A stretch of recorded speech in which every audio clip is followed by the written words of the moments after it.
The border area of the fire country. With a flash of white light, a simple building suddenly appeared.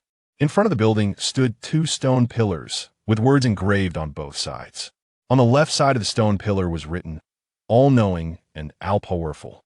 On the right side of the stone pillar was written, everything is available. Above the two stone pillars was a plaque, which read, as long as you have money, it's fine. Inside the house, Yin Xiao looked at the things on the glass shelves of the Western Zhou dynasty with a confused look on his face. What did the system do for him? He hurried out of the house and looked at the dense woods around him. Yin Xiao's face was dark. There is no village in front and no store behind. Who comes here to buy things? Yin Xiao said speechlessly. Host, please be patient. Although my positioning is wrong, good wine is not afraid of deep alleys. Yin Xiao's mouth twitched. It turned out that the system positioning was wrong, so the store was located in this wilderness. Wish the host to open soon. How can I open a business in such a shabby place? Yin Xiao said angrily. Yin Xiao is a time traveler. After his death in his previous life, he appeared in a dark space. After an unknown period of time, Yin Xiao's spirit almost collapsed in this environment. Suddenly, a voice came to his ear. Are you willing to be the manager of the Wanjia store and go to another world to sell things? This made Yin Xiao very excited. He could finally get rid of this damn place, so he immediately agreed. Host, please understand the placement of goods in the store as soon as possible, said the system. Hearing this, Yin Xiao walked to the glass counter closest to him and looked at the goods inside curiously. There was a silver-white pistol on the counter. Oh, it's a Desert Eagle. He looked at the label under the counter. It's only 100,000 taels? He looked at the assault rifle next to him, which was a little more expensive, 1 million taels. This row was full of hot weapons. Ling Yin took a look and found that the cheapest was a grenade, which only cost 100,000 taels each. He looked at another row of display cabinets. There were not many things on them, but Yin Xiao was completely dumbfounded. System, you come and tell me what the hell is this? Yin Xiao pointed at a product on the counter and said in disbelief. On the counter, there was a light stick about the length of a palm, with golden and transparent marble patterns all over the body. Yes, it was a light stick. How the hell can there be a light stick? Yin Xiao exclaimed. He said that when Gu defeated Gitanjia, the light stick disappeared, and it turned out to be here. He subconsciously looked at the price. Well, it's reasonable. The price is very fair. Only 30 million taels.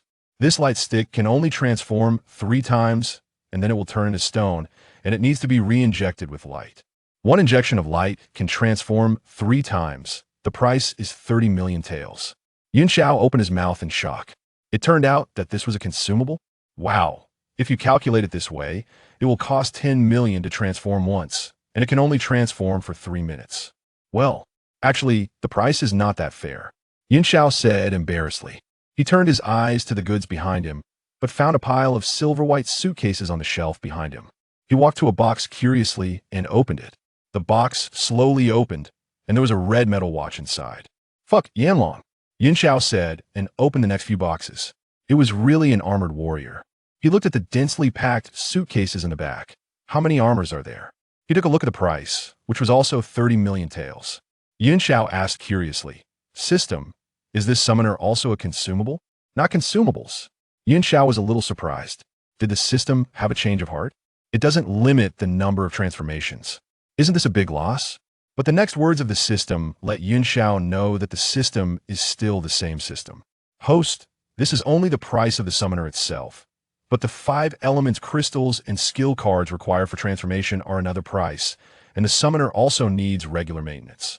Yin Xiao gave a thumbs up. Good guy, you can obviously rob the money first, but you still give things to the other party. Host gets a commission every time he sells goods. Oh, it doesn't matter whether it's money or not. I just like to sell things, Yin Xiao said with a sly smile. Host, I understand. Border of the Land of Fire. Several people wearing animal masks shuttled through the woods. The third Hokage has ordered that the traitor Orochimaru be captured and brought back to the village immediately. Orochimaru is so crazy that he uses his companions in the village for human experiments. It is really unforgivable. This is already the border of the Fire Country. That guy may have left the Fire Country. Keep looking in Shizhou. If you can't find him, return to the village and report. Yes, Captain. Several Umbu dispersed immediately. A few minutes later, they turned back. How is it? Did you find him? I didn't see Orochimaru in the east. Nothing unusual in the south. Nothing in the north either. Damn it. He is worthy of being one of the 3 ninjas. He can run so fast, even when he is injured.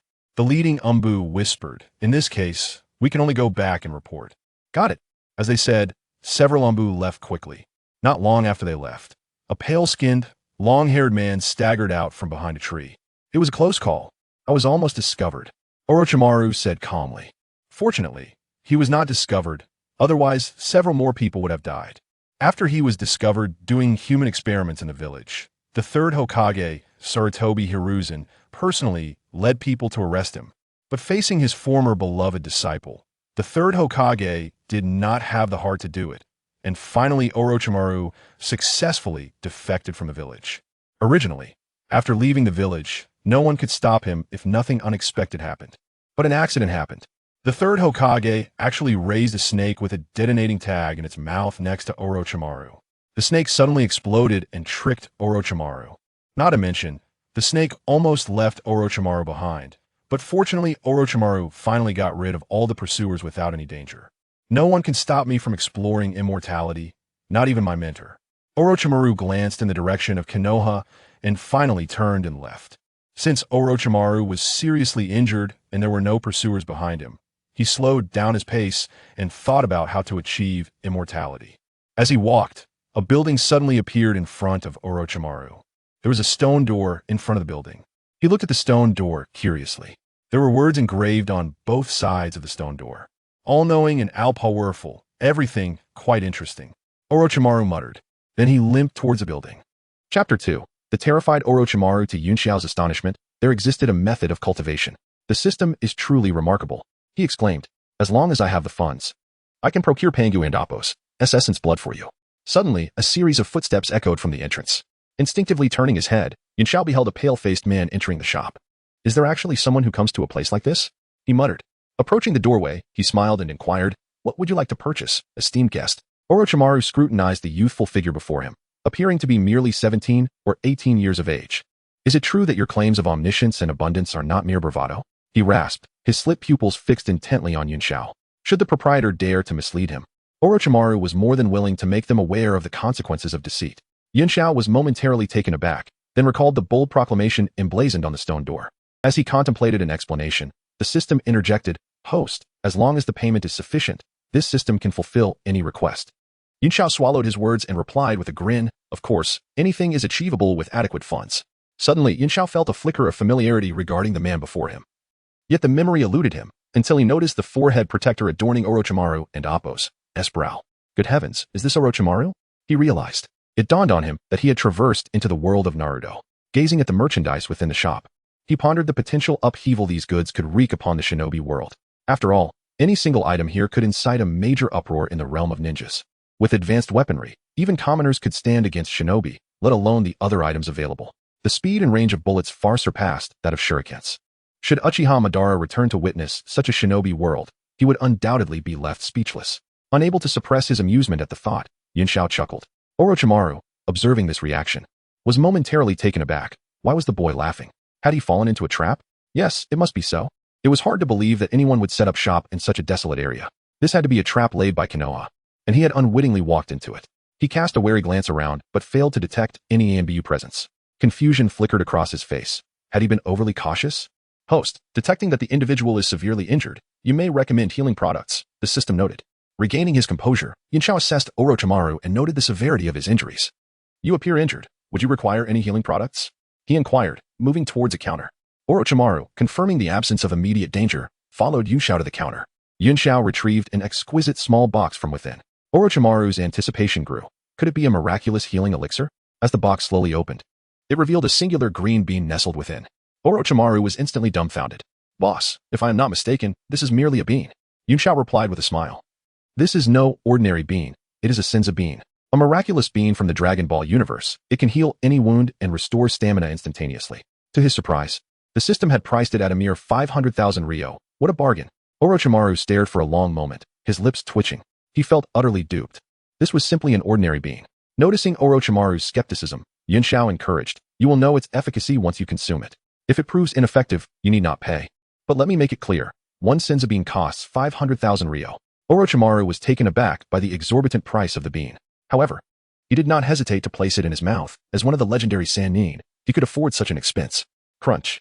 Orochimaru's expression shifted as he realized the taste was that of a common bean. He decided to teach this impudent youth a lesson. Yet, as he swallowed the Senzu bean, he was momentarily stunned. His wounds healed within mere breaths, and his nearly depleted chakra surged back to its peak. Breathless with astonishment, Orochimaru marveled at the Senzu bean's extraordinary properties. This was far superior to Tsunade's healing ninjutsu.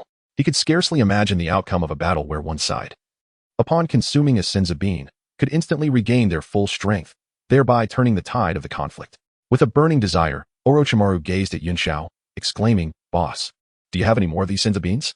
Yunxiao anticipated Orochimaru's reaction upon learning of the bean's miraculous nature. He would undoubtedly be unable to contain his eagerness. "As long as the funds are sufficient, I can provide as many as you desire," Yunxiao assured. In haste, Orochimaru unfurled a scroll, and as the smoke dissipated, piles of money appeared on the ground. "Boss, this is 10 million ryo. I require 19 more Senzu beans," he urged. "Do not rush. Allow me to show you other products. Perhaps something else might catch your interest?" Yunxiao suggested. Finally regaining his composure, Orochimaru realized that even the simplest items offered by Yunxiao were exceptional. What other treasures might lie within? His eyes gleamed with fervor as he surveyed the glass display cases brimming with goods. "Please, kind sir, guide me through your wares," he implored earnestly. "Of course," Yunxiao replied, leading Orochimaru to the area featuring advanced weaponry. Considering Orochimaru's scientific inclinations as one of the few ninjas who appreciated technology, Yunxiao believed he would be intrigued. "How far can the Shuriken throw travel in 1 second? Yunxiao posed. Taken aback by the unexpected question, Orochimaru thought carefully. "Depending on the ninja's strength, my shuriken can travel approximately 150 meters in a second." Impressed by Orochimaru and Appo's knowledge, Yunxiao retrieved a Desert Eagle from the counter, loaded it, and prepared to fire. Orochimaru watched curiously, uncertain of this peculiar object. "Do you know the firing rate of this firearm?" Yunxiao inquired. Orochimaru instinctively shook his head. He had never encountered such a device before. "Follow me," Yunxiao beckoned, stepping outside. Orochimaru promptly followed. "Perfect timing," Yunxiao exclaimed upon spotting a rabbit hopping nearby. Well within the Desert Eagle's range, the firing speed is 400 meters per second. Orochimaru looked incredulously at the pistol in Yunxiao's hand, astonished by its incredible speed. However, he wondered how it was used. Surely it was not meant to be thrown like a shuriken? Bang! Before Orochimaru could react, Yunxiao pulled the trigger, and the rabbit exploded in a shower of fur and blood. Orochimaru and Appo's eyes widened in horror at the gruesome spectacle. He had witnessed the muzzle flash, followed by the rabbit's violent demise, an experience that left him utterly astounded. Chapter 3. Immortality. Yunxiao secured the safety on his gun, smiling as he turned to Orochimaru. "What do you think? This weapon possesses quite the power, doesn't it, Appo's? It?" Orochimaru instinctively swallowed as he gazed at the firearm in Yunxiao and Appo's hand. "Not just quite powerful. This is a top-tier weapon." Before he could fully comprehend what had emerged from the handgun, the rabbit before him erupted into a multitude of pieces. Indeed, it had exploded in an instant, shattering into dozens of fragments. The more Orochimaru pondered, the more fear gripped him.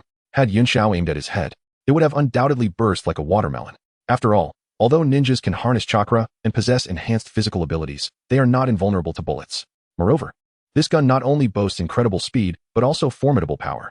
The shuriken he had thrown could only ensure the rabbit and Appo's swift demise, but it could never cause such a catastrophic explosion. Orochimaru stared in shock at the gun in Yunxiao's hands, realizing the sheer destructive potential it possessed. He surmised that even the god of ninjas, Hashirama Senju, would meet his end if struck in the head. This gun was nothing short of a divine artifact, swift, powerful, and undoubtedly the ultimate choice for lethal force. "Pray tell, how much does this gun cost?" Orochimaru inquired cautiously, instinctively reaching for his ninja tool pouch, uncertain if his modest savings would suffice.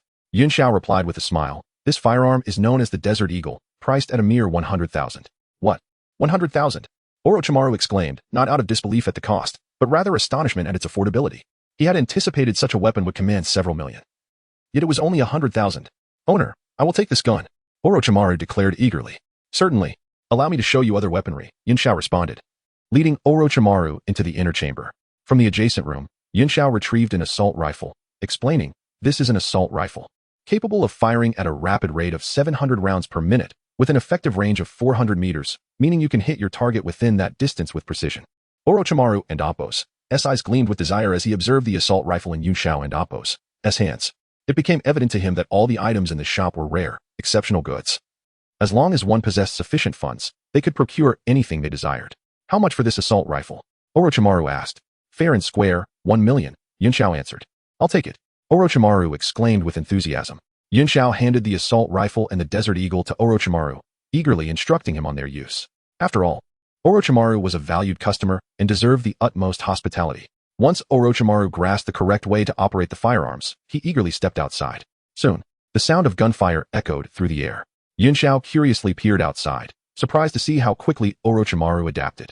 After firing several rounds, Orochimaru found his rhythm, and with each pull of the trigger, a bird would fall from the sky. Truly remarkable, a testament to the scientific prowess of the ninja world. His learning ability is astonishing. Yun Xiao mused. One might wonder why Yun Xiao dared to stand at the doorway, unperturbed by the possibility of Orochimaru accidentally firing at him. Certainly, he harbored fears, but he remained just inside the threshold, shielded by his conscience system, which protected him from any malevolent intent. As long as he remained within the confines of the shop, he was invulnerable, immune to all harm, with defenses that activated upon attack.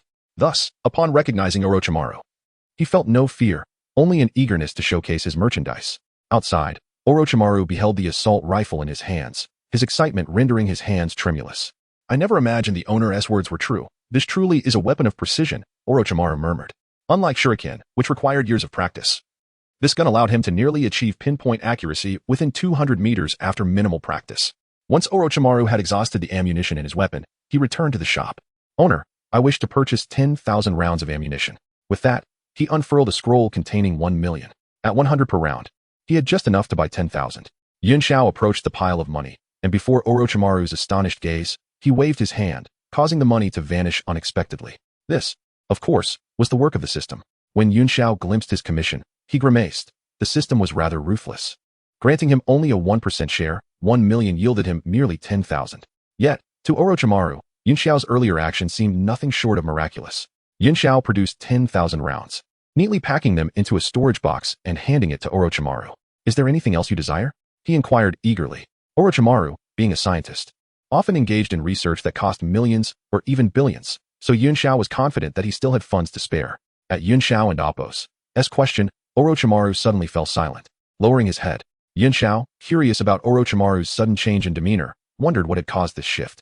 After a moment, Orochimaru lifted his gaze, his eyes shimmering with a complex mix of hope and despair. Owner, may I ask a question? If it offends you, please forgive my rudeness, he spoke softly, a hint of tension in his voice. Please, go ahead, Yun Xiao replied with a smile. Orochimaru took a deep breath and slowly asked, do you possess anything that could grant immortality? Yun Xiao paused, taken aback by Orochimaru and Appo's unexpected inquiry. However, he soon recalled that in the original narrative, Orochimaru had indeed been in pursuit of immortality. Ultimately, he had invented the technique of reincarnation, transforming his title from Snake Uncle to Snake Aunt. Yun Xiao and Appo's momentary reverie appeared as silence to Orochimaru, who felt a flicker of disappointment. Is it true that you do not have anything that can bestow immortality? This thought began to sow seeds of doubt in Orochimaru's mind. Was true immortality merely a myth? Upon hearing Orochimaru's words, Yun Xiao regained his focus. I previously mentioned that I have everything here, and immortality is certainly among the offerings. Orochimaru stared wide-eyed in disbelief, astonished that Yun Xiao indeed possessed a product capable of granting immortality. Owner, I implore you to sell it to me. I am willing to pay any price, Orochimaru exclaimed, overtaken by excitement. Yun Xiao chuckled and waved his hand dismissively. No need for that. As long as you have the funds, it suffices. However, I must warn you that immortality is an exceptionally costly endeavor. As he spoke, Yun Xiao approached a distant glass display case. The latter part of his statement fell on deaf ears for Orochimaru, who was consumed by thoughts of immortality. He could hardly believe that the owner truly had methods for eternal life. Chapter 4. Small Business. Yun Xiao retrieved a yellow book from behind the counter and handed it to Orochimaru. What do you think of this one? If it doesn't suit your taste, I can find another. Orochimaru cautiously accepted the book, the ancient character's longevity technique embossed on its bright cover. As he gazed at the title, his heart raced uncontrollably and his breath quickened. Longevity technique. Orochimaru murmured softly, as if envisioning the path to the immortality he so fervently desired. His hands trembled with excitement as he gently caressed the book, treating it as the most precious treasure in the world.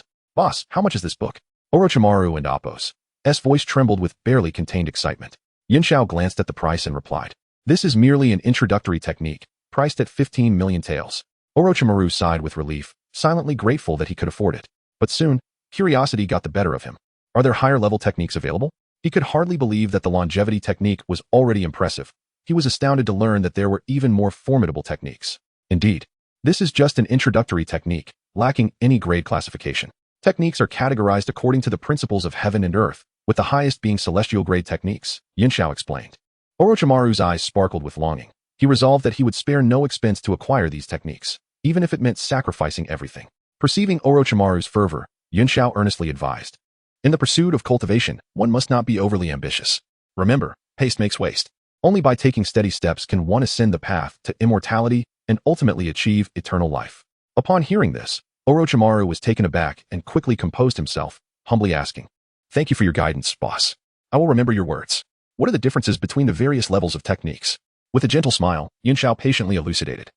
Techniques of different levels naturally possess varying powers and effects. Celestial-grade techniques are the most powerful, allowing practitioners to comprehend profound truths of the immortal path. Earth-grade techniques follow, also rich in potential. Profound-grade techniques come next, while yellow-grade techniques serve as the foundation. However, regardless of the level, with proper cultivation, one can achieve great accomplishments. The key lies in the practitioner's effort and understanding. Orochimaru listened, entranced, determination gleaming in his eyes. He was acutely aware that his goal was to attain immortality. He had resolved to devote himself to diligent practice upon his return, striving to realize his dream of eternal life. "Thank you, boss, for your enlightenment." Orochimaru expressed his gratitude. Yunxiao then retrieved another book from the shelf. Merely focusing on self-cultivation is insufficient. One also needs the aid of elixirs. He handed the book to Orochimaru. Curiously, Orochimaru examined the cover, which boldly displayed the title Compendium of Elixirs. "What is this?" Orochimaru inquired, his face alight with curiosity. "This is a manual teaching you how to concoct elixirs, detailing various recipes and preparation methods. Different elixirs yield different effects, such as the longevity pill, which extends life, and the strength pill, which enhances physical power. These elixirs significantly aid in improving strength and cultivation speed," Yunxiao explained patiently, knowing that Orochimaru would be intrigued. As anticipated, Orochimaru eagerly asked, "Boss, how much?" "I want it. This compendium is quite comprehensive, listing nearly all elixir preparation methods in the cultivation realm." Yunxiao raised a finger. "Thus it is rather expensive. 300 million taels." Orochimaru did not hesitate, exclaiming, "I'll take it." He promptly produced several scrolls and handed them to Yunxiao. Yunxiao was momentarily taken aback. He knew Orochimaru was wealthy, but he hadn't anticipated such affluence. In total, he had spent over 60 million taels. After verifying the scrolls, Yunxiao accepted them. "Splendid," he remarked with a smile. Orochimaru closely observed Yunxiao's actions, yet could not discern how the scrolls vanished so swiftly. He licked his lips, curiosity piqued. "Boss, how did you make the scrolls disappear in an instant?" Yunxiao was at a loss for words. He certainly couldn't mention the system. Just as he pondered how to respond, an idea struck him. "This is a storage ring. Would you like to purchase one?" He walked over to another counter and retrieved a ring. Orochimaru gazed with interest at the ancient ring in Yunxiao's hand. "This is a storage ring, with a capacity of 20 cubic meters. It can store everything except living creatures, far superior to storage scrolls." Yunxiao expounded. Orochimaru nodded in agreement. "Boss, how much?" Yunxiao checked the price and was astonished. "Wow, that Endopos is quite pricey." He stared at the numerous zeros on the label, rubbing his eyes and counting several times. A bit steep. 300 million taels," he stammered. Upon hearing the price, Orochimaru's jaw dropped in shock. Actually, storage scrolls are quite useful too. Let's not dwell on that. Without a furnace and materials, the elixirs are useless," Yunxiao remarked. Orochimaru paused, realizing that without the necessary tools and ingredients, he could not concoct elixirs. Yunxiao presented a basic alchemy furnace on the counter. "This is a basic model, as a beginner. You won't be able to produce high-grade elixirs in a short time. This model will suffice, and it's priced at 8 million taels." This time, Orochimaru hesitated before paying. Previously, a single scroll cost 10 million taels, and now he needed several scrolls to afford the furnace. "What elixirs do you wish to concoct?" "Let me gather the materials for you," Yunxiao offered. Orochimaru nodded and opened the compendium of elixirs. Initially, he intended to purchase all the basic materials. But given his limited funds, he ultimately selected the longevity pill and the strength pill. Here are the materials for the longevity pill, totaling 2 million taels. And for the strength pill, 1 million taels. Yunxiao handed the materials to Orochimaru. To Orochimaru's surprise, the elixirs were so reasonably priced. He produced more scrolls to pay. "Boss, please give me 3 spirit beans as well." After rummaging through his scrolls, he finally extracted 150 million taels. Yunxiao turned and retrieved 2 spirit beans, placing them in a cloth bag before handing them to Orochimaru. "My friend, you didn't pay for the spirit bean you had before, so I can only give you 2. Given your substantial spending in my shop, I genuinely wanted to waive the cost of that spirit bean, but alas, this is a small business, and I cannot offer discounts." Yunxiao lamented. Orochimaru's lips twitched. He had just spent over 70 million taels. Yet he was being told this was a small business. Chapter 5. A million today, more tomorrow. Orochimaru carefully accepted the bag from Yunxiao, securing it around his waist. Ignoring Orochimaru and Appo's speechless expression, Yunxiao cheerfully inquired, What should I call you? Boss, I am Orochimaru, he replied. I am Yinxiao. Yinxiao extended his hand. Orochimaru was taken aback that such a mysterious figure would willingly shake his hand. A surge of joy filled his heart as he eagerly grasped Yinxiao's hand, exclaiming, "It is a pleasure to meet you, Boss Yin." Overjoyed, Orochimaru could hardly believe he had encountered such a notable personage. It felt like a stroke of incredible fortune. After they released their handshake, Yinxiao rubbed his hands together and asked warmly, "Orochimaru, is there anything else you require?" Embarrassment washed over Orochimaru and Appo's face as he shook his head, indicating he needed no further items. In truth, it was not that he did not wish to purchase more. Rather, his wallet was utterly barren. The 70 million Rio he had was all his wealth, and now he found himself penniless. Although he yearned for the treasures available at Yinxiao's establishment, reality constrained him from making further acquisitions. Noticing Orochimaru's discomfort, Yinxiao patted him on the shoulder and spoke earnestly. "Orochimaru, perhaps in your previous worldview, only strength mattered. However, here, money is omnipotent. As long as you possess sufficient funds, I can procure anything you desire." Upon hearing this, a fierce desire for wealth ignited within Orochimaru. His eyes sparkled with ambition, as if he beheld limitless possibilities. He had never before craved riches with such urgency. When he defected from Konoha, he had taken only research materials, neglecting the most precious asset, money. Had he realized this at the time, he might have infiltrated the Hokage Tower to acquire some wealth. After all, the Fire Lord allocated billions to Konoha annually, resources ripe for exploitation. Had he dared to venture in, he surely could have walked away with hundreds of millions. Suddenly enlightened, Orochimaru thought, it is not too late to return now. He resolved to find a time to stealthily slip back into the village to procure funds. He could even borrow some from Jiraiya. That fellow had completed numerous S-rank missions, and his pockets were undoubtedly heavy. With this thought, Orochimaru nodded sagely. Acknowledging the significance of money, Yinxiao grinned and declared, "Life is but 2 words, make money." Orochimaru shook his head, correcting him, "No, it is 3 words, immortality and making money." "Indeed, immortality and making money," Yinxiao echoed, for Orochimaru was a valued client, and all he said was right. Thus, you must strive to earn money to spend here, for that is the path to achieving immortality. Yinxiao fervently encouraged him. In his heart, Yinxiao reveled in the thought that as long as Orochimaru kept earning, he would continuously return to spend, leading him to a life of leisure, where he could wake naturally and count his riches until his hands cramped. "I understand now, Boss Yun. I will endeavor to earn money," Orochimaru affirmed resolutely before taking his leave. After all, he was currently devoid of funds. Lingering here served little purpose. It would be wiser to return and contemplate the secrets of immortality and alchemy. Thus, Orochimaru departed, clutching a cauldron, with an assault rifle slung across his back, a desert eagle strapped to his calf, and 2 tomes of techniques tucked under his arm, while a small bag hung from his waist, striding boldly out of the shop. Yinxiao stood at the entrance, watching Orochimaru's receding figure, murmuring to himself, "Is this the atmosphere in the world of Naruto? The land of rain, a realm perpetually drenched in precipitation." Somewhere, a flurry of papers danced in the air, as if possessed, slowly converging towards a singular point. In no time, they coalesced into a humanoid form, ultimately transforming into a blue-haired maiden. She stood quietly, her gaze fixed upon a man before her. "Pain, I have just received word from White Zetsu. Orochimaru has defected from Konoha," the blue-haired girl stated calmly. The man, gazing at the Rain Ninja village, slowly turned upon hearing this news. Clad in a black robe emblazoned with red clouds, he presented a striking appearance. Yet, what captivated attention most were his peculiar eyes, resembling onions. Had Yinxiao been present, he would have instantly recognized them as the Rinnegan. "Conan, our organization is in dire need of personnel. Go and recruit Orochimaru," Pain commanded in a chilling tone.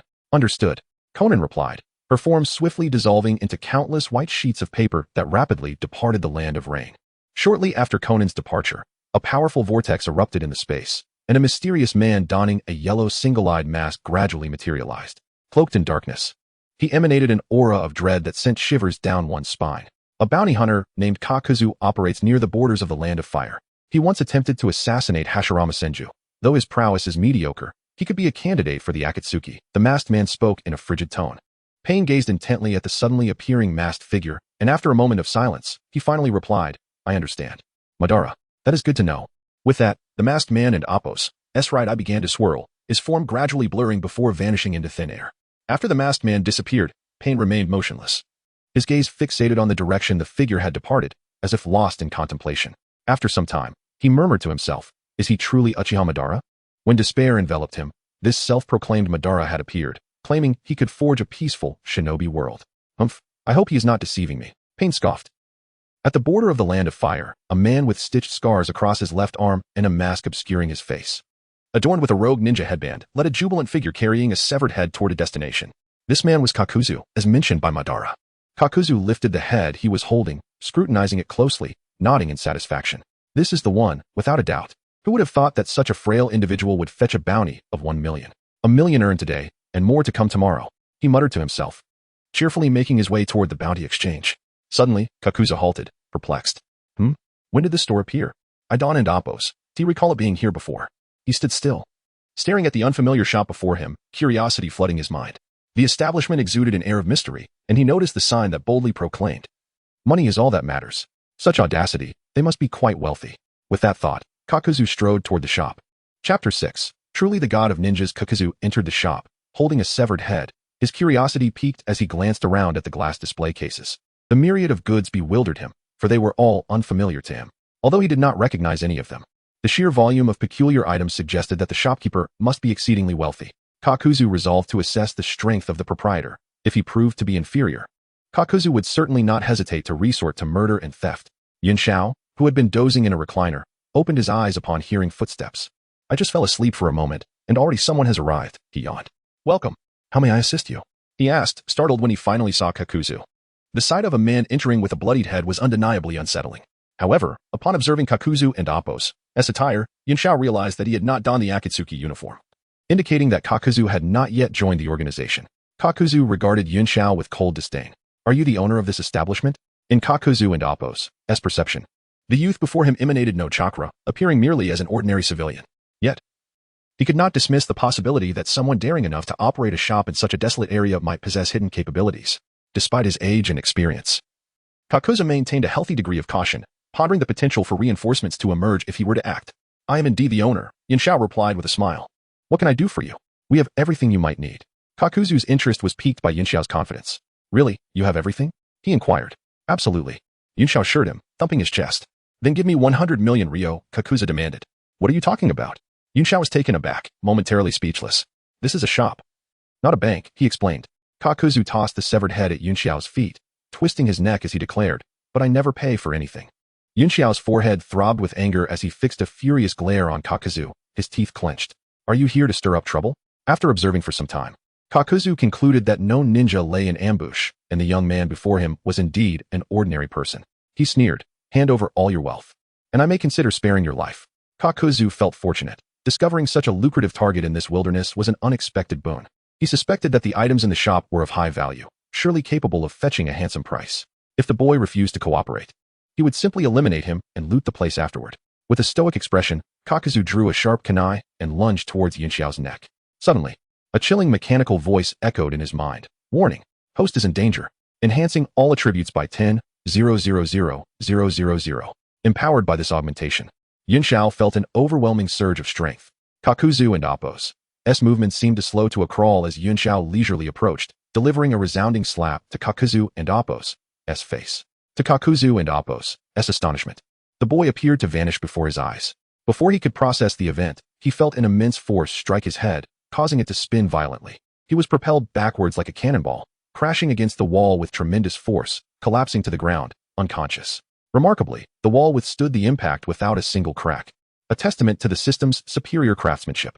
As Yin Xiao observed Kakuzu lying motionless, a sense of panic washed over him. He recalled that Kakuzu possessed 5 hearts, which implied he should have 5 lives. How could he be dead already? Suddenly, a realization struck him, and his eyes widened in horror. Did Kakuzu only have 1 heart at that moment, having failed to replenish himself? Kakuzu could not die. He was a wealthy client, and Yin Xiao needed him alive. In a rush, he remembered the magical beans and hurriedly sought them out. Once Yin Xiao had departed, Kakuzu cautiously opened his eyes. Fear etched on his face as he watched the youth's retreating figure. He could hardly believe that this seemingly ordinary boy had struck him down with a single blow. If not for his 5 hearts, he would have met his end that day. This boy was far more terrifying than even Hashirama Senju. Reflecting on his past, Kakuzu recalled the orders he had received from the higher-ups of Takigakure. Kakuzu, go eliminate Hashirama Senju. The young Kakuzu had pointed at himself in disbelief. Me? Indeed. If you succeed, you will be hailed as a hero in Takigakure. Thus, the young Kakuzu had accepted the daunting mission. In the land of fire, Kakuzu crouched atop a tree, observing 2 figures in the distance. Is that the god of ninjas? He murmured, his voice trembling. He retrieved 3 shuriken from his ninja tool pouch, his hands quaking as he hurled them towards Hashirama Senju. You must hit, he prayed. Hashirama, sensing something flying towards him. Curiously remarked, "What is that?" Madara Uchiha glanced over, noting the shuriken. "Oh, just some shuriken. Wait, how did they get here?" Hashirama was momentarily taken aback. Realizing the situation, Hashirama excitedly exclaimed, "Madara, look. I'm going to catch these shuriken with my bare hands." Madara, having activated his Sharingan, remained silent, recognizing that the shuriken would not reach them. As Hashirama prepared to catch them, the shuriken landed harmlessly in front of them, leaving him utterly bewildered. Meanwhile, Kakuzu, hidden in the trees, was horrified by his failure. "So this is the god of ninjas," he thought, turning to flee without hesitation. "Hashirama, that little mouse has escaped," Madara quietly noted. Upon hearing this, Hashirama clapped his hands, summoning a wooden clone. "Let the clone entertain him, ahaha." He laughed heartily while Madara sighed, exasperated by his friend's antics. Back in the present, Kakuzu gazed in terror at Yu Xiao in the distance. This youth was infinitely more formidable than Hashirama Senju. Chapter 7. A close call with integrity. Yun Xiao hastily retrieved a celestial being from the cabinet and rushed to the front of Jiadu. Upon seeing Yun Xiao's sudden turn, Jiadu was so startled that he promptly shut his eyes, not daring to even breathe. Heaven forbid that this fellow discovers he is feigning death. He could hardly fathom the torment that awaited him. Crouching before Jiadu, Yun Xiao placed his hand near Jiadu's nose, only to discover the absence of breath. Was he truly dead? In such a scenario, it seemed futile to administer the celestial being. Yun Xiao certainly was not one to withhold it simply because he believed Jiadu had met his demise. He was not that kind of person. Absolutely not. "Host, how could you act this way?" The system's sudden voice startled Yu Xiao. He anticipated being caught in the act of mischief. "How could I possibly stand by and watch someone perish? Am I that kind of person?" Yun Xiao chuckled nervously. With that, he forcefully pried open Jiadu's mouth and shoved the celestial being inside. Jiadu felt as though his mouth was being torn apart by Yun Xiao, and he was filled with a deep sense of dread. How could this man possess such a morbid fascination with corpses? Was he a pervert? Despite the pain from his torn lips, Jiadu dared not show any signs of distress, knowing that detection would lead to his ruin. Suddenly, he felt something being thrust into his mouth. Fear crept in. What on earth was this guy feeding him? Yun Xiao noticed the celestial being lingering in Jiadu's mouth, refusing to be swallowed. He felt exasperated. After a moment's hesitation, Yun Xiao seized Jiadu's head and chin, forcefully urging him, "Swallow it." Crunch, crunch. Jiadu was on the verge of tears, fearing his tongue would be bitten off. Why was this fellow so twisted? Regret washed over him. Had he known that those who could set up shop in such desolate places were anything but ordinary, he would have never entered. Now, he found himself ensnared by this man. During this ordeal, Jiadu finally managed to swallow the celestial being. Yun Xiao carelessly tossed Jiadu aside, wiping non-existent sweat from his brow, relieved that it was finally ingested.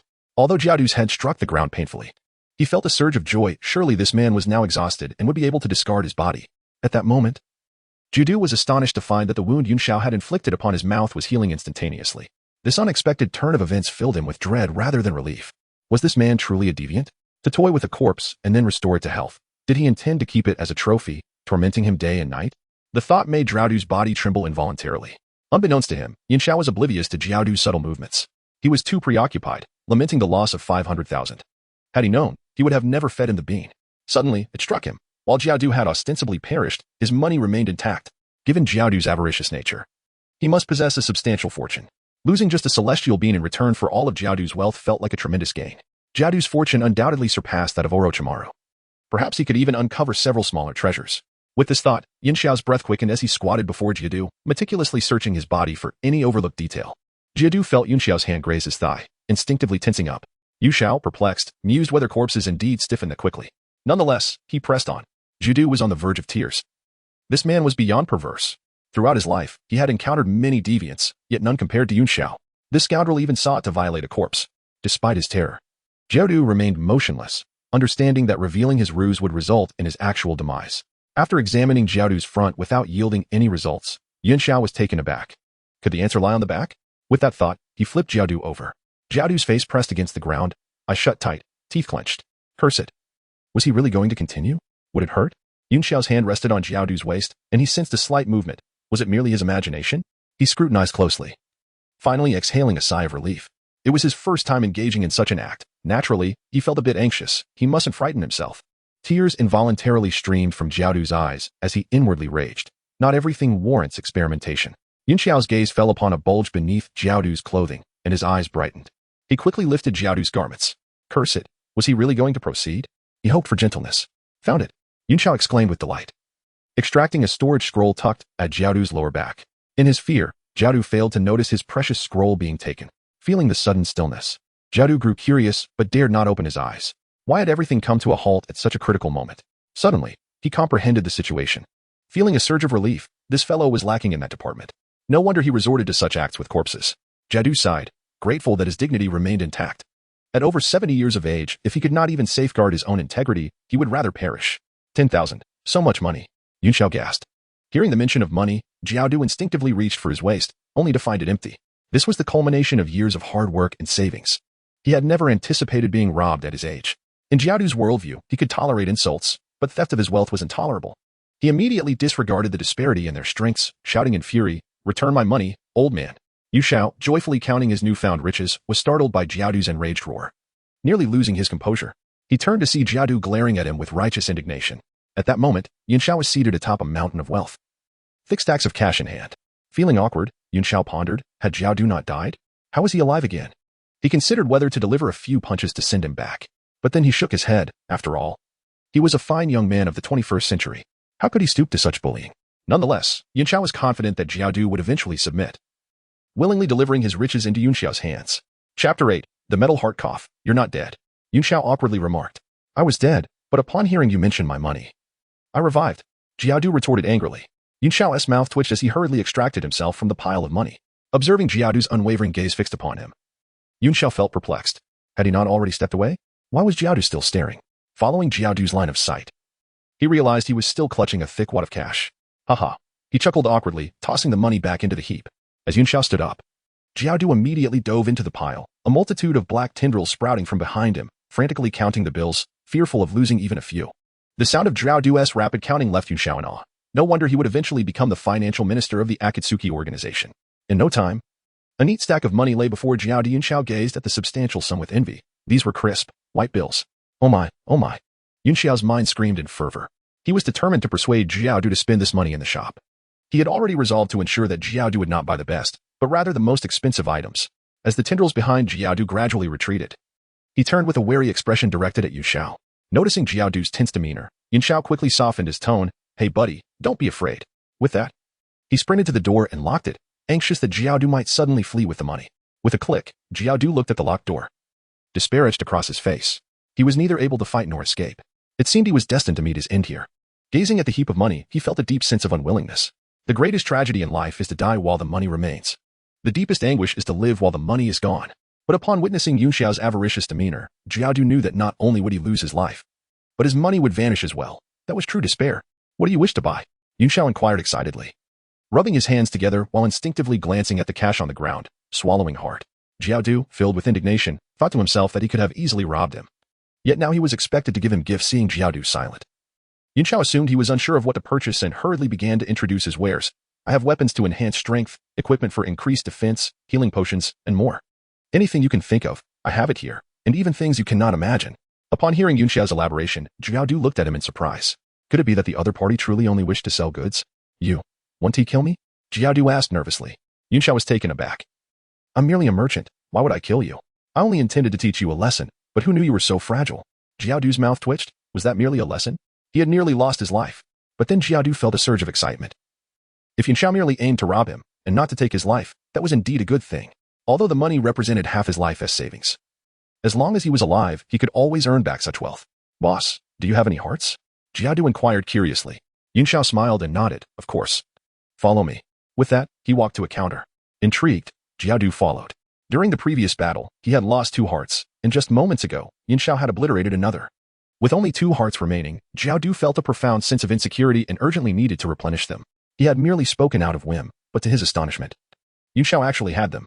He hurried to stand behind Yunxiao. How about this one? Yunxiao presented a slowly pulsating black metal heart. This heart is crafted from the hardest metal in the universe. I believe no one in this world can damage it.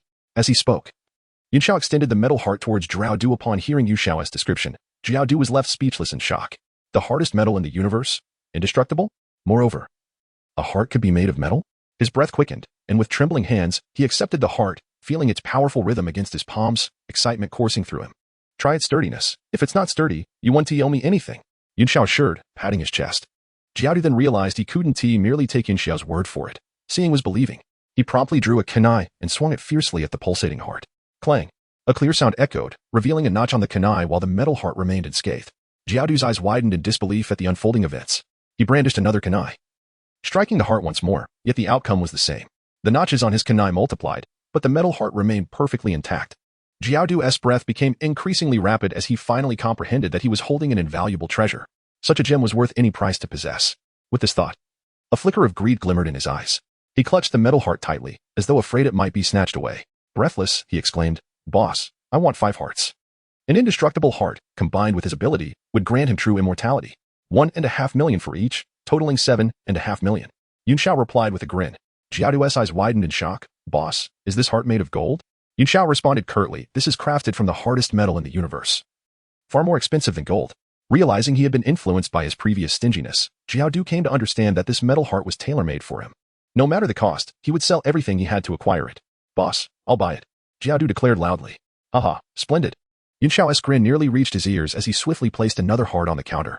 Jiaodu was indeed a true big spender. Dropping 7.5 million in one go, Yun Xiao had feared that Jiaodu's frugality would hinder him, for he had no way to counter that. But as long as Jiaodu was spending, Yun Xiao was confident he could persuade him to willingly part with all his money. Jiaodu then stripped off his clothing, revealing a body riddled with countless stitches. He slowly inserted a heart into his chest. Yun Xiao felt goosebumps rise. It was utterly revolting. However, after inserting the metal heart, Jiaodu experienced a remarkable revelation. He seemed able to control metal now. With a thought, the kunai from his tool pouch began to levitate in the air. Yun Xiao stared, utterly dumbfounded. Could he truly control metal simply by inserting the heart? This earth grievance was indeed terrifying. Controlling metal? An idea sparked in Yun Xiao's mind. He suddenly knew what he needed to sell to Jiaodu. Chapter 9. Spinning like water. Jiaodu, filled with excitement, hurriedly stuffed the remaining hearts into his chest cavity. To his astonishment, he discovered not only the ability to control all metal within a 10-mile radius, but also that his previous chakra attributes remained intact. He had feared that replacing his heart with a metal one would result in the loss of his 5 chakra attributes. Yet he was pleasantly surprised to find that they persisted, and he had awakened the power to manipulate metal.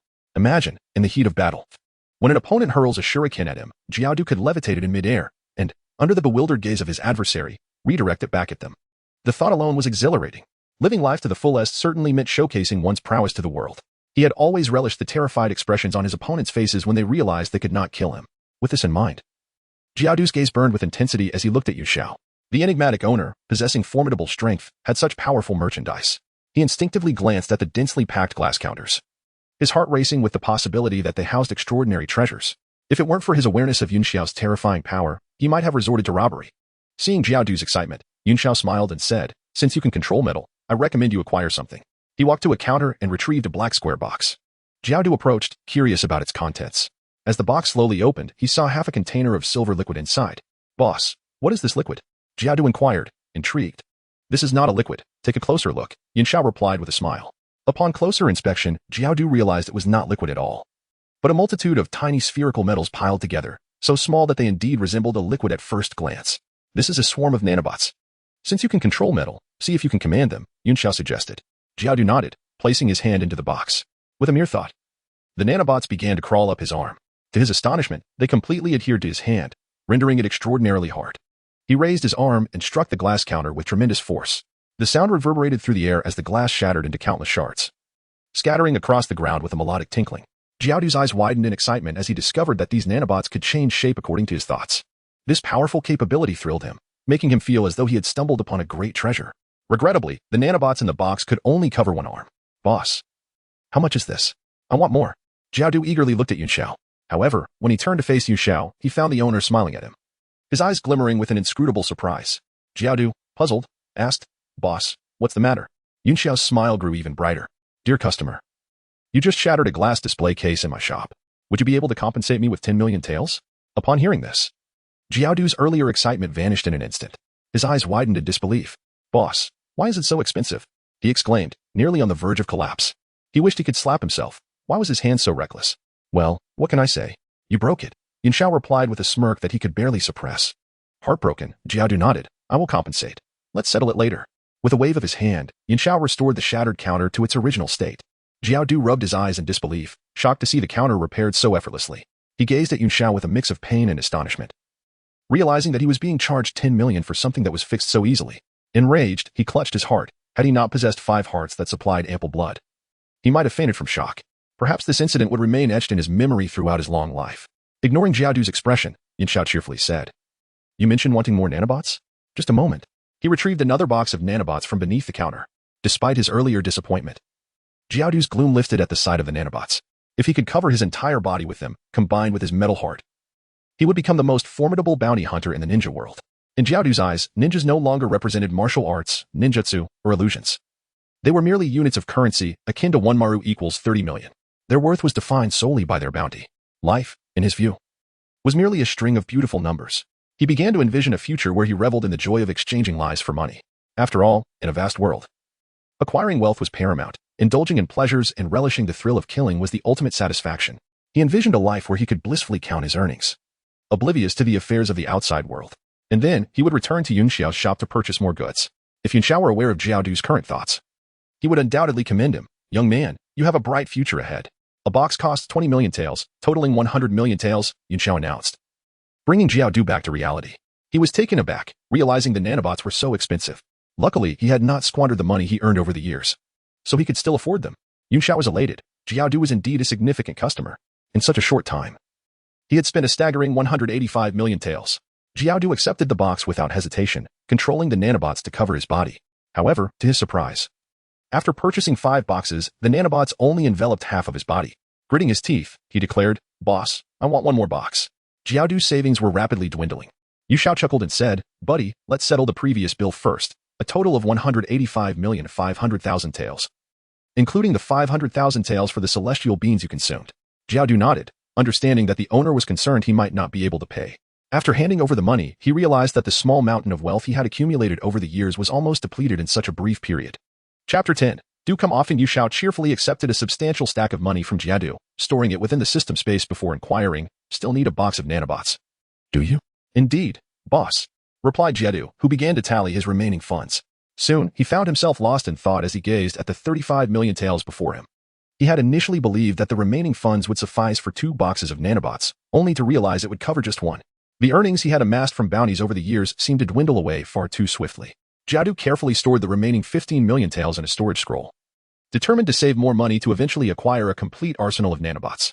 He recognized that these nanobots boasted not only high offensive capabilities but also formidable defense. With such potent attacking power and robust health, who could possibly stand against him? He handed 20 million taels to Yunxiao, declaring, "Here is the payment, boss."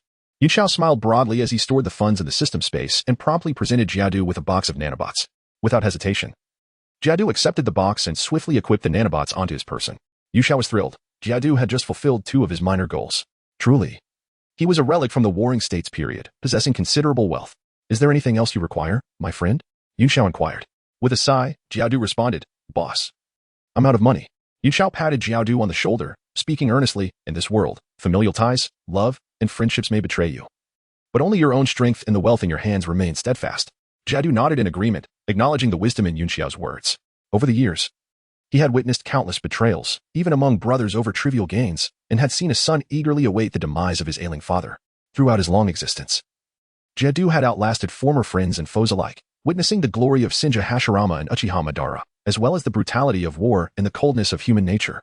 As Yunxiao had articulated, Jiaodu recognized these truths and thus channeled his fervor into relentless pursuits of wealth, allowing him to afford such luxuries.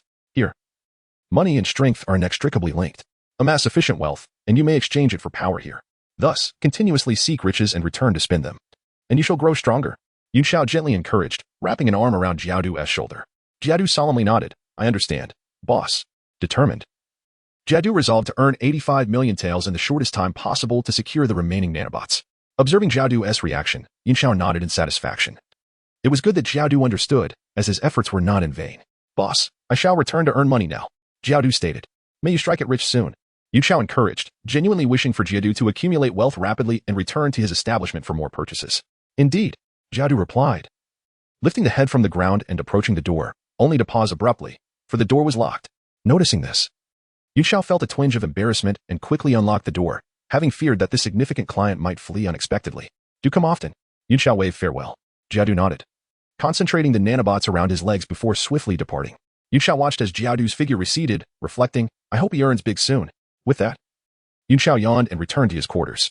At the border of the Land of Fire, Xianong, wait a moment. While searching for Orochimaru, Sharon halted upon hearing a voice, glancing curiously at Pain, who leaned against a tree. "Pain, what brings you here?" Sharon asked, puzzled. "The plan has changed. You are to locate a ninja named Jiaodu at the currency exchange on the border of the Land of Fire. I shall personally seek Orochimaru, Pain replied coolly. Understood. In an instant, Shaman transformed into a flurry of paper, darting off to a designated location. Leader, Baiju has reported that Orochimaru is heading toward the land of rice. Spoke a diminutive figure. Should Yunxiao have been present, he would have immediately recognized this as the Akatsuki member, Scorpion. Towards the land of rice? Pain murmured. Yes. Then let us proceed. The two figures, one tall and one small, hastened toward the land of rice. In the land of rice. Ever since Orochimaru's return, he had remained within the laboratory, not emerging even once. Keep your voice down. Orochimaru is likely conducting experiments. Did you not hear the explosions emanating from within? The ninjas following Orochimaru cast curious glances toward the laboratory. Bong. A tremendous explosion erupted from within the laboratory, leaving the outside ninjas pale with fright. What on earth is Orochimaru researching? This sound is simply terrifying. Inside the laboratory, Orochimaru, clad in a blue robe and with his hair tied back, resembled a true Taoist. This attire had been custom-made based on illustrations from the Complete Guide to Elixirs, as he believed it to be the appropriate garb for an immortal cultivator. At that moment, Orochimaru appeared disheveled and was coughing incessantly. He gazed quizzically at the Complete Guide to Elixirs in his hand, murmuring, "Did I fail again?" He simply could not fathom where he had gone wrong. Recalling the words of his boss, he muttered, "The boss was right. Concocting elixirs is indeed not so simple." He opened the alchemical furnace, revealing 7 pills inside, 6 of which were dark and unremarkable, while one radiated a brilliant golden light. "Ah, the golden legend!" Orochimaru exclaimed with delight, picking up the golden pill and examining it closely. Could this be the legendary strength pill? He referenced the description in the book. The strength pill is golden on the outside and enhances physical attributes for a short period, but the effects wear off, leaving one in a state of weakness. With a golden hue, it seems I succeeded. Orochimaru licked his lips with excitement. However, he dared not test the pill on himself. What if something went awry? He resolved to find a hapless soul to serve as a test subject. "Who are you?" Just then, a series of shrieks echoed from outside the laboratory, but silence soon followed.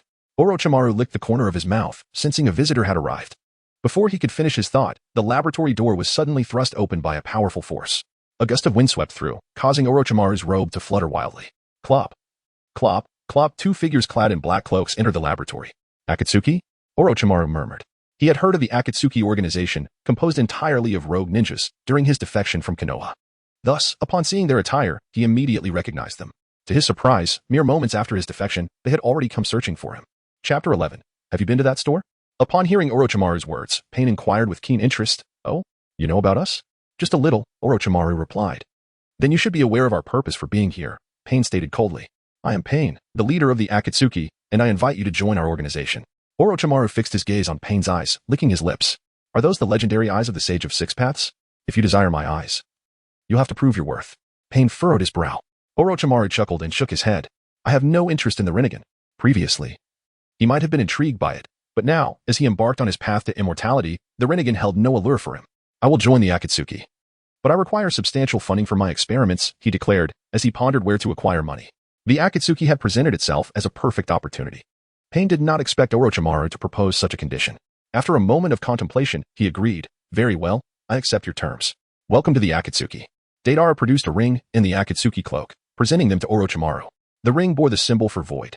Orochimaru accepted the ring and adorned it on his finger.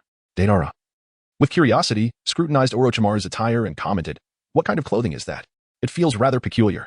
"It's a Taoist robe," Orochimaru replied, draping the Akatsuki cloak over it. "Our goal in the Akatsuki is to create a world devoid of war and suffering. We are tirelessly striving towards this objective," Pain explained. Orochimaru, however, was disinterested in the Akatsuki's goals. His sole motivation for joining was the promise of financial resources. As the three were about to exit the laboratory, Orochimaru suddenly remembered that he had yet to retrieve his alchemical furnace. He picked up the storage scroll from the table and secured it at his waist. The scroll contained essential materials for his alchemy and weaponry, which he could not afford to leave behind. The furnace was too large for the scroll, so he cradled it in his arms. Deidara curiously examined the alchemical furnace. "What is this?" "It's an alchemical furnace." "Oh, what's it for?" "It's for alchemy." "What is alchemy?" Orochimaru felt exasperated. This fellow was like an inquisitive child, asking incessant questions. He began to question whether joining the Akatsuki was indeed a wise decision. Outside the exchange center, 1 million in hand, and I still need 8,000 more, Kakuzu exclaimed excitedly. As long as he continued to accept bounties, he would soon be able to acquire a full set of nanobots. With his metallic heart in the nanobots, Kakuzu believed he could stand toe-to-toe with Hashirama Senju. Ever since Hashirama's wooden clone had bested him, Kakuzu had viewed every tree as a manifestation of the Senju. Kakuzu had even planned to return to Konoha and unearth Hashirama's remains. "Who?" Kakuzu suddenly looked up at the sky. A flurry of paper gradually coalesced into a winged woman. "Kakuzu, I invite you to join the Akatsuki, Conan declared from above. Kakuzu narrowed his eyes. I'm busy making money. I have no time to join any organization. To him, the pursuit of wealth was paramount, and nothing could deter him from it. Anticipating Kakuzu's refusal, Conan coldly stated, then I shall resort to force to make you submit.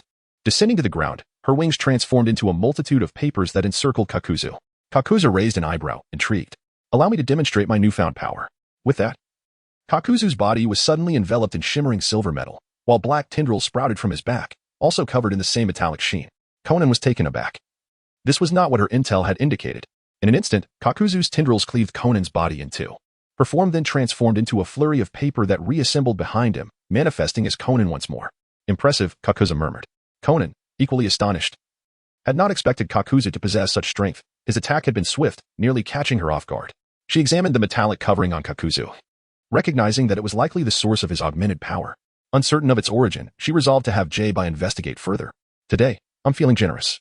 So I shall spare you, Kakuzu remarked, turning to depart. 1 billion. Kakuzu halted mid-step, incredulously swiveling to face Conan. What did you just say? I will give you 1 billion to join the Akatsuki, Conan replied. Kakuzu's eyes gleamed with excitement. Money is secondary. I was primarily moved by the organization's vision. By the way, what is the organization's vision? To create a peaceful world. Yes, that is precisely why I wish to join the Akatsuki. Kakuzu feigned sincerity. Having learned this tactic from the skies, he believed such rhetoric would convey his earnestness.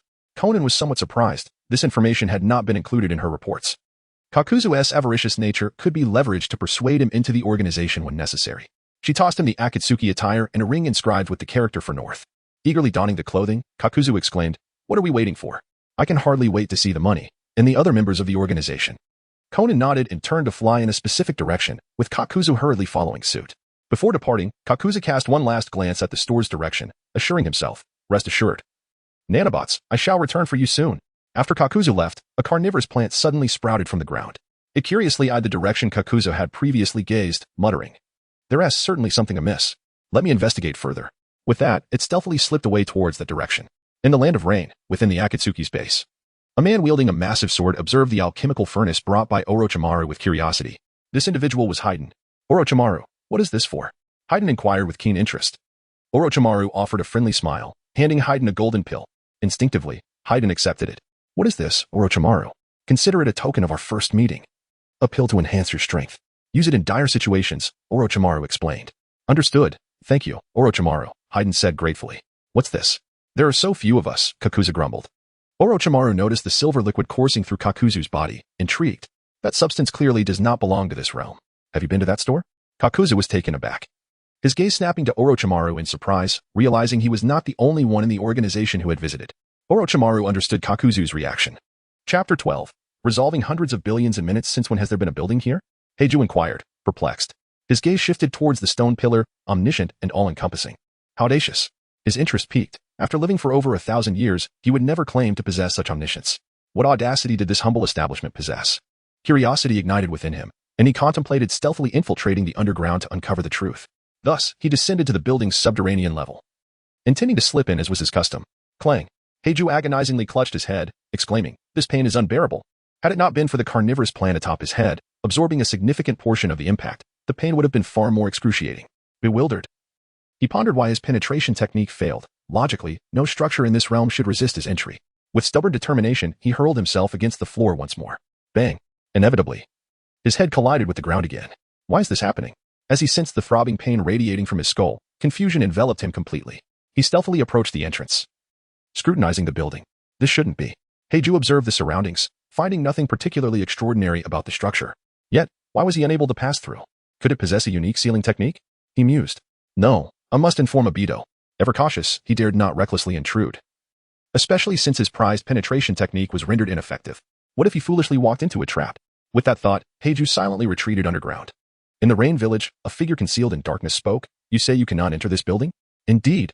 I sensed something amiss and came to inform you, Heiju replied. Interesting, let me investigate, came the response, as Obito's right eye began to swirl ominously before vanishing entirely. As a self-proclaimed puppet master orchestrating everything from the shadows, Obito would not permit any event to slip from his grasp, even if it fell outside his plans. Wait for me, Heiju urged, hastening to keep pace. Outside the building, Obito surveyed the ancient structure meticulously, scrutinizing every detail but finding nothing out of the ordinary. Yes, I cannot penetrate inside, Heiju answered. a hint of exasperation in his tone. Fascinating. Allow me to try, Obito responded, a smirk revealing his intrigue beneath his mask. As he spoke, the three tomo of his right eye began to spin wildly, morphing into a pinwheel-like shape. With this transformation, swirling energy emanated from his eye, and his form gradually faded from view. However, as Obito attempted to enter the room, an unforeseen event transpired. To Heiju's astonishment, Obito's head collided forcefully with the wall, producing a dull thud. Huh? What just happened? Obito exclaimed, clutching his throbbing head, astonished. Why can I not enter? Has a spatial sealing technique been set up here? Yet, he could not detect any fluctuations indicating a sealing technique, leaving him perplexed. What should we do, Obito? Heiju asked anxiously. Obito's gaze fell upon the ajar door nearby, a glimmer of resolve crossing his features. With a scoff, he declared, let us go inside and find out. Are you mad? What if there is danger? Heiju protested. Genuinely fearful. His plans were not yet fulfilled. He absolutely could not afford any misstep. Casting a disdainful glance at Heiju, Obito retorted. No one in this world can threaten me. He exuded confidence in his current strength. Without hesitation, Obito strode toward the entrance. Heiju, bemused by Obito's bravado, thought to himself, this fool is posturing again. Once my schemes come to fruition, I intend to have a heartfelt conversation with him. Entering was out of the question. He could not take that risk. However, as Obito moved further away, Heiju began to waver. Deep down, he sensed that whatever lay within held great significance for him. After a fierce internal struggle, he ultimately resolved to take the risk. Cautiously, he followed Obito at a safe distance, mentally preparing for the worst. If the situation turned dire, he would not hesitate to abandon Obito and flee. After all, if Obito were to fall, there was still Nagato, but if Heiju were to perish, it would truly be the end for him. Unlike Obito and Nagato, who were solitary figures, his mother on the moon awaited his rescue. When the Otsutsuki clan invaded, he would need to join forces with her to combat them. He could not afford to falter. Inside the building, Yinshao could no longer endure the cacophony. Initially, the sounds from the floor were tolerable, but now even the walls were making noise. System, what kind of wretched establishment is this? How can one possibly sleep here? He lamented. At that moment, Obito stepped into the room. Hearing footsteps, Yinshao instinctively glanced towards the door. Upon recognizing the newcomer, he froze, donning a yellow whirlpool single-eye mask and Akatsuki robes. It was none other than Uchiha Obito. And following closely was the familiar figure of Heiju. Today, I have truly stumbled into the lair of the Akatsuki. Why is it that only members of the Akatsuki are here? Uchiha Obito scrutinized Yinshao, questioning, a commoner? Heiju observed the surroundings for a moment, detecting no immediate danger, and then entered the shop. He curiously surveyed the glass counters filled with peculiar items, artifacts he had never encountered in his millennia of existence. This individual lacks chakra fluctuations. He must be an ordinary person. Yet, this place feels strange. Brimming with things I have yet to see, Heiju remarked to Obito. Obito nodded, then continued to gaze at Yinshao. Are you the proprietor of this establishment? Only then did Yinshao regain his composure, hastily approaching with enthusiasm. Indeed. What can I assist you with, esteemed guests? What do you have here? Heiju inquired with curiosity. We have everything you could desire. As long as the price is right, I could even blow up the moon for you, Yinshao declared, thumping his chest in assurance. He made this audacious claim deliberately, knowing that it would require hundreds of billions to accomplish such a feat implicitly. He was hinting to Heiju that with sufficient funds, he could indeed obliterate the moon. As anticipated, Heiju and Appo's eyes lit up momentarily before he quickly regained his composure. Yinshao could not help but marvel at the wisdom of this ancient being. Come now, shopkeeper, do not jest. Such a thing is impossible. Heiju chuckled good-naturedly. Yinshao, sensing that he had piqued Heiju and Appo's interest, scoffed. SN and Appo's the moon merely a result of the 6 paths and Appo's Earth explosion star sealing technique? For a few hundred billion, I could resolve your issue in an instant. Upon hearing Yinshao and Appo's words, Heiju stood there, utterly stunned. How did this young man know of the 6 paths and Appo's Earth explosion star technique? Chapter 13, Mother. I am coming. Black Zetsu found himself utterly perplexed as to how the youth before him possessed knowledge of the ninjutsu known as the 6 paths, planetary devastation. In this world, it was presumed that no one else should be aware of it. When Black Zetsu had been cast out by his mother, he distinctly heard Otsutsuki Kagaya and Otsutsuki Himura exclaiming, 6 paths, planetary devastation. They then struck his mother with a powerful blow. From his vantage point on the ground, Black Zetsu witnessed the earth fracture as countless clods of soil converged upon his mother, swiftly coalescing into a colossal meteorite centered around her. This meteorite then ascended into the heavens, ultimately becoming the moon as it is known today. Lacking power, Black Zetsu had spent the years lurking in the shadows, tirelessly scheming to resurrect his mother. The knowledge of the 6 paths, planetary devastation was confined to those present at that moment, leaving him to wonder why this boy seemed to know of it. He recalled the words inscribed on the stone pillar at the entrance, omniscient and omnipotent. A wave of terror washed over him as he glanced toward the heavens, questioning whether the boy truly possessed such all-encompassing knowledge. Breathless with anxiety, Black Zetsu, despite having lain dormant for millennia, could scarcely contain his excitement. For the boy before him might genuinely hold the key to reviving his mother. Can you truly obliterate the moon? Black Zetsu inquired, his voice tinged with trepidation. Beside him, Obito instinctively turned to Black Zetsu, bewildered by his intentions to destroy the moon. He regarded Black Zetsu with exasperation, incredulous that he appeared to believe the claims of this supposed master. Of course, replied the boy, his hand slicing through the air. Before their eyes, a cerulean screen materialized. Startled by the sudden appearance of the luminous display, they struggled to comprehend its origin.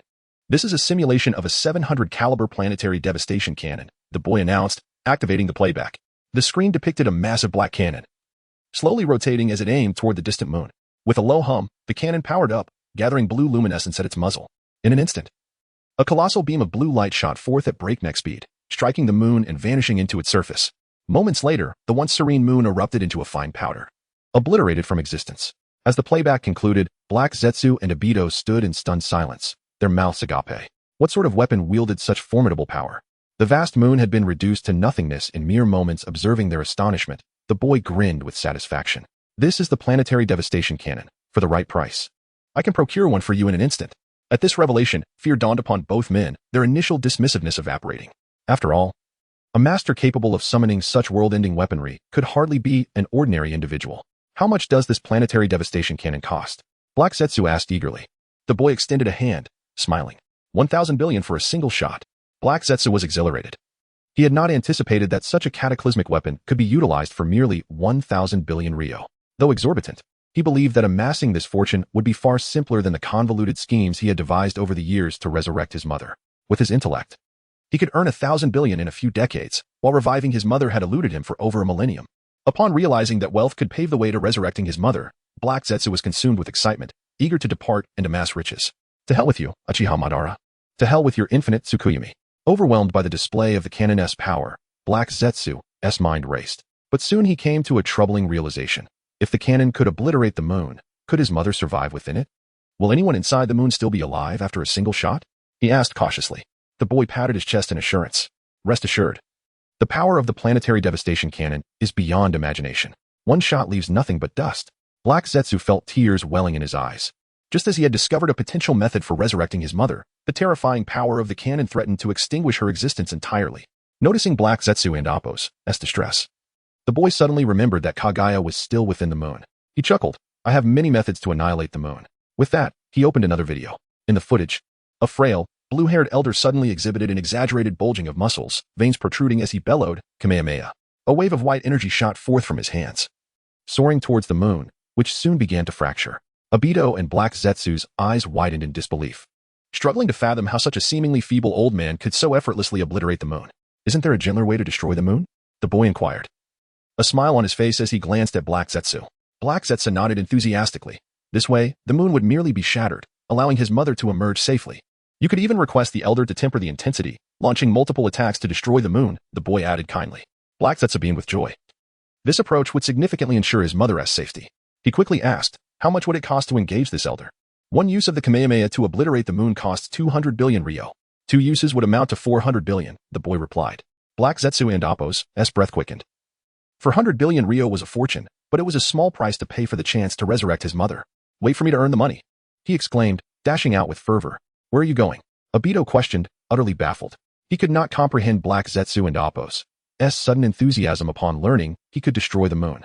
He resolved to find time to converse with Black Zetsu. Naturally, Black Zetsu heard Obito and Appo's inquiry. But his immediate priority was to earn the 400 billion Ryo and resurrect his mother. He had no time to entertain Obito's concerns. Fueled by ambition, Black Zetsu declared, to hell with Uchiha Madara. To hell with Uchiha Obito. To hell with the Akatsuki. To hell with the infinite Tsukuyomi. With newfound purpose, he dismissed such distractions. To Black Zetsu, both Madara and Obito were mere pawns in his quest to revive his mother. For years, he had been displeased with their self-importance and would have fled long ago if not for their utility in his plans. Gazing up at the sky, though it was day and the moon was obscured, he fervently proclaimed, Mother, can you hear me? I am coming to resurrect you. With that, Black Zetsu swiftly descended underground, ready to embark on his money-making endeavor. Ha ha ha, Mother, I am here to save you. His voice echoed as he receded into the distance. Chapter 14. Are your eyes for sale? Inside the shop, Yun Shao pondered over Black Zetsu's words, feeling somewhat sentimental. It was hard to believe that Kaguya's own flesh and blood would trust a mere toad, turning against their mother and ultimately choosing to seal her away. In stark contrast, Black Zetsu, a mere distant relative of Kaguya, displayed unwavering filial piety, plotting for over a millennium to resurrect her. During this time, he incited the rift between Indra and Ajura, deceiving several generations of the brothers' chakra reincarnations. He eventually set his sights on Uchiha Madara, successfully convincing him that Black Zetsu was the embodiment of his will. Before his demise, Madara entrusted the Navi Obito to Black Zetsu, oblivious to the fact that Black Zetsu had long grown weary of the foolish boy. Now that he had discovered other methods to resurrect Kaguya, Black Zetsu had no intention of heeding their calls. He would let these simpletons remain lost in the dream of infinite Tsukuyomi. Obito, upon hearing Black Zetsu and Appo's voice, wore a bewildered expression. What had Black Zetsu just said? His mind was in disarray. Wasn't Black Zetsu supposed to be Madara's will? How could there still be talk of a mother? Had Madara left behind some undisclosed contingency? Obito found himself lost in thought. Yushao, observing Black Zetsu's departure, smirked knowingly. He anticipated that Black Zetsu would be unable to resist returning with a fortune. The thought of securing hundreds of billions excited him. After all, the commission alone would amount to tens of millions. One could hardly blame Yushao for his enthusiasm, as he was but an ordinary person outside the shop. And the system offered him no discounts, forcing him to pay full price. Who would have thought that as a shopkeeper? He would still have to spend his own money to buy goods? In his days, Obito finally spoke up, addressing Yushao. Excuse me, do you need anything?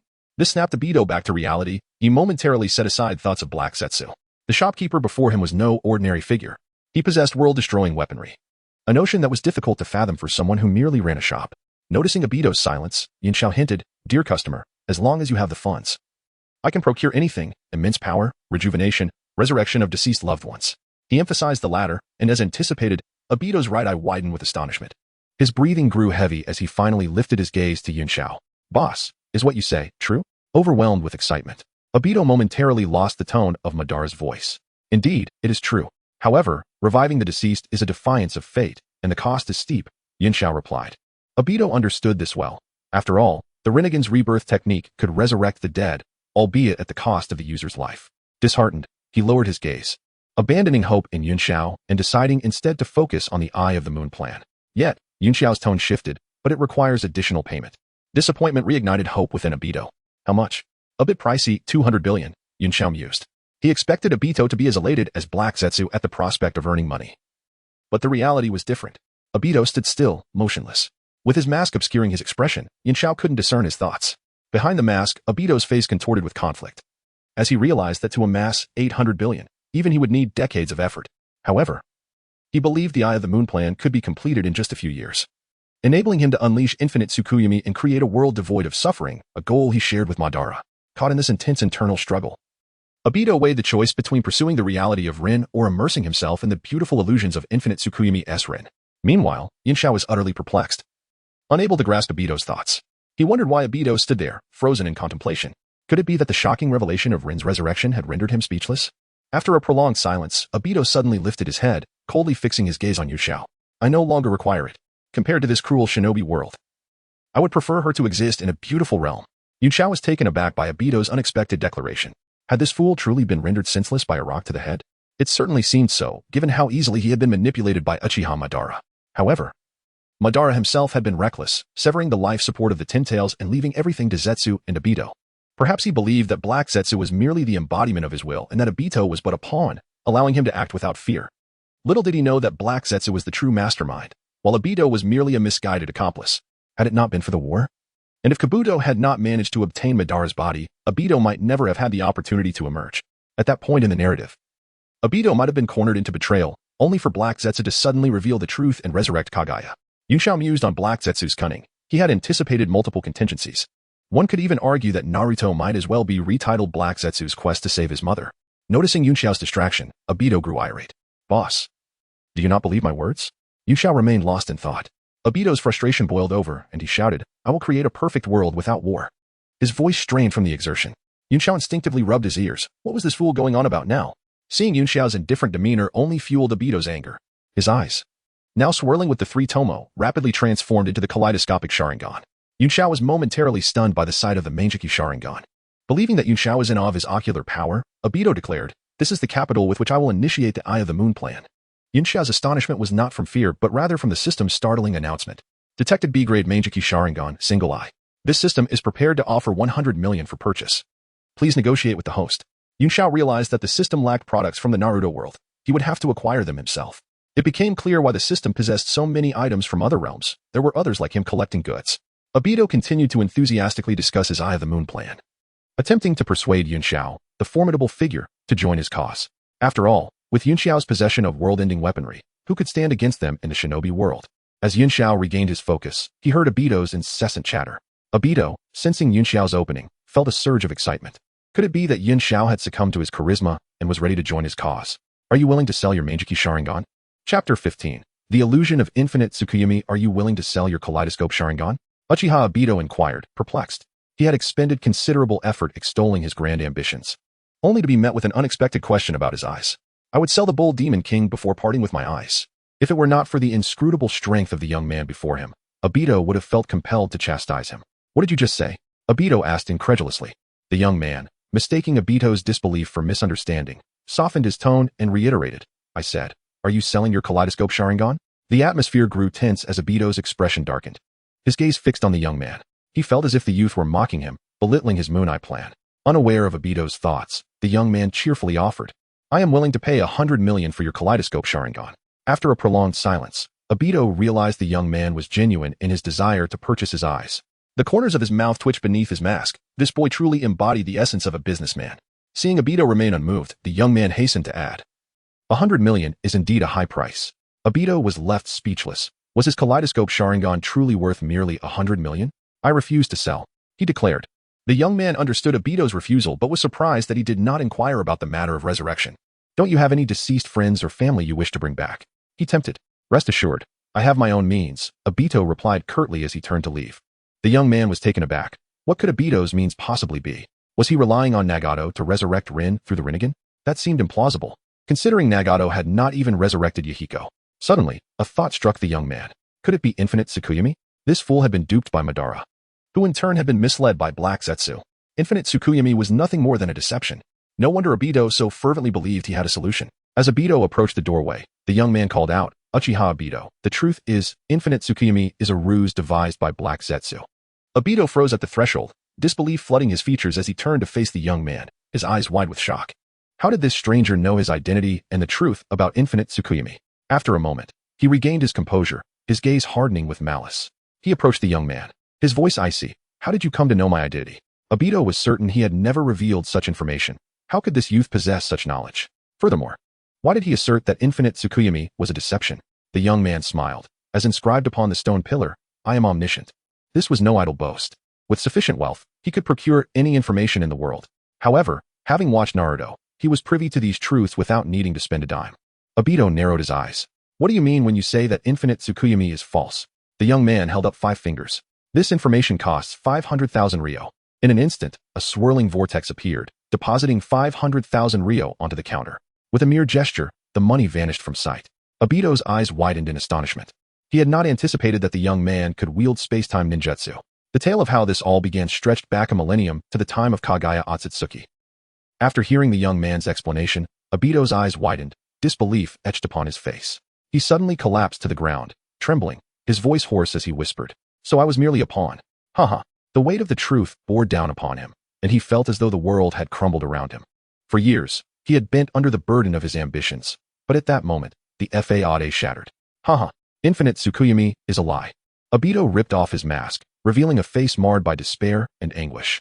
He had been deceived for so long. He had believed he had discovered a method to save the world, only to find it all was a fabrication. For this deception, he had plotted for years, even resorting to the murder of his mentor and many innocents, all for an illusory goal, Infinite Tsukuyomi. Tears streamed down his face as he recalled his younger self, the optimistic boy who aspired to become Hokage and protect his beloved village and its people. Now, however, he had transformed into a blood-stained executioner, an enemy of the entire shinobi world. He was at a loss for how to confront the reality of his actions or how to atone for his past sins. In that moment, Obito finally comprehended that his relentless pursuit of Infinite Tsukuyomi was not a path to redemption, but rather a thorough deception. The young man observed quietly, noting how unfortunate Obito's plight was. Misled by a few words from Madara, the once sunny boy had become an adversary to the world. Time passed, and Obito eventually rose from the ground, trembling hands wiping away his tears. He bowed respectfully to the young man, saying, Thank you for revealing the truth to me. Obito's voice brimmed with gratitude. This time, it was no longer a mimicry of Madara's deep tones but a return to his own natural cadence. The young man smiled and asked, What are your plans now? Obito lifted his gaze and replied earnestly, I wish to atone for my past mistakes. I want to resurrect my teacher and his wife. Upon hearing this, the young man was instantly exhilarated. Resurrecting one person would cost 200 billion Ryo, and for two, that would amount to 400 billion. Plus Rin would bring the total to 600 billion. Just think of the commission he would earn. He laughed heartily, clapping Obito on the shoulder, saying, Good lad. Recognizing your mistakes and seeking to amend them is commendable. Obito quickly responded with utmost respect. Thank you for your guidance. At this moment, Obito regarded the young man with profound reverence. In his eyes, the young man surpassed even the legendary sage of 6 paths in strength. Obito was destined to become a major client of the young man. With his kaleidoscope Sharingan, breaking and entering would be as effortless as drinking water. The young man suddenly recalled that Black Zetsu's penetrating technique was quite similar. Who could possibly detect it when used to rob a bank? In fact, at that moment, Black Zetsu was already en route to the bank. The young man jovially placed an arm around Obito's shoulder and said earnestly, Fortunately, there is still a chance for redemption. Although you are currently earning money at a slow pace, once you revive your teacher with the yellow flash's speed, I am certain it won't be long before you also resurrect his wife. Chapter 16. A dreamless existence. Upon hearing these words, Obito's eyes sparkled with excitement. His employer truly possessed remarkable talent. It must be said that the boss's idea was indeed feasible. His mentor was renowned throughout the ninja realm as the Yellow Flash. And with the Flying Thunder God technique, he could certainly earn a fortune delivering takeout. Obito exclaimed with enthusiasm, Thank you for your suggestion, boss. I shall take my leave now. With a respectful bow to Yun Xiao, he exited the establishment. As a valued customer, it was only fitting to show his gratitude. Standing at the entrance, Yun Xiao called out to him, Young man, earn well, and do not be deceived again. Obito nodded appreciatively. However, instead of rushing to earn money, he set his course towards the Rain Village. He needed to inform Nagato they could not afford to make such mistakes any longer. In the Rain Village, at the Akatsuki's base, Orochimaru sat cross-legged on a mat, eyes closed in meditation, while Jay-Z observed him with curiosity. A faint glow emanated from Orochimaru's abdomen, though dim. It was strikingly evident in the otherwise dark surroundings of the Akatsuki's hideout. After some time, Orochimaru opened his eyes slowly. Jay-Z inquired, Orochimaru, what was that light from your abdomen just now? To which Orochimaru responded with delight, Did my abdomen emit light? Indeed, a faint glow. Jay-Z confirmed with a nod. A broad smile spread across Orochimaru's face as he chuckled. I never anticipated my talents would manifest so. He then retrieved the tome on longevity from his robe and began perusing it. The text indicated that this was a manifestation of spiritual energy entering the body. Orochimaru licked his lips in excitement, his eyes shimmering with fervor. Jay-Z, intrigued, peered at the book in Orochimaru's hands, questioning, the longevity technique? In a corner, Sasori of the Red Sand had emerged from the flying leech lake, seated on the ground, manipulating his puppets. He expressed satisfaction with his creations, nodding in approval. Only puppets can be deemed eternal art. Across from him, Kakuzu was busily counting his 16 million Ryo, mumbling, When will the leader fulfill his promise of 100 million Ryo? As he counted, he continued to grumble. This is money earned from the land of fire, and this from the land of wind. What was even more astonishing was Kakuzu's ability to recall the origins of each stack of money he was counting. With a rustle, Kakuzu counted the money once more, as if repeating the process would somehow yield more. Sasori, hearing the commotion, cast a disinterested glance at Kakuzu. Having lost count of how many times he had heard him tally the funds, his ears were nearly calloused from the repetition. Just then, footsteps echoed as Pain and Konan entered the room. Upon seeing Pain, Kakuzu immediately halted his actions and eagerly questioned, Leader, when will you deliver the 100 million Ryo you promised me? Orochimaru, who had been engrossed in his reading, lifted his head, licking his lips. Leader, I also require funding for my experiments. With that, he resumed his reading. Pain, expressionless, replied coolly, Do not rush. All will come in due time. Have any of you seen Zetsu today? Everyone shook their heads. Who would concern themselves with the dark, unremarkable plant creature? Noticing their lack of awareness, Konan found it peculiar that Zetsu, usually so readily available, had seemingly vanished today. The same went for the individual claiming to be Madara. He too was absent, leaving her to wonder what schemes they might be plotting in secret. Suddenly, a set of footsteps approached, causing everyone to glance at one another in surprise. Who could possibly be arriving at their location? Curious, they turned toward the entrance, where a man with half a disfigured face and spiky hair stepped inside. Their expressions turned wary. Who would dare enter the Akatsuki? This individual was surely a formidable opponent. Orochimaru, however, looked on with intrigue, wondering why a member of the Uchiha clan had come here. Pain fixed his gaze on the newcomer. Although Obito was no longer masked, Pain recognized him instantly. Obito? He asked. Obito's presence in the Akatsuki had been under the alias of Tobi, but he had never shown himself to the group. Pain was curious as to why the self-proclaimed Uchiha Madara had chosen to reveal himself today. Obito's gaze was complex as he regarded Pain. In some ways, Nagato was far better off. Though manipulated by him, Nagato's goal of gathering all the tailed beasts was ultimately to exert military deterrence. preventing the ninja villages from waging war recklessly. Obito had once mocked Nagato's ambitions as naive, only to realize that he himself was the fool. Pain. The Eye of the Moon plan is a farce. I have been used. Obito spoke bitterly. The group turned their curious eyes toward him, while Pain remained silent. Simply observing Obito. After a long pause, he finally spoke. I understand. Nagato had never truly endorsed Madara's Eye of the Moon plan. Their relationship was merely one of mutual exploitation. In fact, Nagato had contemplated turning against Madara once all tailed beasts were gathered. Obito was taken aback by Pain and the others' reactions. Why were they not shocked by this revelation? When he had learned of it, it felt as if the sky had fallen. Why were they so unfazed? Pain appeared to perceive Obito's thoughts and calmly stated, my sole aim has always been to achieve peace in the ninja world. It has never been about the Eye of the Moon plan. Obito realized that he and Nagato indeed existed in a relationship of mutual wariness. By the way, what prompted you all to join the organization? Jay-Z suddenly inquired. I sought a sense of belonging, he replied. Orochimaru tucked the book into his robe, adding, the leader promised to fund my experiments, so here I am. Kakaza grinned. The leader previously vowed that joining the organization would earn me 100 million. Sasori lifted his head, nonchalantly stating, I was merely bored and wanted to see what was happening. Obito was left speechless. He had worried that these individuals might become ensnared in the deceptive infinite Tsukuyomi, only to discover that he was the only one in the Akatsuki who believed in the Eye of the Moon plan. Looking at the group, a twitch formed at the corner of his mouth. It turned out they were merely a collection of aimless drifters. Turning to Pain, Obito spoke earnestly. Although the Eye of the Moon plan is a fabrication, there is a shop near the border of the Land of Fire that you should visit. It could greatly assist you in achieving your aspirations. At this, Orochimaru and Kakuzu instinctively turned their gazes toward Obito, surprised that he had encountered the boss. Jay-Z and Sasori, noting Orochimaru and Kakuzu's reactions, suddenly became intrigued. Perhaps the secrets they harbored were linked to that very shop. Both discreetly made a note to visit it at an opportune moment. Chapter 17, The Great Thief of the Shinobi World at the Border of the Land of Fire. I understand, Pain said nonchalantly. What are your plans now? Conan inquired curiously. After a moment of hesitation, Obito replied, I wish to atone for my past mistakes. Both Pain and Conan were taken aback. Was this truly the once arrogant Madara? It seemed that after visiting the shop, he had undergone such a profound transformation. Pain's curiosity was piqued. What could the shopkeeper have said to Madara to instigate such a significant change? I shall go seek redemption now. Farewell, everyone. With those words, Obito's form began to fade away. The others were astonished. They had not anticipated that he possessed the space-time ninjutsu. After his departure, Conan turned to Pain and asked, what shall we do now? Since he mentioned that shop could assist us in realizing our ideals, we ought to investigate it. Pain declared as he stepped out of the base. Conan nodded and followed closely behind. Once they had left, Deidara swiftly retracted his puppet into a scroll and stretched, exclaiming, it's time to stretch my legs.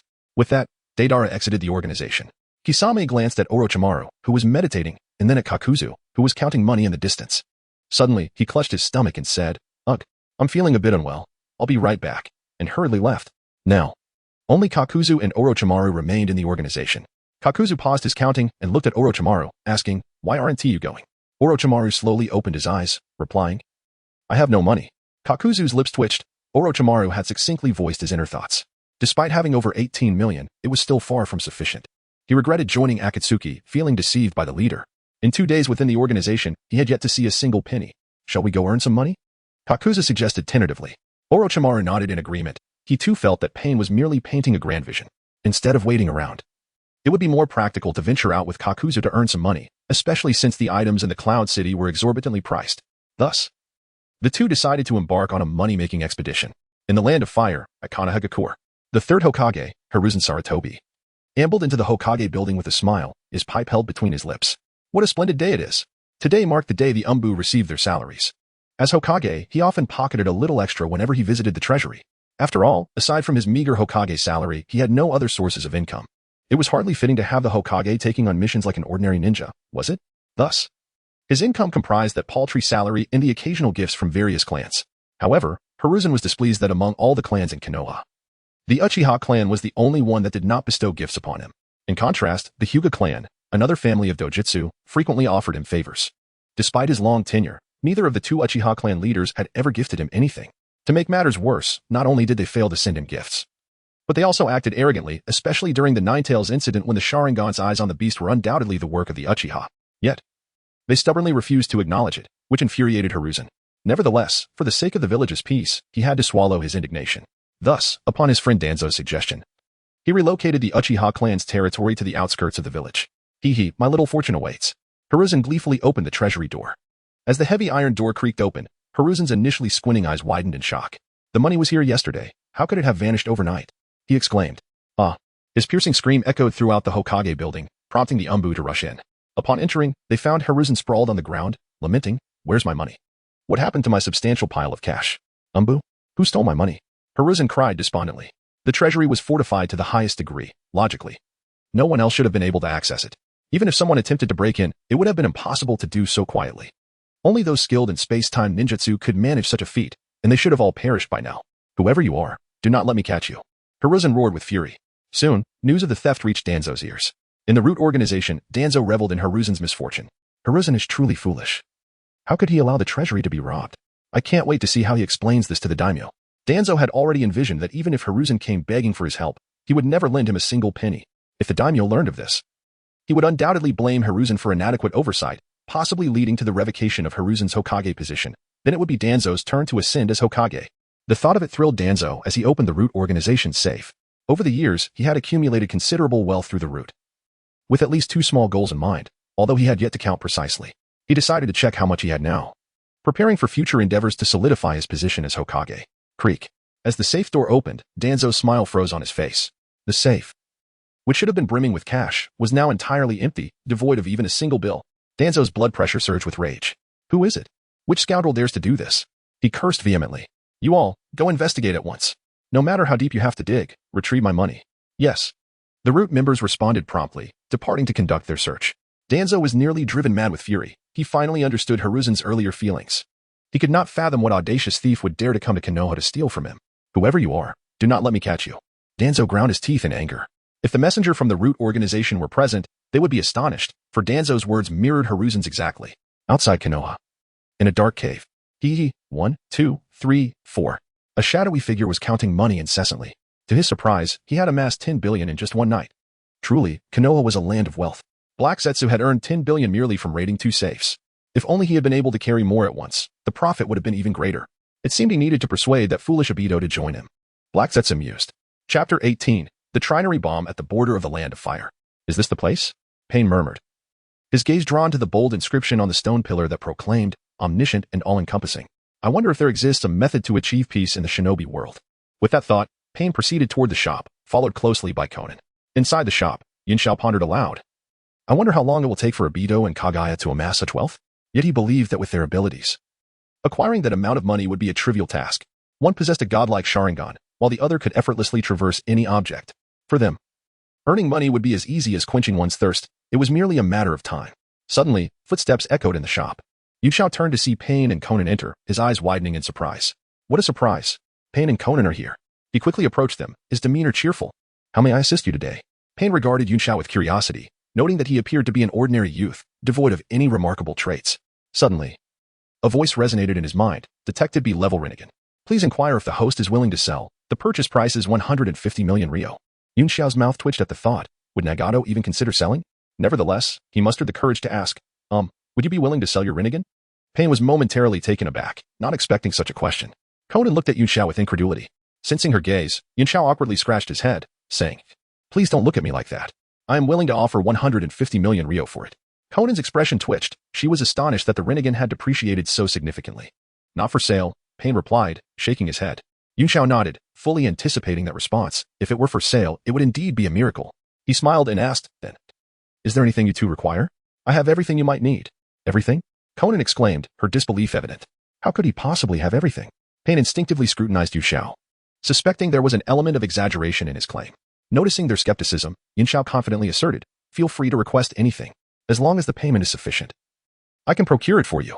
Exchanging glances filled with astonishment, Pain hesitated before tentatively asking, do you have equipment capable of capturing tailed beasts? Of course. Yunshao replied with a smile, moving to a counter and retrieving a black square box. Pain had merely asked out of curiosity, not expecting Yunshao to actually possess such an item. He approached, intrigued. Yunshao opened the box to reveal a red and white spherical object. This is a Pokeball. It can capture tailed beasts, he explained, holding it aloft. Both Pain and Conan gazed at the small object in awe, astonished that something so diminutive could seal away a tailed beast. Are you interested in purchasing? Yunshao inquired. How much? Not expensive, 5 million Ryo each. Pain nodded, recognizing that such a price for a tailed beast containment device was quite reasonable. I would like 9. Yunshao beamed with delight. Finally, a significant customer had arrived. He quickly retrieved 8 more Pokballs and placed them on the counter. Conan handed him a scroll, which he verified before storing it in his system space. Both were taken aback by Yunxiao's capabilities. Clearly, he was no ordinary shopkeeper, as an average person would not dare to suggest purchasing Rinnegan in front of him. Yunxiao rubbed his hands together excitedly, saying, "Is there anything else you require?" After a moment's hesitation, Pain finally asked, "Do you have weapons that could bring about world peace?" "What do you mean? A nuclear weapon?" Yunxiao inquired, consulting his system in his mind, which confirmed, "Indeed, there is." With that, he waved his hand through the air, and a blue screen materialized. As he pressed play, a colossal missile descended from the sky, reminiscent of a doomsday judgment. A blinding flash of white light erupted. And in an instant, a prosperous city below was engulfed by an enormous mushroom cloud. The terrifying shockwave from the explosion spread rapidly, devastating a radius of several thousand kilometers. As the billowing dust began to settle, the once thriving metropolis lay in ruins. Pain's eyes widened in disbelief as he stared at the image of the city. Filled with shock and fear, a city of such immense scale, rivaling the entire land of fire, had been reduced to a lifeless wasteland in mere moments. Their worldview had been shattered by an unprecedented force, leaving them unable to comprehend such terrifying power. As the video concluded, both remained ensnared in profound astonishment. Unable to regain their composure, Yunxiao softly explained, "This is the trinary bomb. It not only possesses tremendous explosive power, but the aftermath also results in radiation contamination. This radiation poses grave dangers to human life. Once infected, one's life enters a countdown, with only a few days remaining." Yunxiao believed that this trinary bomb would undoubtedly satisfy Nagato's desire for nuclear annihilation. After all, a single bomb could obliterate half of the shinobi world. As they absorbed Yunxiao's explanation, both Pain and Conan gazed at him with terror. How could he speak of such horrifying things with such a calm demeanor? Noticing their silence, Yunxiao assumed they felt the bomb lacked power. "Do you think its power is insufficient? Fear not, for I possess even more powerful weapons." He prepared to play another video. Pain and Conan were utterly dumbfounded. There were even more formidable weapons? How powerful could such a weapon be? As they regained their senses, they quickly interrupted Yunxiao. "Hold on, please." Yunxiao halted his actions, curiosity piqued. "Do you have any questions?" Surely, they couldn't dislike such a weapon with radiation effects. He was ready to introduce them to other armaments. Both were left speechless. What question could be more pressing? Setting aside whether they could afford it, would they even dare to use it if they bought it? Chapter 19. The Dream Weaver. "Do you dislike weapons that emit radiation?" Yunxiao inquired. "I have other types of weaponry available." Pain shook his head vigorously. "Boss, I believe the power is just too immense." It was then that Yunxiao realized. He had assumed that Pain found the power insufficient, rather than excessive. He chuckled. "I also possess options with lesser power." As he spoke, Yunxiao played another video, showcasing a warhead significantly smaller than a triphase bomb plummeting from the sky. Upon impact, it erupted in a blinding flash of white light, followed by a dark mushroom cloud rising as the epicenter transformed into a desolate wasteland spanning over 20 kilometers. The shockwave extended beyond 100 kilometers before dissipating. "This is a nuclear bomb. What do you think? Is its power significantly reduced?" Yunxiao smiled. Pain responded. "What's the difference between this and the triphase bomb?" "Oh, there is indeed a considerable distinction, as the explosive force is diminished by more than tenfold. A nuclear bomb would obliterate an entire ninja village in an instant." To be candid, Pain felt a twinge of temptation, after all. Obliterating a single village would instill fear in the others, dissuading them from waging war. Although it would cost one village, it could yield peace throughout the entire ninja realm. The phonetics of ninja peace and nuclear peace were identical. As long as the world achieved tranquility, did it matter which peace reigned? Pain mused that this seemed far more convenient than gathering all the tailed beasts, and undoubtedly more potent. Capturing tailed beasts would pit them against all the ninja villages. A thankless endeavor, and even if successful, the outcome would not rival that of nuclear weaponry. Seeing Pain's growing interest, Conan wanted to intervene. "Pain." However, the words lingered on her lips. This was a method to achieve peace in the ninja world, albeit with some cruelty, necessitating the sacrifice of one village. Yet the results would be undeniably significant. Yunxiao, with a cheerful demeanor, addressed the pair. "What do you both think of this nuclear bomb?" Pain nodded silently in agreement before inquiring about the price. "Boss, how much for this nuclear bomb?" It was evident that they were already intrigued. Suppressing his excitement, Yunxiao replied with a smile, 100 billion for a single nuclear bomb. Upon hearing this price, the two fell into a stunned silence. They were aware that nuclear bombs would be expensive, yet they had not anticipated such a staggering sum. Nevertheless, considering it was a weapon capable of ensuring world peace, an exorbitant price seemed justified. However, faced with such a lofty cost, they felt a pang of difficulty. After all, the accumulated wealth of the Akatsuki organization over the years barely totaled 10 billion, merely 1/10 of the price of a nuclear bomb. Coupled with the expenses promised to Orochimaru for experiments and Kakuzu's joining fee, it was indeed a substantial financial burden. Otherwise, Pain would have already procured the funds. Instead of delaying, this led to whispers among the two about him merely painting grand visions. He now understood why Kakuzu and Orochimaru constantly requested funds.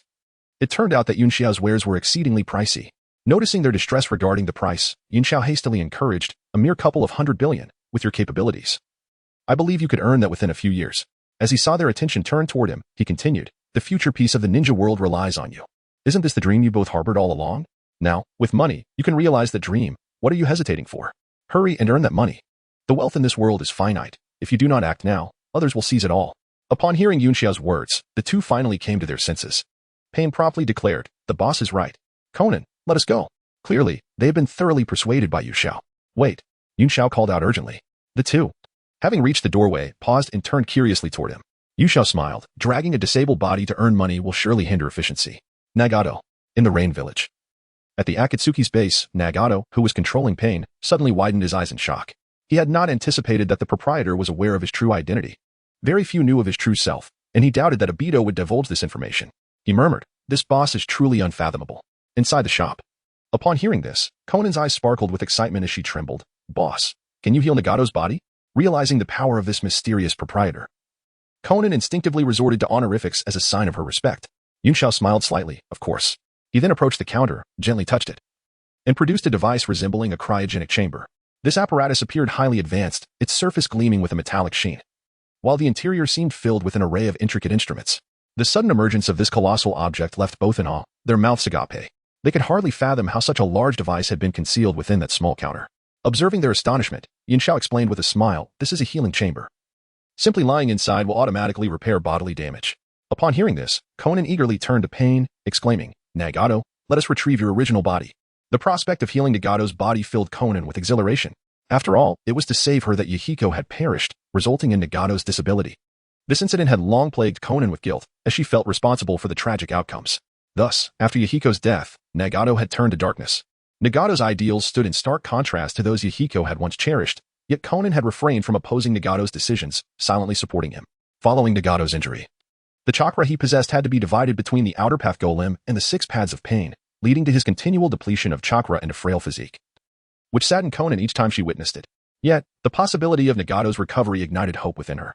How could this not thrill Conan? She was fervently eager to restore Nagato's health. Pain, noticing Conan's excitement, nodded, all right. With that, the two hurriedly departed the shop, racing towards the Rain Village. Yunxiao watched their retreating figures, feeling a sense of nostalgia. I suppose I can be considered the dream weaver of the ninja world? Suddenly, he noticed movement in the grass on either side, as 2 shadowy figures stealthily approached his store. Chapter 20. Mechanical Ascendance. Suddenly, 2 figures leaped out from the grass on either side, locking eyes with one another, momentarily frozen in place. Did you run so far just to use the restroom? Chisha no Sakyu chuckled. Haha, I find the restrooms in the Land of Fire to be quite clean, Bipa Shirzong awkwardly replied. Yunxiao stood there, bewildered, utterly confused by Bipa Shirzong's comments. What on earth do you mean by the restrooms in the Land of Fire being clean? Chisha no Sakyu merely chuckled softly. All right. Let us go inside and take a look. With that, he walked towards the store. Bipa Shirzong scratched his head awkwardly and hurriedly followed. Upon seeing the two approach, Yunxiao greeted them with a professional smile. Welcome, esteemed guests. He stepped aside, allowing them to enter. As they gazed at the diverse array of products displayed within, they were taken aback. The items were unlike anything they had ever encountered. Should you have any requests, please do not hesitate to voice them. Our store possesses everything you desire, Yunxiao said with a smile. Hearing this, Bipa Shirzong curiously inquired, Boss, do you have any remarkable weapons here? Detecting C-level decapitation blade. Please inquire if the host is willing to sell. This system is prepared to offer 3 million taels for acquisition. After being rejected twice previously, Yunxiao now understood how to enhance the probability of a successful purchase. Present a weapon of superior quality. Of course, Yunxiao replied, a mysterious smile gracing his lips as he moved behind the counter to rummage through the items. Moments later, he produced a large, crimson blade. Its hilt adorned with a blood-red gem, the blade shimmering ominously as if it could consume all life. This weapon is known as the Blood Demon Blade. Crafted from a rare or called blood iron, which can only be found deep underground in scant quantities. After meticulous forging at our blacksmith shop, the Blood Demon Blade possesses a unique ability. Should it break the skin, the wound will remain unhealed, rendering any healing method ineffective. Yunxiao's voice was low and enticing, as if he were unveiling a treasure of unparalleled worth to Bipa Shirzong. However, contrary to Yunxiao and Appo's expectations, Bipa Shirzong shook his head repeatedly, fear evident on his face. This blade is too cruel. I cannot wield such a weapon. Seeing this, Yunxiao's lips twitched but quickly returned to a placid demeanor. He helplessly shook his head and returned the Blood Demon Blade to the counter, subsequently laying out a dozen various weapons before them. Each weapon was uniquely shaped and functional. Some could unleash tremendous power, while others could morph into bewildering forms. Yunxiao meticulously described the characteristics and effects of each weapon, leaving Bipa Shirzong in awe, instinctively swallowing hard. He had never encountered such extraordinary weapons. They surpassed his wildest imagination. Noticing Bipa Shirzong's lack of response, Yunxiao asked, "Do you not fancy any of these?" "Fear not. I have more to show." As Yunxiao prepared to retrieve other weapons, Bipa Shirzong hurriedly interjected, "No, boss. I was merely inquiring." Bipa Shirzong found the weapons too terrifying. They appeared monstrous, exuding an aura that sent chills down his spine. Although he was a rogue ninja, he was not inherently malevolent. He felt these weapons were unsuitable for him. Yunxiao nodded in understanding, refraining from pressuring him further. After all, one cannot coerce someone into making a purchase against their will. Bipa Shirzong instinctively touched the decapitation blade on his back, concluding that it was indeed the most fitting weapon for him. Noticing Bipa Shirzong's disinterest in purchasing, Yunxiao turned his attention to Chisha no Sakyu. "Customer, do you have any needs? Do you possess eternal artistry?" Chisha no Sakyu suddenly inquired. Yunxiao scrutinized him closely, realizing that Chisha no Sakyu had transformed himself into a puppet. This revelation astonished him, yet he also understood the depth of Chisha no Sakyu's quest for eternal artistry.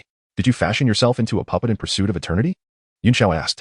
Chisha no Sakyu's pupils constricted in surprise. He had not anticipated that the youth before him would be aware of such a matter. After a moment of silence, he nodded in tacit agreement.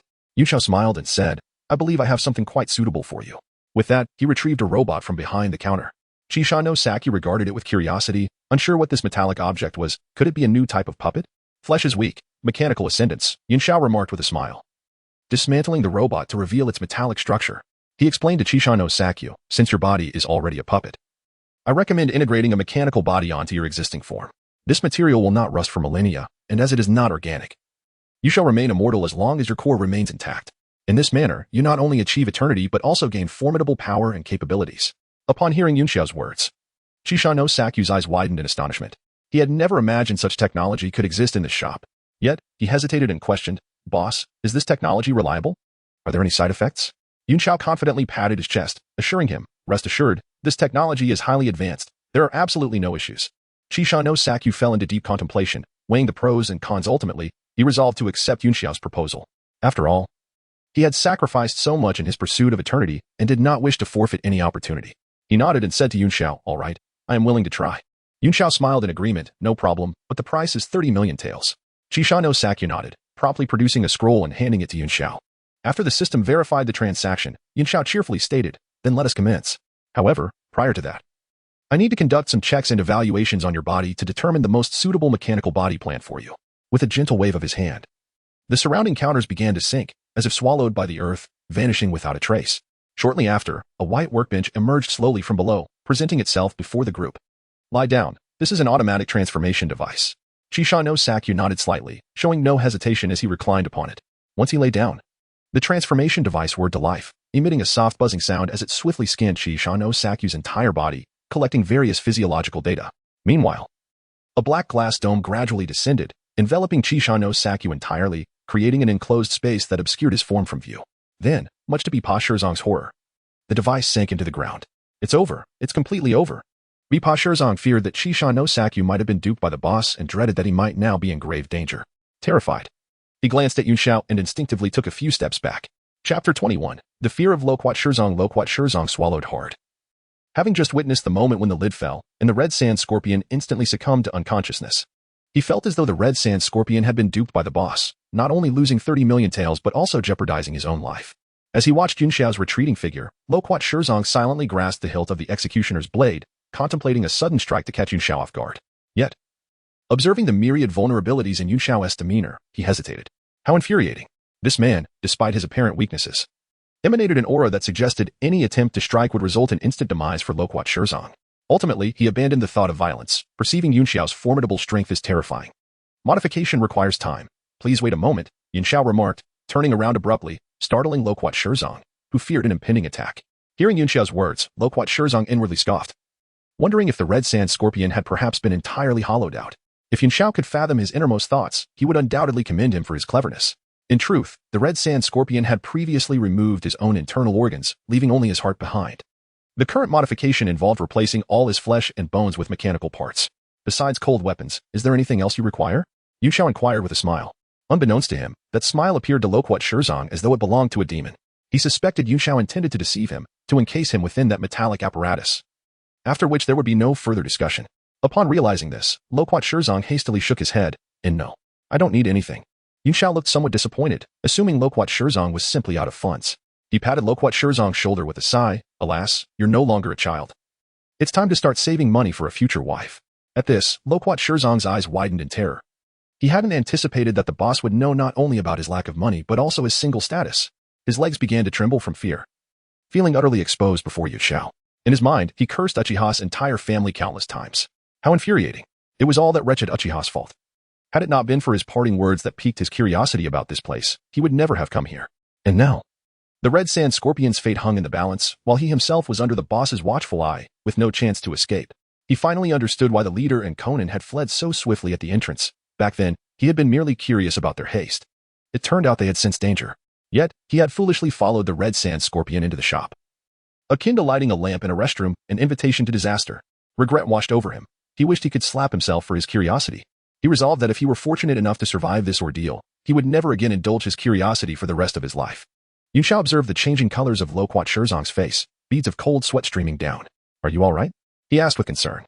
He recalled that the original narrative hadn't mentioned any health issues concerning Loquat Shirzong. Gazing at the paleness of his face, he fell into contemplation. Loquat Shirzong noticed Yu Xiao's unwavering gaze fixed on him, nearly petrified with fear. Did the boss intend to abandon pretense and resort to violence? Was his life about to end here? Loquat Shirzong should have known that a man capable of forging such a bloodthirsty blade could hardly be a benevolent soul. He closed his eyes, bracing himself for the arrival of death, hoping Yu Xiao would act swiftly to minimize his suffering. Just as Yu Xiao prepared to speak, the modification apparatus suddenly elevated. Yu Xiao was taken aback, surprised by the rapidity of the process. He opened the device's cover. Hearing the commotion, Loquat Shirzong instinctively opened his eyes, only to be paralyzed with terror upon witnessing the scene before him. Demon, this is nothing short of demonic, he exclaimed in horror. The apparatus displayed the Red Sand Scorpion's body, dismembered into several pieces.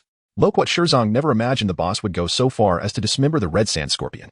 Yu Xiao's lips twitched. It seemed the automatic device was not as infallible as it had appeared. After the modification, it had failed to reassemble the Scorpion's body, leaving him with the task of piecing it back together. He promptly picked up the tools, preparing to reconstruct the Red Sand Scorpion's form.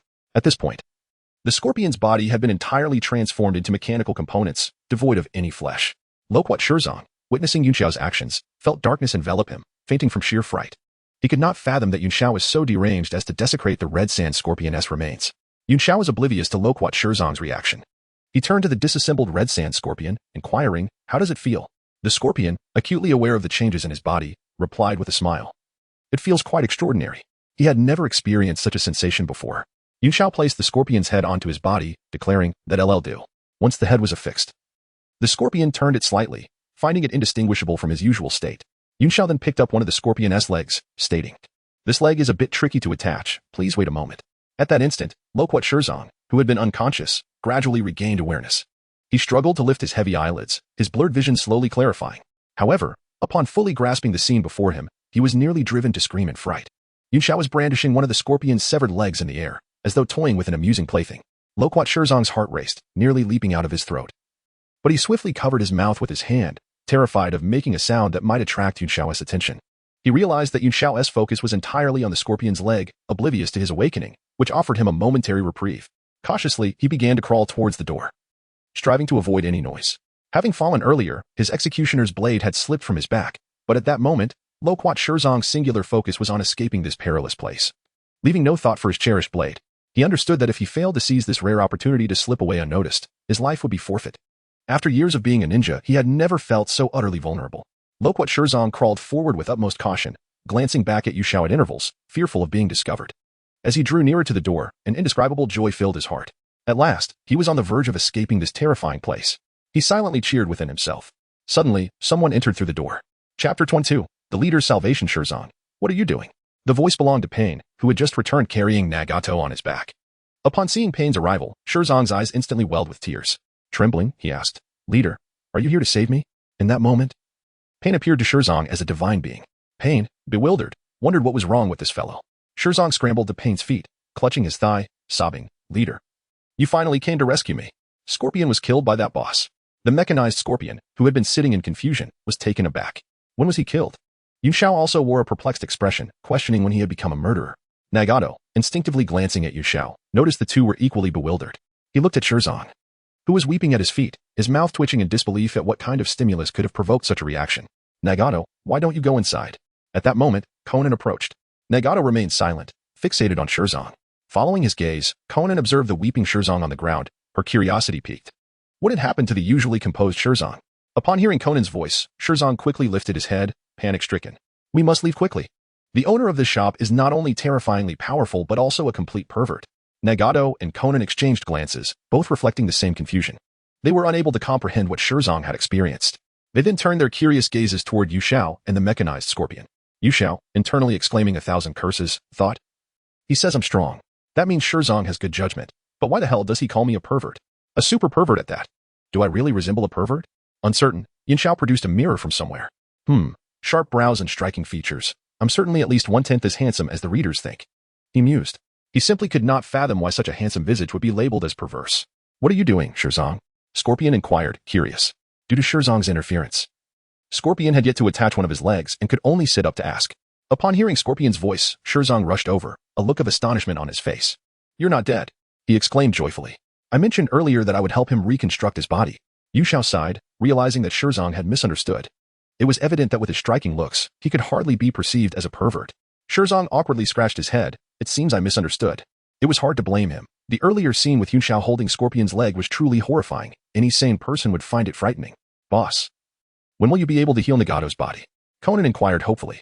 Very soon. Just give me 2 minutes, Yin Xiao replied, picking up Scorpion's remaining leg to attach it.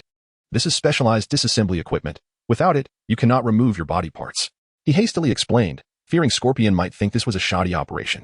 At his words, Scorpion, who had been somewhat worried, breathed a sigh of relief. He feared that while fighting, his limbs might suddenly detach. Curiously, Shirzong asked, Scorpion, how do you feel now? I feel nothing, Scorpion replied. Shirzong poked at Scorpion's body, marveling at its mechanical nature. Soon, the mechanized Scorpion was fully assembled. He clenched his fists, feeling an unprecedented surge of power coursing through him, exhilarated. Suddenly, with a thought, blue flames erupted from beneath his feet, propelling him into the air like a rocket. Shirzong watched in awe, utterly dumbfounded. He couldn't believe his eyes. The enigmatic shop owner had not deceived him. He truly bestowed upon Scorpion a brand new, more powerful body. In the air, Scorpion adjusted to his new form, a satisfied smile gracing his features as he nodded in approval. This is indeed far superior to my previous puppet body. Of course, even with a new body, you can still use chakra freely, Yin Xiao explained with a smile. Upon hearing this, Scorpion immediately tested it. And numerous strands of transparent chakra materialized in his hands, as delicate and resilient as spider silk. Shirzong's eyes widened as he beheld the chakra threads in Scorpion's hands. This is astonishing. Boss, can we now treat Nagato's body? Conan asked, noting the progress made. Absolutely, Yin Xiao confirmed. Opening the treatment chamber door and gesturing for Nagato to lie inside. Nagato, with Pain's assistance, was brought to the treatment chamber. Whoa, leader. Where did you steal this skeleton from? Shirzong exclaimed. At that moment, Nagato appeared emaciated, his body riddled with black rods. Presenting a rather eerie sight, one could hardly argue against calling him a skeleton. Nagato's mouth twitched at the comment, but he ignored Shirzong and instead addressed Scorpion. Scorpion, help me remove these black rods. Scorpion nodded, understood, leader. As the black rods were extracted one by one, Pain, previously under Nagato's control, collapsed to the ground. Devoid of command, Scorpion assisted Nagato into the treatment chamber, and Yu Xiao promptly closed the chamber door. As it sealed, a green liquid began to fill the space, enveloping Nagato's body. Lying within the treatment chamber, Nagato felt the warm liquid surrounding him, a sensation of unprecedented comfort washing over him. Over the years, he had borne the immense burden of the outer path and the 6 paths of pain, his body long since hollowed out. Thankfully, as a member of the Uzumaki clan, he possessed vast chakra and formidable vitality, allowing him to endure for so long. Had it been anyone else, they would have surely perished from chakra depletion long ago. Leader, what happened to you? Shirzong exclaimed, watching the motionless Pain on the ground with alarm. His face reflected worry, utterly unaware of the situation's true nature. Scorpion, observing Shirzong's reaction, scoffed in disbelief. Fool. From the first glance at Nagato, Scorpion recognized him as the true leader of the Akatsuki, while Pain was merely a puppet controlled by Nagato. With Shirzong's level of intelligence, it finally made sense why he had misunderstood the owner earlier. Chapter 23. A return to familiar grounds. Could it be that the true leader lies within? Looking at the fallen Pain on the ground and then at Nagato within the chamber, Shirzong finally came to a realization.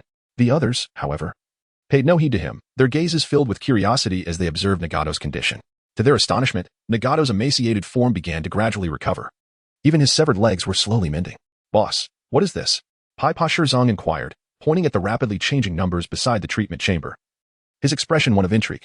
The others, drawn by his curiosity, followed his gaze and were astonished to see the figures soaring past 500. This is the price you must pay. You are required to settle 5 million taels, Yin Xiao remarked with a smile. The group widened their eyes in disbelief. Taken aback by the exorbitant cost of the treatment chamber, how could they be required to pay such a sum after such a brief period? Currently, the number has already reached 700, he continued. Xiaonan remained unfazed. While the price was indeed steep, it still fell within her means. Yet, Pai Pasher Zong looked incredulously at Yun Xiao, exclaiming, "How can it be so expensive? Boss, why don't you just rob someone?" Yun Xiao shrugged nonchalantly. "What do you think I'm doing right now?" In truth, he was indeed engaged in theft, initially intending to exchange for the miraculous sin base for Nagato. However, he deemed the sin base far too overpowered, not only offering astounding healing effects but also being exceedingly affordable. After much contemplation, he concluded that the treatment chamber was the better option. It charged by the second, thereby saving Nagato's life while allowing him to profit handsomely, a true win-win scenario. If only the price of sin base could be raised a tad, he mused. Host, due to the sin base being consumed by a certain rotund individual named Akiluobe, the stock has dwindled significantly. The cat sage has declared that the sin base are nearly extinct and cannot be cultivated in the short term. Thus, this system has decided to raise the price from 500,000 taels each to 10 million taels. Yun Xiao? He had merely thought it in passing. Yet the price had genuinely increased. What a calamity, he muttered. From that moment on, the indigenous inhabitants of the ninja realm would no longer have access to affordable sin base, all due to the actions of a certain rotund individual. In the Dragon Ball universe, the cat sage buried his head in a jar, lamenting. Not a single one left, not even one. Tears of frustration welled in his eyes as he glared at the plump figure sprawled on the ground. "You scoundrel! How could you devour all my sin base?" Upon hearing the cat sage's furious shout, the rotund individual merely scratched his rear, rolled over, and continued to snore.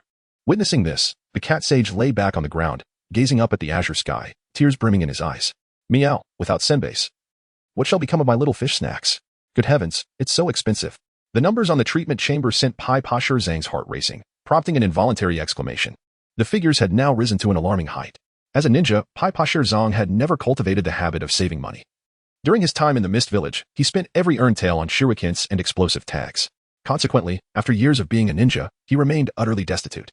When Yun Xiao had previously attempted to sell him weapons, he had declined, not because they were too sinister, but simply because he lacked the funds.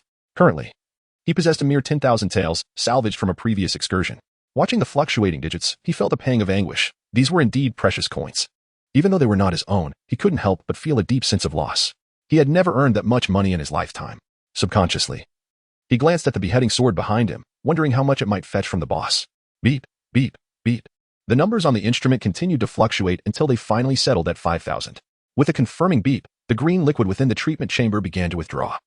And Nagato's eyes, which had been tightly shut, slowly opened. With a soft click, Nagato gently pushed the chamber door, which creaked open. Stepping out, he felt the changes in his body, a look of surprise dawning on his face. No longer was Nagato the frail, ailing figure. He had fully returned to peak condition. Perhaps even healthier than before. To his astonishment, his previously severed legs had miraculously healed, as if they had never been injured at all. With a firm step, Nagato reveled in the sensation of his feet touching the ground, his face alight with excitement. For years, he had languished in a dim room, immobile. Now, he could stand once more and walk freely. The wish to stand again had once been but a distant dream, yet now it was a realized reality. He no longer required pain's six paths. Among those present, it was Xiaonan who displayed the most fervent excitement. She rushed to Nagato's side, her voice trembling with anticipation. "Nagato, is your body finally healed?" As she spoke, tears of joy welled in her eyes, glistening as they streamed down her cheeks. Nagato, gazing at the tearful Xiaonan, instinctively reached out to gently wipe away her tears, responding, "Yes, I have been healed."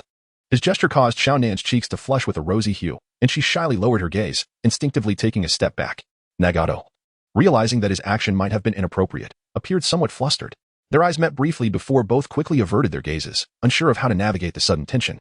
At that moment, Yin Xiao stepped forward, clearing his throat to draw their attention. Standing before the treatment chamber, he pointed at the displayed numbers, smiling as he announced, "You two, the total cost for this treatment is 10 million taels. Please proceed with the payment." Yun Xiao's words shattered the awkward atmosphere between them, and both Nagato and Xiaonan snapped back to reality. Hurriedly, Nagato produced 2 scrolls filled with gold and presented them to Yin Xiao. After carefully inspecting the funds and confirming their accuracy, Yin Xiao nodded in satisfaction. Leaning closer to Nagato, he teased in a low voice, "Are you perhaps fond of that girl?" Nagato's face instantly flushed crimson. "And no, I'm not." Yun Xiao chuckled at Nagato's reaction, patting him on the shoulder and jovially remarking, "You know the truth in your heart." "Boss, we are leaving now," Nagato declared, making a hasty exit from the shop. "Ah, youth is truly wonderful," Yun Xiao mused. Though he himself was not yet 20, having lived a prior life of 20 years, he felt a twinge of nostalgia for the vigor of youth. Xiaonan, although curious about the exchange between Yun Xiao and Nagato, quickly followed after him as he departed. Seeing the two leave, Deidara turned to Yunxiao and said, "Boss, I too must take my leave." With that, he spun on his heel, eager to experience his new form. "Wait for me," Pai Pasha Zhang shouted, dashing out after them. The thought of acquiring the Blood Demon Blade had already taken root in Pai Pasha Zhang's mind. From this moment forth, he resolved to live frugally in order to secure this coveted weapon. Although he dared not inquire about the exact price from Yunxiao, he was acutely aware that it would be far from inexpensive, starting at no less than 10 million. After all, nothing in Yunxiao's establishment came at a bargain. As Yunxiao approached the doorway, he called out to the departing figures, urging them to return frequently. Chapter 24, The Mercenary Organization of the Rain Ninja Village. After leaving the store, Nagato and his companions hurried back to the Rain Ninja Village. "Where are Kakuza and Orochimaru?" Nagato inquired, gazing at the empty base with a hint of confusion. In response, the others shook their heads, indicating they were unaware. "Haha. I didn't expect you to be so quick, Orochimaru. That guy ran off so far, yet you managed to catch up," Kakuzu's voice echoed from outside. Hearing him, Nagato and the others instinctively turned toward the entrance. "Heh, your Earthgrudge fear is quite impressive," they remarked as the two entered, noticing the group as stares. Orochimaru immediately recognized Nagato, recalling that he was the child Jiraiya had taken in on the battlefield. Orochimaru quickly understood but chose not to mention the past. Licking his lips, Orochimaru pondered, is this the true appearance of the leader? Kakuzu, curious, scrutinized Nagato, surprised by his youthful visage. Nagato, maintaining an impassive demeanor, nodded slightly and spoke in a calm tone. "Since you're here, I shall elucidate the Akatsuki's forthcoming plans. Currently, we must swiftly amass 200 billion.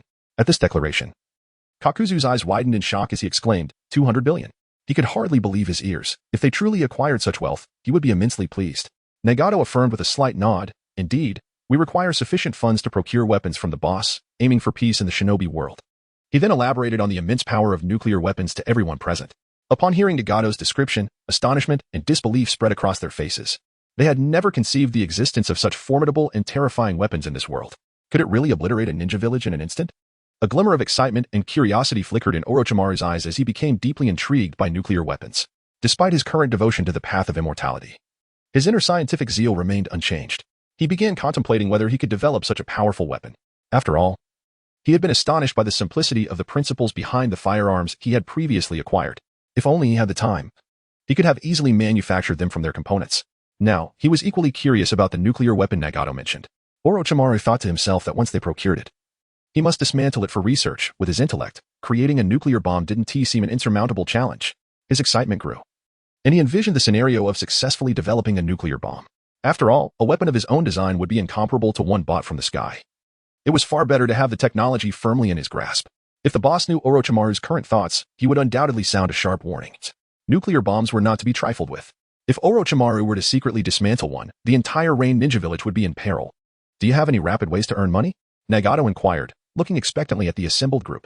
They exchanged glances, each contemplating methods to earn money.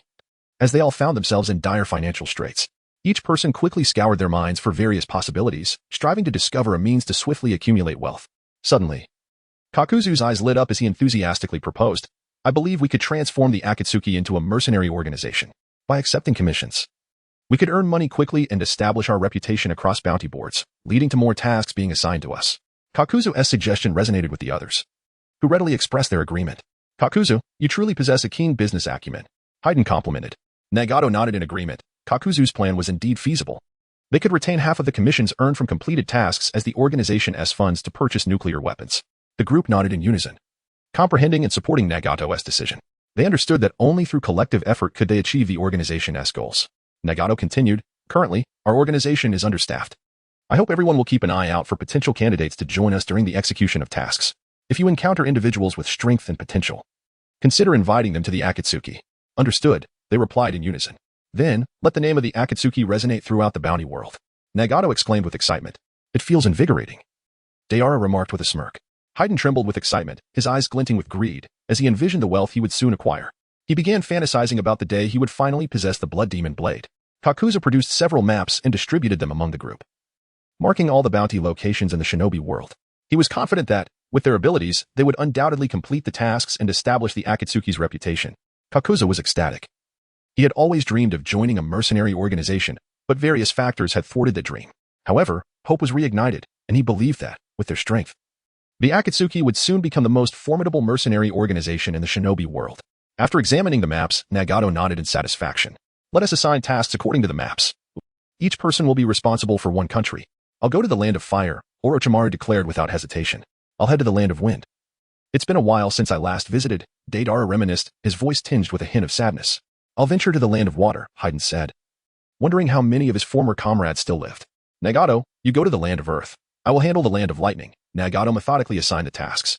Conan silently nodded, and then her body transformed into countless paper fragments, fluttering out of the base.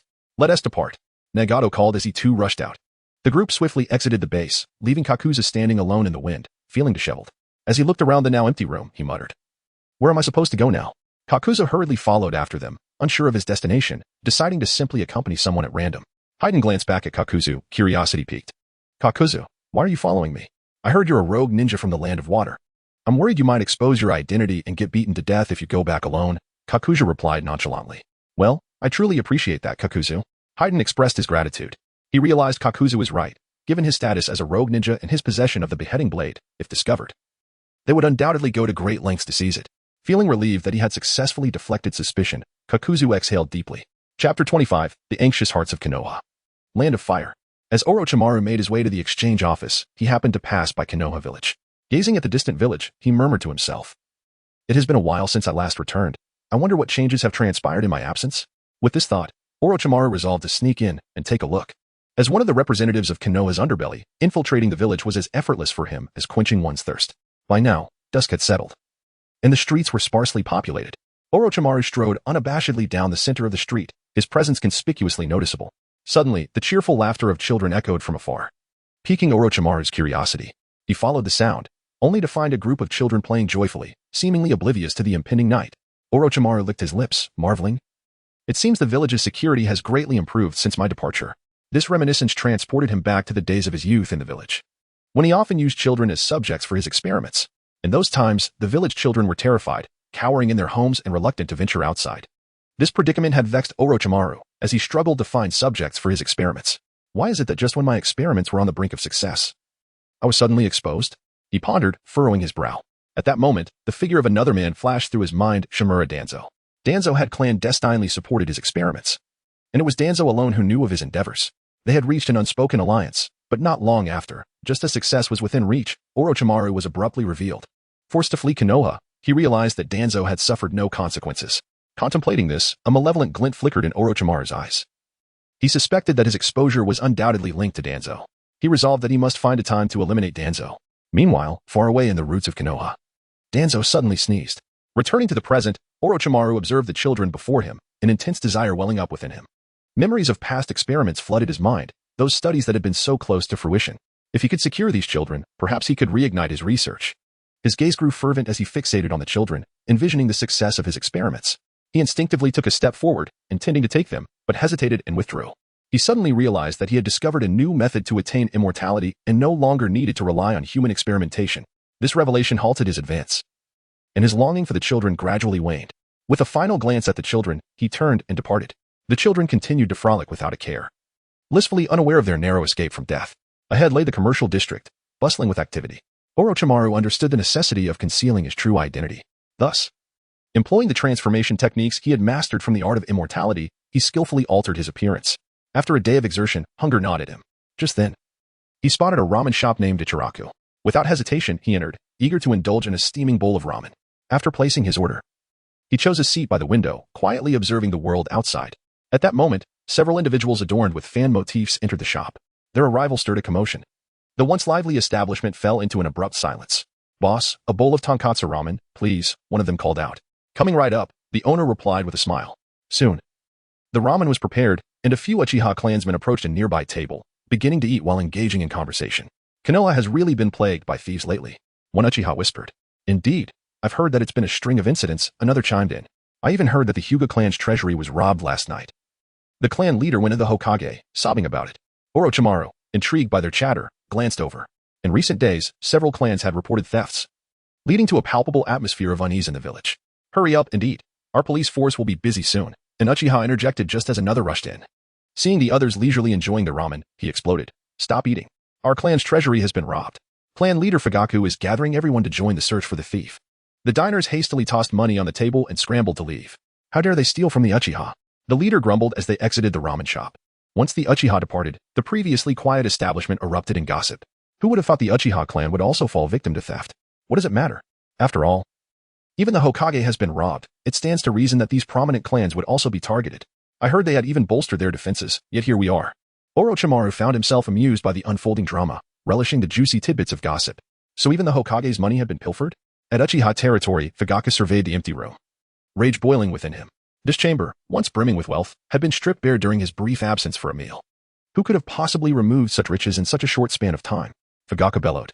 His Sharingan spun into a frenzied whirl, ultimately aligning into a pattern. Damn it! I will unearth you, even if I must scour the earth. He roared.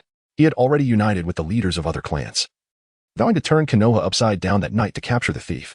Soon, the Hyuga, Inuzuka, and Akimichi clans, as well as the third Hokage Sarutobi Hiruzen and Danzo himself, arrived. Hokage-sama, esteemed leaders of the clans, we must unite tonight to apprehend this great thief plaguing Konoha, Fugaka proclaimed. Each clan present had suffered at the hands of the thief, fueling their collective animosity. I will dispatch the Umbu to assist you, the Hokage declared, prompting other clans to echo their support. The Hyuga clan will lend our full strength to aid clan leader Fugaku. So will the Inuzuka and Akimichi clans. Thus, a grand operation to capture the thief swiftly unfolded throughout Konoha. Any individual exhibiting suspicious behavior was apprehended by the various clans. Sensing the brewing storm, Orochimaru had already slipped out of the village. He glanced back at the brightly lit Konoha, musing, who could have orchestrated such a heist? Chapter 26, Absolute and Obito, outside Konoha village. The Uchiha truly exemplifies the great clans of Konoha, brimming with wealth. Black Zetsu exclaimed, rubbing his hands together in excitement. Obito Uchiha stood behind him, observing the figure of Absolute with an expression rife with malice. It was due to Black Zetsu's schemes that he felt like a fool, manipulated by him at every turn. He had been led to believe in the falsehood of the infinite Tsukuyomi. Had it not been for Yunshao's timely warning, he would still be lost in Black Zetsu's deception. Were it not for their ongoing collaboration, he would have long sought a way to eliminate him. Noticing Obito and Appo's unfriendly gaze, Black Zetsu sheepishly remarked, please don't look at me that way. Although I utilized you for certain purposes, I did not deceive you regarding the infinite Tsukuyomi. Black Zetsu envisioned a world where all beings in the shinobi realm would become nourishment for the god tree, transforming into white Zetsu, thus achieving peace. He reasoned that his goals aligned closely with Madara's aspirations. Was it that peace in its truest form? After all, with everyone dead, there would be no wars to contend with. Obito, however, remained unresponsive to Black Zetsu's assertions, dismissing them as mere nonsense. Observing Obito and Appo's lack of reaction, Black Zetsu awkwardly scratched his head, realizing that Obito had grown wise to his tricks and was no longer easily fooled. Thus, he abandoned the notion of further deceit. Putting on an innocent facade, he spread his hands and said, oh well, if you don't believe me, that's fine. Obito cast a cold glance at Black Zetsu, asserting, we are merely in a cooperative relationship. A few days prior, Obito felt utterly lost after leaving the Akatsuki, lacking any business acumen. How could he amass the wealth he desired? He wandered through the western regions of the shinobi world, yet no profitable idea surfaced. Just as he was at a loss, Black Zetsu found him. Obito-kun, are you troubled by your inability to earn money? Black Zetsu's head emerged from the ground. The moment Obito laid eyes on him, an inferno of rage ignited within him. This dark figure had toyed with him for years. Enraged, he lunged at Black Zetsu, who quickly retreated underground.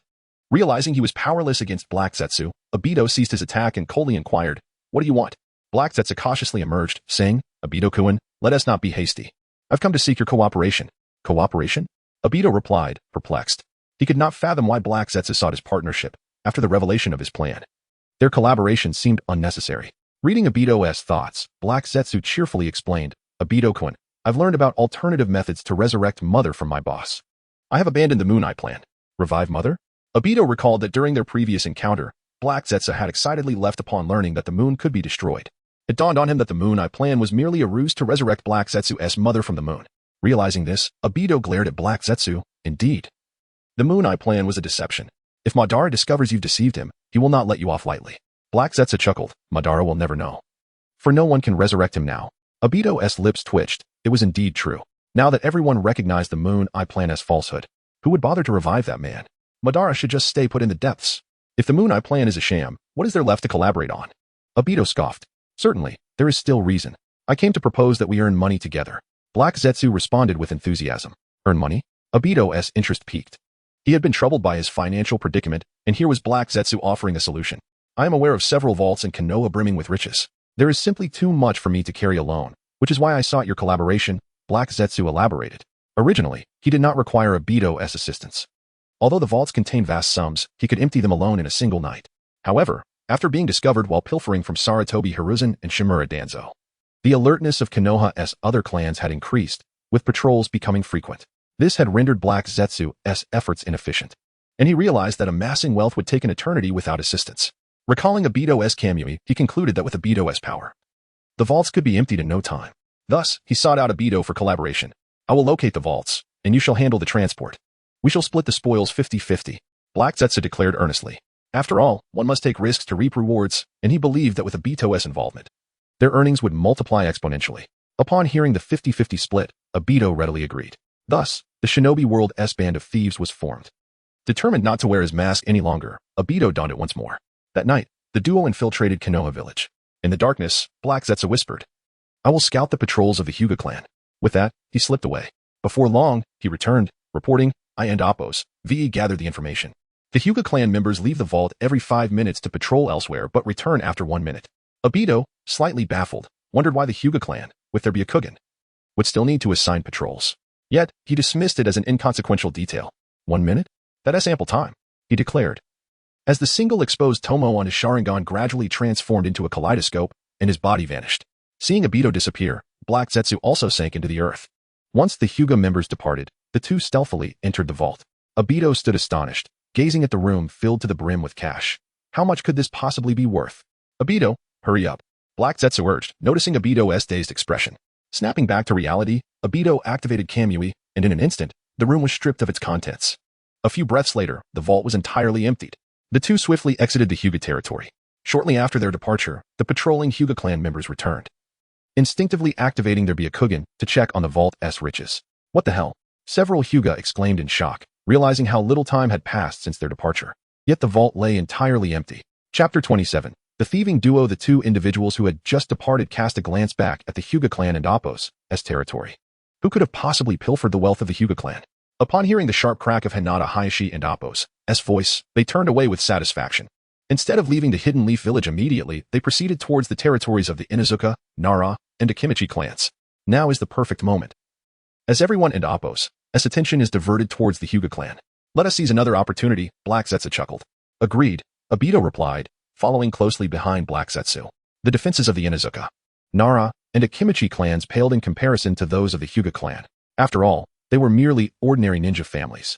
Whereas the Hyuga clan was one of the most formidable families in the Hidden Leaf village, possessing the powerful Byakugan. Thus, the defenses of the Inuzuka, Nara, and Akimichi clans were no match for them. With little effort, the duo emptied the coffers of the three clans. Thanks to Obito and Oppos' Kamui, their efficiency was greatly enhanced. In a single night, they managed to visit half of the families in the Hidden Leaf. As dawn broke, they realized it was time to leave the village, planning to return the following night. Once they found a hiding spot, Obito extracted all the money from the Kamui dimension. Upon seeing the substantial amount, a thought of keeping it all for himself crossed Obito and Oppos' mind. Although Black Zetsu possessed a unique power that made him difficult to eliminate, in terms of strength, he was no match for Obito. He could easily abscond with the money, but he hesitated, knowing he still needed Black Zetsu to guide him to the vaults. He did not wish to lose a fortune over a trivial gain. They began to tally their haul, a task that consumed the entire day until evening. Aha! To think our one night's bounty amounts to 30 billion. Black Zetsu exclaimed with excitement. Obito was taken aback by the figure. Realizing that while he anticipated a considerable sum, he never imagined it would be so vast. This meant he had earned 15 billion in just one night. Affirming that his partnership with Black Zetsu was indeed wise. If things continued on this trajectory, he believed it would not be long before he amassed enough to resurrect his mentor. Black Zetsu was equally elated, astonished by the rapid accumulation of wealth since Obito and Oppos' involvement. Prior to Obito's arrival, he had toiled through the night to earn just a few billion, and that was under undisturbed circumstances. With the increased patrols among the clans, his earnings had dwindled to mere millions per night.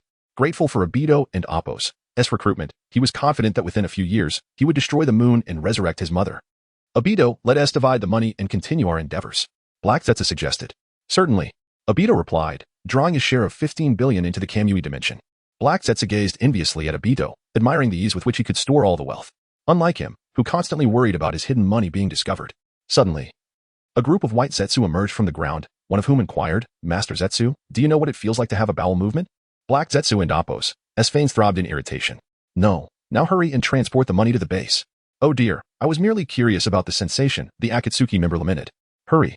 Black Zetsu bellowed. Seeing Black Zetsu's fury, the Akatsuki member quickly rallied the remaining white Zetsu to move the money. Once all the funds were transported, Black Zetsu turned to Obito with a smile. Obito, let us commence tonight's operation. Obito nodded and donned his yellow whirlpool mask. The two stealthily infiltrated the hidden leaf once more, their target for the night being the Uchiha clan. Has the Uchiha clan truly been relegated to the fringes of the village? Obito mused. The previous night, they had refrained from targeting the Uchiha due to their distance from the village center, but tonight was different. They were heading straight for the Uchiha. Upon reaching the Uchiha territory, Uchiha Fugaku, having learned of the previous night's thefts from the various clans, felt a wave of unease wash over him. He hurried to the clan and Appo's vault, anxiously unlocking the door. When he saw that the treasures within were intact, he finally relaxed. However, he did not let his guard down. Instead, he resolved to adopt even more vigilant measures. Since the previous night, he had taken up residence in the vault, determined to prevent any potential thieves from seizing the opportunity. Meanwhile, Obito and Black Zetsu concealed themselves in the shadows, closely observing Uchiha Fugaku's every move.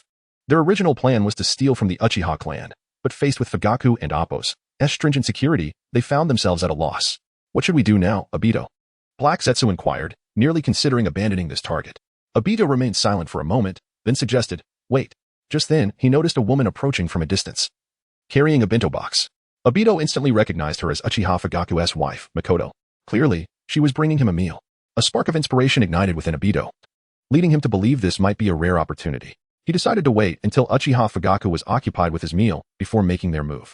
Before long, Makoto arrived at the vault door, gently knocking and softly calling, Fugaku-kun, it's time to eat. Hearing her voice, Fugaku emerged, casually shutting the vault door behind him. What delicious food have you brought me tonight? He inquired with a smile. Everything you love, Makoto replied with a smile. You're so wonderful to me, Makoto. Not at all. As the couple exchanged affectionate banter, Obito and Black Zetsu exchanged glances before stealthily slipping into the vault. Upon entering, both were taken aback, their eyes widening in disbelief at the sight before them. The scale of the vault surpassed that of the Hyuga clan, with riches piled high, nearly filling the entire space. No wonder Uchiha Fugaku had chosen to guard it personally. It housed an immense fortune, Obito whispered. Without hesitation, he began transferring vast amounts of wealth into his Kamui dimension. However, the sheer quantity of treasures within the vault proved overwhelming. Even with Kamui at his disposal, it would take considerable time to transport all the riches. After a significant effort, Obito finally managed to store all the wealth within the Kamui dimension. He and Black Zetsu exchanged glances, both recognizing the exhilaration reflected in the other's eyes. Without a moment's hesitation, they departed the Hidden Leaf Village, vanishing into the darkness with their newfound fortune. After finishing her meal, Uchiha Fugaku returned to the vault, only to be left in shock as he beheld the scene before him. In the brief time he had been away for dinner, how could all that wealth have vanished? Chapter 28. My name is Obito-kun. Quickly bring out the money. Let's see how much we have. Black Zetsu exclaimed, rubbing his hands together in excitement. Obito's thoughts were pulled back by Black Zetsu. He activated his Sharingan and retrieved all the money he had acquired from the Uchiha clan. The two gazed at the mountain of wealth before them, their eyes gleaming as they hurriedly began to count their spoils from the Uchiha. After a considerable time, Black Zetsu exclaimed, a total of 1.8 billion ryo. Truly, a family that has persisted since the Warring States period possesses remarkable resources. Obito was equally astonished by the Uchiha clan's might. However, his expression soon darkened as memories of his childhood days spent with his grandmother surfaced. Although the clan provided some assistance, it was merely enough to scrape by. The family's financial situation had never been favorable, and it was only after he became a ninja and took on missions that their circumstances began to improve. Obito never fathomed that with such vast wealth within the clan, they would not extend help to those in need. Since you refuse to spend this money, I shall do it for you, he murmured. Once they finished dividing the spoils, Black Zetsu remarked, Obito-kun, there is nothing left in Konoha. We must change villages. Obito nodded in agreement. They had already plundered all the prominent clans, and there was nothing of substantial value remaining. In fact, one could argue that the combined assets of Konoha's major clans paled in comparison to those of a smaller clan. It was indeed time to relocate. So the two began to gather their belongings in preparation for a hasty departure. Just as they set off, Obito suddenly halted, turning back to glance in the direction of Konoha. Noticing Obito's pause, Black Zetsu questioned, what is it, Obito-kun? Wait here. I shall return shortly. Obito replied as he hastened towards Konoha. Inside Konoha. Knock, knock, knock. Coming. A young boy with spiky blonde hair rushed to the door upon hearing the knocking. Hokage Gigi, he exclaimed joyfully. Little Naruto, I have come to deliver your living expenses. Sarutobi Hiruzen said, handing a small envelope to the smiling boy. Thank you, Hokage Gigi. Naruto replied gratefully. However, as he received the envelope, he noticed that it was thinner than usual. Staring at the envelope in his hand, he looked up at the kindly Sarutobi Hiruzen and asked, Hokage Gigi, why is my allowance so little this month? Did I do something wrong? He gazed at Hiruzen with an expression of distress. Hiruzen felt a bit awkward upon seeing Naruto's disheartened face. It's not like that. Recently, a thief has been troubling the village, and all the money has been stolen. Which is why your living expenses are less than usual. Oh, I see. Naruto clenched his fists, indignantly declaring, That thief is truly despicable. This revelation filled Naruto with anger. It was all because of that wretched thief that his already meager allowance had diminished further. Be sure to spend it wisely. I have matters to attend to and must take my leave. I shall visit again soon, Sarutobi Hiruzen said with a smile. Understood, Hokage Gigi. Goodbye, Naruto replied. Once Hiruzen departed, Naruto closed the door and mumbled to himself, this month's allowance isn't enough. It seems I'll have to go hungry. Over the years, he had often faced hunger due to insufficient funds. Sometimes, even when he had money, shopkeepers would refuse to sell to him simply because of who he was. As he pondered this, tears streamed down his face. Mom, Dad, where are you? Knock, knock, knock. At that moment, the door was knocked upon again. Quickly wiping his tears, Naruto called out, Hokage Gigi, I'm coming. He presumed it was Sarutobi Hiruzen returning, for aside from the Hokage, no one else had visited his home in years. Upon opening the door, he was surprised to find not Hiruzen, but a stranger, a man he did not recognize. Carrying several bags, the newcomer was Obito Uchiha. Who are you? Naruto inquired curiously. Hello, Naruto. I am a student of your father, Obito replied with a smile. Naruto's eyes widened in surprise. Uncle, you know my father. As Obito stepped inside, he surveyed Naruto's living conditions and frowned, taken aback by the dire state of affairs. There was even expired milk on the table. Uncle, do you really know who my father is? Naruto asked eagerly. Obito felt a pang of guilt at the sight of Naruto's hopeful expression. After all, Naruto's tragic circumstances were largely a result of his actions. Had it not been for the Ninetales incident, Naruto would have grown up as a child of a prominent ninja, much like Asuma. Uncle, Naruto called out. Hearing him, Obito snapped back to reality and placed the items he was carrying on the table. Ruffling Naruto's hair, he reassured him, of course. Your parents are away on a mission, but they will return in a few years. Naruto's excitement surged. Is that true, uncle? Indeed. But you must not tell anyone about this, or your parents may not come back, Obito said with a serious tone. Naruto nodded eagerly. Don't worry, uncle. I won't tell anyone. Not even about my visit today, Obito added. Naruto vigorously nodded in agreement, overwhelmed with joy to learn that he indeed had parents. And they were merely away on a mission.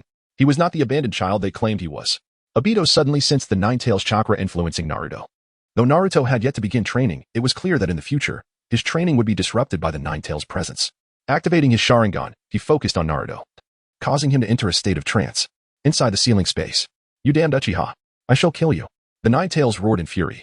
It recognized Obito as the Uchiha who had controlled it years prior. Naruto found himself in a mysterious space, gazing in terror at the Ninetales, instinctively hiding behind Obito. Quiet down, Ninetales. Obito commanded, glaring at the beast. The Ninetales was instantly ensnared in a genjutsu. Back in the outside world, Naruto snapped out of his stupor. His curiosity piqued as he asked Obito, Uncle, what was that giant fox? Just a pet, Obito replied, producing a thick envelope from his coat and handing it to Naruto. This is your allowance for me. I must leave for now, but I will return when I have the time. Naruto accepted the money with a smile. Understood, uncle. Remember, do not speak of my visit or your parents' situation to anyone, Obito reminded him. Got it, uncle. Before leaving, Obito inquired, Naruto, do you know someone named Kakashi? Naruto looked puzzled. Uncle, I don't know him. Obito's expression darkened. I see. Naruto, my name is Obito. In Naruto's eyes, the uncle before him suddenly vanished into thin air. He instinctively rubbed his eyes, believing he was dreaming. Yet, gazing at the thick envelope in his hand and the state of his home, he realized he was not dreaming. Chapter 29. Do not relieve oneself casually outside the village of the leaves. It wasn't long before Obito returned. Kuro, let us depart, Obito declared. Very well, Kuro replied, casting a glance at the white Zetsu, Akatsuki. We shall first leave the land of fire. You must safeguard the funds at the base. They are of utmost importance for exchanging weapons at that shop on the border. Understood, Lord Kuro, Akatsuki affirmed. Nodding, Kuro and Obito set off. Akatsuki watched their departing figures, lost in contemplation. I wonder if that shopkeeper can enlighten me on what it feels like to have the urge to relieve oneself. Lord Kuro speaks so highly of him. I'm certain he will reveal the sensation to me. With that thought, Akatsuki eagerly began searching for the shop known as Yunshao in the western part of the Land of Fire. At the border of the Land of Fire, Yunshao languidly reclined in his chair. Oddly enough, since Nagato and the others had left a couple of days prior, no customers had graced his shop. Yawning, he mused. With this lack of clientele, when will I ever accumulate wealth? The prices of items in his store were exorbitantly high, well beyond his means. Without funds, he could not procure goods to enhance his strength, and without strength, he dared not venture outside, for the ninja world remained perilously dangerous for one as feeble as he. Thus, he was left to idle within the shop, pondering the unfolding narrative. Outside, Akatsuki gazed curiously at the shop before him. Is this the establishment Lord Kuro spoke of? After searching throughout the night, he had finally located it. I wonder if the shopkeeper can tell me what the urge to relieve oneself truly feels like? He pondered as he stepped inside. Shopkeeper, Akatsuki exclaimed. The sudden outburst startled Yunshao, who quickly rose to see a bouncy white Zetsu entering. Recognizing the playful demeanor, Yin Xiao identified Akatsuki among the myriad white Zetsus created by Uchiha Obito. Akatsuki was a unique being, an expert in the study of human excrement, a wholesale supplier of prosthetics, a vessel for possession. With a smile, he inquired, "What can I assist you with? Do you know what it feels like to have the urge to relieve oneself?" Akatsuki rushed forward, his eyes brimming with anticipation. Yin Xiao was momentarily taken aback, unable to fathom how to articulate such a concept. His mouth opened and closed, momentarily lost for words. Observing Yin Xiao's perplexed expression, Akatsuki's face fell. Oh. So even the shopkeeper is unaware. With a heavy heart, he turned to leave. Suddenly, Yin Xiao called out, "I truly find it difficult to describe. But I can allow you to experience it firsthand. Is that true?" Akatsuki exclaimed, excitement coursing through him as he grasped Yin Xiao's shoulders. Yin Xiao nodded with a grin. "I can implant the necessary organs into your body, allowing you to relieve yourself like a normal person." Upon hearing this, Akatsuki leaped with joy. "Aha! I can finally relieve myself. Shopkeeper, please assist me." As a white Zetsu, his greatest dream was to experience this very act, and now that dream was within reach. However, due to the uniqueness of your body, it will require the cultivation of suitable organs, costing a total of 50 million ryo. Do you have the funds? Yin Xiao inquired with a smile. Akatsuki paused at the mention of the price, momentarily disheartened. Would his lack of funds mean he could never know the sensation of relieving himself? But then an idea struck him. Lord Kuro left behind an abundance of money at the base. I can use that to transform my body. With renewed enthusiasm, Akatsuki declared. "Shopkeeper, I have money. I will retrieve it now." He dashed out of the shop, exclaiming, "Ahaha, soon I shall know what the urge to relieve oneself feels like." As Akatsuki's voice faded into the distance, Yin Xiao felt a twinge of curiosity. Did white Zetsus have a penchant for earning money? He could not fathom where Akatsuki had acquired his funds. At Black Zetsu's secret base, one white Zetsu asked, "Akatsuki, what do you need money for?" Upon hearing this, the other Zetsus turned their curious gazes toward him. "I'm going to transform my body so that I can relieve myself," Akatsuki exclaimed with enthusiasm. The other Zetsus, intrigued, gathered around him, disbelief evident in their expressions. "Is that true?" "Absolutely. And it only costs 50 million. Akatsuki replied earnestly. "Would you like to undergo the transformation too? Then we can all enjoy relieving ourselves together." His words sparked interest among the Zetsus, who exchanged glances filled with hesitation and desire before turning back to Akatsuki. "ISN and Oppos, that a bit unethical? That money belongs to Lord Kuro," one Zetsu cautiously remarked. Clearly apprehensive. "What is there to fear?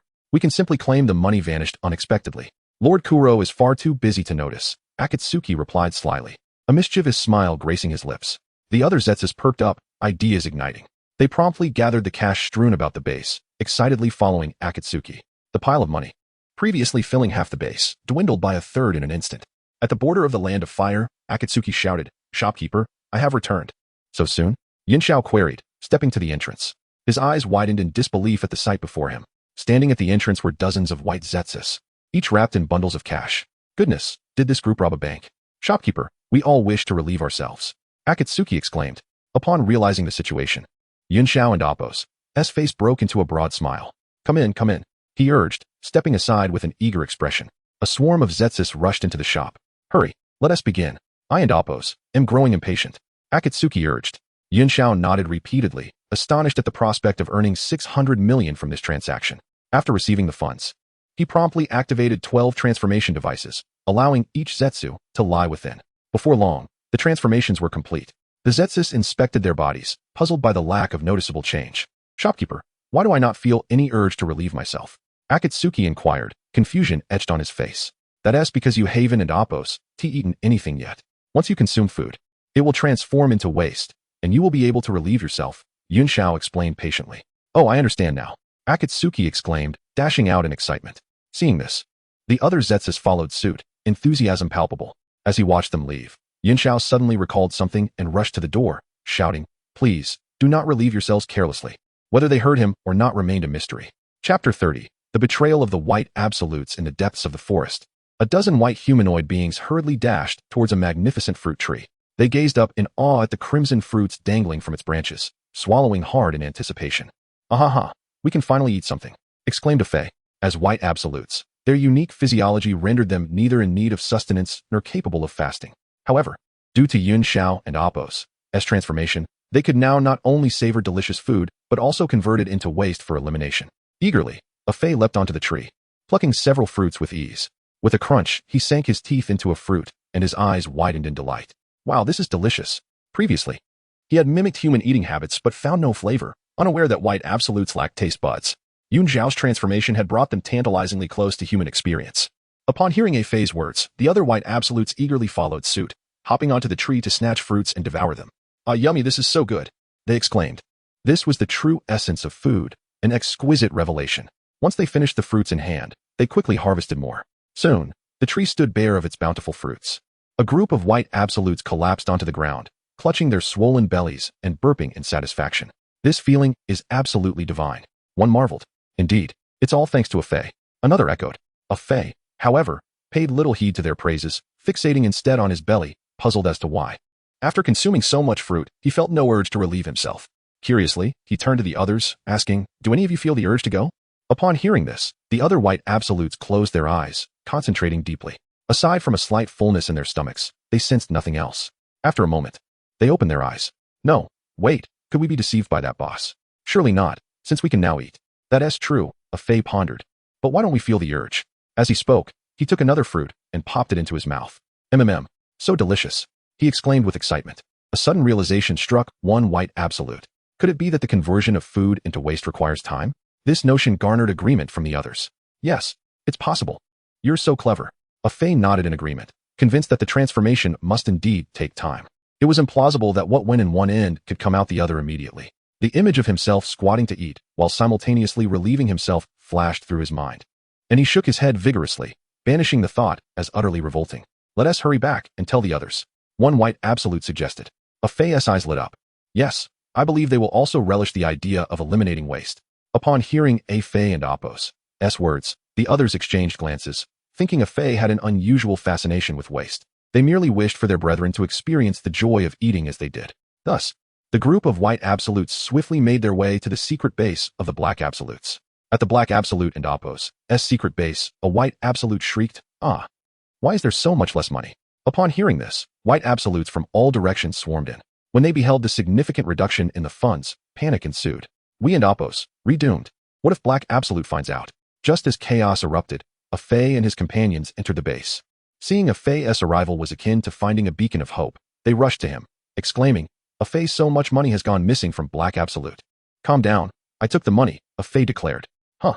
The white absolutes were bewildered, uncertain of Fei's intentions with the funds. "I know a shopkeeper who can transform our bodies to be like humans, allowing us to eat and relieve ourselves," Fei explained. The white absolutes were electrified by his revelation. "Is that true, Fei?" They gasped, their breaths quickening. As white absolutes, their dream was to eat like humans. Never did they expect this aspiration could become a reality. "Fei, take me with you." "Me too. I want to go." "Please, Fei. I have never begged anyone in my life." "Don't worry, I will take you all," Fei assured, thumping his chest. "Wonderful. If the transformation succeeds, I'll gladly be your underling." "Me too. Fei, you will be my big brother." Flattered by their admiration, Fei's pride swelled. However, he cautioned, "But the transformation requires a substantial amount of money." Upon hearing this, the other white absolutes exchanged glances, realizing they were merely white absolutes and possessed no funds. They looked at Fei with pleading eyes. Feeling like a savior under their gaze, Fei pointed to the wealth within the base, smiling. "Isn't their money there?" The white absolutes turned to the mountain of cash, and their excitement soared. Yet, they quickly sobered, hesitating. "Fei, but that Black Absolute's money. What if he gets angry?" Fei gritted his teeth. "This is all for the sake of being able to relieve ourselves. If Black Absolute causes us trouble, we can simply quit." A wave of enthusiasm swept through the white absolutes. "Yes, even Black Absolute cannot thwart our pursuit of dreams." Fei rallied, "For our dreams! For our dreams! For our dreams!" echoed throughout the base, resounding with the fervent cries of the white absolutes. Meanwhile, Black Absolute, busy earning outside, could never have anticipated that mere moments after his departure, his subordinates were in revolt. "Grab the money," Fei shouted, raising his arm high. "Understood." The white absolutes shouted in unison. They rushed to the piles of cash, clutching the bills tightly. In no time, each white absolute held a hefty bundle of money, while the once towering stacks of cash were now utterly depleted. In unison, the white absolutes proclaimed, "We pledge to follow Fei until death." Fei nodded in satisfaction. Pointing in a direction, "Let us go." At that moment, a gurgling sound erupted from his stomach, an unprecedented sensation washing over him. "Oh, so this is the feeling." Fei instinctively clutched his belly, his hips shifting restlessly. So this was the urge to relieve oneself? He hurried to the side and squatted down. Chapter 31. The god of wealth. Upon witnessing Fei's appearance, the transformed Baiju were overtaken by an unusual sensation in their stomachs. "Oh, is this what Lord Fei referred to as the call of nature?" They hastily sought secluded corners to relieve themselves. Perhaps due to their excessive consumption of fruit, they expelled their waste with the force of a water gun. The remaining Baiju stared in astonishment at Fei and the others squatting on the ground, releasing their waste. Fei grimaced, clutching his abdomen, veins bulging on his forehead. It was evident that his indulgence in fruit had led to this unfortunate bout of diarrhea. Ah, what relief! After a moment, Fei exhaled deeply and rose to his feet, eager to inspect the results of his recent endeavor. Oh, the stench! Instinctively, Fei covered his nose and knelt down to scrutinize the excrement he had just produced. Out of curiosity, he even poked at it with his finger. Yikes! The Baiju instinctively recoiled a few steps, wishing to distance themselves from Fei. They began to question whether their decision to betray Heijue in favor of following Fei was wise. Fei did not seem particularly reliable yet. They reminded themselves that this was all in pursuit of their dreams, making the betrayal of Lord Heijue worthwhile. Fei had intended to taste his own waste to discern its flavor, but the hissing of the other Baiju caused him to abandon that notion, deciding instead to seek a more private moment for such an experiment. Wiping his soiled fingers on the ground, Fei stood and called out to the Baiju, "We were delayed, but now we shall set off."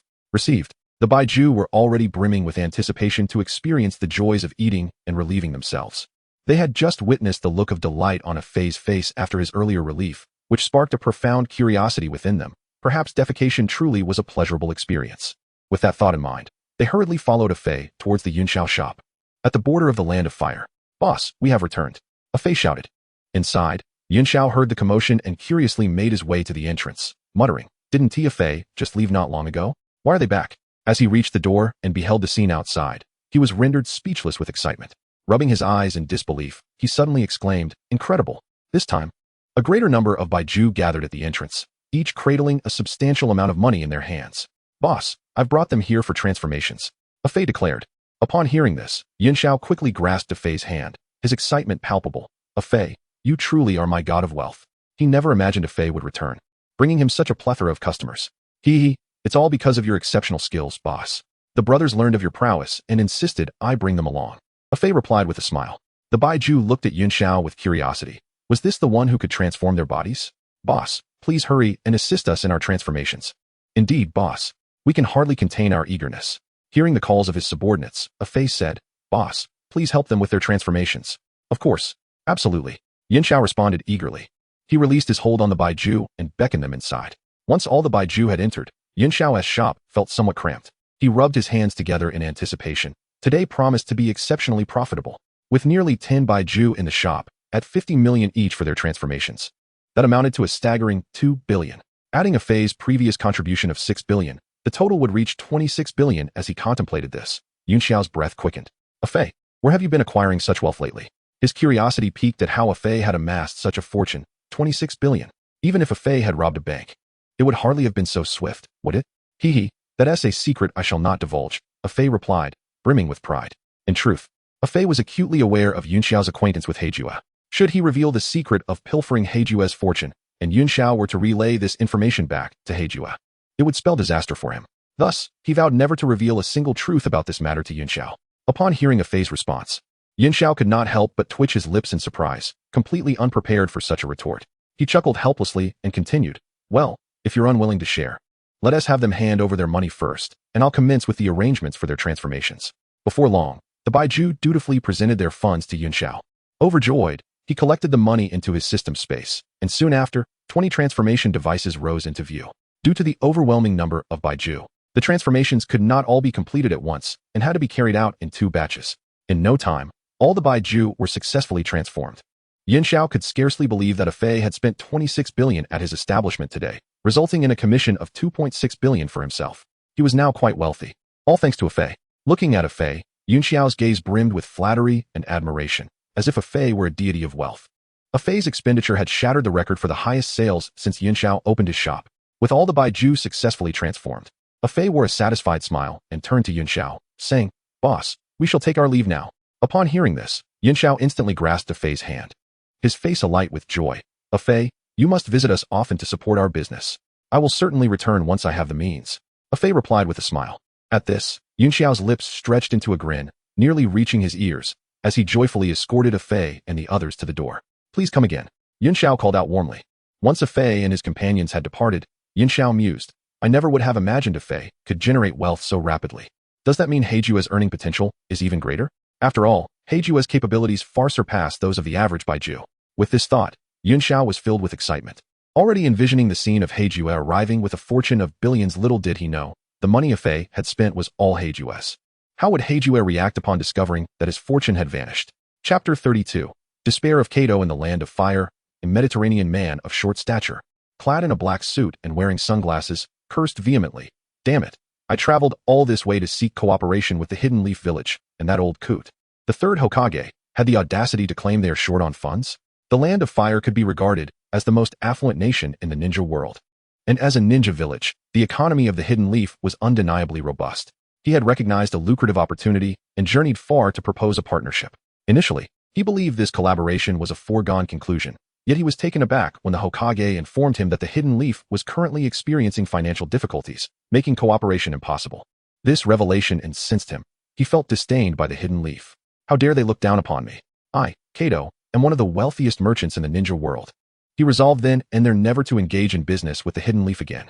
Boss, please calm down. One of his bodyguards, a wandering warrior wielding a sword, attempted to placate him. Let's just head back. Kato scoffed, and his bodyguards quickly nodded in agreement. They began their journey towards the Land of Waves when suddenly, a rustling sound emerged from the woods. The bodyguards, alert to the disturbance, turned their gazes westward. Who goes there? They inquired, drawing their swords. From the forest, a group of robust men wielding large knives emerged, led by a scarred-faced giant who bellowed, "This road is mine. This tree I planted. If you wish to pass, leave behind some toll." Kato was astonished to encounter bandits at the border of the Land of Fire and pondered what the ninja of the Hidden Leaf were doing. Faced with such a multitude of bandits, a flicker of panic surged within him. However, as he glanced at his bodyguards, he quickly regained his composure. After all, these warriors were handpicked by him, their prowess rivaling that of Chunin, making it a trivial matter to deal with the bandits. Eliminate them all, Kato commanded coldly. The bandits, upon hearing his calm words, felt a wave of anxiety wash over them. Could these warriors be merely pretending to be weak? The scarred leader instinctively scrutinized the bodyguards, only to notice their hands trembling as they clutched their swords. Doubt crept into his mind. They did not appear to be formidable foes. Nevertheless, he maintained his vigilance. Those who dared to belittle them were either exceedingly foolish or possessed of absolute confidence and strength. The bandits involuntarily took a step back, silently resolving to flee if the situation turned dire. Kato, observing his bodyguards standing idle, felt a surge of anger. He widened his eyes and shouted, "What are you waiting for? Move quickly. Do you wish to let these bandits escape? Slay them all." The bodyguards exchanged glances, trembling yet hesitant to act. Finally, they mustered their courage, shakily raising their swords and cautiously approaching the bandit leader. The scarred giant, witnessing the bodyguard's movements, felt his heart race. Gripping his knife tightly, he braced himself for a fight, and the other bandits prepared for combat as well. However, just as tensions reached a boiling point, an unexpected turn of events unfolded. The bodyguards suddenly halted, discarding their swords onto the ground, and with a loud thud, knelt before the bandits, repeatedly bowing their heads in supplication. "Please, big brother, spare us. We do not wish to die," they pleaded. "Yes, we are being forced into this. Please show mercy and grant us our lives." Kato's eyes widened in disbelief as he witnessed this humiliating scene. He could not fathom that the bodyguards he had hired were reduced to begging for mercy. "You worthless fools. I paid you to protect me, and yet here you are, utterly useless." Kato berated them. It dawned on him that these so-called bodyguards were nothing but imposters, far less capable than they had boasted. They were even inferior to ordinary ninjas, let alone Chunin-level fighters. He never anticipated he would be so thoroughly deceived, losing not only a considerable sum of money, but potentially his very life. As this realization struck him, his legs began to tremble uncontrollably. Had he not relieved himself earlier, he might have soiled himself in terror. The leader of the bandits, noticing the kneeling bodyguards, roared in fury, "How dare you mock me?" With that, he brandished his knife and struck down one of the bodyguards. "Ah!" came a scream, and that bodyguard fell lifeless to the ground, blood splattering across the face of the bandit leader, rendering him even more menacing. "Murder!" the other bodyguards cried, scrambling to their feet and fleeing. "Quick, pursue them!" the bandits shouted as they chased after the fleeing bodyguards. Kato, realizing their attention had shifted away from him, took the opportunity to sprint away. As the bandits dispatched the bodyguards, they soon caught sight of Kato escaping. "Don't let him get away," they yelled, pursuing him. Despite his diminutive stature, Kato's muscular legs propelled him swiftly, resembling a nimble rabbit, his strides short yet rapid. In the blink of an eye, he had distanced himself from the bandits. The bandits, astonished by his speed, noted that Kato was the fastest individual they had pursued in years. Yet, they remained determined, closely tailing him. Kato continued to run, ever vigilant of his pursuers, striving to avoid their grasp. As time progressed, the distance between them gradually diminished. Despite his utmost efforts, The prolonged exertion and mounting anxiety began to deplete his stamina, causing him to slow. The bandits, conditioned by rigorous training, gradually closed the gap. When Kato glanced back, he saw that only 300 meters separated them, triggering a wave of panic within him. He understood that if captured, not only would he lose his wealth, but he might also forfeit his life. What to do? What to do? Kato fretted anxiously. Just then, he spotted a house up ahead. Chapter 33. Yunxiao reclined in his chair, engrossed in a comic book that they had purchased at a premium from the system. Just then, he was jolted by a cry for help from outside. Closing the comic, he mused curiously, what is happening? As he approached the door to investigate, a short man dashed inside at a remarkable speed. Yunxiao scrutinized the newcomer, recognizing him as a Mediterranean man donning sunglasses. The man seemed somewhat familiar. Yet Yunxiao struggled to recall where he had seen him before. The intruder was Cardo, who had been fleeing from bandits and fortuitously stumbled upon Yunxiao's shop. He surmised that anyone daring enough to open a store in such a perilous area must possess considerable strength. Upon seeing Yunxiao, Cardo anxiously implored, "Please, help me. I am willing to give you all my money." Yunxiao's eyes gleamed at the mention of money, and he cautiously inquired, "How much do you have?" Realizing Yunxiao's interest, Cardo quickly replied, "My entire fortune amounts to 1 billion. If you save me, the money is yours." Yunxiao's face broke into a broad smile upon hearing the staggering sum. Given Cardo's diminutive stature, he bent slightly and asked, "What do you require?" Taken aback, Cardo thought Yunxiao was inquiring about how to deal with the bandits, to which he responded, "Just kill them all." Yunxiao clarified, "You see, my shop offers a plethora of items. You can purchase goods to enhance your strength." Cardo's eyes sparkled with anticipation as he asked, "Is that true, boss?" "Indeed. State your needs, and as long as the payment is sufficient, I can fulfill your desires." Yunxiao assured him. Cardo, now excited, exclaimed, "Boss, I want to significantly enhance my physical abilities to easily eliminate those bandits." Understanding the gravity of Cardo's predicament, Yunxiao nodded. Contemplating that with 10 billion in savings, he must recommend the most expensive option. "Is it true that there are items which can immediately enhance physical prowess?" Yunxiao inquired. "Yes, exactly that." Cardo's voice trembled with excitement. Yunxiao, now certain of what to offer, turned and retrieved a metallic test tube from behind the counter.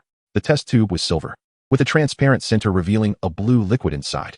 Cardo gazed curiously at the test tube, internally questioning whether such a small vial could truly augment his physical abilities. Sensing Cardo's skepticism, Yunxiao smiled and explained, "This is a super soldier serum. Upon injection, it will greatly enhance your physical attributes." Cardo's eyes widened in disbelief.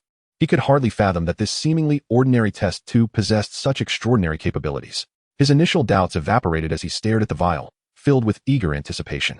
Yet, Yunxiao was not in a hurry to hand it over. With a smile, he stated, "Before we proceed, please provide the payment, totaling 999 million.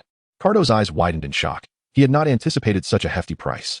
However, the thought of gaining strength and avenging himself against the bandits spurred him to agree. He quickly produced a bank card from his pocket and handed it to Yunxiao. Unfazed, Yunxiao cheerfully accepted the card and casually swiped it before returning it to Cardo. Cardo, bewildered, explained, "Boss, you need to physically take the card to the bank." "Not to worry, I have already withdrawn the funds," Yunxiao replied. Having utilized the system to extract the money from the card, Cardo stared in disbelief, astonished that the proprietor possessed such mysterious abilities. Yunxiao carefully passed the test tube containing the blue liquid to Cardo and smiled. "Please wait a moment. I will fetch a syringe for you." With that, he turned and departed. Cardo clutched the test tube tightly, his gaze fixed on the blue liquid, unable to suppress his excitement. Although uncertain of how much the serum would enhance his physical quality, he firmly believed in its value and was convinced it would not disappoint him. At that moment, Yunxiao returned, syringe in hand. Skillfully, he inserted the syringe into the test tube and extracted the super serum. This serum does have a minor side effect. It may gradually transform the user into a more upright individual, Yunxiao mentioned. Cardo had no objections. A serum this powerful surely warranted some side effects. He accepted that a small price must be paid to become strong. "Boss, I understand. Let us proceed with the injection," he declared. Without hesitation, Yunxiao plunged the syringe into Cardo's arm and slowly pushed the plunger, injecting the serum into his body. As the serum coursed through him, Cardo felt a surge of immense power radiating within, causing his eyes to widen in astonishment. Yunxiao withdrew the syringe and stepped back, observing Cardo's transformation. Intense pain surged through Cardo's body, compelling him to thrash on the ground. Suddenly, a deafening tearing sound echoed as his muscles expanded, ripping through his suit. More astonishingly, Cardo, originally standing at a mere 1.5 meters, miraculously grew nearly 10 centimeters taller, reaching approximately 1.9 meters. As the excruciating pain subsided, Cardo gradually rose to his feet, now towering at 1.9 meters, his muscles coiling like steel, exuding unparalleled strength. Staring at his remarkable transformation, Cardo was overwhelmed with an indescribable joy. He could distinctly feel the boundless power coursing through him, as if he could obliterate anything in his path. As he clenched his fist, he sensed the strength gathering at his fingertips, realizing he had become immensely powerful, a thrill enveloping him. Yinxiao was taken aback by Cardo's transformation, truly a testament to the efficacy of the super soldier serum. It seemed the world would soon witness a new champion. Thank you, boss. Cardo expressed his gratitude. If not for Yinxiao, he would still be fleeing, ultimately falling victim to the bandits. At that moment, a commotion erupted outside. They must be hiding inside. Let's search. Chapter 34. The strength of Cardo. Upon hearing the commotion outside, Cardo bowed to Yinxiao, expressing his gratitude for the assistance, and declared, I shall return shortly. With that, he turned and left, eager to test his newfound strength against the mountain bandits. Intrigued by Cardo's transformation, Yinxiao followed him, curious to witness the true power of the super soldier serum. After all, Captain America had once transformed from a frail figure of 5'6" into a towering muscle-bound hero, boasting extraordinary physical prowess. Cardo's physique was not dissimilar to that of Captain America, and Yinxiao was keen to observe the extent of his capabilities. Outside, dozens of bandits armed with knives cautiously approached the building, apprehensive of the dangers that might lurk within. In such a desolate area, the rustic structure appeared ominous. Should we enter? One bandit inquired. The scar-faced leader glanced at the shop, gritted his teeth, and exclaimed, Damn it, let us go for broke. After this haul, we can retire. The bandits, invigorated by his words, braced themselves to storm inside. They had previously learned of a wealthy merchant from the Kingdom of Waves who was set to trade in the Kingdom of Fire. Capturing him would secure enough riches to ensure their comfort for the rest of their lives. Initially perceiving the venture as perilous, they were ecstatic to discover that the merchant's bodyguards were merely ordinary men, not ninjas. Thus, they had eagerly pursued Cardo to this location. Just as they prepared to invade the shop, a muscular figure towering at 6'3" emerged. The bandits were left speechless upon recognizing him. The once diminutive merchant had inexplicably transformed into this brawny giant. If they hadn't witnessed it with their own eyes, they would not have believed such a change was possible. Could he have mutated? The scar-faced leader muttered. His comrades shared expressions of disbelief, taken aback by Cardo's dramatic transformation. As Cardo approached, not a single bandit dared to strike. Now standing before the scar-faced leader, Cardo towered over him, causing the latter to tilt his head back in fear. The leader quickly rebuked himself for being intimidated by a merchant, feeling a wave of humiliation wash over him. Brothers, kill him, he shouted, brandishing his knife at Cardo. His underlings rushed forward, intent on overwhelming Cardo with their blades. In the face of this sudden assault, Cardo instinctively raised his arm for defense. The clash of metal rang out. The scar-faced leader could hardly believe his eyes as his henchmen halted in shock. Cardo's arm had effortlessly withstood the powerful strike. Impossible. This must be a trick, the leader exclaimed, striking Cardo's arm again. The sound of repeated impacts echoed, sparks flying as the bandits watched in astonishment. The leader's blade was left marred with dents, while Cardo remained unfazed, with only a few shallow marks on his arm. Evidently, Cardo's physical condition was astonishingly formidable, impervious even to the sharpest of knives. Are you finished playing? Cardo suddenly smiled, a grin that struck the bandits as devilish. A demon. The scar-faced leader dropped his knife and fled without hesitation. Seeing their leader retreat, the other bandits followed suit, abandoning their weapons in panic. Did I permit your escape? Cardo's gaze turned fierce as he swiftly pursued one fleeing bandit, delivering a single punch to his back. The bandit soared through the air like a kite severed from its string, crashing into several trees before collapsing, bloodied and lifeless on the ground. The remaining bandits, witnessing this horror, felt a surge of terror and hastened their flight. Help! Help! Murder! The cries of the bandit echoed, causing Cardo to smirk. He had just uttered those very words moments ago. The tides had turned, and now they were the ones in peril.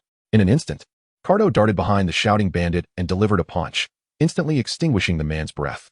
One punch for a child, Yinxiao remarked from the entrance. As time progressed, one by one, the bandits fell, leaving only the scar-faced leader alive.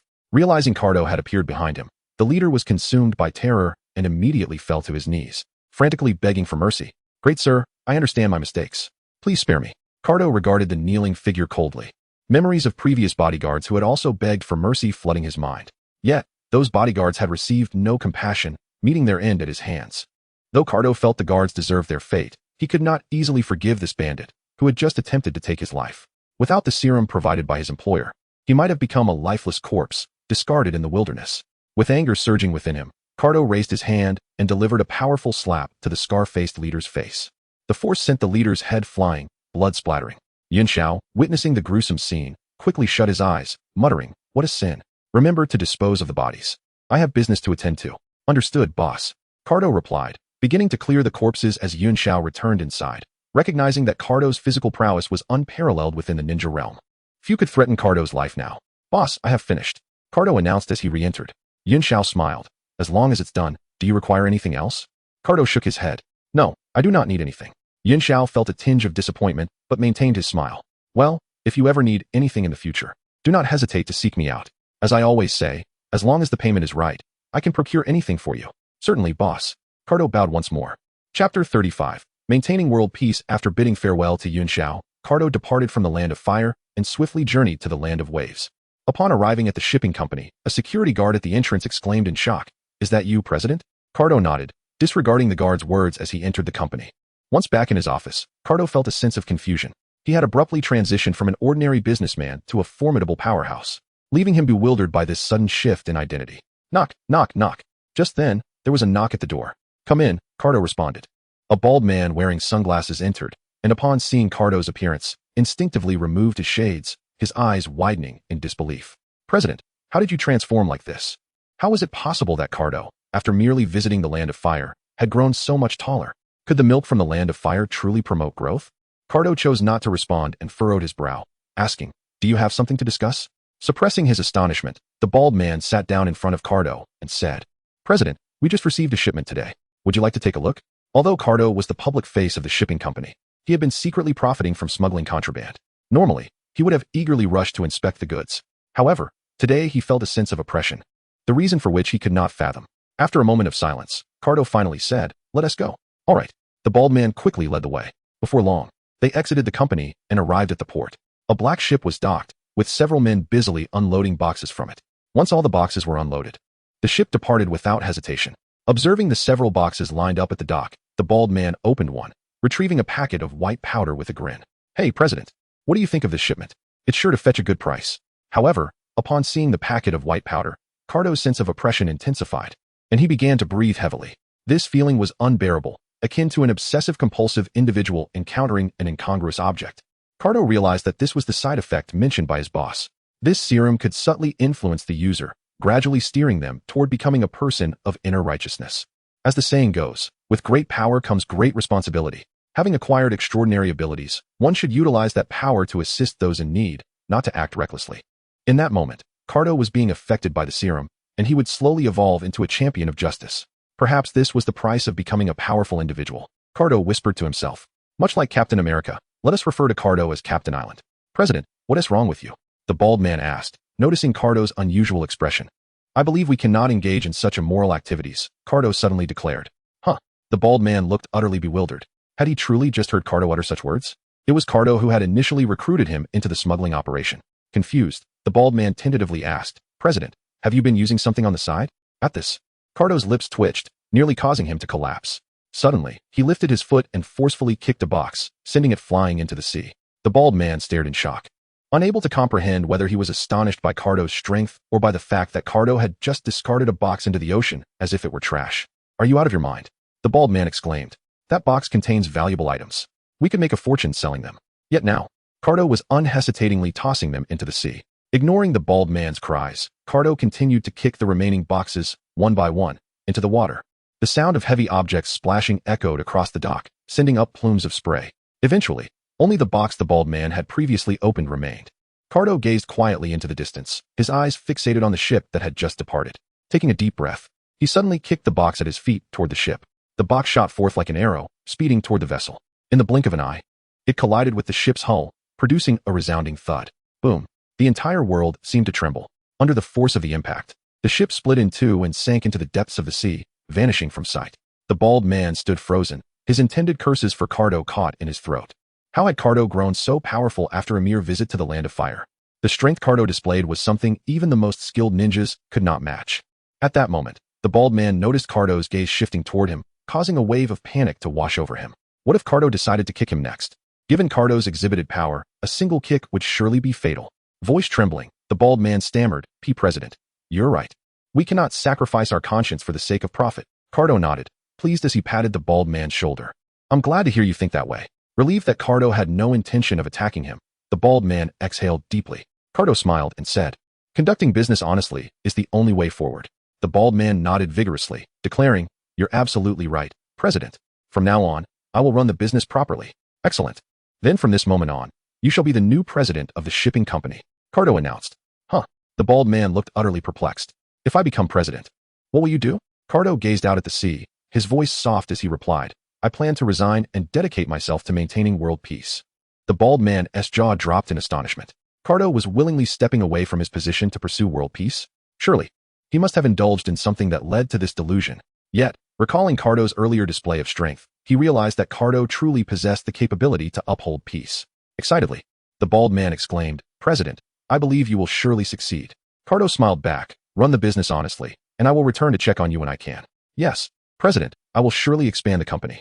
Keep it up, I have faith in you. Cardo thought of his tattered suit and suddenly realized that before embarking on his quest for world peace, he must first tailor a suit to reflect his new identity. Chapter 36. The despicable trafficker. After the customization of his combat attire was completed, Cardo departed from the land of waves, embarking on a journey through the western regions of the ninja world, devoted to seeking out those in need of assistance. One fateful night, as Cardo passed through the land of fire, he reflected on his prior grievances regarding the third Hokage's reluctance to engage in commerce with him. However, now he regarded himself as a hero, and heroes must possess the capacity for forgiveness. Thus, he resolved to visit Konohagakure to discern whether there were any who required his aid. After all, throughout his travels, he had already assisted many and garnered their heartfelt gratitude, a sensation that filled Cardo with immense satisfaction. As he neared the village, he suddenly spotted two masked individuals rushing towards him. Once we leave the land of fire, we shall be safe. We must not be captured by the Hyuga clan. Cardo was taken aback to discover that one of the individuals was clutching a small girl under his arm. Enraged, he bellowed, How dare you engage in such despicable child abduction? Startled, the two assailants instinctively turned to face him, revealing a figure clad in a blue bodysuit and mask, shouting vehemently, Who is this fool disturbing us at this late hour? Exclaimed the man holding the child. Don't waste time. Dispose of this idiot quickly so I can make my escape. With that, the man swiftly fled with the girl in tow. Die! Shouted the other man, producing a kunai and unhesitatingly hurling it at Cardo's forehead. He was confident that Cardo would meet his demise, eager to turn and flee. Yet, at that moment, a sharp metallic clang echoed through the air. The man turned instinctively to witness the kunai collide with Cardo's forehead, as if striking solid steel, sparking brilliantly before ricocheting away. In shock, the man's pupils dilated as he thought, What kind of monster is this? His complexion paled, cold sweat beading on his forehead. He hastily retrieved another kunai from his ninja pouch, preparing to throw it again. However, upon raising his gaze, he was astonished to find that the figure of Cardo had vanished. The forest fell into an eerie silence, save for the man's heavy breaths. He anxiously scanned his surroundings, desperately seeking Cardo's presence, but to no avail. Could it be that I am witnessing a specter? His voice trembled with fear, unable to comprehend how Cardo had so suddenly disappeared without a trace. Just then, a chilling voice pierced the air behind him. Are you looking for me? The man jolted, spinning around to find Cardo standing before him. Before he could react, Cardo struck him violently across the face. The force sent the man's head spinning, leaving him momentarily disoriented. Ultimately, his body collapsed to the ground, unable to utter a single cry. One down, Cardo mused, his gaze shifting towards the fleeing figure in the distance. Thud, thud, thud. The other man, in a panic, turned to see Cardo pursuing him with astonishing speed. His face drained of color as he realized his companion had been dispatched in mere moments. Knowing that they were of comparable strength, he understood that Cardo could easily eliminate him as well. Panic surged within him as he quickened his pace, aware that if Cardo caught up to him, his life would be forfeit. Whoosh! A gust of wind swept through as Cardo positioned himself in the man's path, blocking his escape. The man stared in terror at Cardo, despair filling his heart. He recognized that he was no match for the figure before him. Though his legs trembled, he forced himself to remain composed, attempting to negotiate. Sir, we bear no animosity. Please allow me to leave. His voice trembled with a hint of desperation. Cardo sneered. You vile trafficker, I shall not let you escape today. Fury and murderous intent flickered in his eyes, resolute in his refusal to permit such evil to persist. The man's countenance turned ashen, devoid of color. Yet he gritted his teeth, mustering a threatening retort. I am from the village hidden in the clouds. If you kill me, the Raikage will not let you go unpunished. You would be opposing the entire land of lightning. Dare to threaten me? You are merely courting death. In an instant, Cardo vanished from view, reappearing behind the man. The latter barely had time to react before Cardo decisively snapped his neck. The man fell lifelessly to the ground, his body collapsing without a sound. Swiftly, Cardo scooped up the unconscious girl, his heart igniting with rage as he gazed down at her delicate features. How could they harm such an innocent child? It is an affront to allow them to continue their vile acts. At that moment, a throng of individuals clad in kimonos approached Cardo with urgency. Upon seeing him and the lifeless body of the Cloud Ninja, they halted in astonishment. One of the men stepped forward, bowing respectfully. Thank you for saving the young girl. I am Hyuga Hayashi, the clan leader. Kado regarded Hayashi, withholding the girl for the moment, and posed a question. Are you the father of this child? We shall speak when she awakens. Understanding Kado's implication, Hayashi nodded, a smile gracing his lips. Indeed, I will heed your wishes. Realizing that the child was indeed his daughter, Kado inquired, how did the Cloud Ninja infiltrate Konoha to abduct her? Fury ignited within Hayashi as he responded. Those despicable Cloud Ninjas, under the guise of negotiation, stealthily infiltrated our clan at night and snatched away my daughter. Had it not been for your timely intervention, the consequences would have been dire. With each word, Kado's anger swelled, prompting him to slam his fist into the ground, creating a deep crater. He could scarcely believe that one of the 5 great nations would stoop to such treachery. The onlookers from the Hyuga clan gulped nervously, witnessing Kado's formidable strength. Just then, the girl in Kado's arms stirred, awakening. Upon seeing Hayashi, she hurriedly leapt into his embrace, calling out, "Father." Confirming Hayashi as the girl's father, Kado prepared to depart, intent on delivering a lesson to the raikage of the Land of Lightning. Sir, we do not yet know your name. Hayashi called after him. You may refer to me as the captain of the island nation, Kado replied swiftly, disappearing into the night. Island nation. Captain? Hayashi murmured as he watched Kado's retreating figure. Chapter 37. Kado and the Great Thief of the Ninja World in the Land of Lightning, at the Hidden Cloud Village. 2 shadowy figures stealthily infiltrated the raikage building. Obito effortlessly dispatched 2 vigilant guards and, alongside Black Zetsu, brazenly entered the raikage's office. Black Zetsu followed closely behind Obito as they stepped into the chamber. Indeed, the Hidden Cloud Village was filled with brutes. Such a significant location was guarded by merely 2 individuals. Obito scoffed, vowing to teach them a lesson today. You are right, Obito-kun. Let us discover where the treasury is hidden, Black Zetsu exclaimed, brimming with excitement. The 2 began to search the office diligently. Before long, Black Zetsu shouted, Obito-kun. I found it. Upon hearing this, Obito hurried over to him, discovering a metallic door behind the raikage's desk. I never imagined the treasury would be so conspicuously placed. Obito remarked. Let us enter quickly, Black Zetsu urged, and he slipped through the door into the treasury. Seeing this, Obito followed suit. As expected of one of the 5 great nations, the finances of the raikage's village are quite substantial. Black Zetsu mused. Obito nodded in agreement, pondering how the reckless inhabitants of the Hidden Cloud Village could possibly spend such a fortune. They could never exhaust it, Obito-kun, Black Zetsu replied. Then let us spend it for them. With that, the 2 exchanged knowing smiles. Obito-kun, let us begin swiftly. Time is of the essence. We must empty the entire Hidden Cloud Village tonight, or it will become troublesome once they realize what has transpired. Black Zetsu insisted. Without hesitation, Obito began transferring all the riches from the treasury into his Kamui space. In no time, the raikage treasury was fully cleared out by the duo, who then immediately ventured to the various clans within the Hidden Cloud Village to continue their lucrative endeavor. They toiled throughout the night, and as dawn approached, they had thoroughly scoured the entire village. Exhausted and panting, Obito felt a stinging pain in his eyes and instinctively rubbed them. Despite having implanted Hashirama's cells, granting him remarkable recovery abilities, the intense usage of Kamui throughout the night had taken its toll. Goodness, Obito-kun, your eyes are bleeding. Black Zetsu exclaimed in shock. Upon hearing this, Obito instinctively withdrew his hand, realizing it was smeared with blood. Stunned, he paused. It had been years since he last experienced such a thing.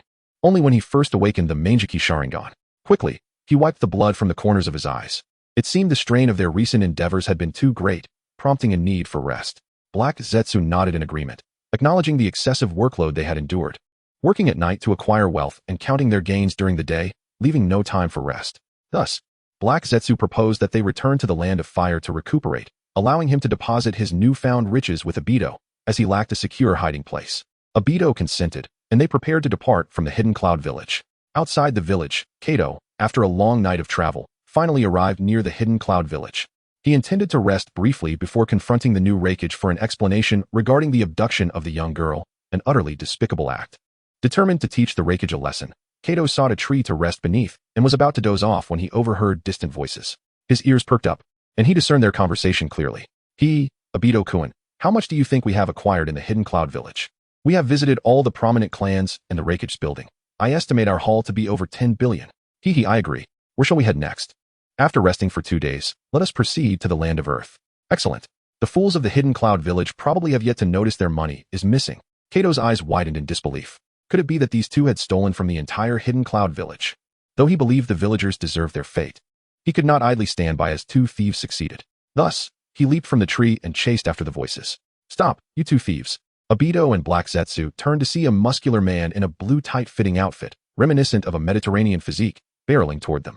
The Hidden Cloud Village's response is remarkably swift, Obito muttered, astonished. Upon observing the imposing figure before them, they instinctively assumed he was a ninja from the Hidden Cloud Village.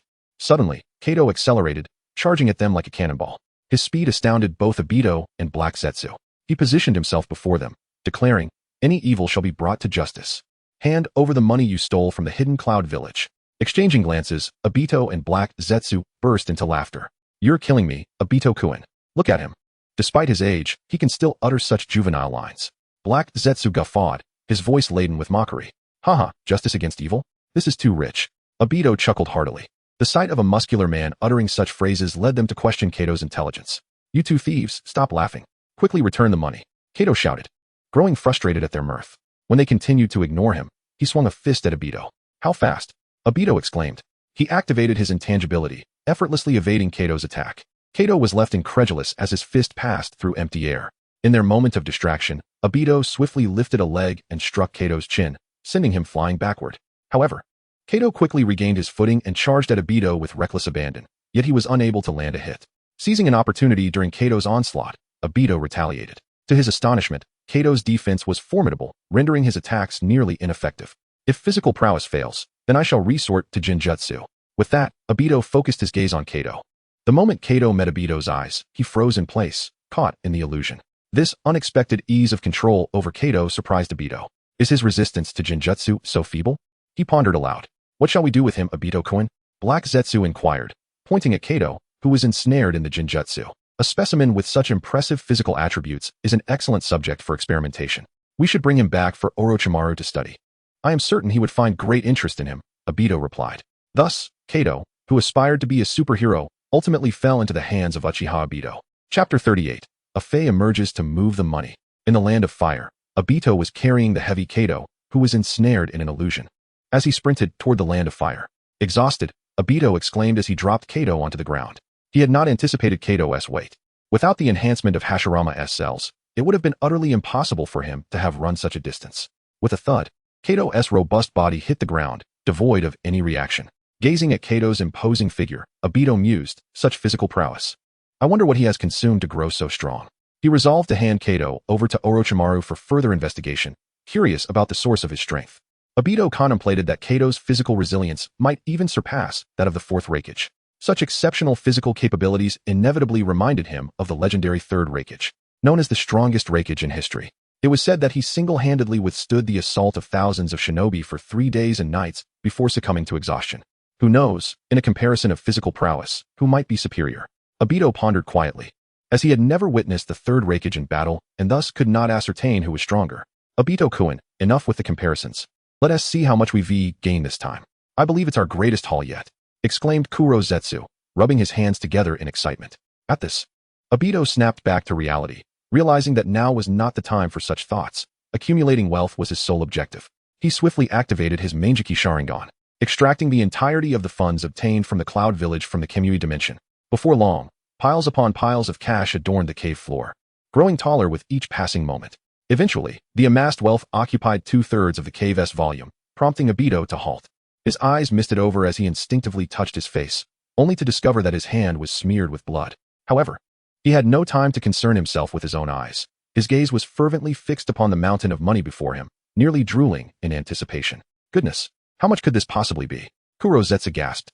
Observing the magnitude of the wealth, Kuro Zetsu realized that their current bounty exceeded the total of their previous endeavors combined. The two quickly dove into the sea of cash, eager to begin counting their gains. Day morphed into night, and night into day, as they toiled tirelessly for a full day and night to tally their earnings. 5, 10, 58 billion. Kuro Zetsu stammered in excitement. Upon hearing this figure, Obito's breathing became rapid as he repeated, 58 billion. 58 billion. This is indeed 58 billion. They had never anticipated such a bountiful harvest from the Cloud Village, leaving them bewildered. Wasn't he the land of fire supposed to be the wealthiest? How could the Cloud Village possess more wealth than the Leaf Village? They recalled that their previous haul from the Leaf Village had only amounted to 30 billion, whereas the Cloud Village yielded nearly 60 billion. They were baffled as to how these reckless individuals had amassed such wealth. Perhaps these fools simply had no habit of spending? Regardless of the reasons behind the Cloud Village's immense fortune, all that mattered was that these riches now belonged to them. in the face of such vast wealth. The two were overwhelmed with excitement, leaving them momentarily dazed and oxygen-deprived as they sat on the ground, lost in thought. After a considerable time, Obito and Kurozetsu finally regained their senses, trembling as they stood to gaze at the cash before them, speechless. After a lengthy silence, Kurozetsu finally spoke, "Obito-kun, shall we begin to divide the spoils?" Obito swallowed hard. "All right. My share amounts to 29 billion. As he spoke, he activated his Manjiki, drawing his portion of the wealth into the Kemui dimension. Kurozetsu looked on enviously at Obito, wishing he too possessed a Kemui space to store his share. Alas, he did not have such an ability, and thus had to rely on the White Zetsu to guard his wealth. Thankfully, the White Zetsu, being creations of the God Tree, were utterly loyal to him. Otherwise, Kurozetsu would never have dared entrust them with his fortune. Suddenly, Obito felt a sharp pain in his eyes, hastily covering them, realizing it was due to overexertion. "It seems I must rest for a few days," he murmured. Kurozetsu nodded in agreement. "You are right, Obito-kun. It is indeed time for us to rest." The intense period of wealth accumulation had taken its toll on him, and he had intended to return for rest. But counting their gains had consumed an entire day. Obito affirmed, "Let us rest for 3 days, and then reconvene here." With that, he hoisted Kato and departed from the cave.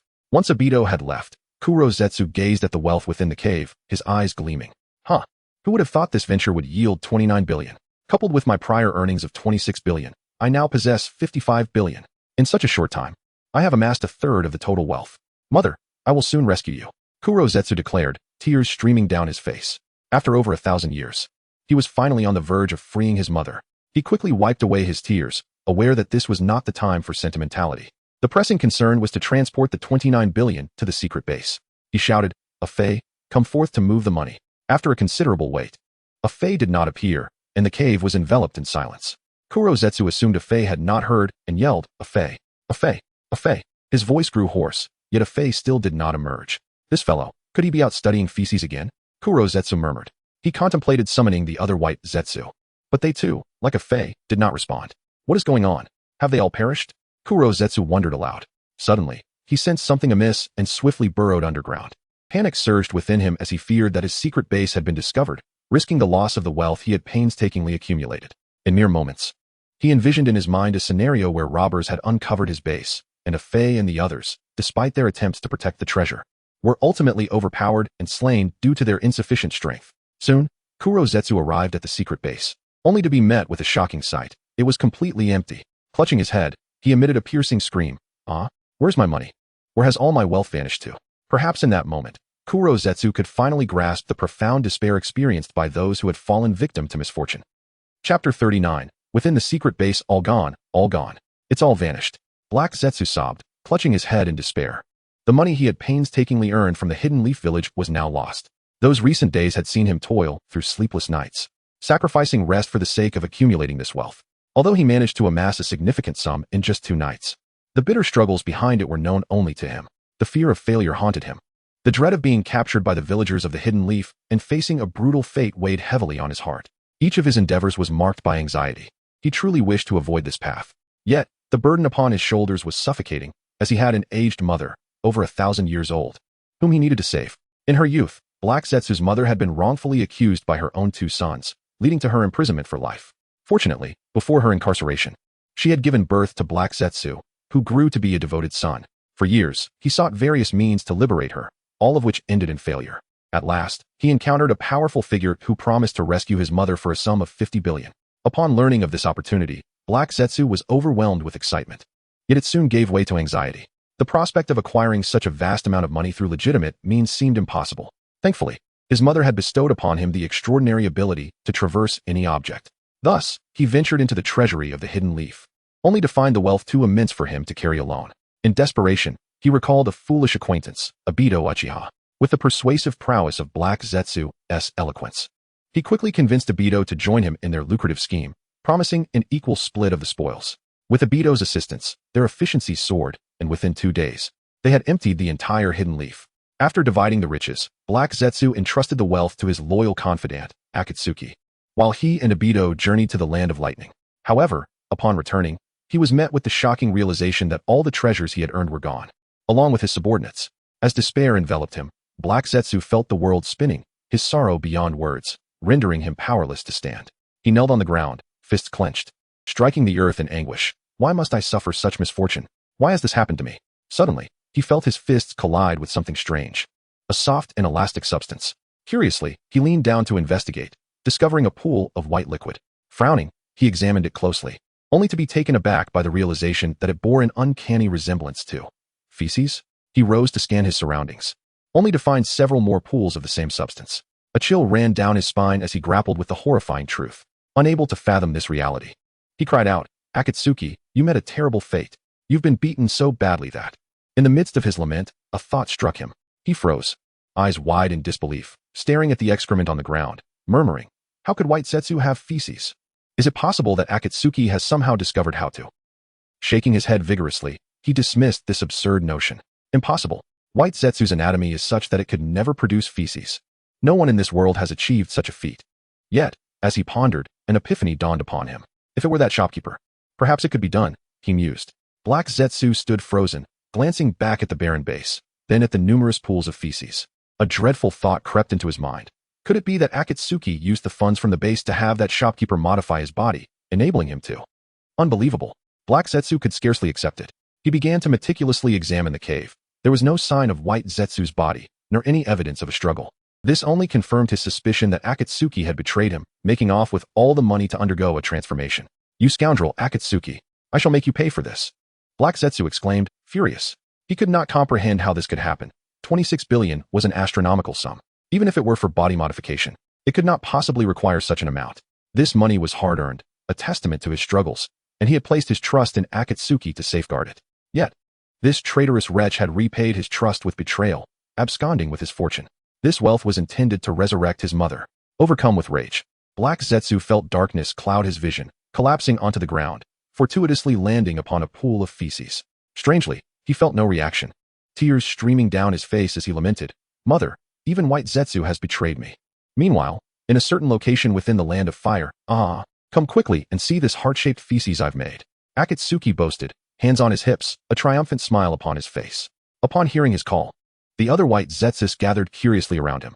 They gazed in awe at the unique heart-shaped feces, exclaiming in wonder, "Wow, Akatsuki, you are truly remarkable. To produce such a perfect heart-shaped excrement is no small feat. How did you manage to do this, Akatsuki? Please, teach us." Flattered by their admiration, Akatsuki's smile widened, and he reveled in their praise. He explained, "Creating such a shape is not easy. It requires skill. First, you must adjust your body as posture. Then control the force and speed."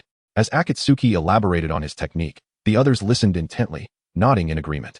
Under Akatsuki's guidance, they attempted to replicate his method, striving to produce heart-shaped feces.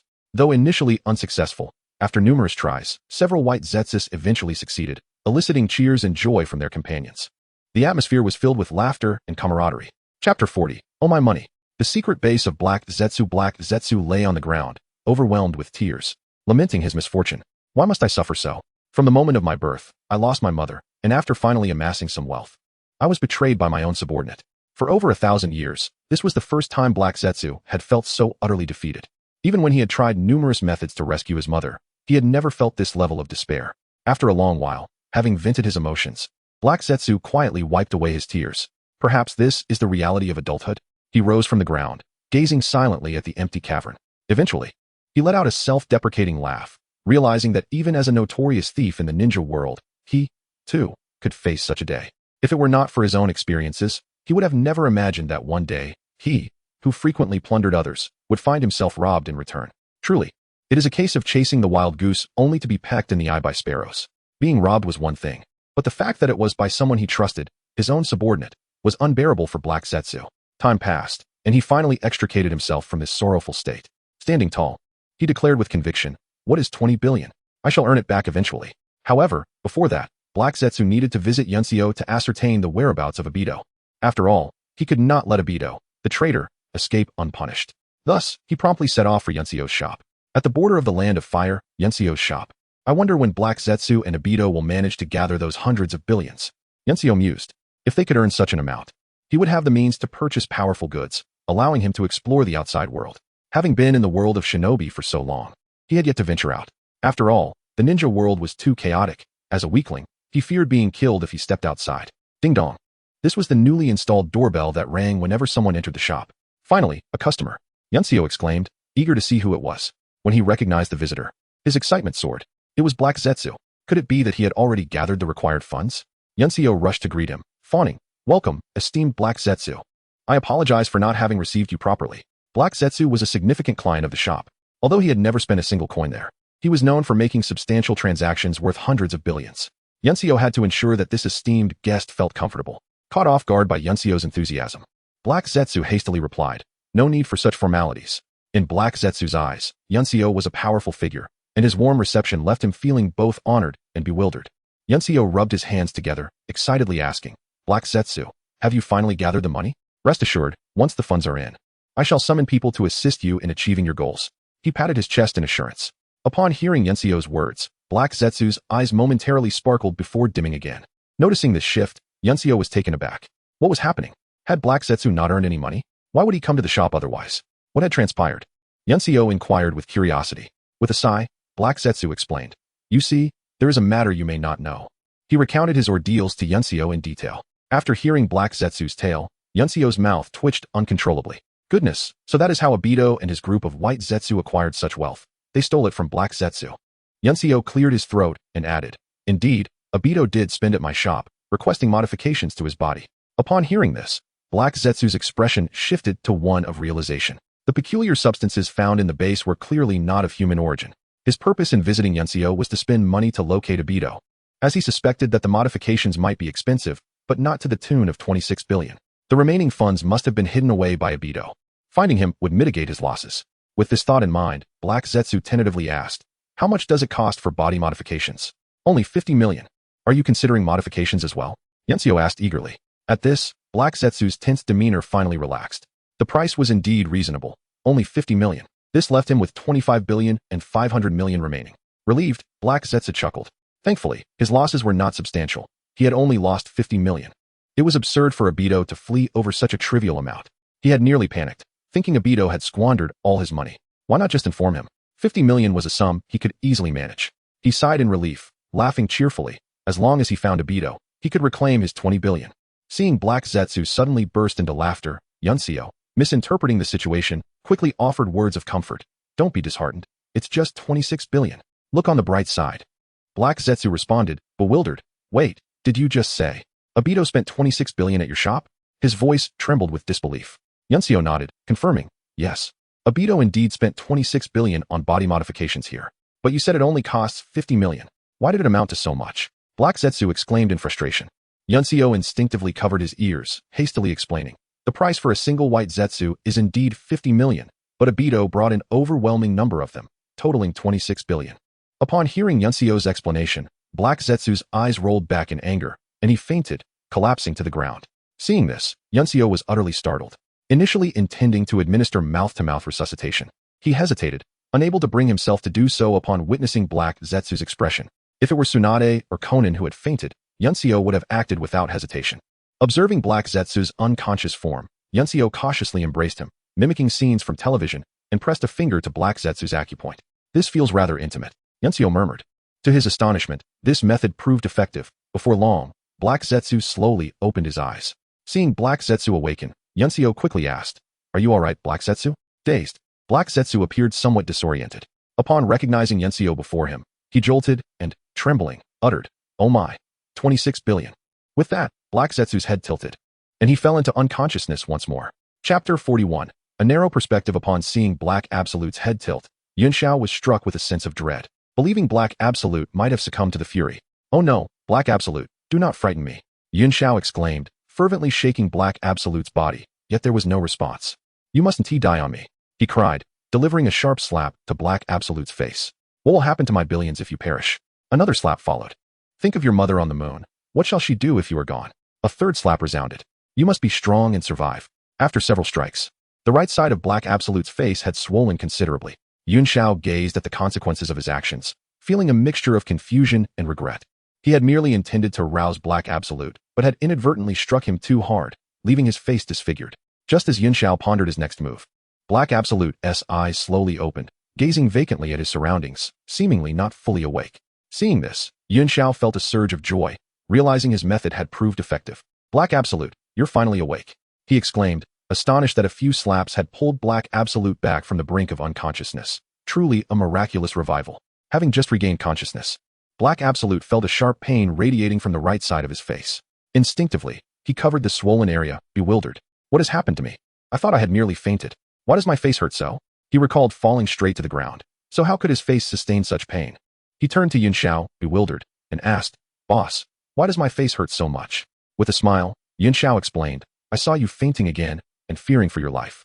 I resorted to slapping you a few times in hopes of rousing you. It seems my method was quite effective. How do you feel now? He displayed his reddened palm. I didn't hold back, you know. Black Absolute, upon hearing this, felt a wave of incredulity wash over him. He had never anticipated Yun Xiao would resort to such a method to awaken him. Yet, understanding that Yun Xiao acted out of concern, he bore no ill will. He gently touched his swollen cheek and managed a wry smile. It's bearable, just a bit painful. That is good to hear, Yun Xiao replied, helping Black Absolute to his feet. After regaining his balance, Black Absolute rubbed his temples, attempting to alleviate the lingering dizziness. He silently thanked his quick recovery. Otherwise, who knew what further excesses Yun Xiao might have committed? Boss, can you tell me the exact location of a Fey?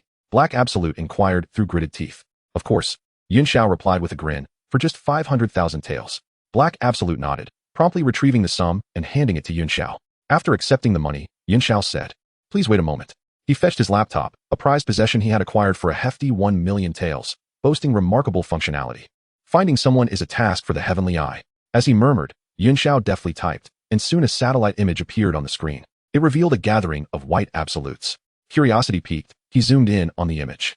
As the picture sharpened, he was taken aback to discover a heart-shaped object at the center of the white absolutes, a sight that increasingly resembled excrement. Surely not, Yun Xiao thought, feeling a wave of revulsion as his mouth involuntarily twitched.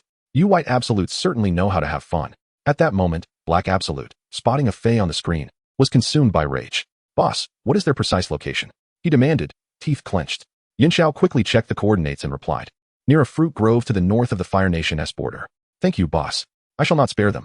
Black Absolute roared, his fury palpable. Seeing Black Absolute's anger, Yun Xiao placed a reassuring hand on his shoulder. Black Absolute, your perspective is still too narrow. Perspective? Black Absolute queried, confusion etched across his face. Yun Xiao clenched and unclenched his fist.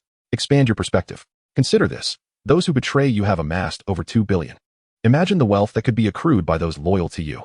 Black Absolute, still bewildered, asked, Boss, I don't quite understand what you mean. With a sigh, Yun Xiao patiently elaborated. Although a Fey has taken over 20 billion from you, you cannot kill him. His life holds greater value than his death. You could establish an intelligence network, leveraging the white absolute's abilities to gather information, then sell this intelligence at a premium to those in need. This way, not only could you recoup your losses, but you could also generate hundreds of billions more. Upon hearing this, Yun Xiao's face radiated confidence, reminiscent of a motivational speaker from a past life. Applause erupted from Black Absolute, his eyes lighting up with excitement. Yun Xiao and Amp, Oppo's insight had unveiled a lucrative shortcut to wealth. Though the white absolutes lacked combat prowess, they were indeed well suited for intelligence work. This revelation opened another avenue for income, allowing him to amass greater riches. He believed that soon enough, he would earn enough to resurrect his mother. Filled with gratitude, Black Absolute looked at Yun Xiao and bowed deeply. Thank you, boss, for revealing this profitable path. Yun Xiao smiled and patted his shoulder. No need for thanks. As long as you strive diligently, I believe you will soon revive your mother. At this, Black Absolute nodded resolutely. I will work hard to earn money. Now, go and get to work. Yun Xiao encouraged. Yes, boss. I'm off to make money. Black Absolute exclaimed, bustling out of the shop, eager to locate a Fey and initiate his intelligence operations. Once Black Absolute departed, a satisfied smile graced Yun Xiao's face. Black Absolute's newfound determination was promising. As long as he continued to earn and spend, Yun Xiao would reap greater commissions. Chapter 42. Please, intercede for us. In a certain orchard in the land of fire, a Fey exclaimed, You must consume more fruit. Only then can you produce sufficiently substantial excrement. As he spoke, he eagerly grabbed a handful of fruit and stuffed it into his mouth. Understood, Lord of Fey. The white absolutes chorused in unison. Following a Fey's directive, they promptly sprang into action, climbing the fruit trees to pluck the ripening fruits, undeterred by their immaturity. After all, the promise of producing ample excrement made it all worthwhile. Indeed, eat a bit more. A Fey shouted excitedly, feeling immense satisfaction watching the obedient white absolutes. Suddenly, a Fey clutched his abdomen, a grimace of pain crossing his face. An unusual sensation surged from deep within, and he jubilantly proclaimed, Ah, the urge has finally come. This time, I shall produce the most perfect excrement. However, the surrounding clamor began to irritate him. He felt an urgent need for tranquility to focus and achieve his goal. Thus, clutching his belly, A Fey hurriedly retreated into a nearby thicket. Perfect excrement, here I come, he muttered to himself, eagerly anticipating the pivotal moment. His heart raced with excitement, envisioning the flawless excrement before him. He squatted down, brow furrowed, as if in deep contemplation. Meanwhile, Black Absolute, journeying through the earth, paused, casting his gaze toward a distant orchard. If memory served him right, this was the location mentioned by Yunxiao. Black Absolute decided to emerge from the ground to ascertain if this was indeed the orchard where a Fey and the others were concealed. Cautiously, he poked his head above the surface, only to be startled by a white object facing him. Bewildered, he squinted to discern the nature of the object. What in the world is that? A backside? He murmured, filled with confusion. Suddenly, realization struck him, and his eyes widened in disbelief. Goodness! It truly is a backside. Indeed, the white object belonged to an individual squatting with their back turned to Black Absolute. Before he could retract his head, a cacophony erupted, followed by a torrent of white excrement cascading down, splattering onto Black Absolute's face. Ah, blissful relief. A Fey sighed contentedly, then turned to admire his creation. However, to his astonishment, he discovered a dark head emerging from his excrement. A Fey's face paled in terror, his already fair complexion becoming ghostly white.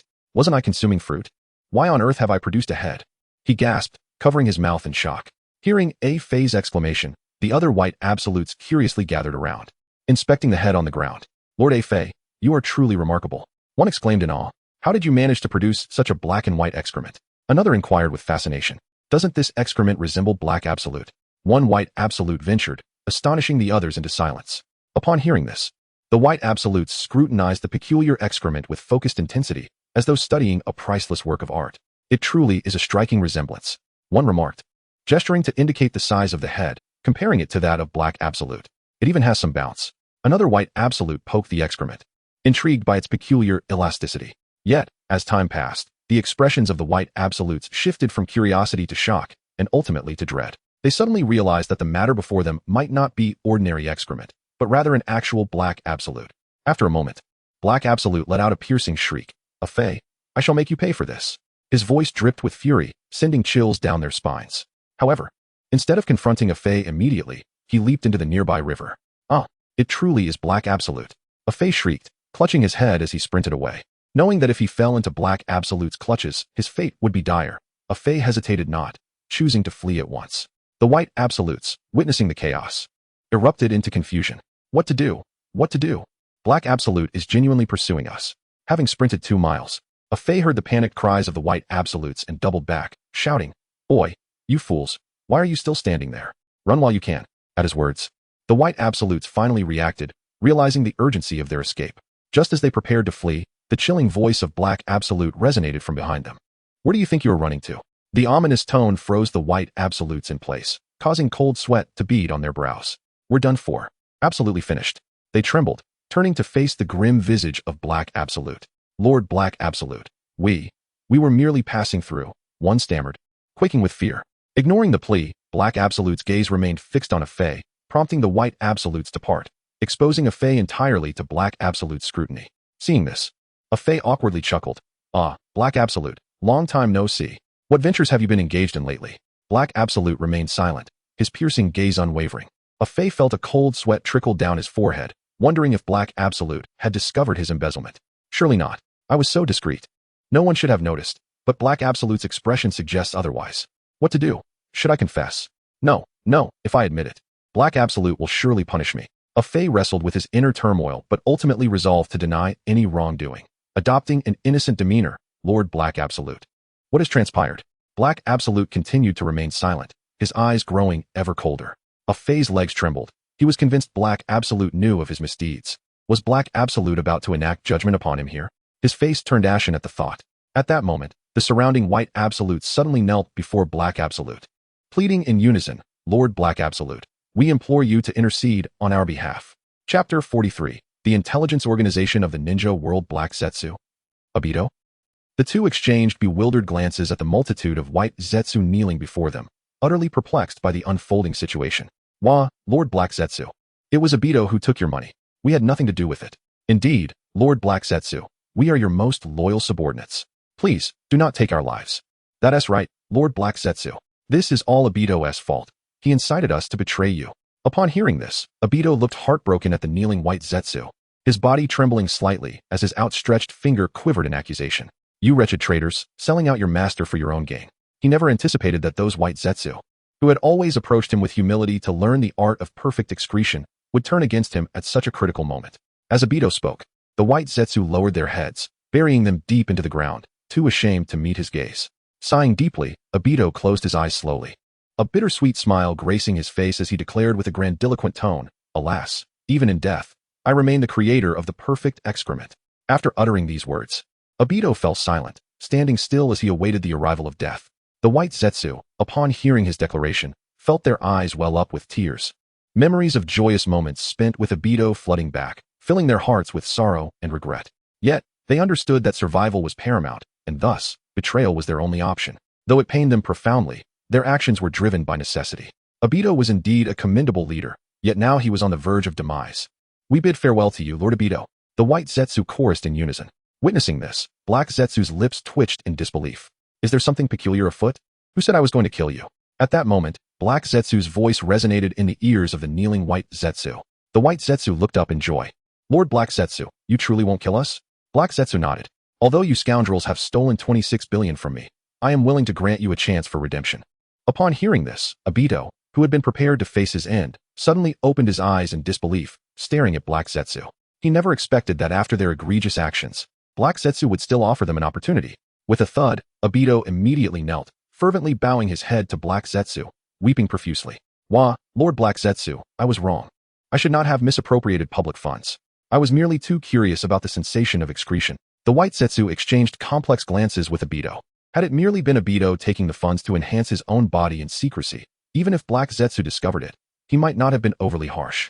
However, Obito chose not to conceal this secret, instead revealing it to everyone, wanting them to share in the joy of dining, ultimately exhausting all of Black Zetsu's funds.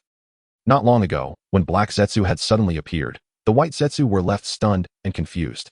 It was Obito, who had already departed, who risked being caught to return and warned them to flee. Had he not returned, he would have undoubtedly escaped. Despite Obito's often frivolous demeanor as a leader, even indulging in the peculiar study of excretion, everyone found joy in it. He was undoubtedly an exceptional leader. Yet, out of fear for their lives, they had turned their backs on him, and reflecting upon it now was truly shameful. One white Zetsu suddenly slapped himself hard across the face, remorsefully exclaiming, "We are utterly inhumane." At that moment, another white Zetsu softly replied, "Have you forgotten? We were never human to begin with." This statement struck like a dagger, piercing the hearts of all the white Zetsu. Black Zetsu gazed coldly at the group of kneeling white Zetsu, and stated flatly, "Enough, rise. I have decided to grant you a chance for redemption." Upon hearing this, the white Zetsu sighed in relief and stood up. They looked up at Black Zetsu with gratitude, hoping for a fresh beginning. Thus, Black Zetsu meticulously outlined his plan. He aspired to establish a formidable intelligence organization and generate wealth through the selling of information. He believed that as long as the white Zetsu committed themselves wholeheartedly, they could achieve tremendous success.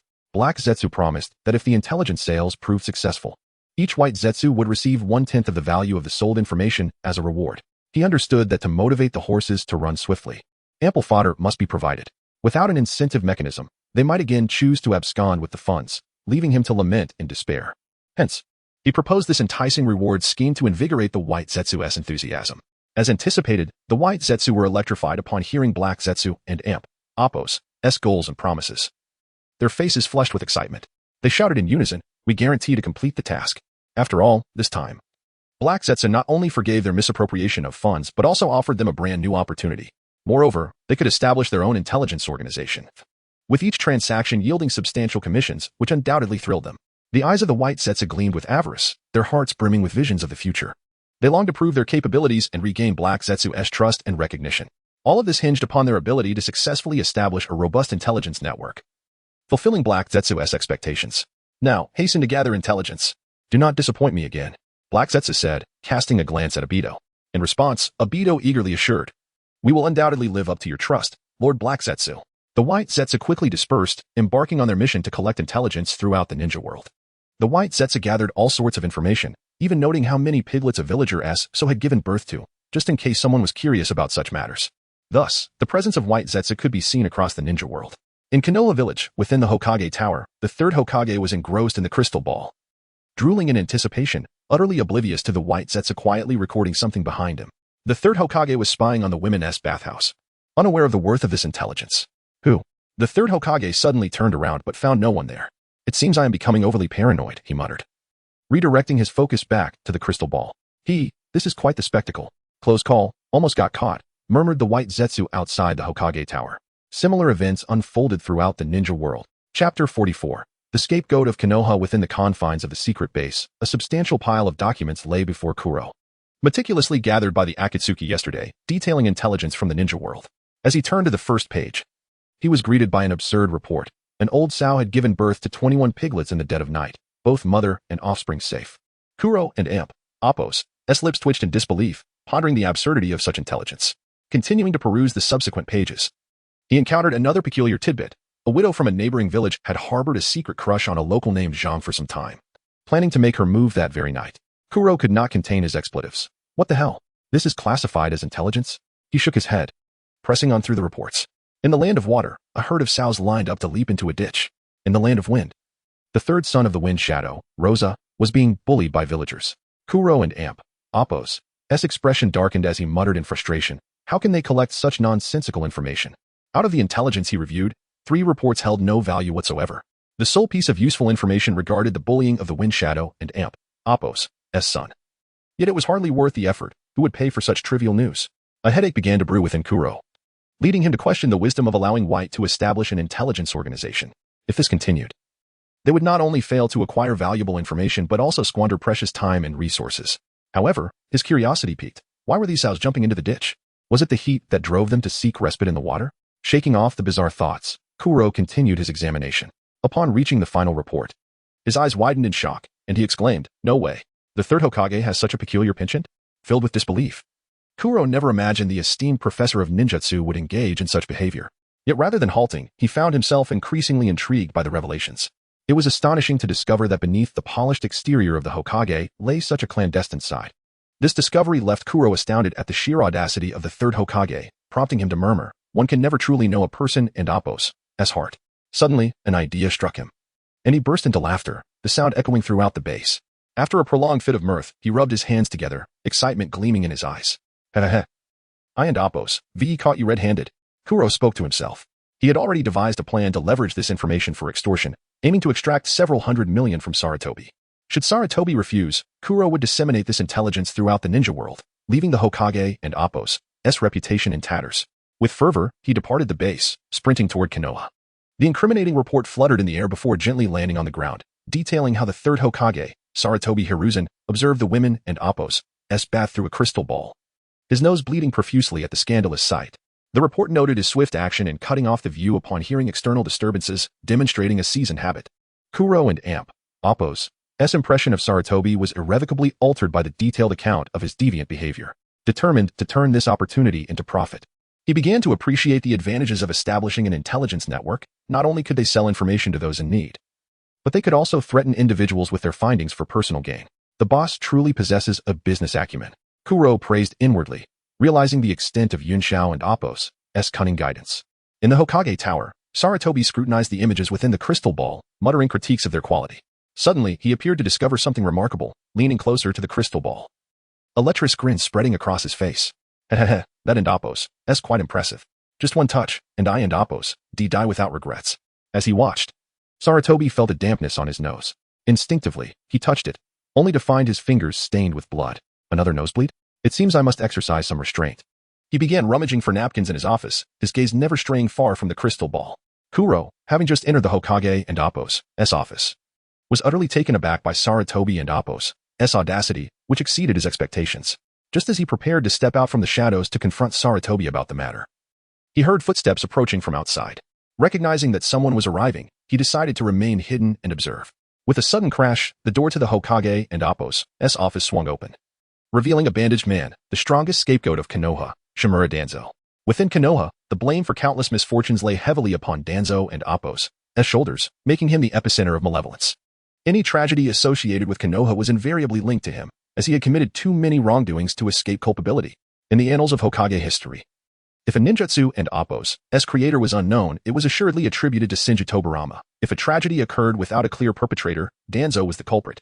From the Konoha White Fang and Appo's suicide to Nagato and Appo's descent into darkness, from Hanzo and Appo's betrayal to the tragic demise of Minato and Kushina, And even the Uchiha massacre, each incident bore Danzo and Appo's mark. He was destined to become the fifth Hokage, but one must not underestimate the role of a scapegoat. After all, the previous Hokage sealed the Nine Tails and the Snake Hand, while Danzo and Appo's future legacy would involve sealing a bridge, a tale for another time. Chapter 45. I am the Hokage. Within the Hokage and Appo's office, Shimura Danzo abruptly barged in, catching Sarutobi Hiruzen, who was frantically searching for a napkin, off guard. At that moment, a voice unexpectedly emanated from the crystal ball. Oh, your face is flushed. Let me see how you and Appo's developed. Stop it. You and Appo's so annoying. Upon hearing the voice, Sarutobi Hiruzen finally reacted, disregarding the blood trickling from his nose as he clumsily switched off the crystal ball. Danzo looked at Hiruzen with a furrowed brow, surprised that after all these years, his friend and Appo's penchant for voyeurism had not waned. Cough, cough. Danzo, you must knock next time you enter, Hiruzen said, covering his nose with his hand. Danzo had a habit of entering the Hokage and Appo's office without knocking, a behavior Hiruzen had chastised him for numerous times. Yet, Danzo always promised to change, but never did. It was precisely this disregard for knocking that had led to Hiruzen and Appo's current embarrassment. In the shadows, Korezetsu murmured. ISN and Appo's. It said that the third Hokage reacts swiftly? Danzo has been here for quite some time, yet he has and Appo's thought to cut the feed. Could he be too engrossed? Danzo ignored Hiruzen and Appo's words, his expression darkening as he said, Hiruzen, intelligence has revealed that the Uchiha clan is showing signs of rebellion. Startled, Hiruzen leaped to his feet, incredulous. Danzo, are you serious? Although this old friend had committed many misdeeds, Hiruzen believed he would not deceive him on matters concerning the village and Appo's welfare. For they both cherished the village deeply. Danzo nodded, explaining, the radical faction within the Uchiha clan has repeatedly expressed a desire to instigate a coup. But Uchiha Fugaku has thwarted them. However, the radical elements have been growing in number, and now Fugaku and Appo's resolve is wavering. Hiruzen, silent, picked up the pipe from his desk, placed it in his mouth, ignited it, and took a deep drag before slowly exhaling a ring of smoke. As the haze swirled around him, Hiruzen fell into contemplation. The Uchiha clan, once one of the most powerful families in Konoha, possessed formidable ocular techniques. Yet, over time, their relationship with the village had soured. The news Danzo brought only heightened Hiruzen and Appo's concerns. If the Uchiha truly decided to rebel, it would pose a grave threat to the village. Their strength was not to be underestimated. Conflict would undoubtedly result in significant casualties and destruction. Hiruzen understood this well, thus he knew he must tread carefully. He could not easily accept Danzo and Appo's claims, but neither could he dismiss this looming threat. Indeed, the Uchiha had exhibited signs of rebellion. Influenced by historical grievances such as Uchiha Madara and Appo's defection, the suspicion surrounding the Nine Tails incident, and their dissatisfaction with their family and Appo's status in the village, prompting them to seek a coup to alter their circumstances. Taking a deep breath, he removed the pipe from his lips and looked at Danzo, stating, I will personally investigate this matter. Danzo frowned. Hiruzen, the Uchiha and Appo's rebellious intentions can no longer be contained. We must act swiftly to eliminate them. Hiruzen shook his head. No, that would only incite greater chaos, and there are many innocents among the Uchiha. We need to find a more prudent solution. Danzo, displeased, retorted. The Uchiha already harbor rebellious thoughts.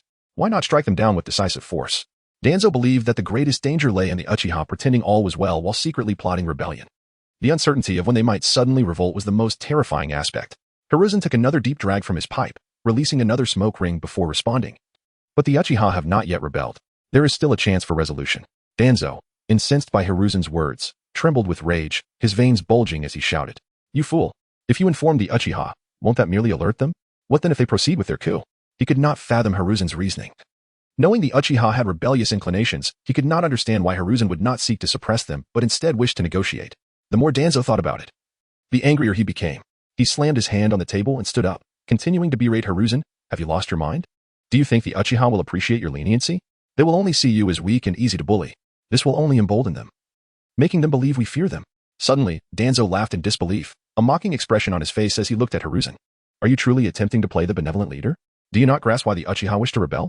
It is because they disagree with your decisions and seek to oust you from the Hokage position to assume it themselves. Can you not see this? Hiruzen, subjected to Danzo's tirade, felt his temper flare despite his usually gentle demeanor. With a sudden forceful slap on the desk, he shouted, Enough, Danzo. I am the Hokage. Hiruzen's declaration left Danzo momentarily stunned, his thoughts drifting back to the past. In the early days, the second Hokage had sought someone to act as bait to distract the enemy. Danzo had initially considered volunteering but hesitated out of fear of death, allowing Hiruzen to step in first. At that moment, he had felt a flicker of relief, With someone else taking the risk, he would not have to sacrifice himself. Little did he know this was a test set by the second Hokage, who sought a selfless individual to become Hokage, because Hiruzen had stepped forward. The second Hokage appointed him as the next Hokage, while he himself chose to be the bait to facilitate their retreat, ultimately sacrificing his life. Over the years, Danzo had often regretted this decision, pondering if he had been more resolute, perhaps the title of Hokage would have been his. Returning to the present.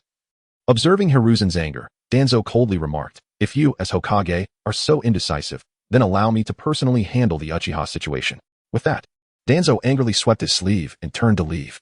Hiruzen, pipe in mouth, silently watched Danzo's departing figure, lost in thought. Chapter 46. You wouldn't want this matter to be known by others, would you? After a prolonged silence, Sarutobi Hiruzen suddenly let out a deep sigh, gradually sinking into his chair as he took drag after drag from his cigarette. In the shadows, Kurozetsu wore an expression akin to someone who had just stumbled upon a great secret, inwardly exclaiming, "Goodness gracious, Uchiha actually intends to rebel." And yet it seemed Shimura Danzo was aware of it beforehand? How could Danzo have known in advance? This undoubtedly indicated the presence of a traitor among the Uchiha clan, who discreetly informed Danzo of the impending coup. Initially, Kurozetsu had merely intended to extort Sarutobi, but he now found himself with unexpected leverage. He mused. If he could identify the traitor within the Uchiha clan and sell this information at a premium to Uchiha Fugaku, it would surely sell. With this thought, Kurozetsu smirked, reflecting. Perhaps I do possess a knack for business after all. Heh. Who goes there? Show yourself. Sarutobi Hiruzen suddenly heard a noise and, with piercing eyes, turned toward Kurozetsu's direction, barking an order. It was only then that Kurozetsu realized he had inadvertently revealed himself in his moment of triumph. He then emerged slowly from the wall, wearing a smile as he said, "Heh, no need to be alarmed, Hokage-sama. I come to discuss a business proposition with you." Hiruzen was taken aback to see a shadowy figure materialize from his office wall, instinctively stepping back a couple of paces.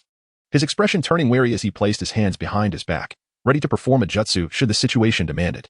Observing the Hokage's tense demeanor, Kurozetsu chuckled. "No need for concern, Hokage-sama. I genuinely wish to discuss a business deal." With that, he produced a green stone, cradling it in his palm.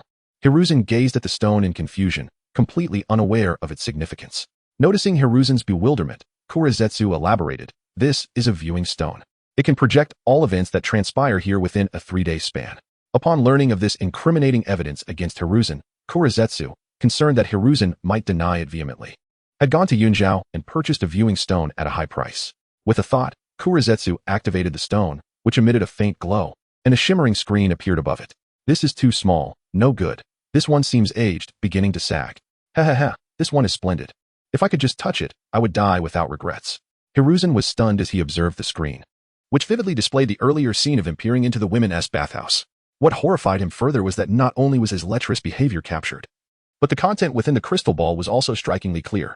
As realization dawned upon him, Hiruzen's expression darkened, his body trembling as beads of cold sweat formed on his brow. Should this video circulate, he, as the third Hokage of Konohagakure, would be utterly humiliated, and his life as he knew it would be irrevocably ruined. To the outside world, he was perceived as a kind and benevolent Hokage.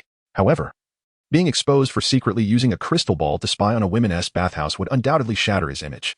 Once this news spread, the persona he had cultivated over a lifetime would collapse. Kurozetsu, observing Hiruzen's panic-stricken state, felt a surge of satisfaction. He understood that as long as he instilled fear in Hiruzen, he could leverage this opportunity to make exorbitant demands and extort a hefty sum. With a grin, Kurozetsu inquired, "I wonder, Hokage-sama, are you interested in this business proposition?" Hiruzen silently calculated the distance between himself and Kurozetsu, contemplating whether he could strike suddenly to eliminate him. Kurozetsu sensed the icy intent to kill emanating from Hiruzen and promptly withdrew a few steps, still maintaining his smile. "It seems Hokage-sama is contemplating silencing me. However, if I were to shatter this viewing stone, the entire ninja world would witness this scene, and you might not even succeed in killing me." Kurozetsu spoke with unwavering confidence. For although his strength was lacking, his abilities were quite unique. If he wished to flee, no one in the ninja world could impede him. Hiruzen, witnessing Kurozetsu's unwavering self-assurance, fell into silence. He realized that Kurozetsu's claims were likely true. After a prolonged pause, he croaked, "What do you want?" 10 billion, and the viewing stone is yours," Kurozetsu stated with a smile. Upon hearing this, Hiruzen's eyes widened in disbelief. The recent theft by a notorious bandit had left Konohagakure's funds severely depleted, rendering it impossible to procure such a sum. Even if Hiruzen could gather 10 billion, he would never agree to such a price. Kurozetsu was acutely aware that Hiruzen could not summon that much money. After all, he had stolen the village's funds. He merely sought to gauge Hiruzen's reaction. 8 billion. Kurozetsu pressed. Hiruzen still shook his head in refusal. 5 billion. Hiruzen remained resolute in his refusal. It was then that Kurozetsu realized Hiruzen was deliberately driving the price down. unwilling to part with such a significant amount regardless of his wealth. Feeling deceived, Korezetsu suddenly sneered, "Hokage-sama, you wouldn't want your peeping incident to come to light, would you?" With that, he waved the viewing stone in front of Hiruzen's eyes. Caught off guard, Hiruzen was perplexed as to why Korezetsu had stopped lowering the price. He had hoped to negotiate down to 1 or 2 billion before reluctantly conceding. This would allow him to save a considerable sum. However, it appeared Korezetsu had seen through his intentions. As Hiruzen opened his mouth to explain, Korezetsu interrupted, "Enough. If you wish to maintain your dignity, you have 3 days to gather 8 billion by any means necessary. Otherwise, prepare for the entire ninja world to learn of your scandal." With that, Korezetsu cast not another glance at Hiruzen and vanished underground, leaving the Hokage alone in his office, his expression shifting from blue to white, a tumultuous mix of emotions. After a lengthy pause, Hiruzen hastily exited the office. Once Hiruzen departed, Korezetsu poked his head up from the ground, chuckling. Indeed, the boss's method proved effective. Yunjiao had previously advised him that if one possesses the strength to overturn the table, one must act decisively. Otherwise, the weak will take advantage of the situation. Indeed, after I left with that ultimatum, the previously obstinate Hiruzen hurried off to gather funds. Korezetsu was correct. At that moment, Hiruzen was indeed out seeking money. He deemed his reputation more paramount than 8 billion. After all, as the third Hokage, his honor and prestige were of utmost importance. Should the incident of him spying on the women's bathhouse be exposed, he would be confronted with immense public scrutiny and moral condemnation, an outcome he was determined to avoid at all costs. Thus, even if it required a tremendous sacrifice, he had to resolve this predicament swiftly. Chapter 47. A man remains a boy until death. The Sarutobi clan. Sarutobi. Hiruzen hurriedly entered the clan grounds. "Chief, why have you returned?" inquired a curious member of the Sarutobi clan.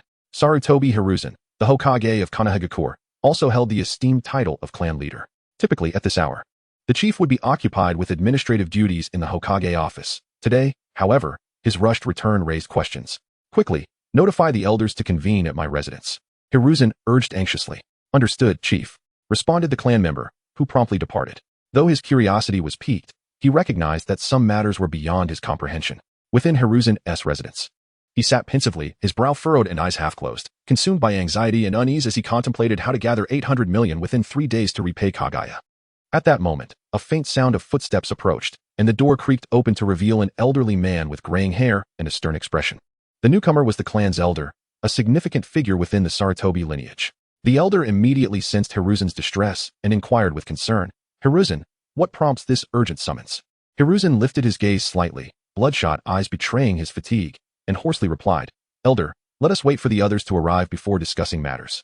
He sighed softly and resumed his troubled contemplation. Noticing Hiruzen's demeanor, the elder furrowed his brow. He understood Hiruzen's character well. Such haste was indicative of a grave dilemma. A sense of foreboding gripped him. Could something have transpired within the village, or was there a troubling issue within the clan? As time ticked away, the remaining elders gradually entered the room. Upon witnessing the grave expression on Hiruzen's face, an ominous premonition washed over them. The Sarutobi clan comprised 6 elders, each a seasoned sage with a wealth of experience. Now gathered, their collective gaze fell upon Hiruzen, awaiting his words. Unable to contain his anxiety any longer, the elder implored, "Hiruzen, what has transpired?"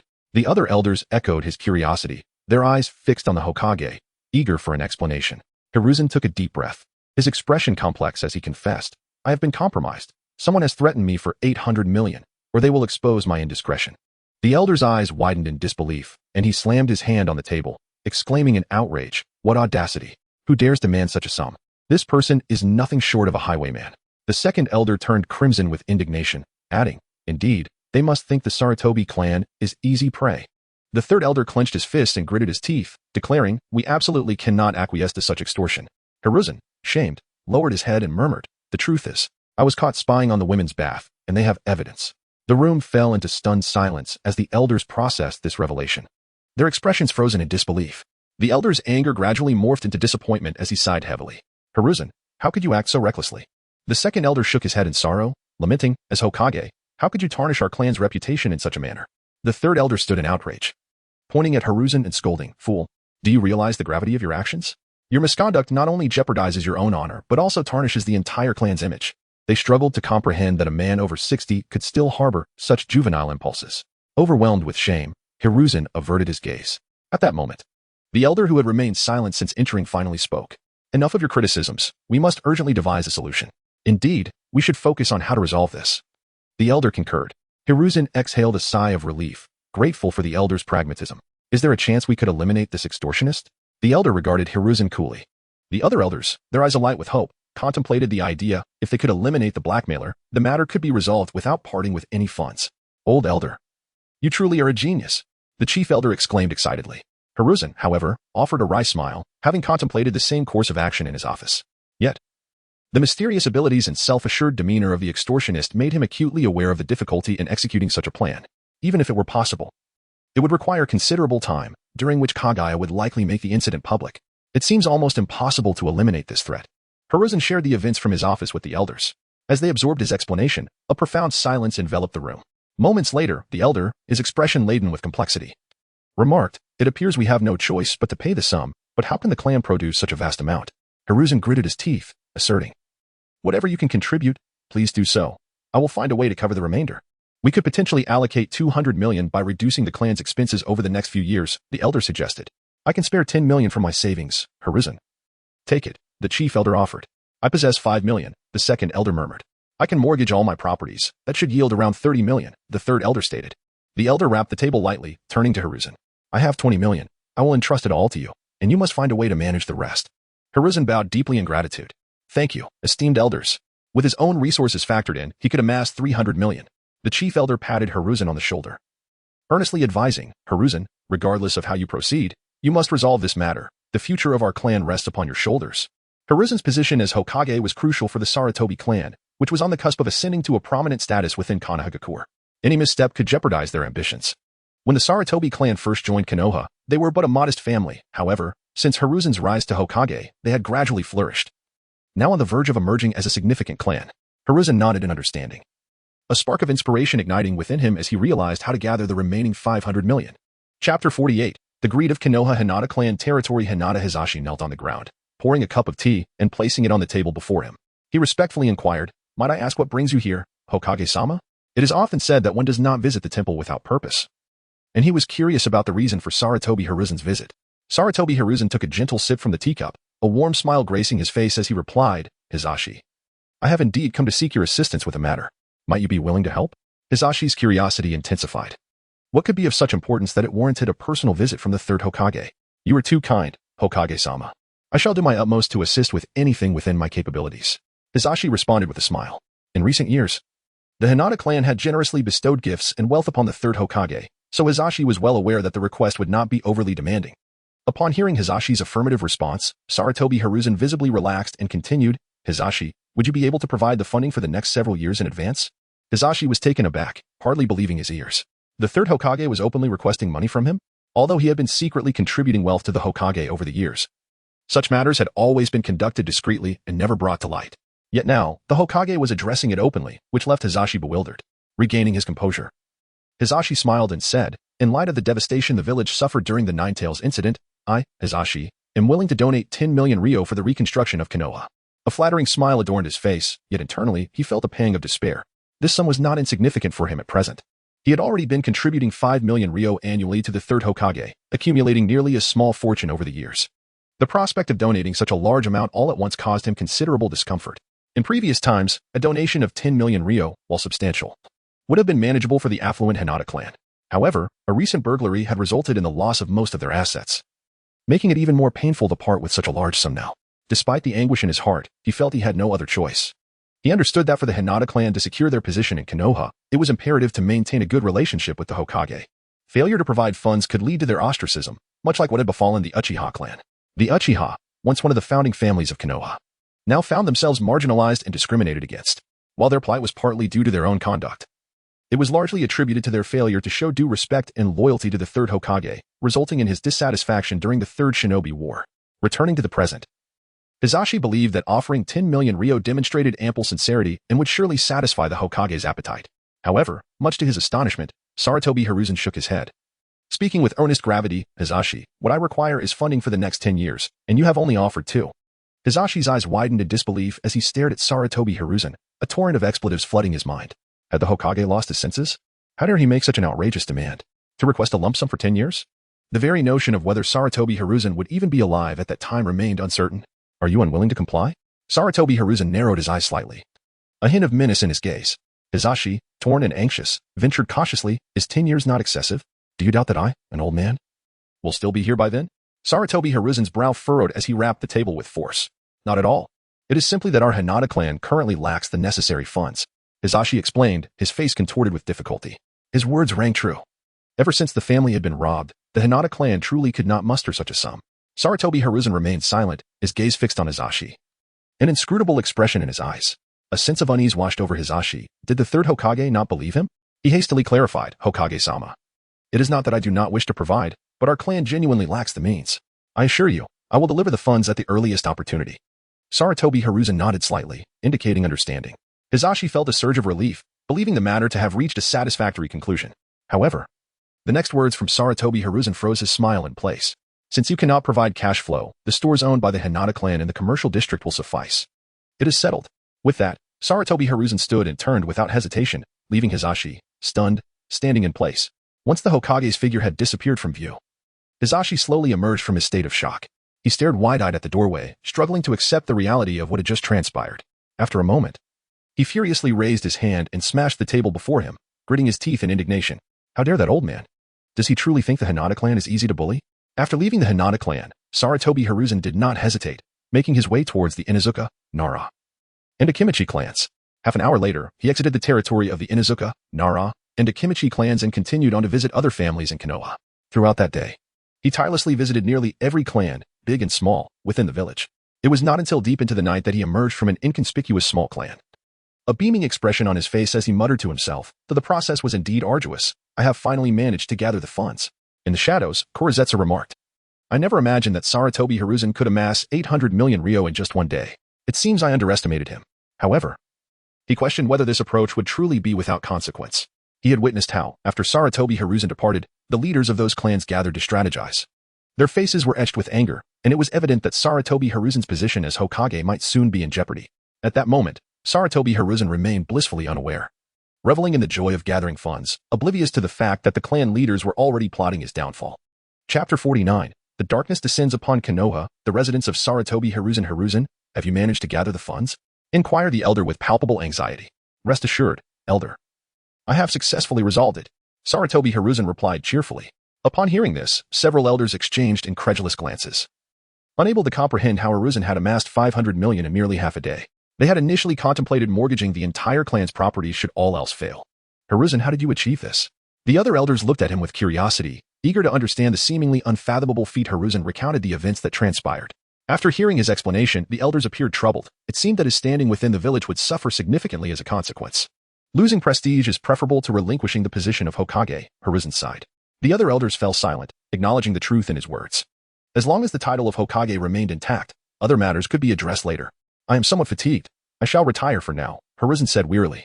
That day had been exhausting for him, as he traversed the various clans of Konoha, both large and small. Entering his room, he lay upon the comforting bed. And as his eyes began to close, he heard a faint rustle within the chamber. Who was there? Hiruzen opened his eyes alertly, sitting up with keen eyes scanning the surroundings. At that moment, a shadow gradually rose from the floor. Hiki, there is no need for such tension, Hokage-sama. I am here to collect the payment. Hiruzen's expression darkened considerably. He had not anticipated that Black Zetsu would come knocking so soon after securing the funds. It was evident that he had been under constant surveillance throughout the day. Producing a scroll from within his robes, he solemnly stated, the money is contained within this scroll. Now hand over the recording stone. However, Black Zetsu remained unmoved, a smirk gracing his lips as he retorted, First, you must deliver the funds to me. And only then will I provide the recording stone. Otherwise, our discussion is futile. He was not foolish. Fully aware that surrendering the recording stone first would likely lead Hiruzen to renege on their agreement, given their lack of trust. Hiruzen's expression stiffened. He had indeed entertained such thoughts, only to realize that Black Zetsu had discerned his intentions. Reluctantly, he tossed the scroll toward him. After verifying its contents, Black Zetsu gleefully placed the recording stone on the ground. Hokage-sama, you are quite straightforward. I shall seek you out for future business. With that, Black Zetsu vanished beneath the earth. Hiruzen's lips twitched at the thought of future dealings with him.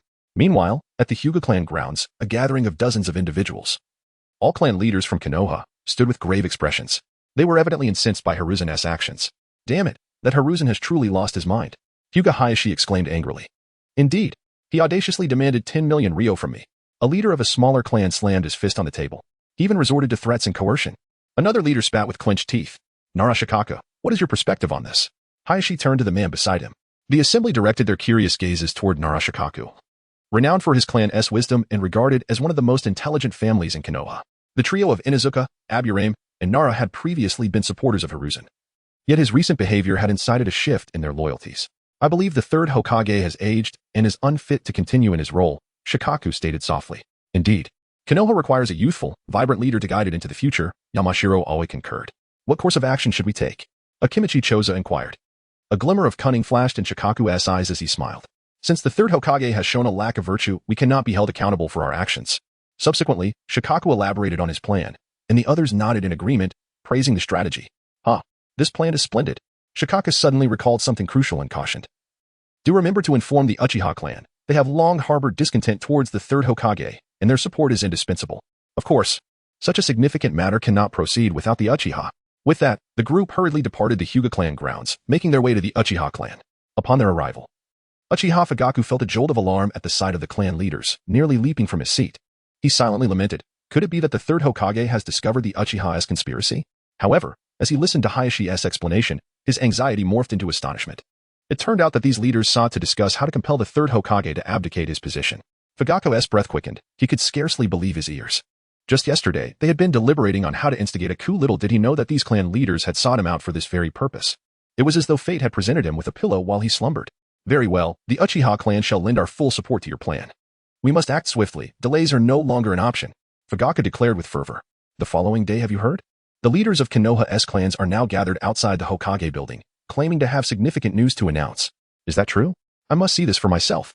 The villagers and ninjas of Konoha, upon learning of this shocking development, rushed toward the Hokage building, eager to uncover the unfolding events.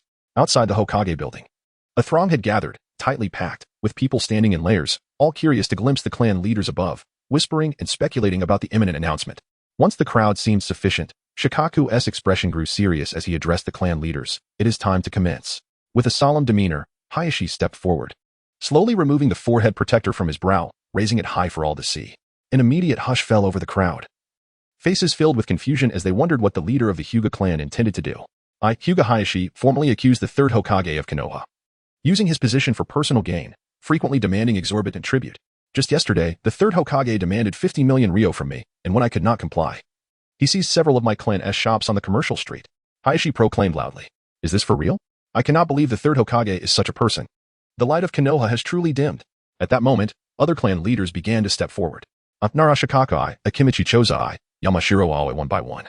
The clan leaders recounted the third Hokage's misdeeds over the years, leaving the gathered crowd utterly astounded. They had never imagined that the highly esteemed third Hokage harbored such disgraceful secrets. Chapter 50, Prejudice Against the Uchiha Omai. I never imagined that the Hokage would be such a person. Who could say otherwise? It truly exemplifies the adage that one knows the face but not the heart. With such leadership in the Hidden Leaf village, does the village even have a future? Just then, Uchiha Fugaku stepped forward. The crowd turned their curious gazes toward him, eager to hear about the experiences of the Uchiha clan. Our Uchiha clan has frequently been targeted by the third Hokage, as we have not paid the protection fee. He has consistently incited discord between the Uchiha and other prominent clans, tarnishing our reputation and causing us to face various forms of exclusion. I ask you, do you not instinctively feel a sense of aversion when you hear the name Uchiha? Fugaku's words plunged the crowd into contemplation. They began to recall their past interactions with the Uchiha family and found that they indeed harbored some unconscious biases. Was it truly the case? Upon reflection, it was evident that during the Uchiha's tenure in the Leaf Village's police force, they upheld justice without any favoritism or corruption. Indeed. Why did we hold such prejudice against the Uchiha before? Could it be that, as Fugaku stated, all of this is orchestrated by the third Hokage? The villagers engaged in fervent discussions, with some common ninjas joining in. The Uchiha and Appos, as plight might genuinely be the doing of the third Hokage. One remarked. Indeed. The Uchiha are not as deplorable as the outside world portrays them. Although they may be proud, their strength is formidable. Having an Uchiha as a teammate during missions has always been a source of joy. His words resonated with the other ninjas, who nodded in agreement. Indeed, working alongside members of the Uchiha clan significantly boosts our success rates in missions. Moreover, their performance in battle is exceptional. Their ocular techniques and ninjutsu are remarkably powerful. While they may not be very talkative, their ability to complete tasks makes such matters trivial. Perhaps it is precisely the strength of the Uchiha that has drawn the ire of the third Hokage. The ninjas felt that the Uchiha's trials were inexorably linked to Sarutobi Hiruzen. At that moment, Fugaku sensed a shift in the atmosphere, and a glimmer of hope surged within him. Perhaps this gathering could serve as a turning point for the Uchiha's destiny. I believe the actions of the third Hokage have rendered him unfit for his position, Nara Shikaku declared. Thus, I plan to unite with all of you to compel the third Hokage to step down and elect a more capable individual to lead us. Though Shikaku's voice was not loud, it resonated throughout the assembly, igniting a wave of murmurs and discussions among the crowd. The Uchiha clan agrees. The Hyuga clan agrees. The Oil Girl clan agrees. As several clans voiced their support, others followed suit, expressing their willingness to collaborate with Nara Shikaku to facilitate the third Hokage's resignation. In an instant, representatives from various clans in the Leaf Village responded, their voices merging into a formidable chorus, as if to overturn the entire venue. The villagers were left in stunned silence, their eyes wide with disbelief at the unfolding events. After a considerable pause, one ventured to speak. If the third Hokage truly committed those acts, then I too concur. Though his voice was soft, it created ripples akin to a stone cast upon a tranquil pond, triggering a chain reaction. Indeed, if this is the case, we also agree. Others chimed in.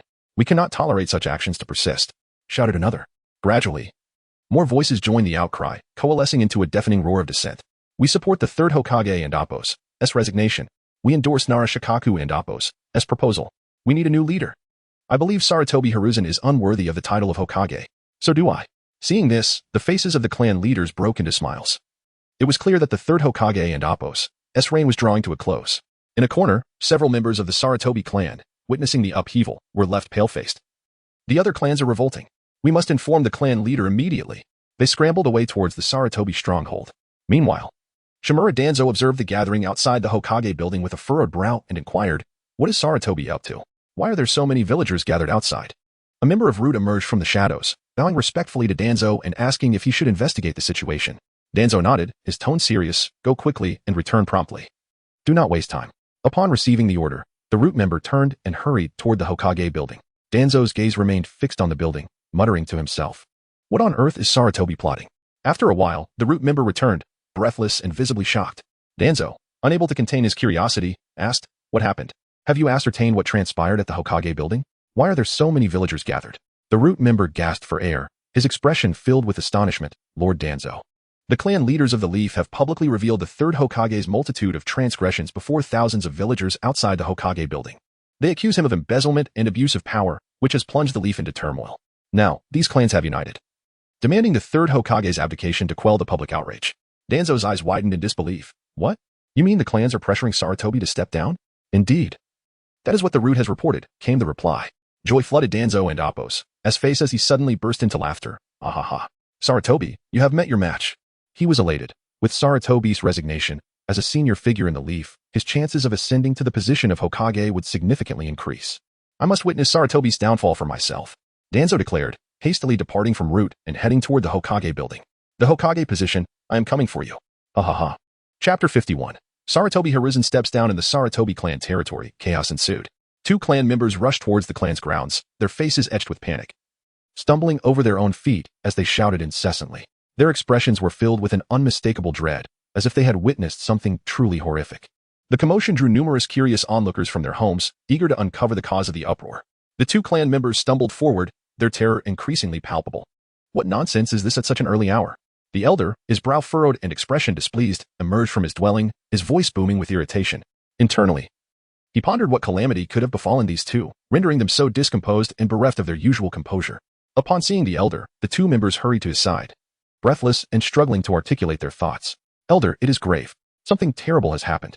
Their voices trembled, laden with profound fear. The elder frowned, his impatience mounting as he barked. What on earth has transpired? Speak quickly and do not waste my time. Witnessing their disarray, a sense of foreboding washed over the elder. Could it be that a significant crisis had arisen within the clan? Elder, the heads of the major clans in Konoha have united to demand your resignation. What? The elder staggered back instinctively, nearly losing his balance had it not been for the timely support of those behind him. How could this be? Why has such a thing occurred? He murmured, disbelief etched across his face. What is going on? The second elder, having observed the commotion, inquired with curiosity. Flanked by the third and west elders, all gazing at the elder with puzzled expressions. Raising his head, the elder, his eyes bloodshot, spoke gravely. It appears that Hiruzen's position as Hokage is in jeopardy. Upon hearing this, the other elders' eyes widened in disbelief, their faces a canvas of shock. Why is this happening? Hasn't Hiruzen gathered the necessary funds? The elder sighed deeply. It is precisely those funds that have incited the ire of the clans. They have now banded together to force Hiruzen's abdication. Despair washed over the elders as they slumped to the ground, overwhelmed by the gravity of the situation. What could be done now? At that moment, Hiruzen Sarutobi yawned and meandered out of the courtyard, oblivious to the turmoil. What is happening? He had toiled late into the night for financial matters and was finally prepared for a good night's sleep, only to be roused at dawn, which left him quite irked. Seeing Hiruzen emerge with such nonchalance, the elder's face flushed with rage as he trembled, pointing a shaking finger at Hiruzen. Fool! If it weren't for your incompetence, we wouldn't be in this predicament. Hiruzen, bewildered, was at a loss. What have I done? Wasn't the financial issue resolved? Why was the elder so furious with him? Elder, what is the matter? Hiruzen inquired, curiosity piqued. You dare ask? The clan heads are currently deliberating your resignation in the Hokage building. The West Elder scoffed, his tone rife with disdain. Hiruzen's expression morphed into one of sheer astonishment. What? I was doing well, wasn't I? Why must I resign? Did the sky fall overnight? Without a moment's hesitation, Hiruzen hurried towards the Hokage building, pondering whether yesterday's events had incited their dissatisfaction. Outside the Hokage building, a throng of villagers gathered, their anger palpable as they learned of Hiruzen's actions. Shimura Danzo blended into the crowd, reveling in the righteous fury of the people, his heart swelling with satisfaction. Haha. Hiruzen's time as Hokage is at an end, he thought gleefully, already envisioning his own ascension to the position. Suddenly, a commotion erupted in the crowd. Look! The third Hokage is coming. The crowd turned to see Hiruzen approaching with urgency. As Hiruzen beheld the multitude, a heavy weight settled in his chest. He grasped that his end was near. He ascended the platform, casting a complex gaze upon the clan heads and the gathered villagers, his mouth opening and closing as if to speak, but words eluded him. The gathering fell silent, all eyes fixed on Hiruzen, awaiting his explanation. Noticing the hush, Danzo's smile faltered. It appeared the villagers sought to hear Hiruzen's defense, a scenario Danzo could not permit. If Hiruzen managed to exonerate himself, everything would unravel for Danzo. Determined to sabotage Hiruzen's chance to speak, he shouted, "Get down! Get down!" The villagers echoed his sentiments. "Get down! Get down!" Danzo savored the moment, his grin stretching ear to ear. This was precisely the outcome he desired, ensuring Hiruzen could not defend himself and would be forced to relinquish his Hokage title. Observing the enraged crowd, Hiruzen sighed inwardly, realizing he was denied even the opportunity to explain himself. He understood that the die had been cast, and there was no turning back. Hiruzen had not anticipated such a maneuver from the clan heads. Perhaps he had pressured them too much, leading to this drastic action. Indeed, demanding 500 million in a single day had appeared rather greedy. Yet, he had his reasons. Without the funds for Kaguya, he risked losing not only his title but also his integrity. While he might lose the Hokage position, at least he would only be labeled as corrupt rather than a voyeur, a fate he could not abide. I recognize that my actions were misguided, and I am willing to step down from the position of Hokage, Hiruzen declared, slowly removing his Hokage hat and bowing deeply to the villagers below. Little did he know, he would become the first Hokage to be ousted in such a manner. A truly tragic fate indeed. Danzo reveled in the moment, delighting in the thought. Finally, Hiruzen is out. The Hokage title will soon be mine. Chapter 52. Formulating questions based on answers outside the Hokage building, Sarutobi Hiruzen, after uttering these words, seemed to age a decade in an instant, his once proud posture slightly hunched. Silently, he handed over the conical hat, a symbol of Hokage and Appos, as power and responsibility, to Nara Shikaku standing beside him, his eyes reflecting profound reluctance. He lingered for a moment, casting a wistful glance back at the Hokage building, a majestic edifice that bore witness to his years of diligent labor, encapsulating half a lifetime of youth. As Sarutobi Hiruzen descended the high platform, each step felt laden with an overwhelming weight. He gazed at the steps beneath him, reminiscing about the times he passionately proclaimed the will of fire here, when he was vibrant and full of vigor, and the crowd below looked up to him with reverence and admiration. Yet now, he felt the unabashed disdain emanating from the masses, their glares like sharp blades piercing his heart. The onlookers observed him in silence, their expressions a tumult of complex emotions. The atmosphere eerily still as they bid farewell to the former Hokage. As he moved through the crowd, Sarutobi Hiruzen's figure appeared solitary and forlorn, reflecting on his past glories. He couldn't help but chuckle bitterly at himself. The once spirited and self-assured Hokage had been replaced by an old man, eroded by the corrosive desire for power. Now selfish and self-serving. He sighed, lamenting, in my lifetime, I ultimately failed to uphold the will of fire. Years ago, after serving as Hokage for over 3 decades, Sarutobi Hiruzen felt utterly exhausted, believing he had contributed enough to Konoha and that it was time to rest. Thus, he resolutely relinquished his position and, through the villagers' election, entrusted the mantle to the capable Minato Namikaze. However, upon stepping down, an odd sensation welled up within him. He began to yearn for the bustling, fulfilling days of yore, feeling an emptiness as if he had lost something significant. Worse still, since his retirement, no one had come to offer him gifts. The once vibrant entrance to his home had grown desolate, and this stark contrast ignited a sense of regret within him. Sarutobi Hiruzen found himself regretting his impulsive decision to vacate the Hokage seat, but there are no remedies for regret, and it was far too late. He began to realize that power is indeed a seductive opportunity, bestowing glory and respect. Now, he could only silently accept the reality of his mundane life. Yet, Not long after, Konoha was suddenly engulfed in chaos due to the Nine-Tails incident. The fourth Hokage, Minato Namikaze, sacrificed his life to seal the beast to protect the village. This upheaval left the village in disarray, leaderless, and in dire need of someone to guide them. Sarutobi Hiruzen astutely observed this and recognized his opportunity to return to the Hokage position. Utilizing his experience and prestige, he ascended to the Hokage's throne once more. This incited the ire of his friend Danzo Shimura, who could not fathom why Sarutobi Hiruzen was able to serve as Hokage twice. Consumed by jealousy, Danzo sought to create trouble for him, yet Sarutobi Hiruzen chose to overlook it. The exhilaration of reclaiming power invigorated Sarutobi Hiruzen, and the once estranged clans began to seek his favor again. This realization cemented his determination to never relinquish the Hokage position, despite his advancing age. He resolved to remain in this role until his last breath. However, the events of today jolted him back to reality, reminding him of the many foolish decisions he made due to his inflated sense of power. Alas, it was too late. He had lost the people's trust, and there was no way to salvage it. Sarutobi Hiruzen understood that from this moment forth, he would forever relinquish the title of Hokage, becoming a mere footnote in history. Yet, he bore no regrets, for he comprehended that the struggle for power only brings harm to many, and only true peace can usher in happiness. With this newfound awareness, Sarutobi Hiruzen quietly departed the Hokage building, leaving behind a solitary silhouette. After his departure, the heads of the various clans exchanged glances. Narashikaka pondered, what now? With the third Hokage stepping down, who will assume the mantle of the fifth Hokage? At this, Narashikaka fell deep into thought, uncertain about whom to recommend for the position. Uchiha Fugaku felt a surge of excitement. He believed the Uchiha clan's opportunity had arrived. If he could become Hokage today, the Uchiha clan would truly rise. Just as he was about to self-nominate, an untimely voice interrupted, darkening his expression. The candidate for the fifth Hokage must possess qualifications: a legacy, preferably with extraordinary ties to previous Hokages, and must hold a certain level of prestige within the village. Otherwise, anyone could become Hokage. Danzo Shimura, leaning on his cane, ascended the platform with an air of authority and an undeniable tone. Upon hearing this, Uchiha Fugaku was engulfed by a wave of anger. He glared intently at Danzo, wishing to tear the old man to shreds. However, he restrained his fury, knowing this was not the time for confrontation.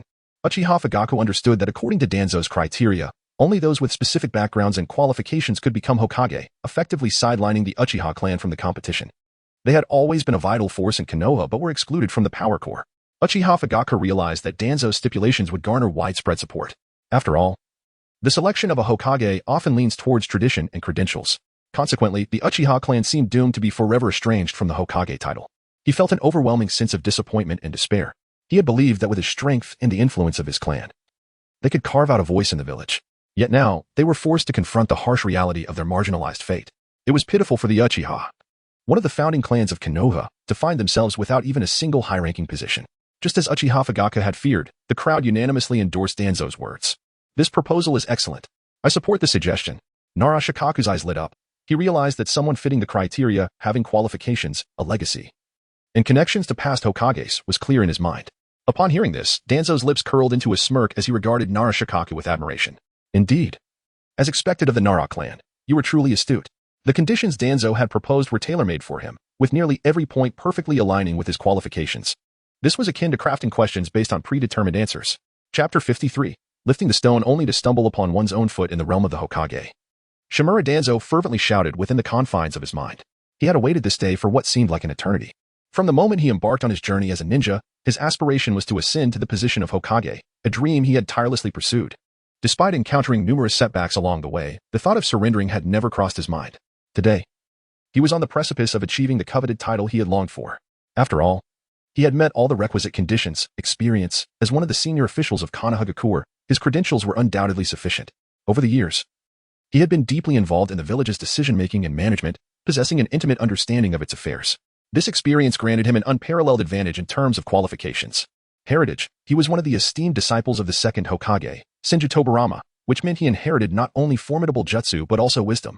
Such lineage was crucial for anyone aspiring to be an exceptional Hokage. Connections with previous Hokages, he was not only a disciple of the second Hokage but also a close comrade and friend of the third Hokage, Sarutobi Hiruzen, both of whom had vigilantly safeguarded the village's tranquility.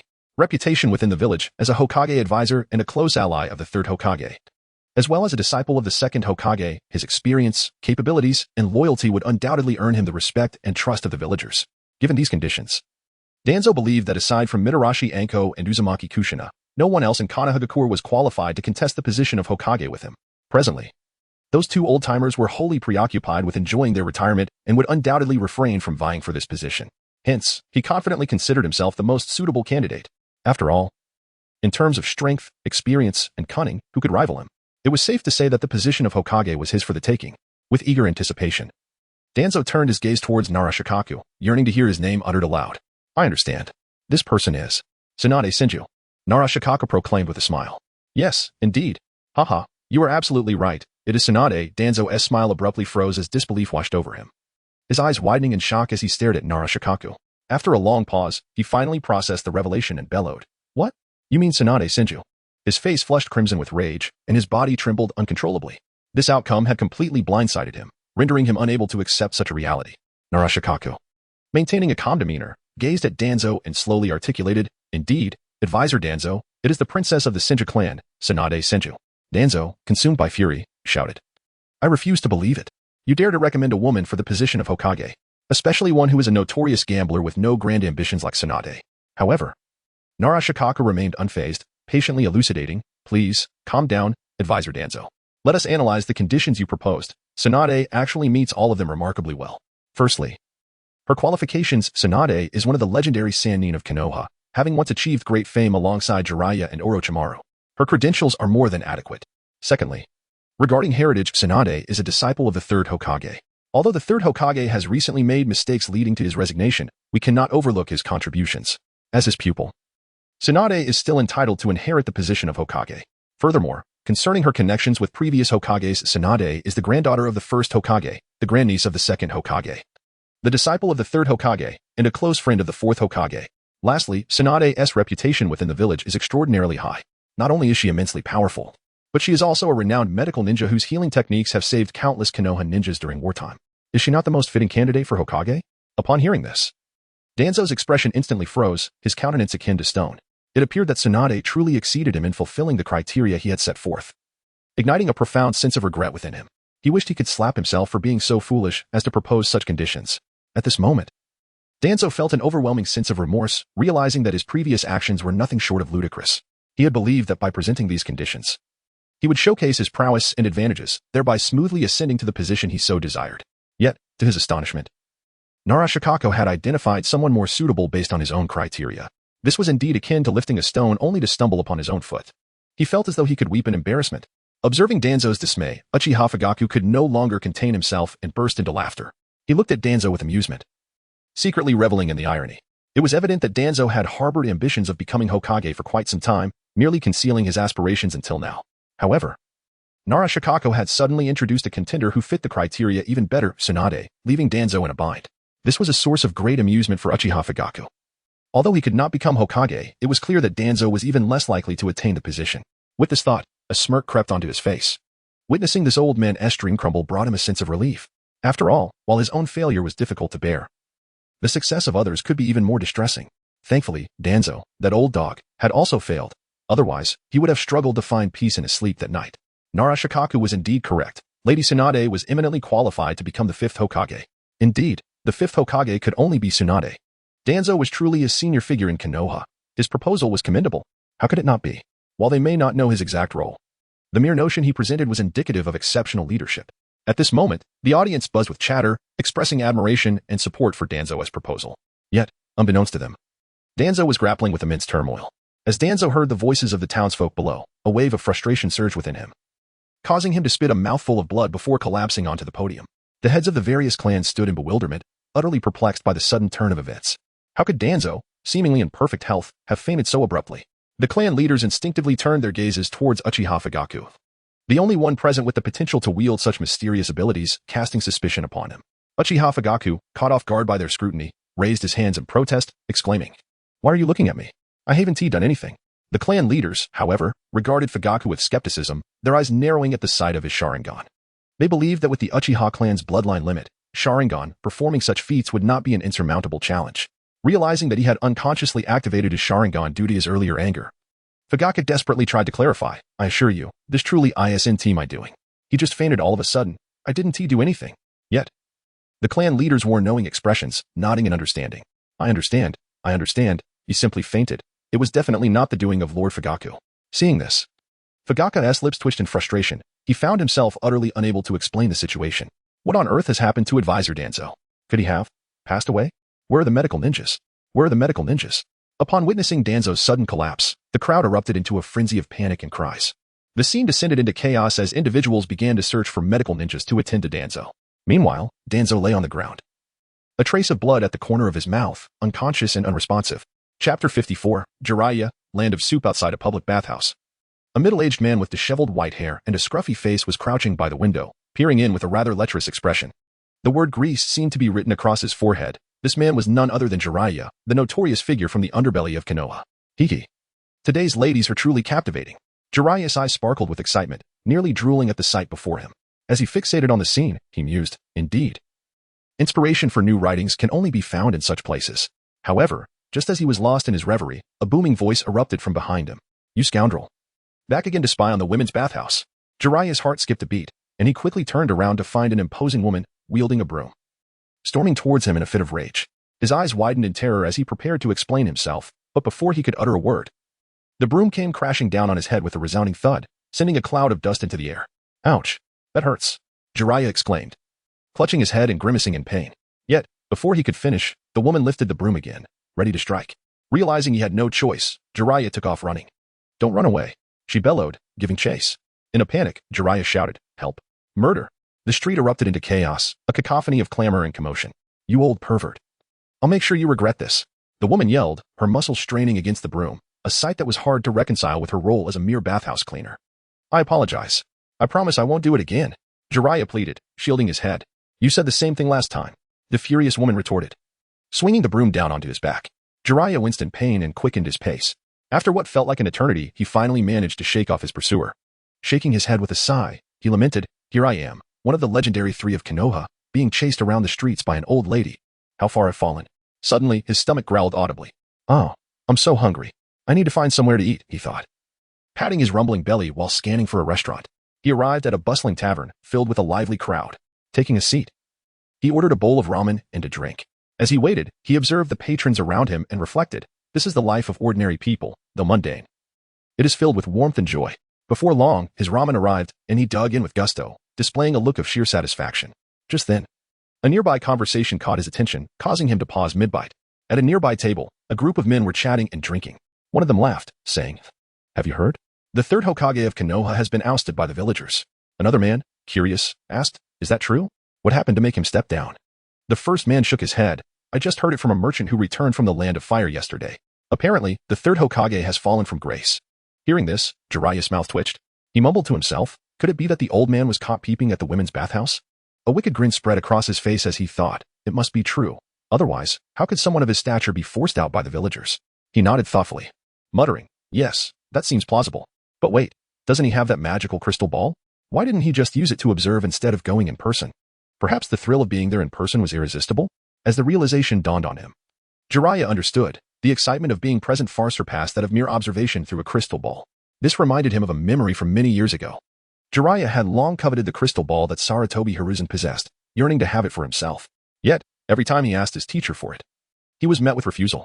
Sarutobi insisted that the crystal ball was a vital tool for maintaining peace in Konoha, not a toy for their personal desires. At the time, Jiraiya believed him, until one day he stumbled into the Hokage's office to find Sarutobi utterly engrossed in the crystal ball, completely oblivious to Jiraiya's presence. When Jiraiya finally glimpsed the images within the crystal ball, his worldview shattered. He could hardly believe that his esteemed mentor was secretly using it to spy on women in the bathhouse, engaging in the very act he had longed to do but could not. Without hesitation, Jiraiya joined his teacher, both of them drooling as they indulged in the captivating scenes. By the time Sarutobi became aware of Jiraiya's presence, it was far too late. To keep Jiraiya's secret, Sarutobi had no choice but to lend him the crystal ball. And so, Jiraiya took it home, reveling in its allure for days on end, completely absorbed in its temptations. During this time, he experienced a surge of inspiration and began writing a book titled Paradise of Affection, filled with elements that appealed to the hearts of many. Upon its release, the book caused a sensation, skyrocketing in sales and becoming a bestseller. Jiraiya gained notoriety, adding the title of a celebrated novelist to his already illustrious reputation as a ninja. Returning to the present, Jiraiya chuckled to himself, reflecting, my dear teacher, when does a man ever outgrow his lustful desires? He had come to a conclusion. The old man must have been caught peeping at the women's bathhouse, causing a scandal that tarnished his reputation, ultimately forcing him to abdicate. After all, very few in the village knew of Sarutobi's penchant for such escapades, and now it seemed that the truth had become common knowledge, leading to his downfall. It seems it's time for me to return to the village, Jiraiya murmured. Chapter 55, Selling the Clan Land Outside the Gates of Konoha Village. Jiraiya gazed at the unchanged entrance, a smirk forming at the corner of his mouth as he mused, I never imagined that after all these years, the village remains utterly unchanged. I wonder what the old man has been spending the money on. At that moment, two sentinels stood guard at the entrance, Shingitsu Izumi and Kanzo Tetsu, the gatekeepers of Konoha. If Yunchao were present, he would undoubtedly recognize these two individuals.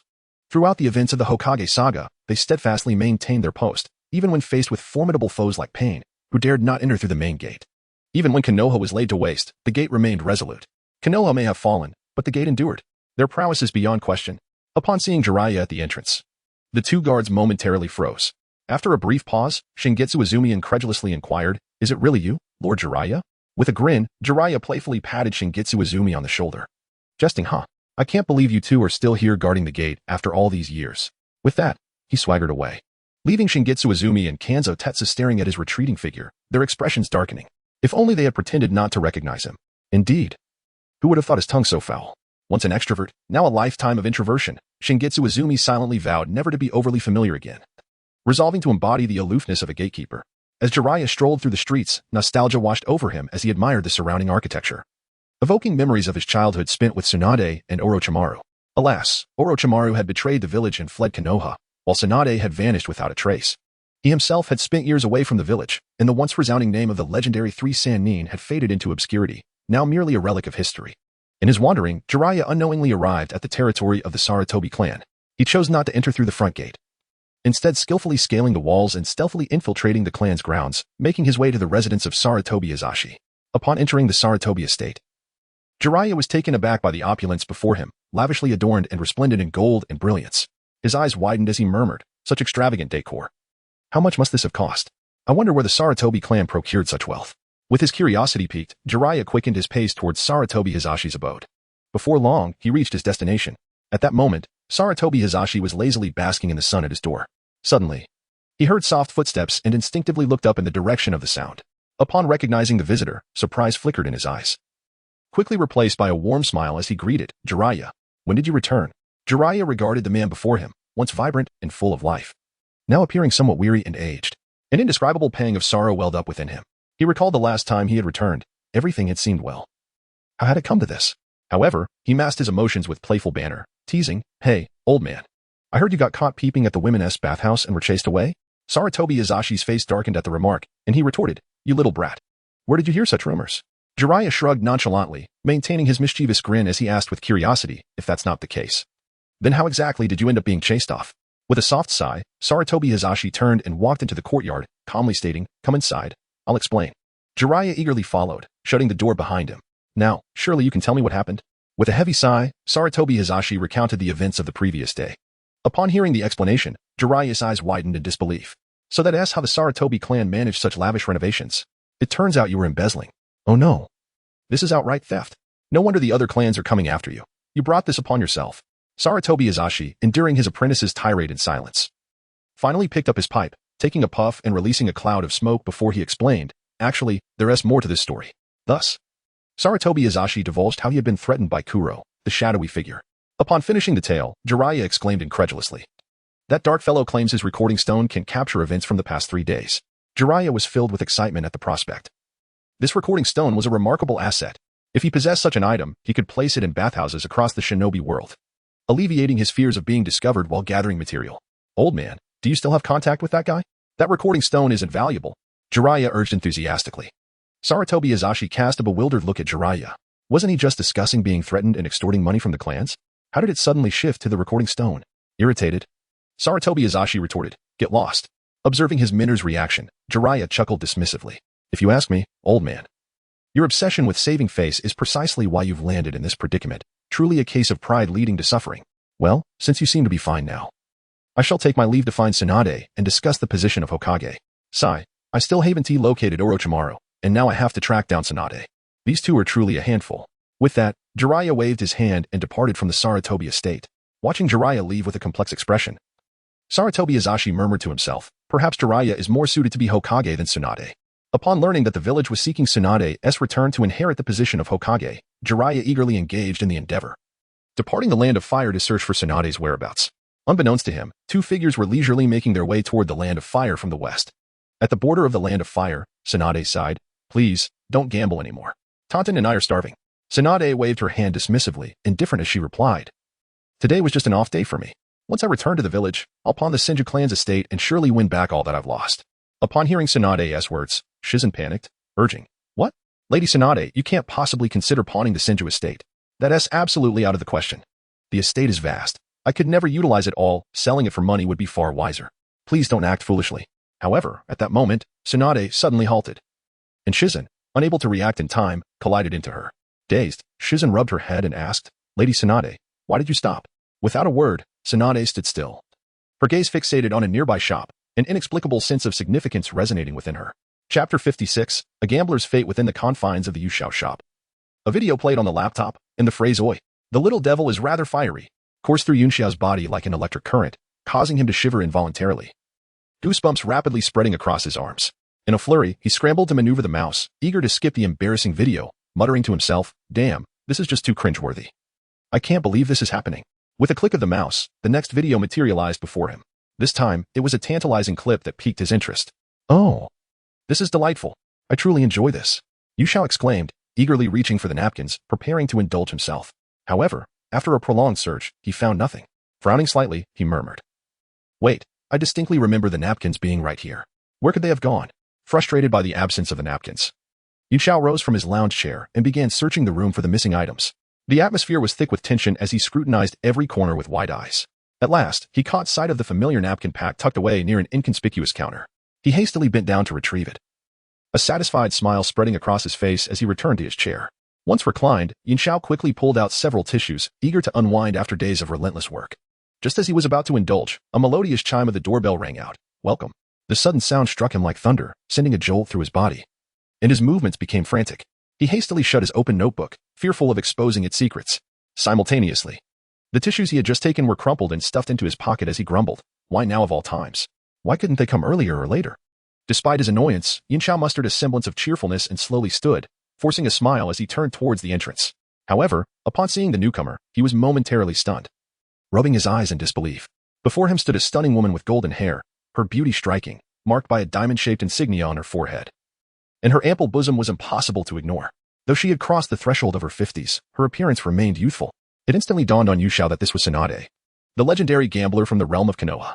Having already encountered Orochimaru, now meeting Tsunade, he mused that only Jiraiya was missing to complete his collection of characters from the series. Tsunade entered the shop alongside Shizen, her gaze curiously sweeping the interior. The moment Tsunade stepped through the door, an unusual sensation surged within Yushao. Lord Tsunade, look at how lavishly this place is decorated. Everything inside must be quite expensive. Perhaps we should leave quickly, Shizen urged, tugging at Tsunade's sleeve. Yet, Tsunade dismissed Shizen's advice with a glance, stating with a hint of irritation, enough chatter. I have my own rhythm. Seeing Tsunade's demeanor, Shizen sighed, realizing that her mentor remained as stubborn as ever. Gently stroking the creature nestled in her arms, she pondered.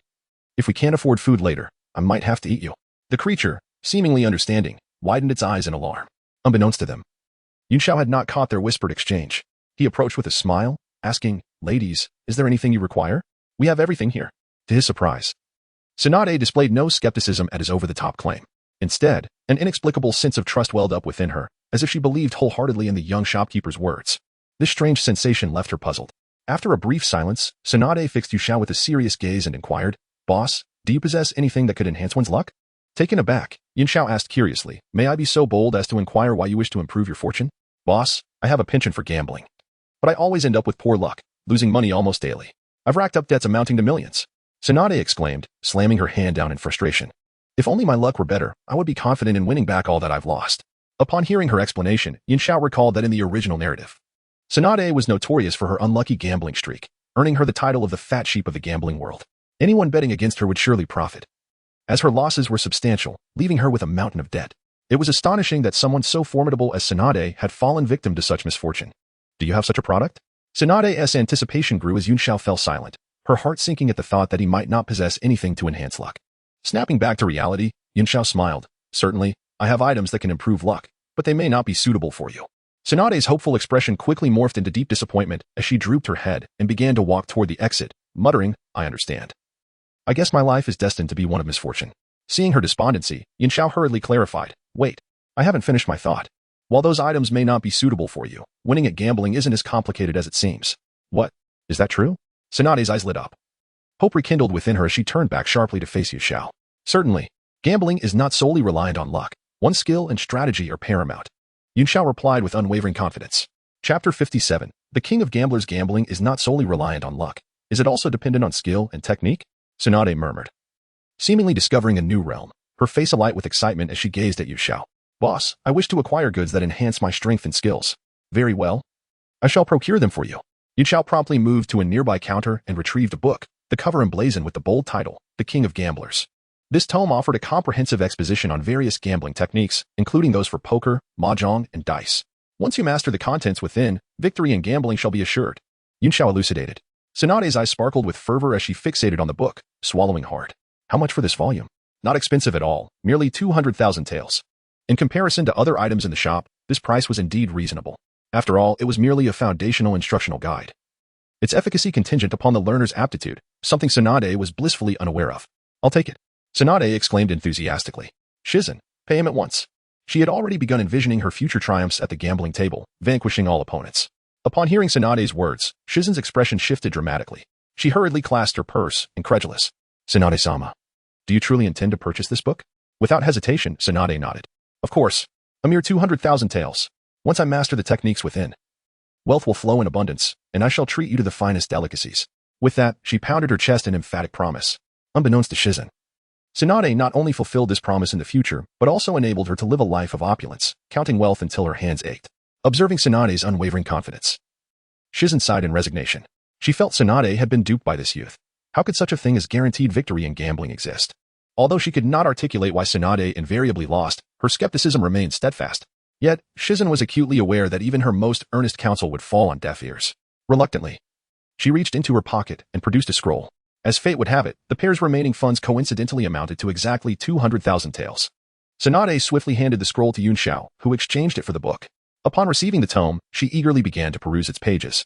As she absorbed the text, her breath quickened, and a vivid vision materialized in her mind, standing atop the ninja world, revered and worshipped, crowned as the undisputed goddess of gambling. This fervor was not unwarranted. The opening line of the book was utterly staggering. For one who adored gambling yet suffered perpetual losses, such temptation was simply irresistible. The first line proclaimed, years ago, Shin Daozi learned from this book and transformed 20 coins into 37 million. Heh, if I too could learn this, wouldn't I be able to turn 20 coins into 37 million? Tsunade chuckled foolishly. From now on, call me the gambling monster. Seeing Tsunade in such a state, Shizen anxiously shook her shoulders, exclaiming, Tsunade-sama, what has come over you? Please don't frighten me. Shaken from her reverie, Tsunade blushed deeply, realizing her earlier outburst. She quickly wiped away the drool at the corner of her mouth, attempting to mask her embarrassment. Boss, how long will it take to master all these gambling techniques? To grasp the basics will take approximately 10 years. To attain mastery may require even longer, Yuxiao replied after a moment's contemplation. What? 10 years? Tsunade shouted. Why did you not mention it would take so long from the start? In response to her outburst, Yuxiao feigned innocence, shrugging nonchalantly. Well, you didn't ask, did you? Fuming, Tsunade felt faint with rage, wishing to deliver a few punches to this rascal who had just cost her all her savings.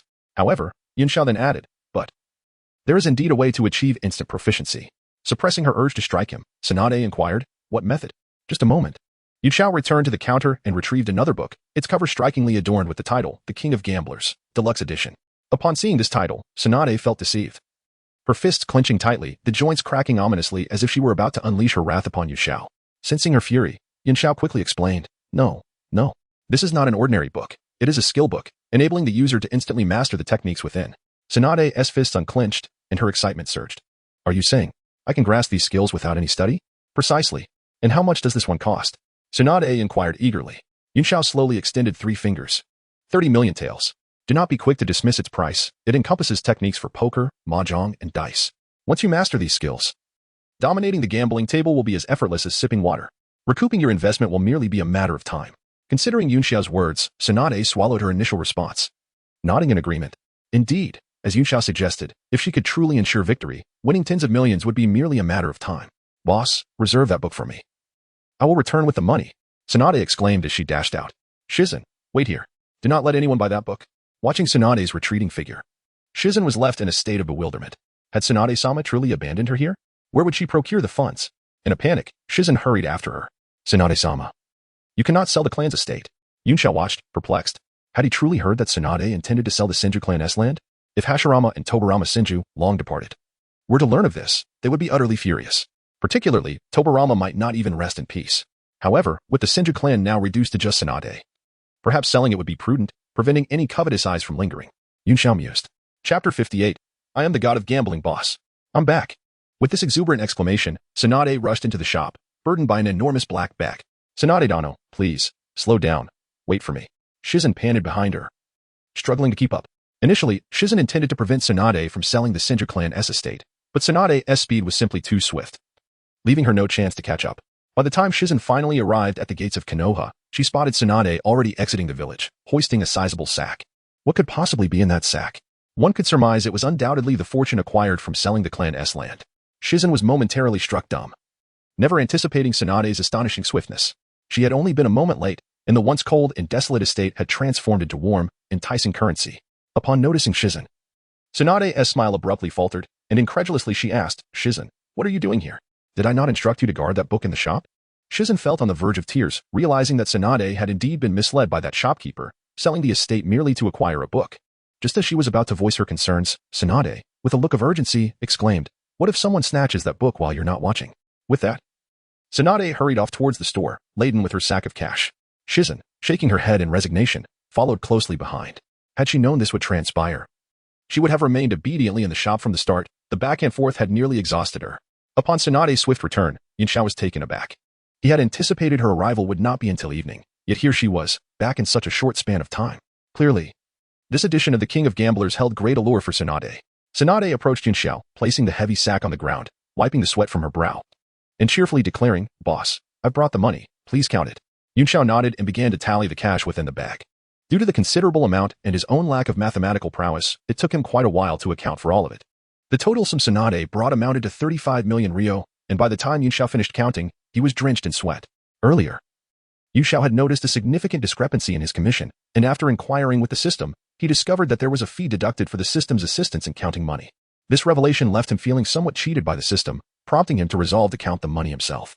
However, after laboriously tallying the 35 million, he resigned himself to the system's fee, recognizing that it was only fair the system profited from its services. If Korezetsu and Obito were to witness Yunxiao's snail-paced counting, they would undoubtedly ridicule him mercilessly. After all, as notorious thieves within the ninja world, they had once set a remarkable record by counting over 30 billion ryo in a single day. In comparison, Yunxiao felt utterly inadequate. Yunxiao extracted 30 million ryo from the bag, storing it in the system's space. He then cheerfully retrieved the coveted The King of Gamblers from his pocket and handed it to Tsunade. With trembling hands, Tsunade accepted the book, delicately running her fingers over its cover, savoring its unique texture and design, her excitement palpable.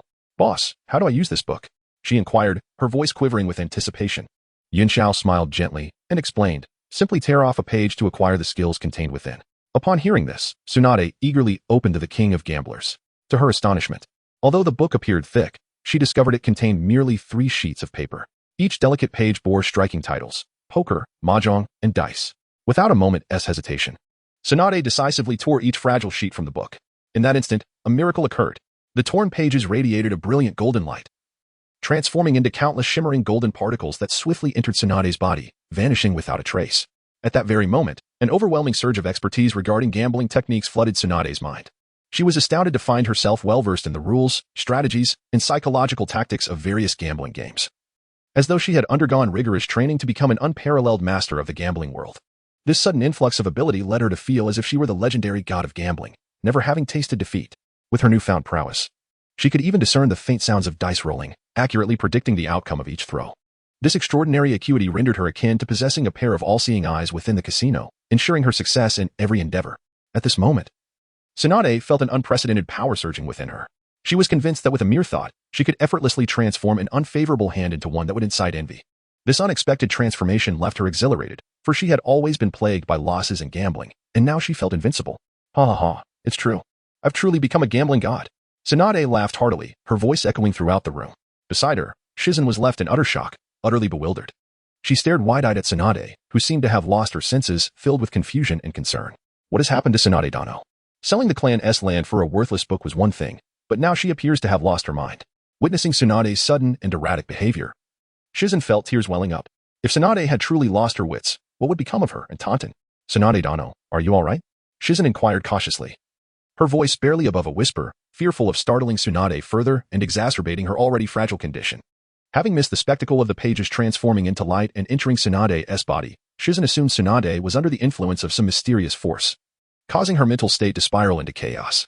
She silently prayed for Tsunade to regain her composure and escape this frenzied state soon. Chapter 59. The legendary fat sheep. Upon hearing Jingin's words, Tsunade snapped back to reality as if awakening from a dream.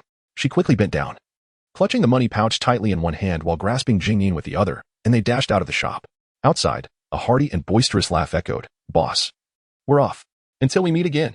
Before the words had fully left her lips, the two figures vanished like lightning. Yunxiao approached the entrance, watching as the pair receded into the distance until they were no longer visible. He couldn't help but chuckle softly, shaking his head as he murmured to himself. Perhaps from this day forth, Tsunade will transform from the fat sheep into the gambling god. A glimmer of indescribable excitement flickered in his eyes, as if he could already envision Tsunade triumphantly dominating the casino. "In the capital of the land of fire," Tsunade exclaimed, "is what you said really true?" Her eyes widened with incredulity. "Of course. This time, we're bound to make a fortune," Tsunade fervently assured her. It turned out that during their journey, she had eagerly recounted to Jingin the miraculous gambling skills she had acquired in the shop. Despite her internal skepticism about such absurdity, Jingin could not bear to douse Tsunade's enthusiasm with cold water. She sighed quietly, reluctantly accepting the harsh reality that Tsunade had fallen victim to deception. As far as she was concerned, the money was already squandered in reckless gambling. Spotting a nearby casino, Tsunade's excitement surged. "Jingin, just watch. I will turn 5 million into 50 million. Jingin remained silent, already envisioning the moment when Tsunade would lose everything, as she had always made grand promises before ultimately losing her funds. At that moment, several menacing figures, their faces marred with scars, suddenly appeared, surrounding Tsunade and Jingin. One of the burly men rubbed his hands together excitedly, inquiring, "Are you here to repay your debts, Lady Tsunade?" His greedy gaze fixated on the pouch in her grasp. Tsunade recalled that she had borrowed 5 million from this casino and had lost it all. Instinctively, she moved the pouch behind her. The man's demeanor shifted, his expression darkening as he scowled. "Lady Tsunade, are you planning to default on your debt?" Tsunade's lips twitched at the remark. With no options left, she reluctantly handed the pouch over to the men, filled with resentment. Had she known, she would have chosen a different casino she could have returned once she had won some money. Now it seemed her efforts had been in vain. After receiving the pouch, the men began counting the coins within. Soon, the leader nodded in satisfaction, grinning. "Perfect, exactly 5 million considering you're a regular here. We won't charge you interest this time." He tossed the empty pouch back to Tsunade, who stared at it in despair. How could she gamble with nothing left? Once upon a time, Chen Daozi managed to borrow 20 coins, but now she was utterly destitute, lacking even the capital to start anew. At this moment, she felt like a tiger trapped in a cage, possessing extraordinary gambling skills but unable to apply them. The frustration was maddening. She shouted in anger, "Damn it. If it weren't for that old fool arbitrarily transforming the Sinja clan's land into a commercial district, how could I have sold only 30 million worth?" She had discovered upon returning that the original Sinja territory had been demolished years ago and replaced with a commercial zone, leaving only the houses of her great-uncle Hashirama and second-uncle Tobarama. Reluctantly, Tsunade sold those two houses. Surprisingly, they fetched over 30 million. If the entire Sinja property had been sold, it would have commanded a staggering price. It was unfathomable how much Sarutobi Hiruzen had embezzled just as despair enveloped Tsunade. A 10,000 ri bill suddenly appeared before her eyes. She looked up in disbelief to see Jingin extending the banknote towards her. "Lady Tsunade, you must win this time. Otherwise, we might have to make Tun-Tun our dinner tonight." Tsunade accepted the banknote, replying earnestly, "Don't worry, Jingin. This time, I will surely win. Just watch me." With that, she strode into the casino, the character for gambling on her back standing out against the sunset. Once, Chen Daozi turned 20 coins into 37 million. Today, I, Tsunade, shall follow his example. With determination, Tsunade entered the establishment. As she stepped into the bustling casino, every activity ceased, and all eyes turned to her in excitement. Newcomers curiously inquired, "Who is she? Why do they react this way? You don't know the legendary fat sheep of the gambling world?" "What? She is the legendary fat sheep?" "Indeed, she loses every bet. If you wager against her, you are guaranteed to profit handsomely." Upon hearing this, those unfamiliar with Tsunade now regarded her with fervent interest, as if they had stumbled upon a rare treasure. The crowd surged towards the table where Tsunade had taken her seat. The game was a simple wager on the outcome of dice. The dealer began shaking the dice with practiced ease, while Tsunade's ears perked up. She could discern the exact numbers. With poised lips, she declared, "I bet on big." Without hesitation, she produced a full 10,000 ri and placed it on the table. Seeing this, everyone else hastily placed their bets on smaller numbers, with not a single soul daring to bet alongside her on big. Once the dealer confirmed all bets were placed, he leisurely lifted the lid of the dice cup. However, an astonishing scene unfolded. The dice revealed a big outcome. The once confident gamblers stared in disbelief at the numbers displayed. A cacophony of disbelief erupted. "Impossible. This cannot be happening. How could it possibly be big?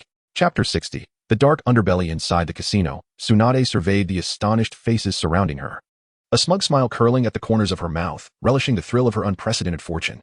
Throughout her years of gambling, she had never experienced such a remarkable victory as today. In the past, it would have been a triumph merely to avoid losing her entire stake. With no one choosing to bet alongside her, all the chips on the table belonged to Tsunade, and her elation knew no bounds. The sum amounted to no less than several 100,000 taels, and as she gathered the money into her embrace, her heart raced with excitement. It seemed she had truly turned her luck around at the casino. Are you all coming back for more? Tsunade inquired with a radiant smile. Upon hearing her words, the gamblers, still immersed in shock, abruptly snapped back to reality. The once hushed casino erupted into a cacophony of noise. The gamblers, invigorated, rubbed their hands together. Their eyes ablaze as they fixed their gaze on the self-satisfied Tsunade, as if they were eager to devour her whole. Clearly, they believed that her previous success was merely a stroke of luck, and one round's outcome could not be taken as a definitive measure. Of course we will continue. I refuse to believe in such superstition. There is no way she will win again. Indeed, just one lucky win means nothing. Watch how I force this old hag to return all the money she won. Observing the gamblers' fervent reactions, Tsunade nodded in satisfaction, relieved that they were eager to challenge her once more.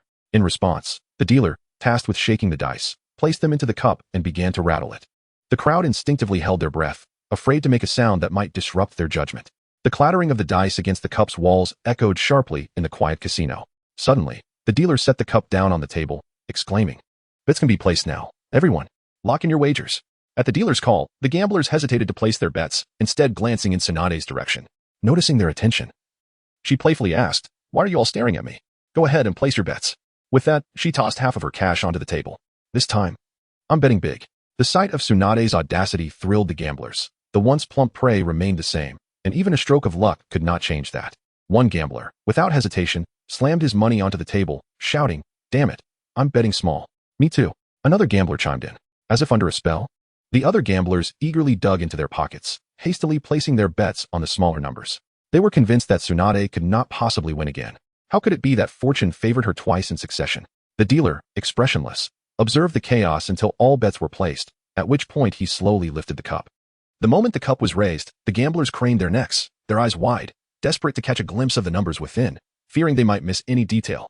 However, when they finally discerned the dice's outcome, their confident expressions vanished, replaced by disbelief, and the once boisterous casino fell eerily silent. After what felt like an eternity, one person finally regained composure and shouted, "What kind of joke is this? How is this possible?" Soon after, several gamblers voiced their indignation. "How is this fair? When did her luck become so extraordinary? This is outrageous. She must be on an unbelievable streak. Let's go again." I refuse to accept that it could be 3 times in a row. Without Tsunade needing to utter a word, the embittered gamblers were unable to contain their impulses. Launching into another round of betting, Tsunade gathered the money on the table before her, signaling to the dealer that they could commence anew. Seeing this, the dealer promptly placed the dice into the cup and began to shake it vigorously. After a considerable duration, he finally set the cup down on the table, announcing, "Everyone, you may place your bets." "Damn it, I'm still betting small," one gambler declared, slapping a stack of cash onto the table. "Me too. There is no way it could be 3 times in a row. Unless there is something fishy about this casino, how could it possibly happen?" As the gamblers voiced their doubts, Tsunade couldn't help but wear a perplexed expression, for she had already discerned that this time, the outcome was indeed large. Tsunade instinctively cast her gaze at the dealer shaking the dice. At that moment, the dealer's face was ashen, beads of sweat forming on his brow. Clearly, confronted with the electrifying atmosphere and the relentless scrutiny of the gamblers, the poor dealer was engulfed in sheer panic. After all, he was merely a novice, having not yet undergone formal training in the casino, and he had no means to alter the outcome of the dice. Hence, he had been assigned to the ordinary table. Yet, he had not anticipated the presence of such a formidable player today, and he remained uncertain whether her victories stemmed from sheer luck or skill. The weight of the gambler's suspicious gazes bore down on him, and the pressure was mounting. If the dice revealed another large number, the repercussions could be dire. With this thought, the dealer trembled uncontrollably, his mind a chaotic whirlwind. "I'm betting big," Tsunade declared with a confident smile. Without hesitation, she tossed a stack of money into the center of the table. Witnessing her decisive wager, the dealer shuddered. Could it genuinely be large again? He gripped the cup tightly, cold sweat trickling down his forehead, silently praying, "Please, dear God, let it not be large this time." However, contrary to his hopes, when he cautiously unveiled the cup, the dice revealed precisely what Tsunade had anticipated. It was indeed large. Unbelievable. How could it be large again? One gambler erupted in frustration. "Damn it, there has to be something shady going on. How could it possibly be large again and again? Absolutely, this is a scam." In an instant, The casino erupted with cries of scam, scam, scam. The crowd was animated, accusing the game of foul play. Faced with the uproar, the poor dealer was already pale. Drenched in sweat, he desperately shook his head and waved his hands, attempting to convey that he had engaged in no deceitful behavior. But no one was willing to believe him. Deep down, the dealer was acutely aware that he had not cheated. Even if he had wished to, he wouldn't know how.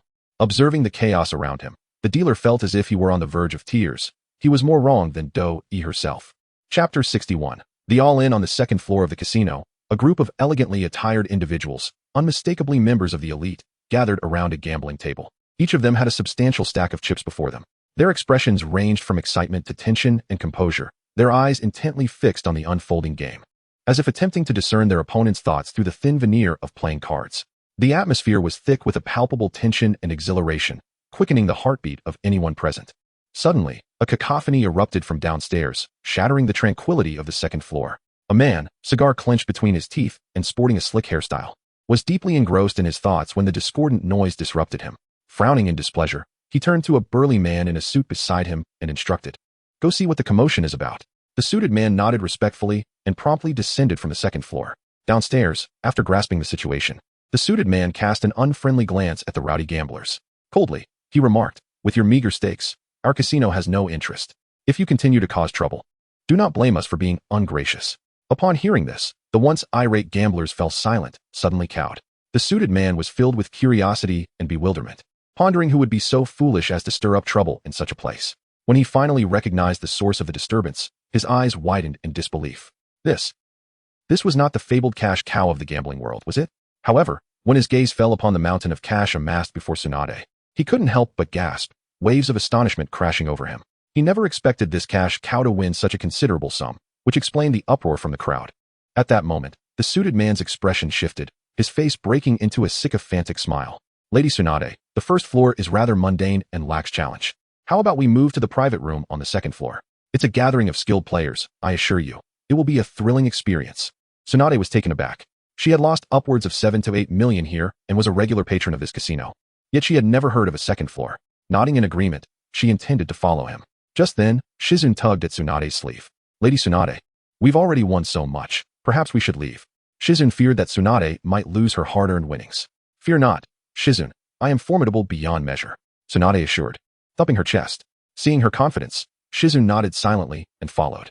On the second floor, the group was taken aback when they saw the suited man escorting a woman upstairs. They did not recognize Tsunade. "Care to play a few rounds?" The slick-haired man inquired, amused by the suited man's explanation. "The minimum stake here is 1 million. Can she afford to play?" A young man with blue hair scoffed, fiddling with his chips. In response, Tsunade, dissatisfied, produced her winnings from downstairs and handed them to the dealer.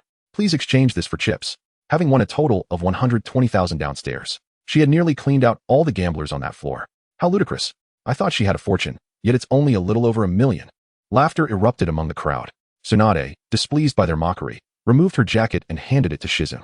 "Shizun, find a tailor and have the character god embroidered on the back." As she spoke, Tsunade pulled out a stack of cash and handed it to Shizun. Shizun nodded silently, accepting the money and the jacket before departing. "Did you hear that? A goddess of gambling. Truly hilarious," someone remarked, while another added, "Could she possibly think winning a few measly sums from the lower ranks qualifies her to challenge us?" Meanwhile, the hired ninjas protecting the rowdy gamblers stared at Tsunade in terror, their eyes widening at the realization that this was one of the legendary Sannin from Konoha.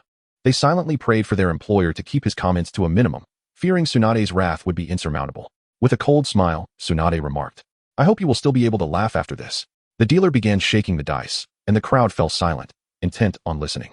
Tsunade furrowed her brow, keenly aware that something was amiss with the sound of the dice, but she chose to remain silent. The dealer placed the dice on the table. As anticipated, Tsunade continued to win in the subsequent rounds, while others experienced a mix of wins and losses. "I'm done with dice. It's too simple. Let's play poker," the blue-haired youth suggested, having lost the most with over 10 million gone. "Suit yourself," Tsunade shrugged indifferently. "You all play. I think I and Amp. Oppos, LL sit this one out." The slick-haired man chuckled, rising from his seat as the dealer began dealing cards. The blue-haired youth, upon seeing his hand, was ecstatic. "All in," he bellowed, pushing all his chips into the center with a resounding clatter. Tsunade glanced at her cards before placing them back on the table, lightly tapping the back of one, then also pushed her chips forward. "I'm all in too." Seeing the audacity of their actions, the remaining players rose, realizing that such stakes were beyond their means. "You all play. I have a bit of a stomachache." My grandmother is about to give birth to my father. I need to check on her. What? Your father is about to be born? I'll come too. Let us reveal the cards. The blue-haired youth confidently declared, unveiling his hand. He was certain of his victory, believing Tsunade had only a 1% chance of winning. However, upon revealing her hand, Tsunade smiled slightly. I'm sorry, but I win. As the crowd beheld her cards, their pupils dilated in shock. Though each player was a master of gambling, none could fathom how Tsunade had outmaneuvered them. The slick-haired man murmured, her gambling skills surpass mine. How is this possible? The blue-haired youth's eyes widened in disbelief. I was watching her every move. There's no way she could have cheated right under my nose. What just happened? He stammered, disheartened. Just then, Shizune returned with the jacket, handing it to Tsunade. Lady Tsunade, how did it go? Did you win? Tsunade donned her jacket, replying, of course. As she gathered her chips from the table, the blue-haired youth demanded, how did you do that? I want to learn. Really? He asked, excitement bubbling within him. Just kidding, Tsunade replied, departing with Shizune. The remaining players silently watched as Tsunade left, the words goddess of gambling glaringly evident behind her. They understood her gambling prowess far surpassed their own, muttering to themselves. It seems we've encountered an immovable object. After Tsunade's departure, the blue-haired youth realized he had been played. In a fit of rage, he shouted into the shadows. Kill her for me, and I'll pay you 30 million. The elite ninja he had hired responded with a blank stare, utterly perplexed. Chapter 62. The White Zetsu newspaper of the land of fire. Breaking news. A momentous event has transpired. The esteemed and revered third Hokage of Konohagakure has stepped down due to immense corruption. The identity of the new Hokage is... A group of white Zetsu brandishing newspapers imbued with the scent of ink shouted fervently in the streets of the land of fire. Their sudden appearance did not incite panic among the residents, who had long grown accustomed to the unexpected presence of the white Zetsu.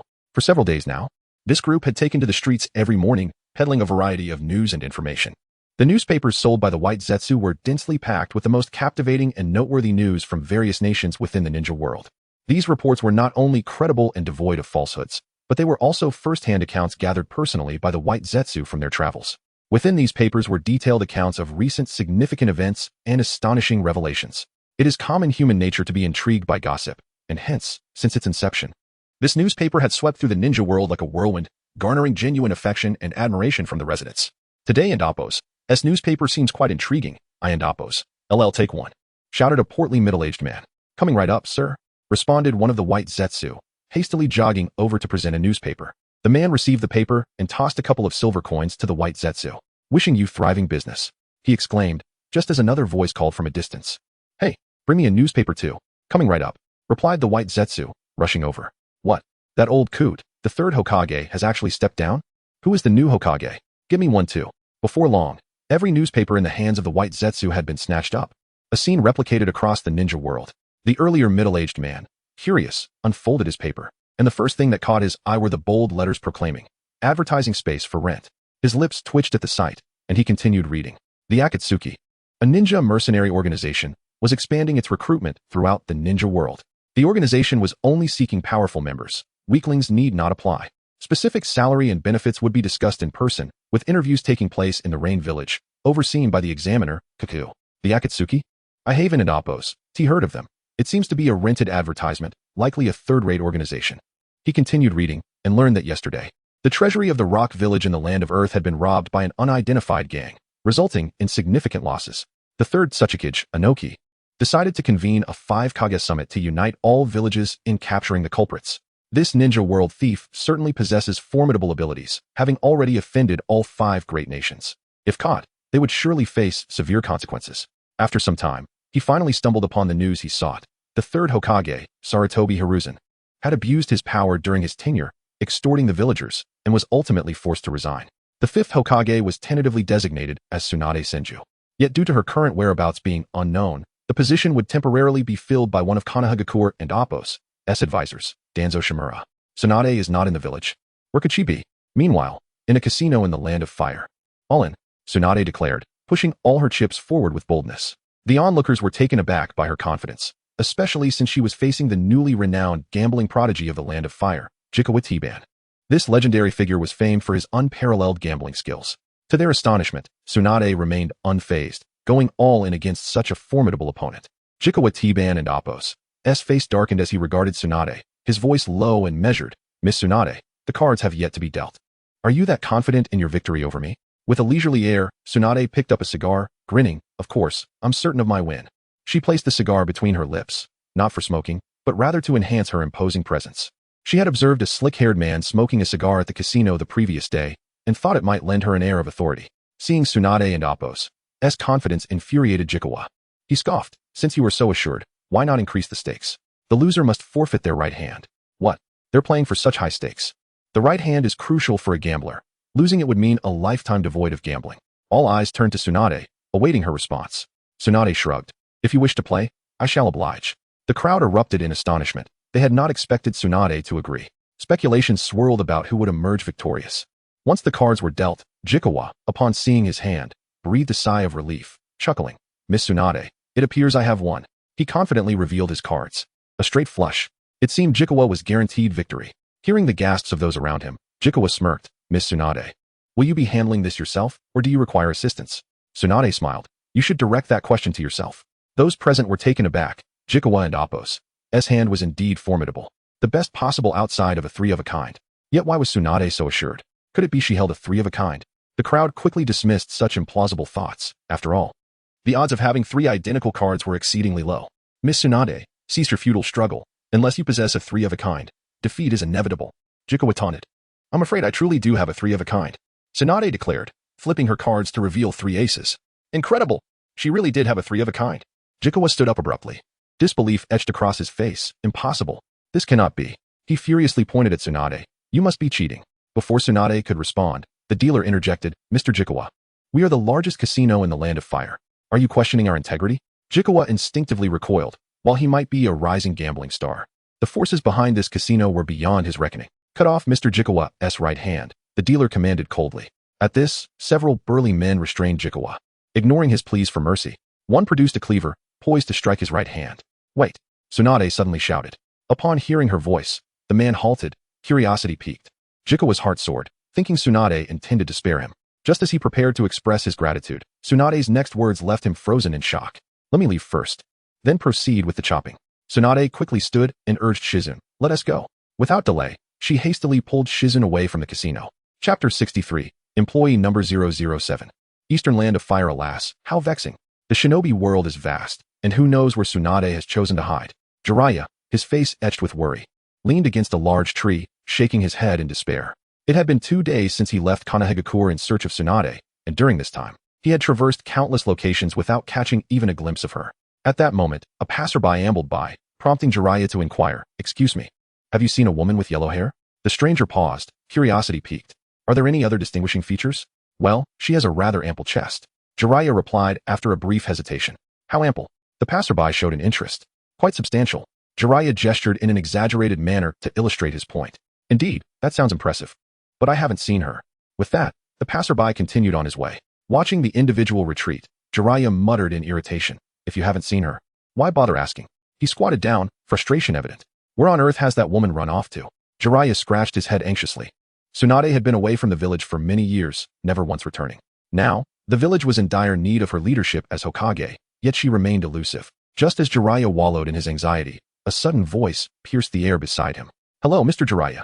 I hear you are searching for Tsunade. I have information regarding her whereabouts. Would you be interested?" "Who?" The unexpected voice made Jiraiya alert, scanning his surroundings but finding no source. "Don't play tricks, show yourself," he called out sternly. "Mr. Jiraiya, I'm right below you." Looking down, Jiraiya saw a pale head emerging from the ground. "Mr. Jiraiya, I'm stuck. Could you lend me a hand?" "Huh. Oh, I see." Jiraiya grasped the head and pulled it from the earth. He scrutinized the peculiar creature before him, having never encountered anything like it. The being shook its head and produced a business card. "Mr. Jiraiya, I am an employee of the Shinobi Information Service Corporation, employee No. 007. It is a pleasure to serve you." Jiraiya took the card, murmuring, "Shinobi Information Service Corporation? Indeed. Our company boasts the most advanced information system in the shinobi world. Every significant event is meticulously recorded by our dedicated staff, ensuring that any information you seek is at your fingertips." Employee number 007 explained. Skeptical, Jiraiya questioned, "Is that true?" "Mr. Jiraiya, 3 days ago, you were caught peeping at a women's bathhouse and were chased down the street." Stop, Jiraiya interrupted. "I now believe in the credibility of your company's information." With a smile, 007 replied, "It must be accurate. A colleague informed me of your search for Tsunade, so I came to see if you wish to purchase information." Eagerly, Jiraiya exclaimed, "Yes. Tell me where Tsunade is." "Very well. You wish to acquire specific information regarding Tsunade's location, correct?"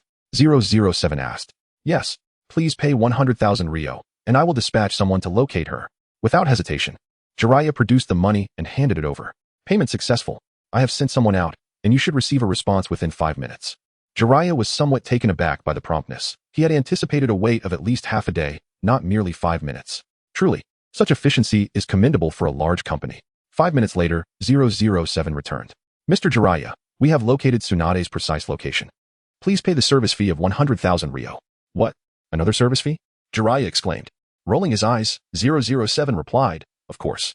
I traveled quite a distance to provide you with assistance. Naturally, there is a charge. Jiraiya grimaced but reluctantly handed over another 100,000 Rio. Excellent. A staff member will arrive shortly to guide you. This concludes our service. I look forward to our next encounter. With that, 007 disappeared back into the ground. Jiraiya stood bewildered, pondering if he had just fallen victim to a scam. He lamented, how could I, the great Jiraiya, have ended up in such a predicament? At that moment, another pail had emerged from the earth. Greetings. I am your guide, 0007, at your service. Jiraiya squinted, realizing this new guide bore a striking resemblance to the previous one. Wait, is it really you again? Indeed, Mr. Jiraiya, it is I. However, my employee number and role have changed. 0007 presented another business card. After a moment of silence, Jiraiya sighed. All right, lead the way. Certainly, Mr. Jiraiya. But first, please pay 50,000 Rio for the guiding fee and an additional 10,000 Rio for the service fee. Didn't an amp, Oppos, I just pay? Ah, Mr. Jiraiya. The previous payment was for 007 and amp, Oppos, service and information fee. Now, you must pay for 0007 and amp, Oppos, guiding fee and service fee. With a grimace, Jiraiya reluctantly handed over 60,000 Rio. Thank you, Mr. Jiraiya. We are now ready to depart. However, before we proceed, I kindly request a 5-star review for this service, along with a 100-word comment. As 0007 presented the form, Jiraiya and amp, Oppos, frustration boiled over. Is this ever going to end? Mr. Jiraiya, this is company policy. I am merely a humble employee. I have no choice. 0007 replied with a pitiful expression. With a resigned sigh, Jiraiya took the form and began to write. The quality of the service was exceptional, seamless in execution, and the experience was delightful. Thank you for your cooperation. Now, let us commence our journey. Please follow me. With that, 0007 dashed forward. Jiraiya breathed a sigh of relief, glad that the antics had come to an end, ready to follow. But then, he noticed that 0007 suddenly stopped and retraced his steps. My apologies, Mr. Jiraiya. I ran in the wrong direction. 0007 chuckled sheepishly.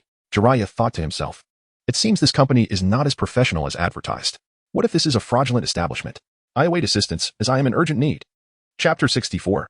You are my principal. Outside a casino in the land of fire, Mr. Jiraiya had reached his destination, and the navigation had concluded. Wishing you a pleasant life. And I look forward to our next encounter. 007, filled with joy and eager to leave, had made quite a sum off Mr. Jiraiya. An income that didn't require reporting, and thus was tax-free. Just as he was about to depart, Jiraiya suddenly called him back. Wait a moment. Could you please help me find the exact location of Orochimaru? Upon hearing this, 007 explained, Mr. Jiraiya, Lord Orochimaru is one of our company's top enforcers. We are not authorized to disclose his personal information. Jiraiya responded with confusion. How could that scoundrel Orochimaru be a thug for this unscrupulous company, let alone a top one? It was true that members of the Akatsuki organization worked for the Black Absolute Company, as they had been invited to join before the company and Oppos' registration, with promises of substantial rewards.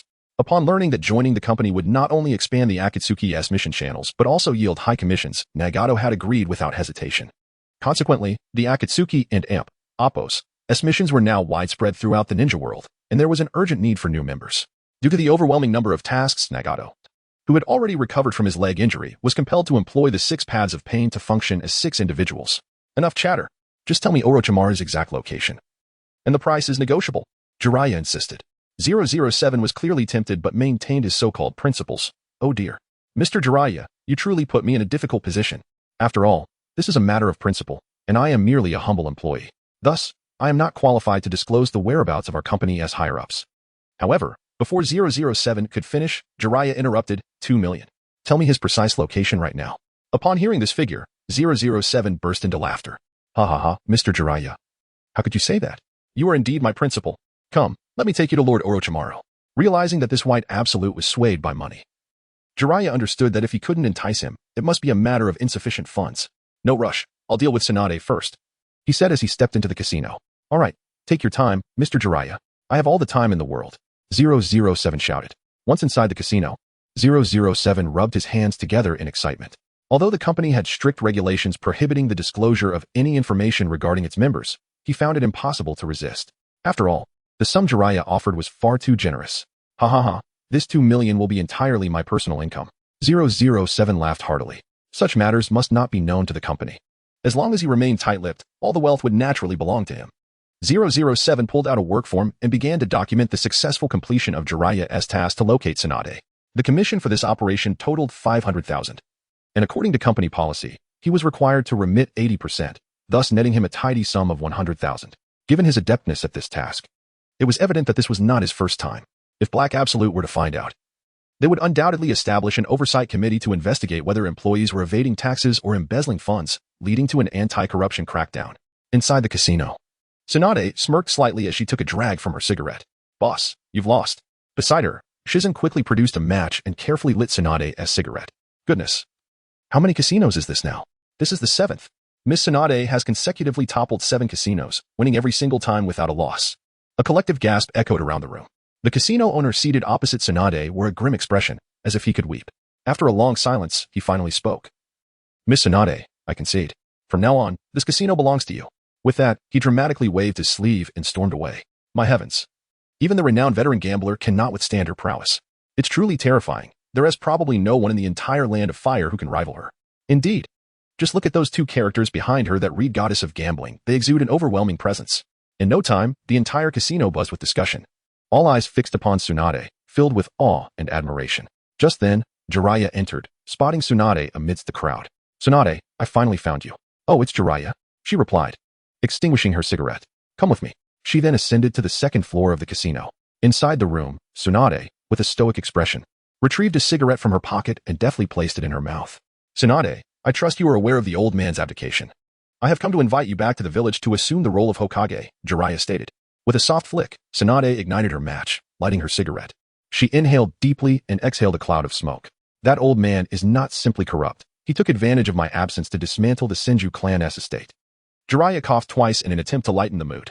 You know that after the Ninetales incident, the village's economy significantly declined, prompting the old man to resort to such desperate measures. Humph, I've heard that the Sarutobi estate has been splendidly renovated. Look, if you return to the village as Hokage, these issues can be rectified. Tsunade shook her head. I have no interest in being Hokage.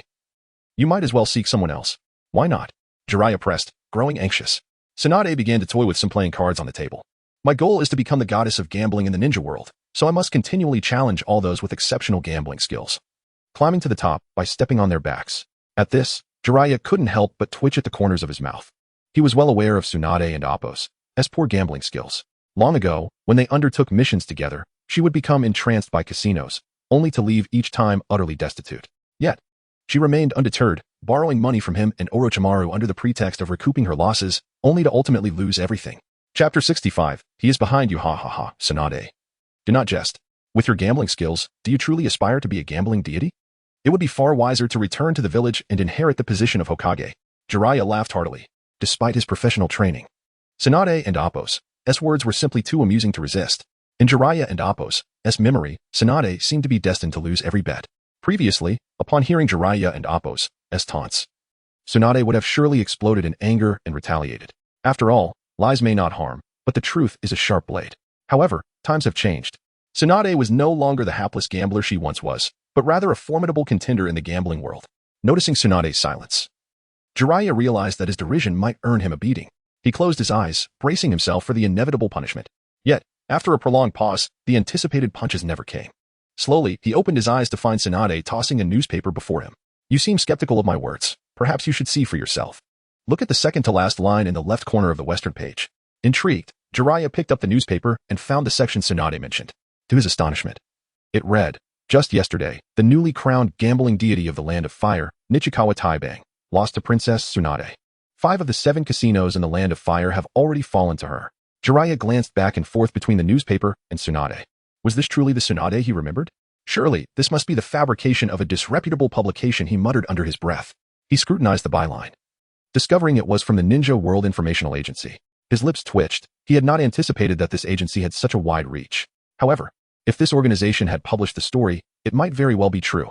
When did your gambling skills become so refined? Jiraiya asked incredulously. I have been gambling for many years. It stands to reason that my skills would improve. Surely, I cannot lose forever, Tsunade replied, slightly exasperated. That is a fair point, Jiraiya remarked, looking earnestly at Tsunade. So, you genuinely have no intention of returning to assume the mantle of Hokage? Tsunade nodded. Indeed, I have no interest in becoming Hokage. Sighing, Jiraiya understood her stubbornness. Once Tsunade made a decision, no amount of persuasion would sway her. After all, he lacked the persuasive eloquence of Naruto, who could charm anyone into submission. Rising to his feet, Jiraiya said, since you are unwilling, I cannot compel you. The village will surely find someone suitable to inherit the Hokage position. If all else fails, we may as well let Shimura Danzo take the role. Upon hearing this, Tsunade chuckled. With Danzo as character, if he were to become Hokage, it would be quite disastrous for him. Haha, that is indeed the folly of that old man. But enough of this. I must seek out Orochimaru, Jiraiya declared before turning to leave. Once Jiraiya departed, Tsunade sighed. In my current state, I am incapable of becoming Hokage. During the ninja war, she had witnessed her beloved Kaido-dan die before her eyes, which led to her developing a phobia of blood. Since then, she had lost her so-called dreams, believing that aspiring to be Hokage was foolish. With her blood phobia, even functioning as a ninja was a challenge, let alone becoming Hokage. Reflecting on this, Tsunade smiled and mused, being a gambling deity is far more enjoyable than being Hokage. As she spoke, the playing cards in her hand suddenly transformed into a hand of spades, only to blink and shift into hearts in the next instant. Should this spectacle be witnessed by the gamblers outside, they would undoubtedly rush to the kitchen to collect their winnings. Outside the casino, Mr. Jiraiya, you have arrived. I have located the exact whereabouts of Lord Orochimaru. When shall we depart? 0007 inquired respectfully. Now, Jiraiya replied. He had not seen his old friend in quite some time. Ever since he learned of Orochimaru and Appo's defection, he had been searching for him, but the elusive rogue had evaded capture for years. Very well, Mr. Jiraiya. Coordinates set for the Land of Rain. We depart immediately. 0007 exclaimed, taking off in a sprint. The mention of the Land of Rain reminded Jiraiya of the children he had encountered there over a decade ago.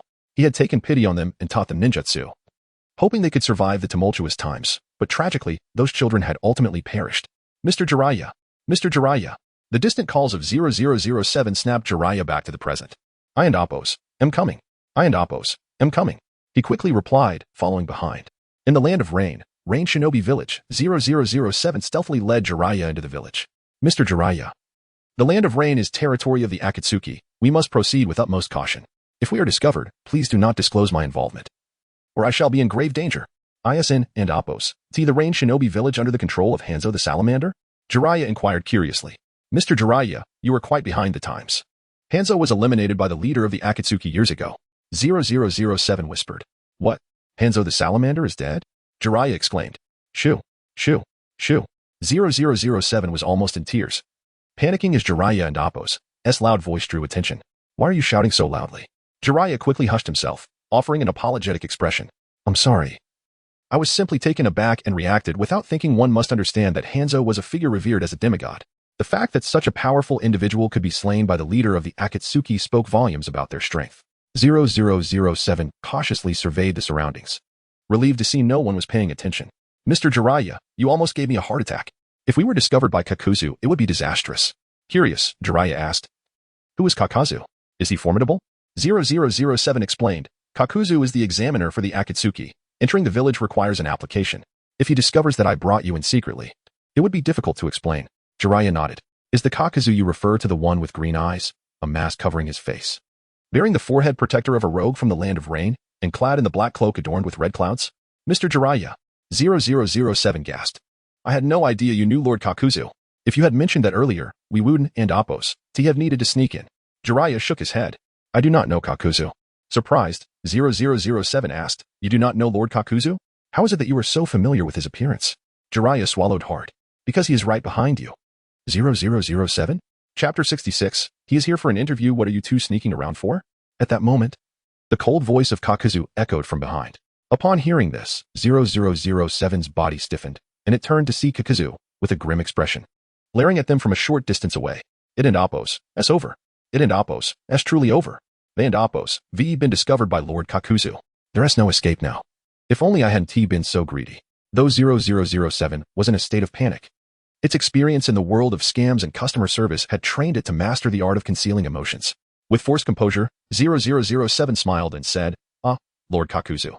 The weather is quite pleasant today, so I thought I'd take a little stroll. In the midst of speaking, it awkwardly scratched its head, trying to mask its inner turmoil. However, It seemed that fate had other plans. Just as it finished speaking, a deafening thunderclap resonated, and what had begun as a light drizzle in the rain village suddenly transformed into a torrential downpour. 0007 and Jiraiya. Damn it. How is it that I just mentioned the weather, and now it's pouring? Is the heavens mocking me? Kakuzu wiped the rain from his face and remarked, Indeed. The weather is quite fine. Now, tell me your employee number. Upon hearing this, 0007 was on the verge of tears. Lord Kakuzu, you can't do this. If Lord Black Zetsu finds out, I'm really finished. Kakuzu remained expressionless. You infiltrated the rain village without authorization. I suspect you have been bribed by someone and have leaked information about the organization. 0007 felt as if the sky was collapsing. It hurriedly explained, Lord Kakuzu. Please let me explain. It's not as you think. But it was at a loss for words, for Kakuzu had indeed guessed correctly. 0007 had been bribed by Jiraiya and had leaked information about Orochimaru. Oh? Then please explain, Kakuzu said with interest. 0007 was even more distressed. It truly didn't know how to explain itself. It couldn't possibly admit to being bribed by Jiraiya, could it?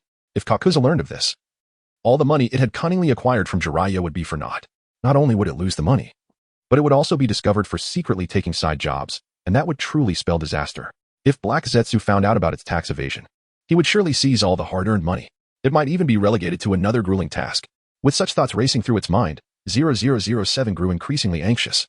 It had no desire to spend the scorching summer days selling newspapers on the street, nor did it wish to engage in the repulsive, foul-smelling task of cleaning up waste.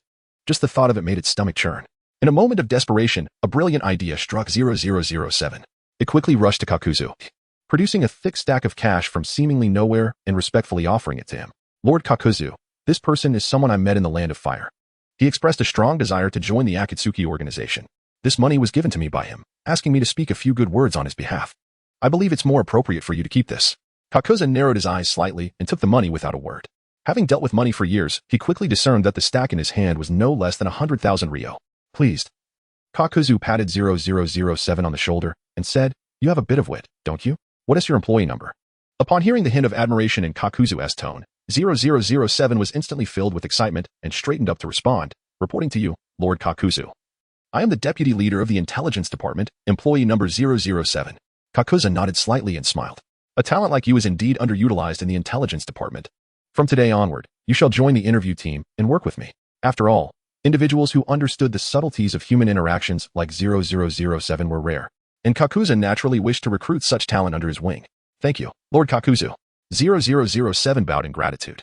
That fellow wanted to join the organization, didn't he? Let him follow me. With that, Kakuzu headed towards the Akatsuki base. Hehehe, what an unexpected turn of events. What I thought was merely a stroke of luck has turned into an opportunity for promotion. 0007 exclaimed in delight. From this moment on, it would no longer be the unremarkable deputy leader of customer service, but rather the chief interviewer of the Akatsuki organization. It was known that there was only one interviewer in the Akatsuki, and now it had become the second. The elevation in position was nothing short of significant. Perhaps, aside from Haydn, no one in the Akatsuki held a higher rank than it. It could truly be said to be beneath one, above 10,000. Weren't you supposed to bring me to find Orochimaru? Why are you having me interview for the Akatsuki instead? Jiraiya asked, utterly bewildered. At Jiraiya's question, 0007 snapped back to reality and retorted, How can you say that? If you hadn't caused such a commotion, would Lord Kakuzu have come over? I had no choice but to say that. Upon hearing this, Jiraiya scratched his head and chuckled awkwardly. Is that so? But it's all right. Since Orochimaru is also in this organization, joining doesn't seem too bad. Enough with the chatter. Let's hurry up. It wouldn't be good to keep Lord Kakuzu waiting, 0007 urged. Now that Kakuzu was its new superior, it couldn't afford to leave a poor impression as a newcomer. Such a misstep might lead Kakuzu to view it as an unreliable employee, and 0007, well-versed in workplace dynamics, would not make such a rookie mistake. At the Akatsuki base, in the interview hall, Kakuzu sat at a wooden table. His fingers naturally interlaced. Before him lay an exquisite wooden plaque, inscribed boldly with the title Chief Interviewer of the Akatsuki, Kakuzu. Meanwhile, 0007 carefully poured tea into Kakuzu's cup from the water jug on the table. Kakuzu took a sip, savoring the delicate blend of bitterness and sweetness. After setting down his cup, his gaze shifted back to Jiraiya, who stood nervously before him. Please, begin with a brief introduction. This was Jiraiya's first interview, and he appeared somewhat anxious as he faced Kakuzu's inquiry. Hello, I am Jiraiya from the Land of Fire Konoha Village, a novelist by profession. And my pastime involves peeping into women's baths. 0007 and Kakuzu? Chapter 67, Close Friends Cough. What are your hobbies? Could you repeat that? Kakuzu inquired, digging into his ear, convinced he had misheard. My hobby is peeping into women's baths. Jiraiya reiterated. I thought I misheard you. How could your hobby possibly be peeping? Kakuzu's words trailed off. Indeed, this man truly had a penchant for voyeurism. It struck Kakuzu as rather inappropriate. He sighed, acknowledging that in the realm of shinobi, as long as one possessed sufficient strength, peculiar inclinations could be overlooked. What is your strength like? Our Akatsuki organization only recruits elites. We do not accept the mediocre. If you lack strength, you may exit to the right. There is no need to waste time, Kakuzu stated. Since the Akatsuki had advertised in the newspapers, Kakuzu had been inundated with applicants, yet none had proven capable in his interviews over the past few days. I believe our casino possesses considerable strength, Jiraiya chuckled. Kakuzu-sama, he is Jiraiya, one of the legendary three of Konoha. During the Second Great Ninja War, he earned the recognition of Hanzo the Salamander in battle, which granted them the title of the Legendary Three. It is worth mentioning that Orochimaru was also among the trio, explained 007. Upon hearing this, Kakuzu's interest peaked. So, you were comrades with Orochimaru? During the Second Great Ninja War, Kakuzu had been preoccupied with making money in the West and had not kept abreast of the events in the shinobi world. Indeed. I have come to the Akatsuki in search of Orochimaru, Jiraiya affirmed. Oh, so your initial intention was to seek Orochimaru? Kakuzu suddenly inquired. Hearing a sound, Jiraiya instinctively glanced over to see 007 frantically signaling him. 007 was on the verge of tears, realizing that Jiraiya was indeed a foolish ally. Hadn't he emphasized before that if Kakuzu inquired, he should say he was here for an interview? Now, Jiraiya had clearly forgotten his prior advice. He hoped his gestures would convey the message to Jiraiya. 007, what is the matter? Why are you winking so much? Jiraiya asked curiously. 007. Kakuzu regarded 007 with an inscrutable gaze and casually queried, how much did you pay 007 to help you find Orochimaru? 2 million, truly exorbitant. Jiraiya's words faltered. As it seemed Kakuzu had caught him in a slip, he awkwardly glanced at 007. Sorry, I was paying attention. 007 covered its face, overwhelmed and at a loss for words. It felt that Jiraiya had deliberately set him up, making him resentful for the expenditure, only to turn the tables on himself. Who stuffed money into my body? 007 exclaimed. With that, it hastily produced a scroll from within and presented it to Kakuzu. Kakuzu-sama. Someone secretly stuffed 2 million into my body. This is truly despicable. Kakuzu accepted the scroll, chuckling, indeed, that is quite wicked. Fortunately, you discovered it in time. Otherwise, the consequences would have been dire. Indeed, Kakuzu-sama is correct. 007 lamented, visibly pained. It's infuriating. The hard-earned money was barely warm before it was lost. Today, I suffered a loss of 210,000. Seeing 007's sorrowful expression, Jiraiya nearly burst into laughter, feeling a wave of amusement wash over him. He had recognized that 007 was indeed attempting to exploit him. Since your strength is adequate, you qualify for membership in the Akatsuki. However, before you join, let us discuss salary and benefits, Kakuzu said, tapping his fingers lightly on the table. A base salary plus task commissions is a monthly salary of 100,000 acceptable? 100,000. Jiraiya gasped. Kakuzu's statement left him astounded. A C-rank mission typically rewarded between 30,000 and 50,000. Yet the Akatsuki's monthly salary was merely equivalent to 2 C-rank rewards. Do you take me for a slave? Jiraiya exclaimed, agitated. Kakuzu appeared slightly embarrassed. Ahem. Do not be so agitated. The salary is negotiable. I can offer you 500,000 a month, with a 50-50 split on task rewards. How does that sound?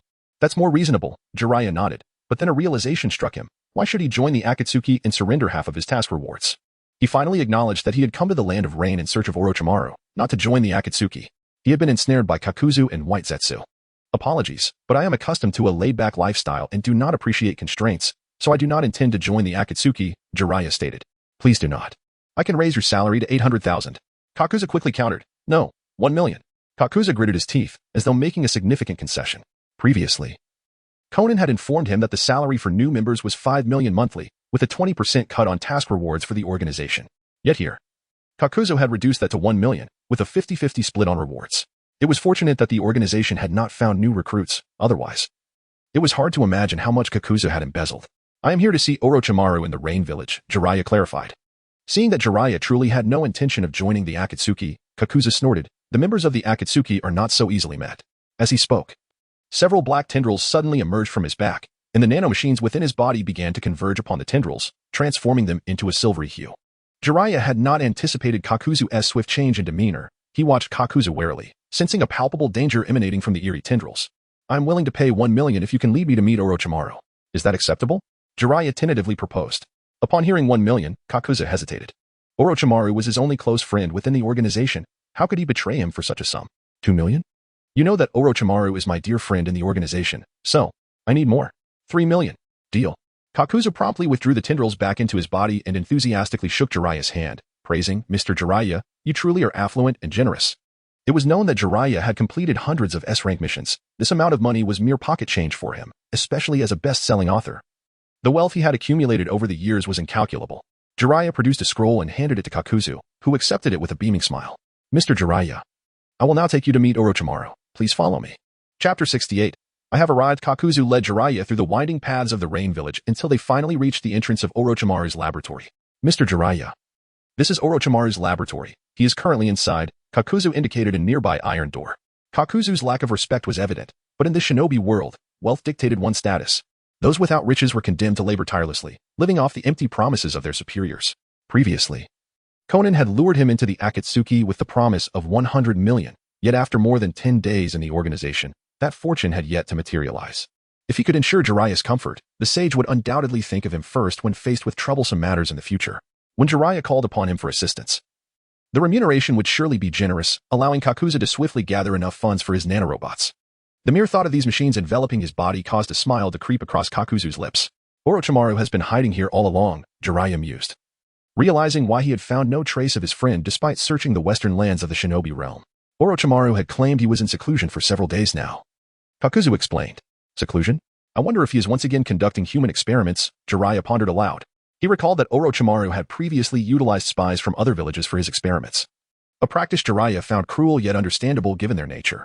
However, he was horrified to learn that Orochimaru had resorted to capturing villagers for his experiments when subjects became scarce. By the time Jiraiya learned of this, Orochimaru had already fled under the cover of night. "I'm not entirely sure. He mentioned something about being able to draw energy into his body, which is why he went into seclusion," Kakuzu remarked. "Draw energy into the body? What does that entail?" Jiraiya inquired, curious about Orochimaru's latest pursuits. Perhaps he is researching something bizarre again, Kakuzu speculated. He recalled Orochimaru's previous declaration of seeking immortality through cultivation, claiming that if successful, he would transcend and coexist with the heavens, achieving eternal life. "That's quite an exaggeration," Jiraiya exclaimed. Kakuzu nodded in agreement, confirming that was indeed what he had said, though the truth of it remained uncertain. Deep down, however, Kakuzu held unwavering faith in Orochimaru's words, as the techniques Orochimaru practiced were acquired from a mysterious benefactor. Kakuzu trusted this benefactor implicitly, having obtained his formidable nanorobots from them. Since acquiring these robots, Kakuzu's power had increased dramatically, and once he amassed the complete set, his strength would be unparalleled, allowing him to stride confidently through the shinobi world. The benefactor was not only powerful in terms of the products they provided, but also possessed terrifying strength themselves. Kakuzu vividly remembered the day the benefactor effortlessly slammed him against the wall, almost taking his life in an instant. Had he not possessed 5 lives, he might have already become a mere memory. Each recollection of that encounter filled him with dread, a fear that burrowed deep within, never to be forgotten. Gradually extracted from his memories, Kakuzu spoke. "Mr. Jiraiya, Orochimaru is inside. You may enter." Jiraiya nodded slightly, responding, "Thank you for your assistance." Kakuzu quickly waved his hand dismissively, saying, "Not at all. Mr. Jiraiya, here is a business card from our Akatsuki organization. Please be sure to accept it. We are a newly established mercenary group in the shinobi world, and our members are all exceptionally skilled, each possessing strength on par with that of a Kage. Should you encounter any insurmountable troubles in the future, feel free to reach out to us. With appropriate compensation, we will do our utmost to assist you." As he spoke, Kakuzu respectfully presented a golden business card to Jiraiya. Jiraiya was taken aback by the revelation of the Akatsuki's profound capabilities, realizing the members were of such exceptional caliber. He contemplated the formidable force they would become if united in executing missions. Even elite shinobi teams might hesitate to confront members of the Akatsuki. Now, he understood why Orochimaru sought to join such a powerful organization. Who wouldn't be tempted by its strength? The only drawback might be the somewhat lacking compensation. Jiraiya carefully tucked the Akatsuki's card into his attire, acknowledging the possibility that he might indeed require their services in the future. Upon seeing Jiraiya accept the card, Kakuzu smiled, saying, "Mr. Jiraiya, I shall take my leave and not intrude upon your reunion with Orochimaru." With that, he whistled cheerfully as he made his way back to the Akatsuki's base. Despite the gloomy weather, Kakuzu's spirits soared, having earned a staggering 360,000 a day, bringing him one step closer to his modest goal. "I've come to realize that none of the leaders are reliable. They merely paint grandiose dreams. I wonder when my promised 100 million will arrive," Kakuzu muttered to himself, unaware that Nagato and Konan had no intention of fulfilling that promise. In matters of obligation, evidence is paramount, and Kakuzu possessed no proof of Konan's commitment to grant him the promised sum. Thus, it was likely that he would never see that money. Kakuzu had fallen victim to his own ignorance. Had they signed a contract from the start, things might have turned out differently. Years later, a trend of signing labor contracts emerged within the Akatsuki, largely propelled by Kakuzu's experience of being duped. Perhaps Kakuzu himself did not realize that the painful ordeal he endured would ultimately serve as a catalyst for the advancement of the entire Akatsuki, securing benefits for future members. After Kakuzu departed, Jiraiya gazed at the iron door before him, his heart racing with excitement. Behind this door was the friend he had traversed mountains and rivers to find, Orochimaru. Knock, knock, knock. Orochimaru, I know you're inside. Open the door. After a lengthy silence, there was no response. May I come in? Still, no answer. Hee hee. Since you're silent, I shall take that as consent. Here I come. Chapter 69. The old man is no more Orochimaru. I have truly entered. Jiraiya called out loudly from outside the door. However, as seconds ticked by, the interior remained eerily silent, devoid of any response. Unable to contain his impatience, Jiraiya rubbed his hands together and exclaimed, in that case, I am indeed coming in. With that, he approached the grand entrance, took a deep breath, and slowly placed his hands upon the door, attempting to force it open with sheer strength.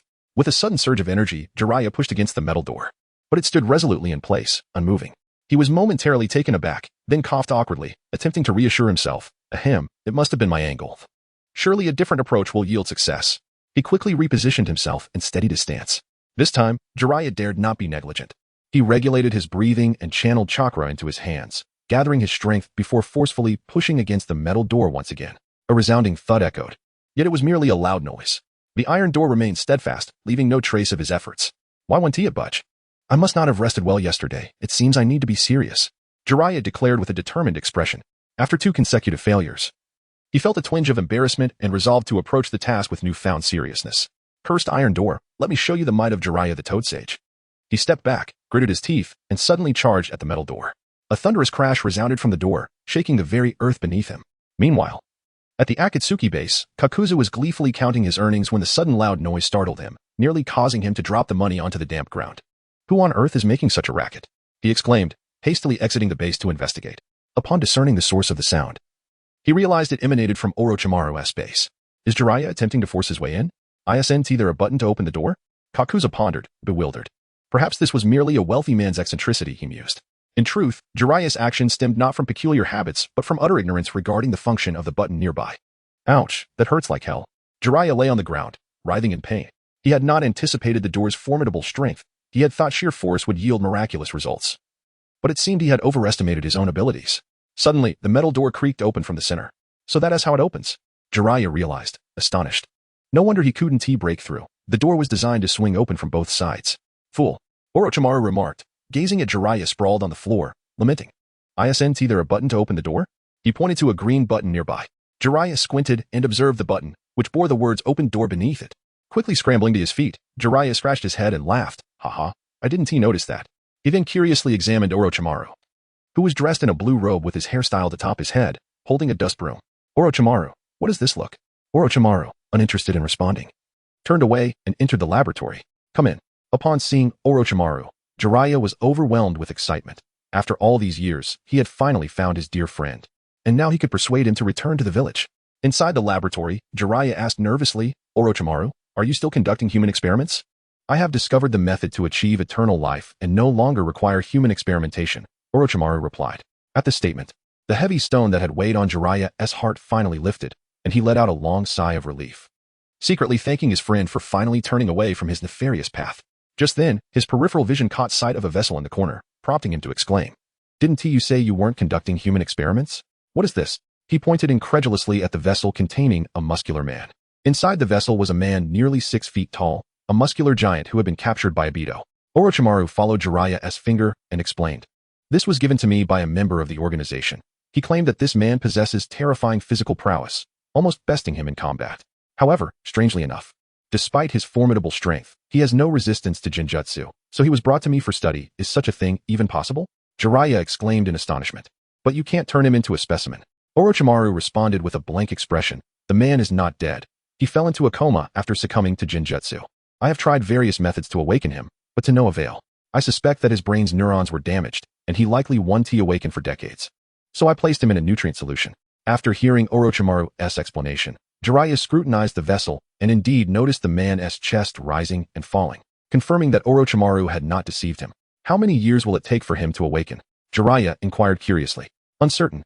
It may take around 30 to 50 years for him to regain consciousness, Orochimaru replied, picking up documents from the table. Jiraiya's lips twitched as he looked sympathetically at the giant in the vessel. What a pitiful fate. How did you find your way here? Orochimaru suddenly asked. Haha. I spent a bit of money, and someone brought me here. Jiraiya chuckled. Was it White Zetsu or Kakazu? Both. Orochimaru sighed, knowing these money-driven individuals were unreliable. He had not anticipated they would sell him out so quickly. What do you want from me? Orochimaru asked suddenly.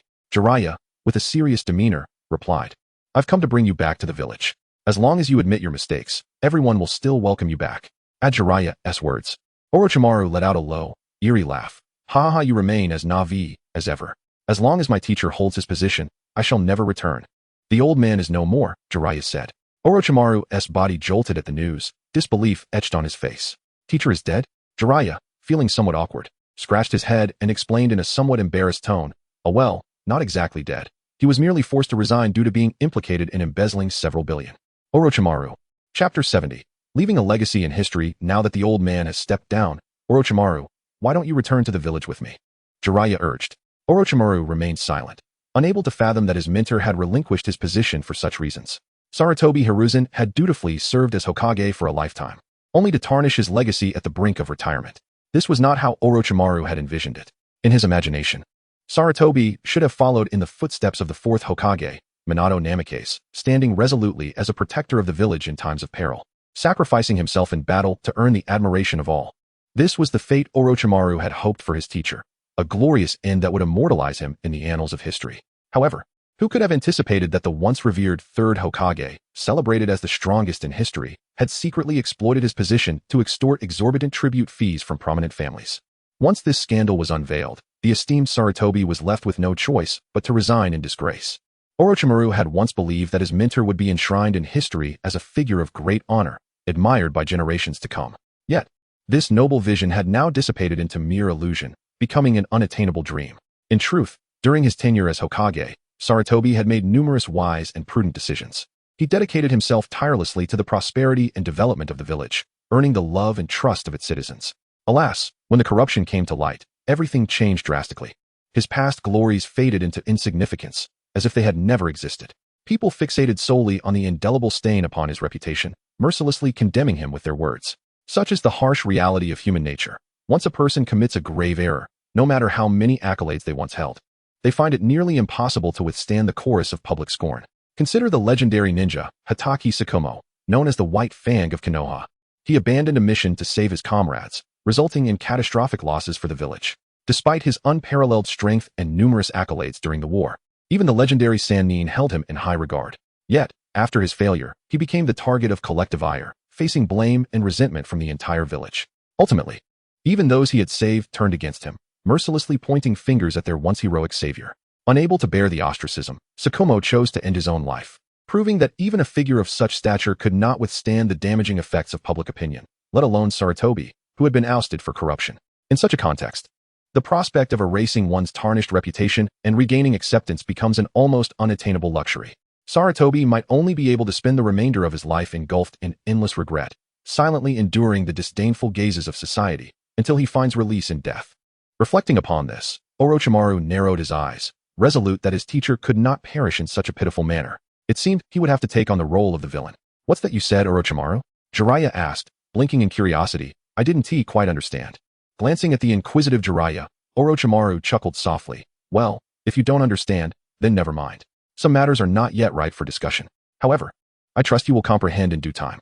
On noticing Orochimaru's reluctance to elaborate, Jiraiya nodded, acknowledging the unspoken understanding. After all these years, he had come to grasp Orochimaru's character. If he was unwilling to share, no amount of questioning would yield an answer. At that moment, Jiraiya could hardly imagine that Orochimaru was already devising a plan for their esteemed teacher, Sarutobi, to meet his end in a seemingly honorable manner. Had he known Orochimaru's intentions, he would have fiercely intervened, but he remained blissfully unaware. Then, will you return to the village with me? Jiraiya asked eagerly, hoping to hear those three words. I will. Regrettably, reality proved to be starkly different. Orochimaru shook his head, stating, there is nothing in the village that holds my interest anymore, so I do not intend to go back. Upon hearing this, Jiraiya felt as though a bucket of ice water had been poured over him, instantly engulfed in despair as he lowered his head. Until now, he had firmly believed that finding Orochimaru would lead to persuading him to return. However, facing the reality of the situation made it evident that things were far more complicated than he had imagined.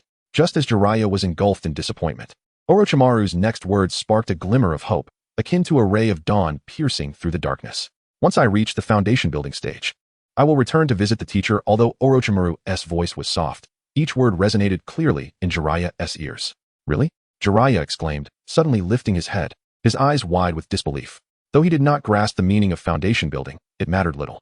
What was important was that Orochimaru still wished to return to see his teacher, suggesting that there remained a possibility for redemption. Orochimaru's gaze flickered.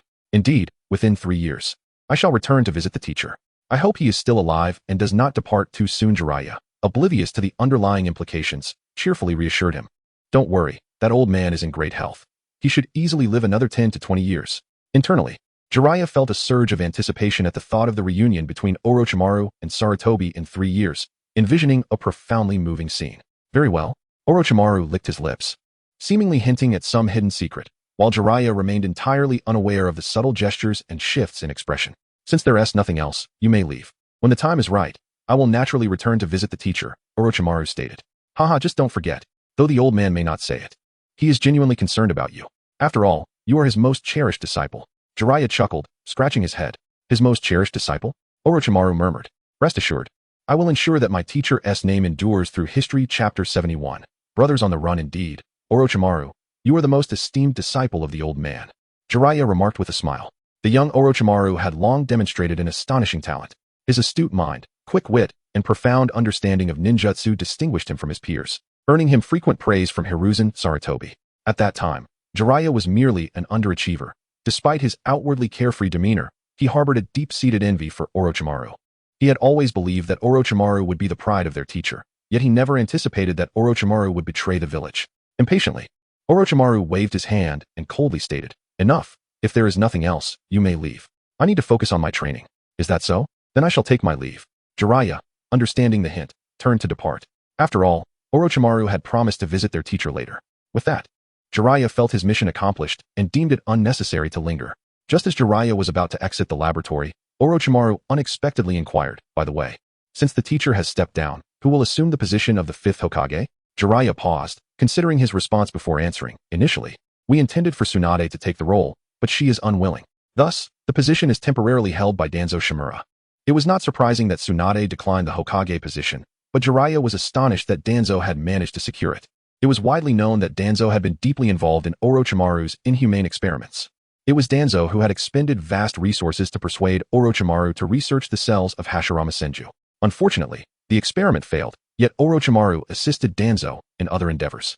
What was truly unexpected was that when the scandal of the horrific human experiments broke, Danzo managed to escape unscathed, deflecting all blame onto Orochimaru, who became the target of public ire and was forced to flee in disgrace, while Danzo remained unharmed. Orochimaru could hardly believe he had inadvertently taken the fall for the Hokage. Although their relationship was one of mutual exploitation, Danzo's treachery was unforgivable, as he had discarded Orochimaru when it suited him, shifting all responsibility onto his shoulders. Orochimaru suspected that the exposure of his laboratory was the result of Danzo's machinations.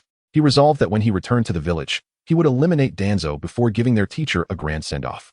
In Konoha village, within the Hokage's office, Danzo suddenly sneezed without warning while engrossed in paperwork. He abruptly looked up, a flicker of anger crossing his face. Damn it, it must be that accursed Uchiha cursing me. If it weren't for the Uchiha's maledictions, how could he possibly sneeze? He wiped his nose with a tissue, reflecting on his teacher's words. The Uchiha were indeed a naturally malevolent clan. These Uchiha had become increasingly audacious, daring to harbor ill intentions towards him. This could not be tolerated any longer, Danzo thought, his teeth grinding together. He was acutely aware of the Uchiha clan's power and ambition. If allowed to grow unchecked, they would undoubtedly become a significant threat. With this thought, a wave of murderous intent surged within him. He resolved to find an opportune moment to eradicate this menace, employing any means necessary, be it cunning schemes or brute force. Danzo's eyes glinted with determination. I shall not overlook any threats to the village. In the Rain Village, after leaving Orochimaru's laboratory, Jiraiya was filled with reflection. Now that these matters were settled, he could finally take time to write the sequel to the tale of the Gutsy Ninja. This work was immensely popular among the otaku community, and releasing a new chapter while the iron was hot would surely create a greater sensation. However, before putting pen to paper, he decided to seek inspiration. With that thought, Jiraiya departed from the Rain Village. At the Akatsuki base, 007 watched anxiously as Jiraiya left the Rain Village. What? This wandering meal ticket is gone. If he leaves, where will I earn my keep? Gazing at the dark, damp Akatsuki base and feeling the stifling atmosphere within, 007 felt a twitch at the corner of its mouth. At that moment, it regretted hastily joining Kakuzu's ranks, realizing its future felt bleak. In 007's imagination, it should have been seated at an interview table, sifting through a mountain of resumes, with various formidable candidates anxiously awaiting its verdict, capable of determining their fate with a single word. However, the harsh reality mercilessly shattered all those delightful fantasies. It finally understood why there was only Kakuzu as the interviewer for the Akatsuki. Almost no one sought to join, and those who did often fell short of the standards. It would have been better to continue working as customer service, earning a little extra on the side. Now, not only had it lost the millions it had painstakingly earned, but its entire life felt ruined. What are you dawdling for? Can't you see my cup is empty? Hurry and refill it. Kakuzu barked. 007 felt wronged, having spent its time in the Akatsuki merely pouring drinks for Kakuzu. It picked up the kettle and filled Kakuzu's cup. After serving, 007 suddenly clutched its stomach. Kakuzu-san, I feel a bit unwell. I'm going to the restroom. Go ahead. Even White Zetsu needs to use the restroom. Kakuzu muttered. Once outside the base, 007 glanced back to see Kakuzu had not followed. Suddenly, an uncontrollable impulse surged within it, and it dashed towards the gates of the Rain Village. After finally leaving the confines of the Rain Village, it came to a halt, raising a hand to wipe away the tears that had fallen unnoticed. Damn it, do they really see me as a mere slave? As if I can't just run away. We're running, brothers. We're on the run. Chapter 72. I have become the Hokage in the Hokage office of Konohagakure. The door was gently knocked upon. Come in, spoke Shimura Danzo, lifting his head slowly and placing the documents he had been perusing onto the desk, his tone grave. As the door creaked open, Nara Shikaku entered, carrying a stack of papers. Nara Shikaku, what brings you here? Shimura Danzo inquired with a smile, harboring a deep admiration for Shikaku. It was Shikaku who had meticulously orchestrated the coalition of various clans to expose the nefarious deeds of Sarutobi Hiruzen, ultimately forcing him to resign from the position of Hokage in disgrace. This pivotal event had granted Danzo the opportunity to ascend to the coveted role of acting Hokage. Yet, there were minor complications.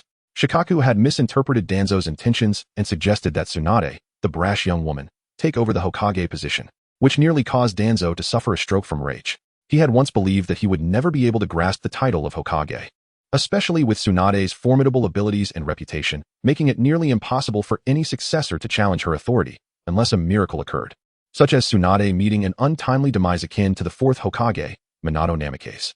However, such a scenario was exceedingly unlikely. In a moment of despair while confined to a hospital bed, Shikaku informed Danzo that due to Tsunade's prolonged absence from the village, it was impractical to summon her back to assume the Hokage role. Thus, the clan leaders had convened and decided to appoint Danzo as the temporary Hokage until Tsunade's return.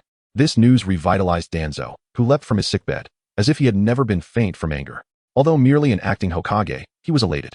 Since taking on the role, Danzo arose earlier than roosters and retired later than dogs, tirelessly seated at his desk, managing the myriad affairs of the village without a hint of complaint.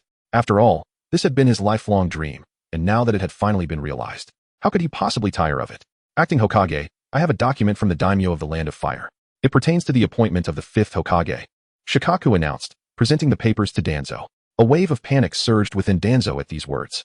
Had they found Tsunade so swiftly? This revelation was entirely unexpected, and the prospect of losing the position he had just begun to enjoy loomed ominously. Danzo bit his lip, his countenance darkening. He had barely settled into this position, had yet to relish the respect of the villagers, had not begun to enact his vision, nor had he dealt with the malevolent Uchiha clan, nor strengthened the village. Trembling, he accepted the document, feeling as though it had transformed into a heavy burden that rendered him breathless. He dreaded opening it, fearing that the daimyo had officially appointed Tsunade as the fifth Hokage.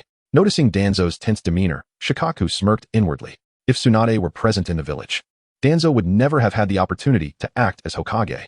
Shikaku was well aware of Danzo's unscrupulous nature, having engaged in numerous clandestine dealings. Now that the document appointing Tsunade had finally arrived, it signified that Danzo's time was drawing to a close. Ultimately, Danzo, albeit with trembling hands, opened the document. However, as he read the prominent title, he felt as though struck by lightning. His body convulsed, and the color drained from his face, rendering him as pale as a sheet. The title read, Notification of Appointment for the Fifth Hokage. The notification of appointment for the fifth Hokage. Danzo's lips quivered uncontrollably, and his voice became hoarse from shock. How could this have happened so swiftly? He had only been in the role for 3 days, hardly had time to savor the thrill of power, and now it seemed everything would end abruptly. As his spirits sank, he continued to read the subsequent content. the citizens of Kanahegakure elected Senju Tsunade as the 5th Hokage. However, due to various reasons, Tsunade was unable to assume the position. Thus, the daimyo collectively decided to appoint the acting Hokage, Shimura Danzo, as the official 5th Hokage. Upon finishing the document, Danzo's mouth fell agape in disbelief. As seconds ticked by in silence, the only sound being his heavy breaths. After what felt like an eternity, he finally regained his composure and erupted into laughter. Ha! I have finally become Hokage. I am now the Hokage. Shikaku, bewildered by this sudden shift, stared at Danzo in confusion, utterly unaware of what had transpired. Driven by intense curiosity, Shikaku reached for the document on the desk and began to read it meticulously. As his eyes scanned the text, his expression darkened progressively until he was left in shock, eyes wide, nearly popping from their sockets. What madness had seized the daimyo of the Land of Fire to appoint someone like Danzo as Hokage? Observing Danzo's ecstatic face, Shikaku felt as though the world was crumbling around him. He knew Danzo's character all too well, cunning, ruthless, and willing to do anything to fulfill his ambitions. The sight of Danzo's face, contorted with excitement, filled Shikaku with despair. He lamented the decision, thinking it would have been better to let Sarutobi Hiruzen continue as Hokage. In comparison, Hiruzen, despite his corruption, was far more reliable and capable of governance.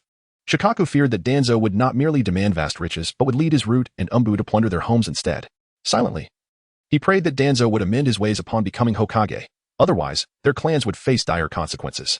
Chapter 73, A Fine Day. Coughing lightly, Nara Shikaku exclaimed, Hokage-sama. I have pressing matters to attend to, before hastily exiting the Hokage's office, his expression fraught with urgency. This is it. A grave issue has arisen. Shimura Danzo has truly ascended to the position of Hokage, and the future of Kanahegakure appears bleak. Nara Shikaku felt an overwhelming compulsion to relay this news to the heads of the prominent clans, so they could prepare accordingly. It is critical to understand that the authority wielded by a provisional Hokage pales in comparison to that of a formally appointed Hokage. The provisional Hokage's powers are limited. They cannot even mobilize the Umbu, the elite forces exclusive to the Hokage, unless their life is in imminent danger. Now that Shimura Danzo has officially taken the mantle of Hokage, this implies that all Umbu members will be under his command, coupled with the root organization he has nurtured. These two factions together constitute a formidable force, posing a significant threat to the clans. Should Danzo harbor discontent towards any clan, he could easily annihilate them. With this thought, Nara Shikaku shuddered. I must hasten to inform them. In the Hokage's office, Shimura Danzo could hardly contain his excitement. Who would have thought I would become the official Hokage? He gazed at the appointment letter in his hands, having read it no less than 5 times. The mere thought of his new status almost caused him to faint from exhilaration. Bring forth, Danzo suddenly commanded. As soon as his words fell, 8 individuals clad in animal masks knelt before him in the office, a mix of root and Umbu members. The sight of the Umbu finally heeding his call filled Danzo with elation. They had finally come to follow his orders. Just 3 days prior, he had struggled to summon them, his voice nearly hoarse from calling out in vain. Reluctantly, he had resorted to dispatching a few from root for assistance. How embarrassing it would have been for the acting Hokage to shout for his subordinates to aid him, only to be met with silence. Now, the Umbu were finally responsive. Spread the news of my official appointment as Hokage, Danzo urged, handing the appointment letter to the foremost Umbu. Yes, Hokage-sama. The Umbu replied respectfully, accepting the document. Say that again. What did you call me? Danzo pressed eagerly. Hokage-sama.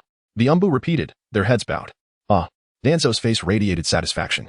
What a delightful feeling. This was the scene he had envisioned during his years in the shadowy root organization, and now it had materialized. Very well, you may depart, he signaled, dismissing the Umbu. You too, leave, he said to the root members. Yes, Hokage-sama. They replied, exiting promptly. With hands clasped behind his back, Danzo approached the expansive windows of his office, which offered a panoramic view of Kanahegakure. A gentle breeze swept through, prompting him to close his eyes in sheer delight, savoring the moment. After a while, he opened his eyes and began assessing the overall state of the village. Despite years under the leadership of Sarutobi Hiruzen, the village's economy seemed stagnant. Pointing towards an antiquated structure, he mused, that dilapidated building ought to be demolished and replaced with something more modern. However, upon noticing a sizable estate at the village's edge, his pupils narrowed in fury. The audacious Uchiha have constructed such a grand compound, merely squandering the village's land resources. It seems the Uchiha have sealed their own fate. Among the many disciples of the second Hokage, Senju Tobirama, only Danzo had perfectly inherited his mentor's disdain for the Uchiha clan. To them, the Uchiha represented an inherently malevolent lineage, susceptible to darkness upon awakening their eyes, ultimately leading them astray. The presence of Uchiha within the village was akin to a ticking time bomb, capable of exploding unpredictably, hence the profound aversion held by both Tobirama and Danzo. It appears that the plan to eradicate the Uchiha must be expedited. Danzo muttered to himself, though first, he wished to check in on an old friend. Danzo's visit under the guise of camaraderie was merely a pretext to flaunt his newfound status. As the saying goes, returning home in splendor is akin to walking in finery under the cover of night. He could hardly wait to witness Sarutobi Hiruzen's reaction upon learning of his promotion to Hokage. The thought of Hiruzen's complex expression brought a smile to Danzo's face as he set off towards the Sarutobi compound. Just as he reached the door, he suddenly realized he had forgotten his Hokage hat and hastily returned to retrieve it from his desk. What a splendid day it is! Everything I desire is falling into place. Danzo departed the Hokage building, elated. At the Sarutobi compound, Sarutobi Hiruzen sat idly on the threshold, his gaze vacant as he stared at the clouds drifting above. Since his abdication, he had been purposeless, spending his days in a daze. Suddenly, he smacked his thigh in regret, lamenting, had I known, I wouldn't have sought financial assistance from those clan heads. With a sigh, he continued. But if I refuse to pay, that fellow will surely spread the tale of my peeping at the women's bath. Hiruzen realized he was trapped in a quagmire, unable to alter the inevitable outcome of losing the people's favor. Perhaps this is fate's way of dooming me, Hiruzen reflected wistfully. Ah, Hiruzen, how leisurely you seem. Being retired is quite nice, unlike my perpetual busyness. At that moment, Danzo appeared with a grin. Hiruzen's gaze fell upon the Hokage hat atop Danzo's head, internally scoffing.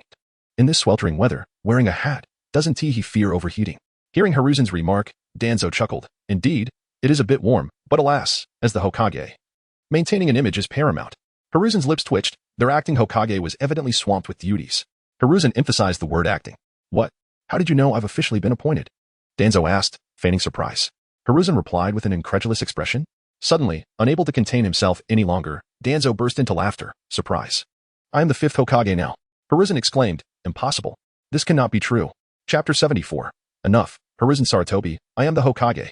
Upon hearing this news, Hiruzen Sarutobi felt a wave of darkness wash over him. Disbelief etched across his face. Danzo, you must be jesting with me, are you not? Hiruzen fervently prayed within himself that Shimura Danzo was merely toying with him. After all, while accepting his own failure was exceptionally difficult, witnessing the success of a friend was even more heart-wrenching. Yet, upon glimpsing the smug smile plastered across Danzo's face, a chill crept up his spine. He realized that his prayers had likely gone unanswered. Observing Hiruzen's flustered expression, Danzo could hardly contain his elation. He leisurely produced a formal appointment letter from the Fire Daimyo and handed it to Hiruzen. I do not know what you were expecting, but this is reality. Danzo remarked with a mocking tone. Hiruzen, trembling hands grasping the document, felt his blood rush to his head as he read its contents, nearly choking on his own disbelief.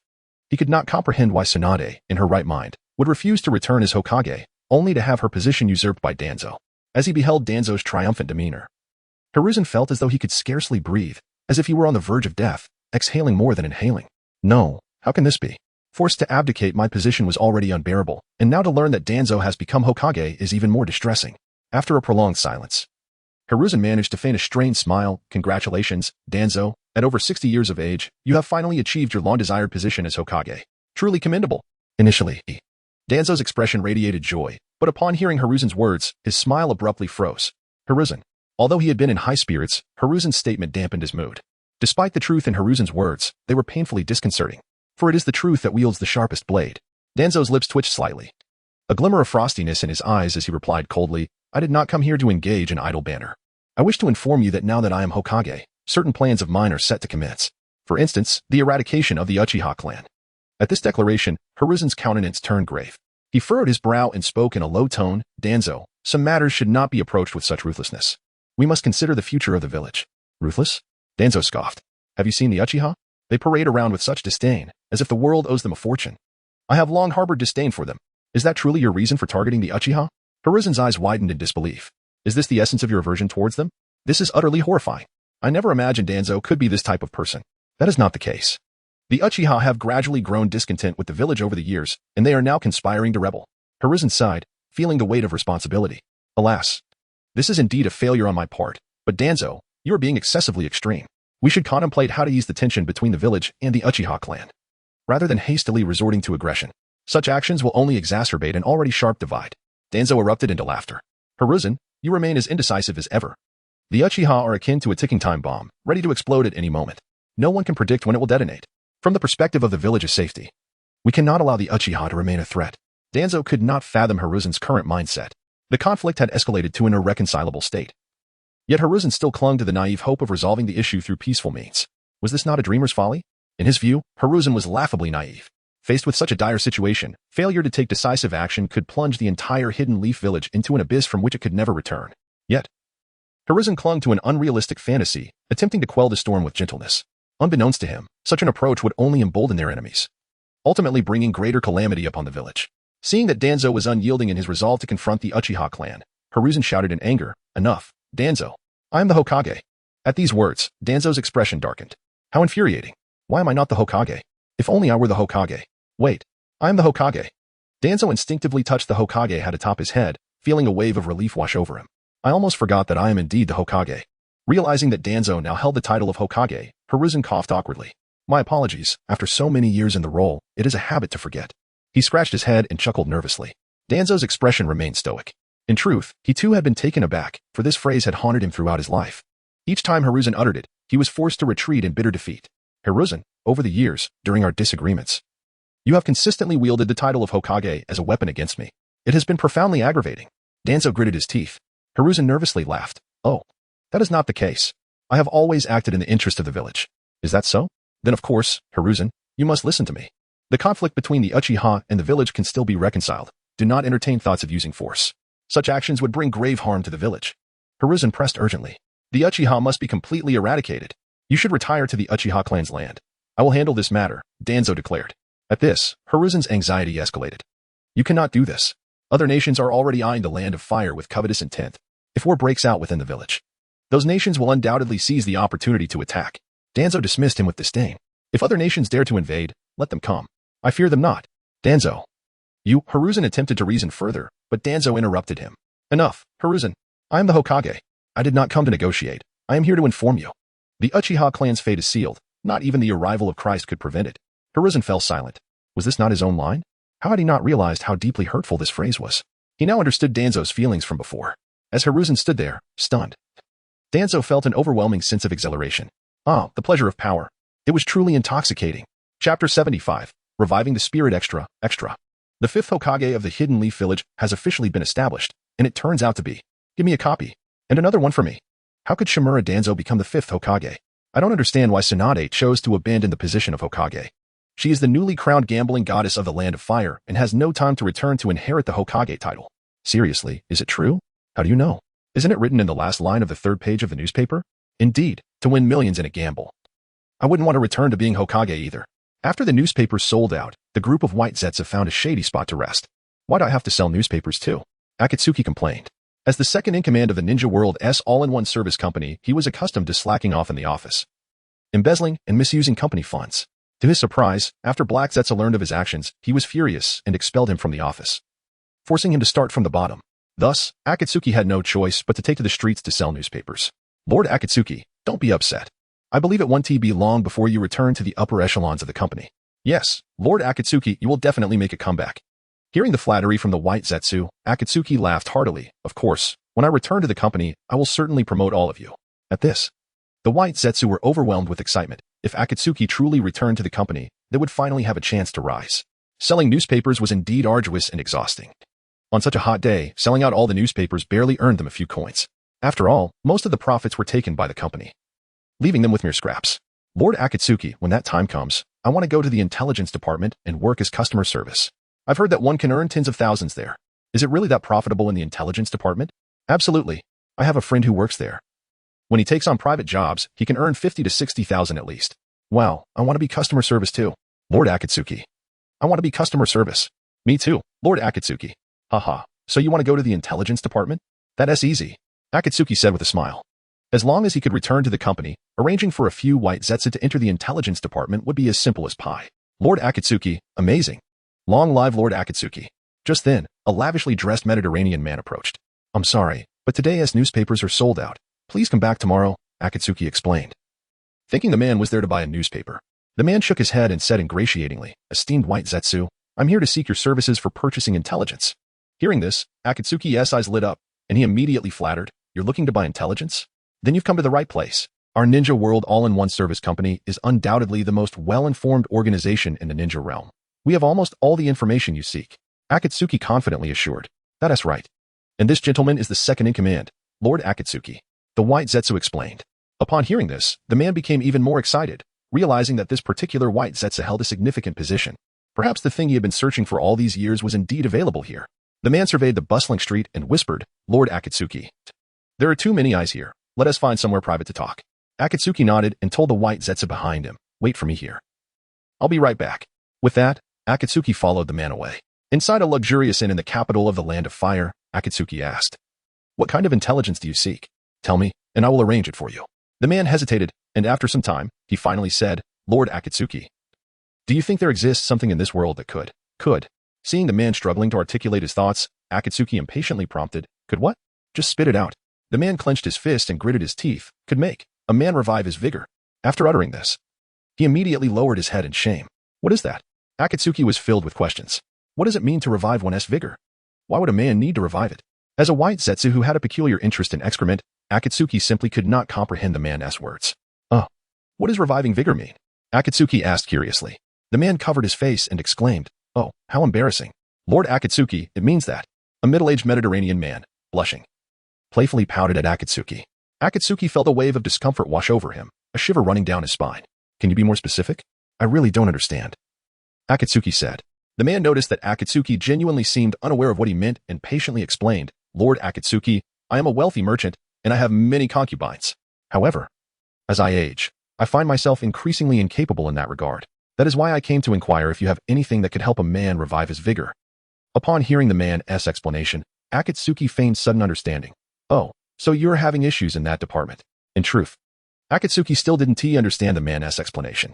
However, Black Zetsu had once told him that in business dealings, even if one doesn't comprehend the explanation, it is wise to feign understanding.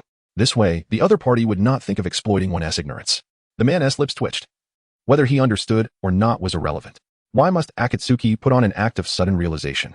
Didn't he care about his dignity? This was truly embarrassing. "So, do you have such things?" the man asked eagerly.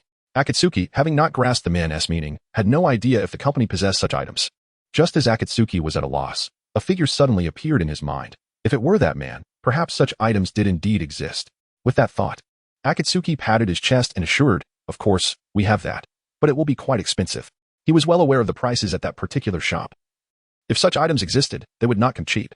Thus, he needed to give the man a heads up beforehand, lest he balk at the price and refuse to buy. "Price is not an issue. I lack nothing but money," the man exclaimed excitedly.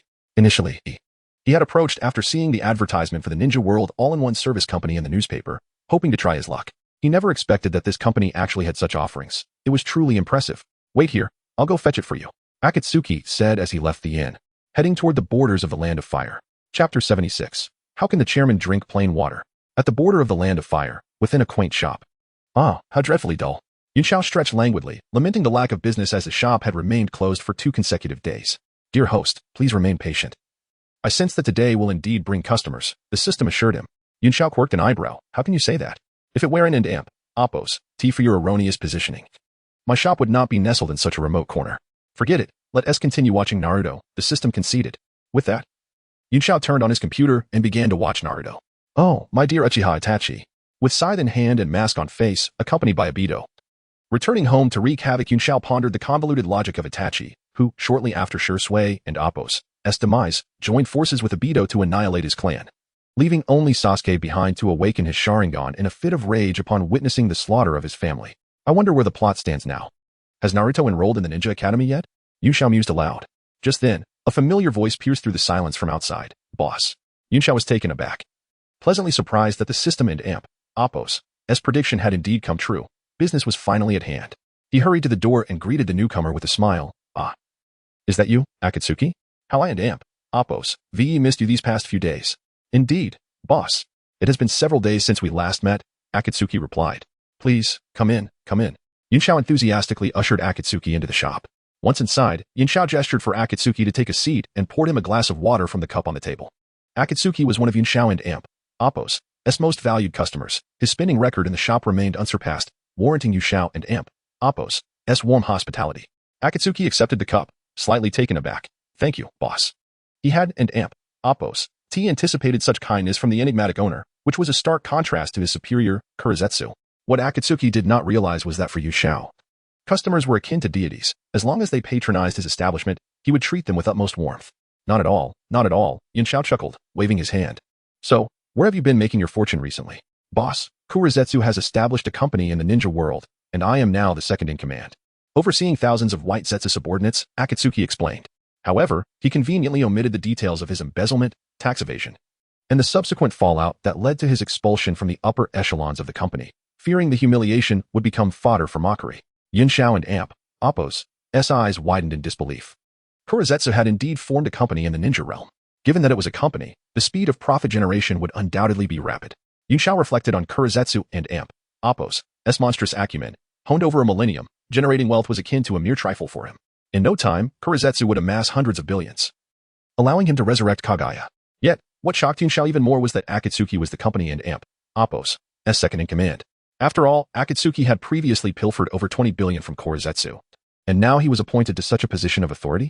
It seemed the lesson learned was insufficient. Should Akatsuki misappropriate funds once more, Kurozetsu would surely become more compliant. In reality, Kurozetsu had already grown cautious. Upon reviewing the company and Appo's accounts, he discovered a significant discrepancy amounting to several tens of millions. Enraged, he ordered a thorough investigation, which ultimately led to the revelation of Akatsuki and Appo's embezzlement, resulting in Kurozetsu summarily dismissing him. Naively, Akatsuki remained oblivious to the gravity of the situation, believing he was merely experiencing life at the grassroots level, unaware that, barring unforeseen circumstances, he would be confined to that position indefinitely. At this juncture, one might wonder why Kurozetsu, knowing Akatsuki and Appo's peculiar fondness for excrement, did not assign him to the task of cleaning waste. Initially, Kurozetsu had considered this, but fearing Akatsuki might become overly excited at the sight of excrement and leap into the cesspool, he ultimately decided that selling newspapers would be a more prudent choice. Little did Kurozetsu know that this decision would inadvertently lead Akatsuki into the realm of intermediaries, ultimately positioning him as a major player in the ninja world, nearly becoming its wealthiest individual. But that is a tale for another time, having traversed from the capital of the land of fire to its border. Akatsuki felt parched after his prolonged journey, eager to quench his thirst. Just as he was about to down the glass of water, Yunxiao suddenly intervened. Wait. In a swift motion, Yunxiao seized the cup from Akatsuki and Appo's hands and poured its contents away. Akatsuki, bewildered, exclaimed, "What is going on? I haven't and Appo's tea even had a sip yet." As he stood there in confusion, Yunxiao deftly retrieved a canister of tea leaves and began brewing tea with practiced ease. As the chairman, how could I possibly drink plain water? Here, Akatsuki, allow me to introduce you to a local specialty, Tai Guanyin. With a warm smile, he carefully presented the freshly brewed tea to Akatsuki. Curiously, Akatsuki accepted the cup, gently blowing away the steam before tilting his head back to drink it all in one go. In an instant, a rich and unique aroma enveloped his senses, leaving him invigorated and erasing his fatigue. His eyes sparkled with delight as he exclaimed, "Wow, this is exquisite." The enchanting flavor transported Akatsuki to a serene tea garden, where he found himself utterly captivated. "Haha, I and Appo's, am glad you like it, Akatsuki. I'll send you a few canisters later," Yunxiao replied, grinning. After all, with Akatsuki now occupying a high-ranking position in the company, his future worth would undoubtedly skyrocket. Yunxiao knew he had to cultivate a good relationship with him. Hoping for future patronage at his shop, "Akatsuki, might I inquire what you seek to purchase during your visit?" Yunxiao seized the opportune moment to steer the conversation back to business. Hesitating, Akatsuki scratched his head, struggling to articulate his request. Noticing his indecision, Yunxiao remained patient, sipping his tea while allowing Akatsuki to gather his thoughts. "Boss, do you have anything that can help a man regain his vigor?" After much contemplation, Akatsuki finally posed the question, echoing a phrase he had heard from a plump friend. Coughing unexpectedly, Yunxiao was momentarily taken aback, nearly choking on his tea at Akatsuki and Appo's startling inquiry. After a moment, he regained his composure, staring incredulously at Akatsuki. Could it be that White Zetsu possesses such capabilities? That can't be right. It was never mentioned in the anime. Could it be that during Akatsuki's transformation, some enhancements were inadvertently bestowed upon him? As this thought crossed his mind, Yunxiao and Appo's gaze began to drift downward. Chapter 77. How much is conscience worth? Yunxiao and Appo's gaze descended, and upon gaining a complete view, he exhaled in relief. Thank heavens, it's not what I feared. Startled, he initially thought that the workstation had indeed been equipped with that device. After the initial shock, curiosity peaked within him as he regarded Afei. If Afei lacked such capabilities, why the need for such an item? Wazn and Appo's Afei, an expert in the study of human excrement? How had he shifted his focus to these matters? Ahem, I happen to have such items here. But may I inquire as to why you require them? As far as I know, your kind does not possess such functions, Yunxiao inquired with curiosity. Upon hearing this, Afei and Appo's expression brightened. Indeed, the boss had such items. He explained, "Boss, today someone asked me if I had anything that could help men regain their vigor, and he was willing to pay handsomely for it. Thus, I thought of you." Yunxiao and Appo's lips twitched upon hearing Afei and Appo's explanation. How could a person be this astute? He was unsure whether the original text contained blue pills of this sort, but it appeared they did not. He regarded Afei with admiration, surprised by Afei and Appo's commercial acumen in sourcing goods based on client needs to profit from the price difference. No wonder you've risen to second in command at the company. You truly possess a business mind. Yun Xiao praised. Regarding a Fei profiting from his store, Yun Xiao felt no ire, for all items were clearly priced, and he had no authority to alter their costs. Thus, a Fei's procurement for profit did not anger him. Rather, he wholeheartedly supported it. After all, the more a Fei sourced from him, the more profit Yun Xiao would accumulate.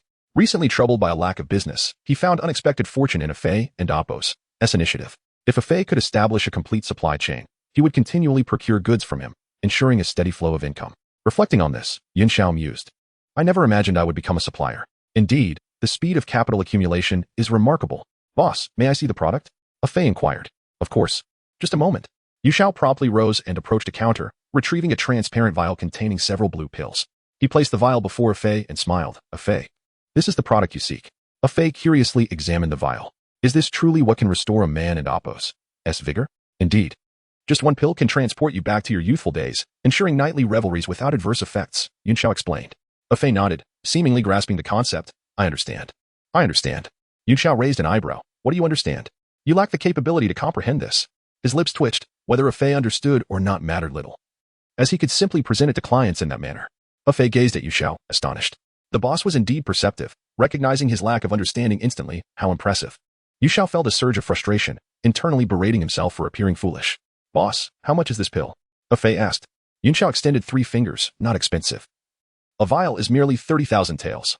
In comparison to the frequently million-tael items in Yu Xiao and Apos' inventory, this was indeed quite affordable. Each vial contained 3 small pills, making it just 10,000 taels per pill, a veritable necessity for those in need, regardless of cost. Upon hearing this, a Fei sighed in relief. It was indeed reasonable. He had feared such items would cost millions of taels, yet they were only 30,000. Haha, how many vials does a Fei need? Yun Xiao asked eagerly, rubbing his hands together. After pondering, a Fei extended 5 fingers. Yun Xiao was instantly ecstatic. 500 vials? A Fei was indeed generous. At 30,000 per vial, that amounted to 15 million taels.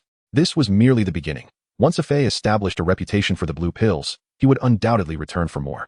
Yun Xiao began to envision a future where he would simply count money while lounging in his store, just as he reveled in his daydreams. A Fei and Apos' words jolted him back to reality. Boss, I want 5 vials. Yun Xiao and Apos' excitement surged. 5 vials? Could you repeat that? F5 vials. I want to buy 5 vials. A Fei stammered quietly, feeling a bit intimidated by Yun Xiao's enthusiasm. For a moment, Yun Xiao was rendered speechless. 5 vials indeed constituted a significant transaction. Was a Fei reckless enough to make such a purchase? Eventually, he managed to inquire, how much do you intend to sell them for? Of course, 30,000 taels. As that is what I paid you, a Fei replied innocently. Yun Xiao sighed, reconsidering his earlier assessment of a Fei. He had initially thought a Fei was here to profit, but it seemed he was merely a runner. No, even a runner would demand a fee. A Fei, do you wish to make a profit? Yun Xiao asked suddenly.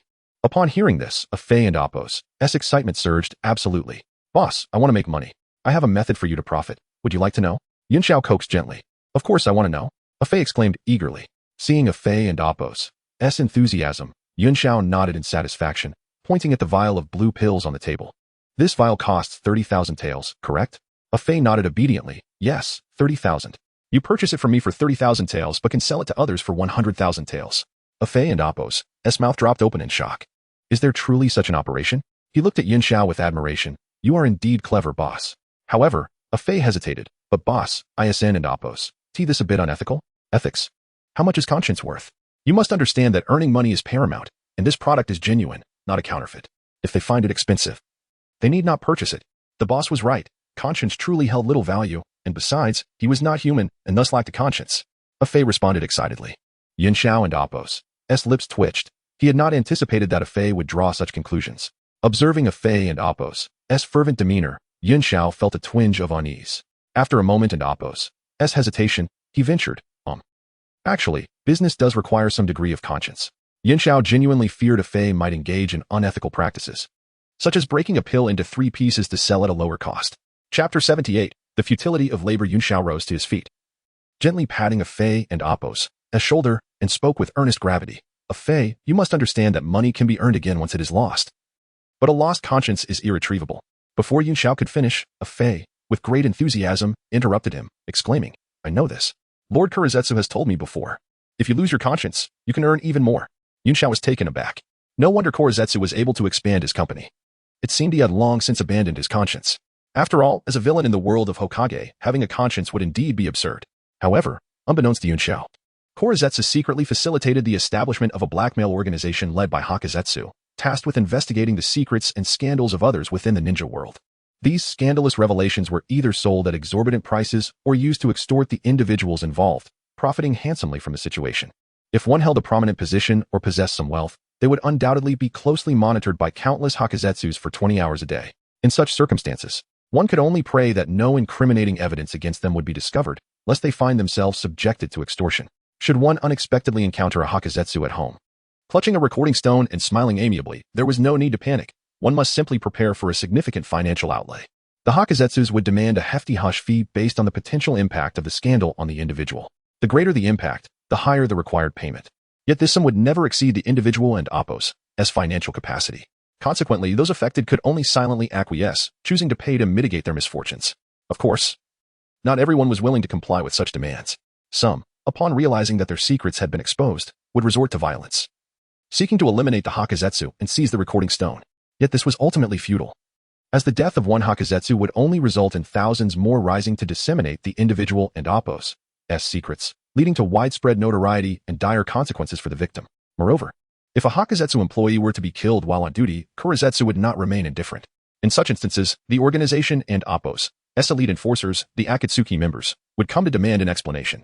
After the Akatsuki intervened, the repercussions for the individual could range from ruinous financial loss to even death. The cycle of extortion would escalate, with forceful collection methods employed as Korezetsu perfected this sinister business model.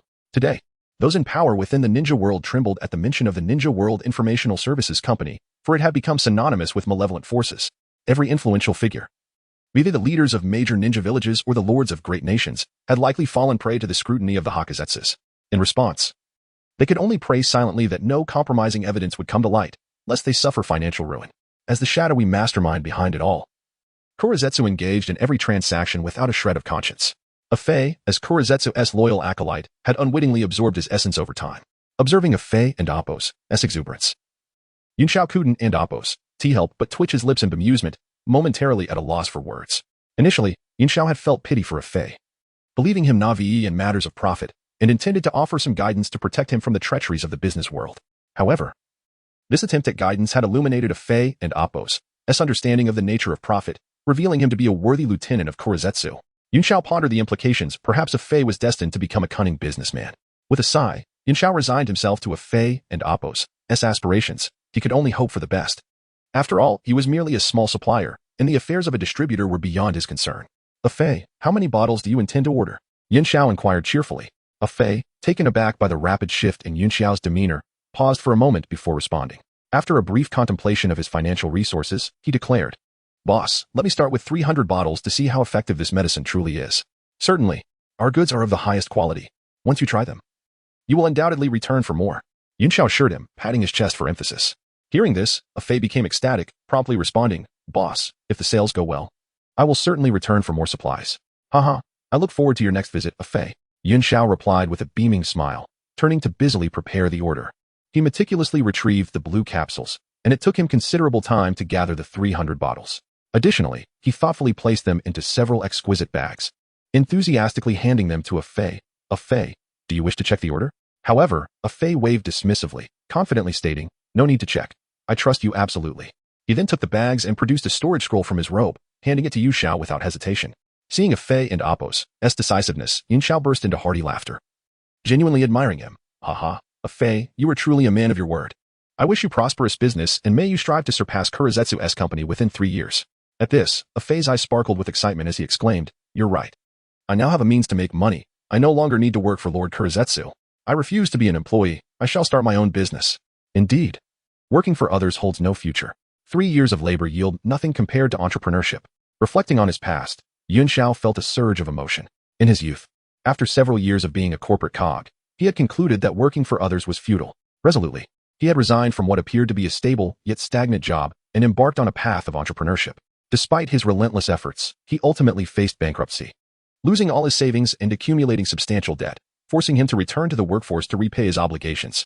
Chapter 79. A familiar strategy. Upon hearing Yunxiao's words, Afei's heart surged like a tempest, leaving him restless and agitated. His mind was consumed by Yunxiao's declaration. "Within 3 years, we shall topple the Black Absolute." This mantra echoed relentlessly in his thoughts, igniting his fervor and ambition. Rest assured, boss. I, a Fey, will exert every effort to live up to your expectations. I shall establish an enterprise far grander than that of the Black Absolute. A Fey declared passionately, his face flushed with excitement. Yin Xiao, meanwhile, was transported back to his own tumultuous past, reflecting on a life of arduous labor that barely sustained him. The memory sent a chill coursing down his spine. Gazing at a Fey, brimming with aspirations, he was struck by nostalgia, recognizing the same fervor he once possessed, only to be left with nothing in the end. A Fey, heed my advice. If you truly wish to venture into business, do not settle for mere labor. Engaging in commerce will undoubtedly broaden your horizons and bolster your confidence, Yin Xiao imparted earnestly. I understand, boss. I shall resign and embark on my own journey. A Fey responded with determination. Yin Xiao nodded approvingly, though he withheld a cautionary thought. The burdens of labor were not to be underestimated. Deep down, he did not believe a Fey would face bankruptcy. After all, the goods a Fey would sell originated from him. The products from the system were guaranteed to be of the highest quality. Once the blue pills hit the market, a Fey would undoubtedly reap substantial rewards. Boss, I shall take my leave now. Await my rise to the pinnacle of the ninja world. A Fey exclaimed, brimming with enthusiasm. Yin Xiao smiled and encouraged him. Go forth. I have faith in your success. Just as a Fey turned to depart, an idea flickered in Yin Xiao's mind, prompting him to call out, wait a moment, a Fey. A Fey halted, puzzled. What is it, boss? Yin Xiao produced 2 beautifully packaged boxes of tea from seemingly nowhere and handed them to a Fey. Did you not express fondness for the tea from my hometown? Here, take these. With trembling hands, a Fey accepted the tea, gratitude shimmering in his eyes. Thank you, boss. I am truly grateful. You are the first person in many years to gift me something. This kindness will forever be etched in my memory, and I vow to repay you once I achieve success. Haha, work hard. I look forward to the day you become a tycoon, Yin Xiao replied, chuckling. Indeed. A Fey nodded earnestly, bowing deeply before turning to leave. Yin Xiao stood quietly at the door, his gaze following a Fey as he gradually faded from view. He mused. Upon seeing a Fey, I am certain he will achieve great things. Thus, he had chosen to foster a relationship with the Fey by bestowing upon him the 2 boxes of tea. Unaware of the profound impact such a simple gesture would have on a Fey. In the capital of the Land of Fire, a Fey was greeted with enthusiasm by the White Absolutes. Lord A Fey, you have finally returned. They exclaimed, surrounding him eagerly. What do you have there? One White Absolute inquired, pointing at the bulging bags in a Fey's hands, curiosity evident in his tone. As his words echoed, the other White Absolutes directed their inquisitive gazes toward a Fey's bags. A Fey's expression suddenly turned serious. Friends, I have discovered a lucrative opportunity. The risks are considerable, yet the profits are promising. Fortune favors the bold. If you dare, join me. Once we succeed, I assure you, no one will be left wanting. Upon hearing this, one White Absolute couldn't suppress his skepticism. Lord A Fey, is this business truly reliable? Could there be complications? A Fey shook his head. I cannot guarantee it, but the odds of profit are substantially high given our current circumstances. Thus, I ask you all, who among you is willing to resign and join me? The White Absolutes stood in stunned silence, disbelief etched on their faces. They had not anticipated a Fey would abandon his promising executive position to pursue entrepreneurship. Seeing their hesitation, a Fey did not press further. If you are unwilling, then so be it. At that moment, one White Absolute stepped forward. I am willing. If anyone wishes to sell newspapers, let them do so. I shall follow Lord A Fey. When we succeed, do not regret your choices. With this rallying cry, others soon joined in. I too will leave. Selling newspapers for a lifetime will not yield the fortune I seek. I would rather pursue riches with Lord A Fey. A Fey's heart swelled with delight at their response. They remained as easily swayed as ever. Very well, then. Follow me, he said, leading them toward the inn designated by the portly man, intent on marketing their products. Without hesitation, the White Absolutes trailed behind him, loyal as a retinue of devoted followers. It is worth noting that these White Absolutes had previously lived dispersed throughout the Land of Fire, leading tranquil and orderly lives. Yet now, they had been successfully lured away by a Fey. If Black Absolute were to learn of this, he would undoubtedly be infuriated. This was not the first time a Fey had incited the White Absolutes to flee. He had previously absconded with their funds. Now, employing a similar tactic, he had effortlessly persuaded them with lofty promises. With the departure of these lower-tier employees, Black Absolute would face significant challenges. After all, who among the White Absolutes would willingly return to the drudgery of selling newspapers? Even with coercion or temptation, it would be a formidable task for Black Absolute to convince them to return. A Fey's adeptness in stirring and mobilizing the emotions of others is indeed remarkable. Perhaps this is the essence of his charismatic appeal. Chapter 80. The unseen business outside the inn. One of the White Absolutes inquired curiously. Is the buyer you mentioned really here, Lord A Fey? Indeed. This portly fellow appears to be a simpleton with deep pockets, a Fey replied. You all wait outside for my good news. With that, he confidently strode into the inn. Do you think Lord A Fey will succeed? One of them asked. Of course, Lord A. Fei was a senior executive at the company. Although he has resigned, his keen insight remains. Another chimed in. Absolutely. Seeing Lord A. Fei's confidence, we can look forward to enjoying the good life alongside him. Inside the inn, the hefty man sat anxiously on the sofa, fretting over a Fei's prolonged absence. I hope this company has what I need. My happiness for the rest of my life depends on it. As time ticked by, his agitation grew until he could hardly sit still. Just then, a voice called from outside. I'm back. Upon hearing this, the once dreary man sprang to life, leaping from the sofa and rushing to the door, swiftly turning the handle to welcome a Fei into the room.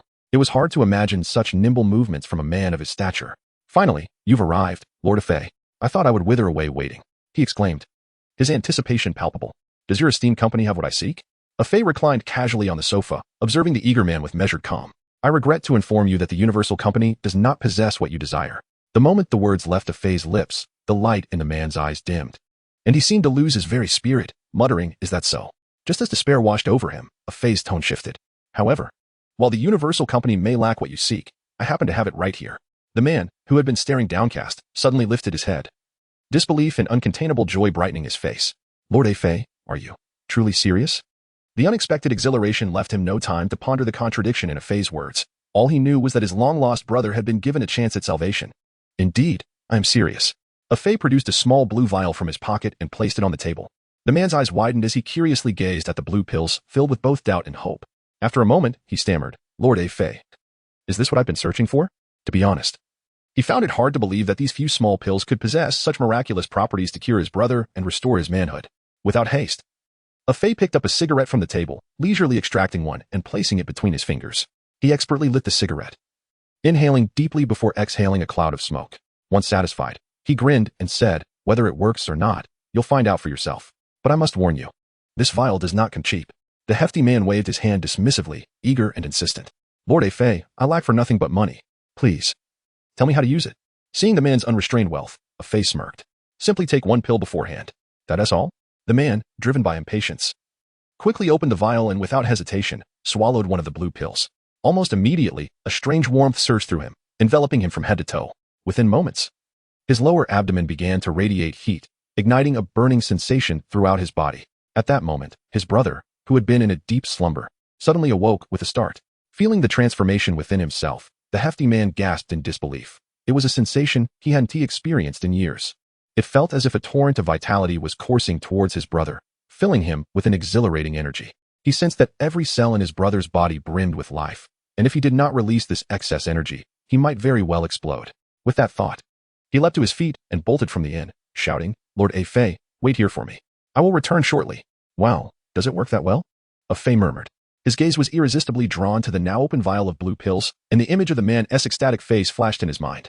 Driven by curiosity, he picked up a pill, wondering what it would feel like to consume it. With no one around, a Fei swiftly placed the blue pill in his mouth.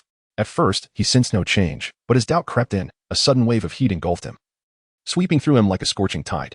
In an instant, he felt an unparalleled sense of comfort and involuntarily exclaimed, wow, this feeling is simply exquisite. As warmth radiated through his body, a Fei was filled with excitement. In all his years, it was the first time he had felt such warmth. He chuckled. This sensation is truly delightful. However, before long, the heat intensified to an unbearable level. Goodness, why is it so hot? A Fei gasped, rolling on the floor in discomfort. His once pale skin now glowed a fiery red, as if he had been roasted. Oh no, I will never take pills recklessly again, he cried out. I feel as though I might perish from the heat. In his moment of despair, he suddenly remembered that there was water in the restroom. With renewed determination, a Fei gritted his teeth and summoned all his strength to rise from the floor, stumbling toward the bathroom. Once inside, he filled the bathtub with cold water and plunged into it without hesitation.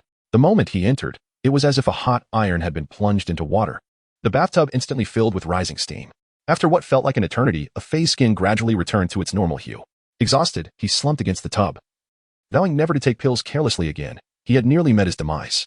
Outside the inn, the white absolutes exchanged bewildered glances upon hearing the commotion inside. Did you all hear Lord of Fei and Appo's anguish cries? One asked. Yes, I believe I heard something, another responded. At that moment, one white absolute leaned in and conspiratorially whispered, what if Lord A. Fei is engaged in some clandestine business? Intrigued, another asked, what kind of business? Could it be something unsavory? The first white absolute grinned mysteriously and lowered his voice. Hee, it's the PY business. The other Baiju were left utterly perplexed, inquiring, what does PY business mean? Why have we never encountered this term before? At that moment, the Baiju who had initially spoken cautiously retrieved the time-worn book from within its robes. Upon witnessing this, the other Baiju gathered around in curiosity.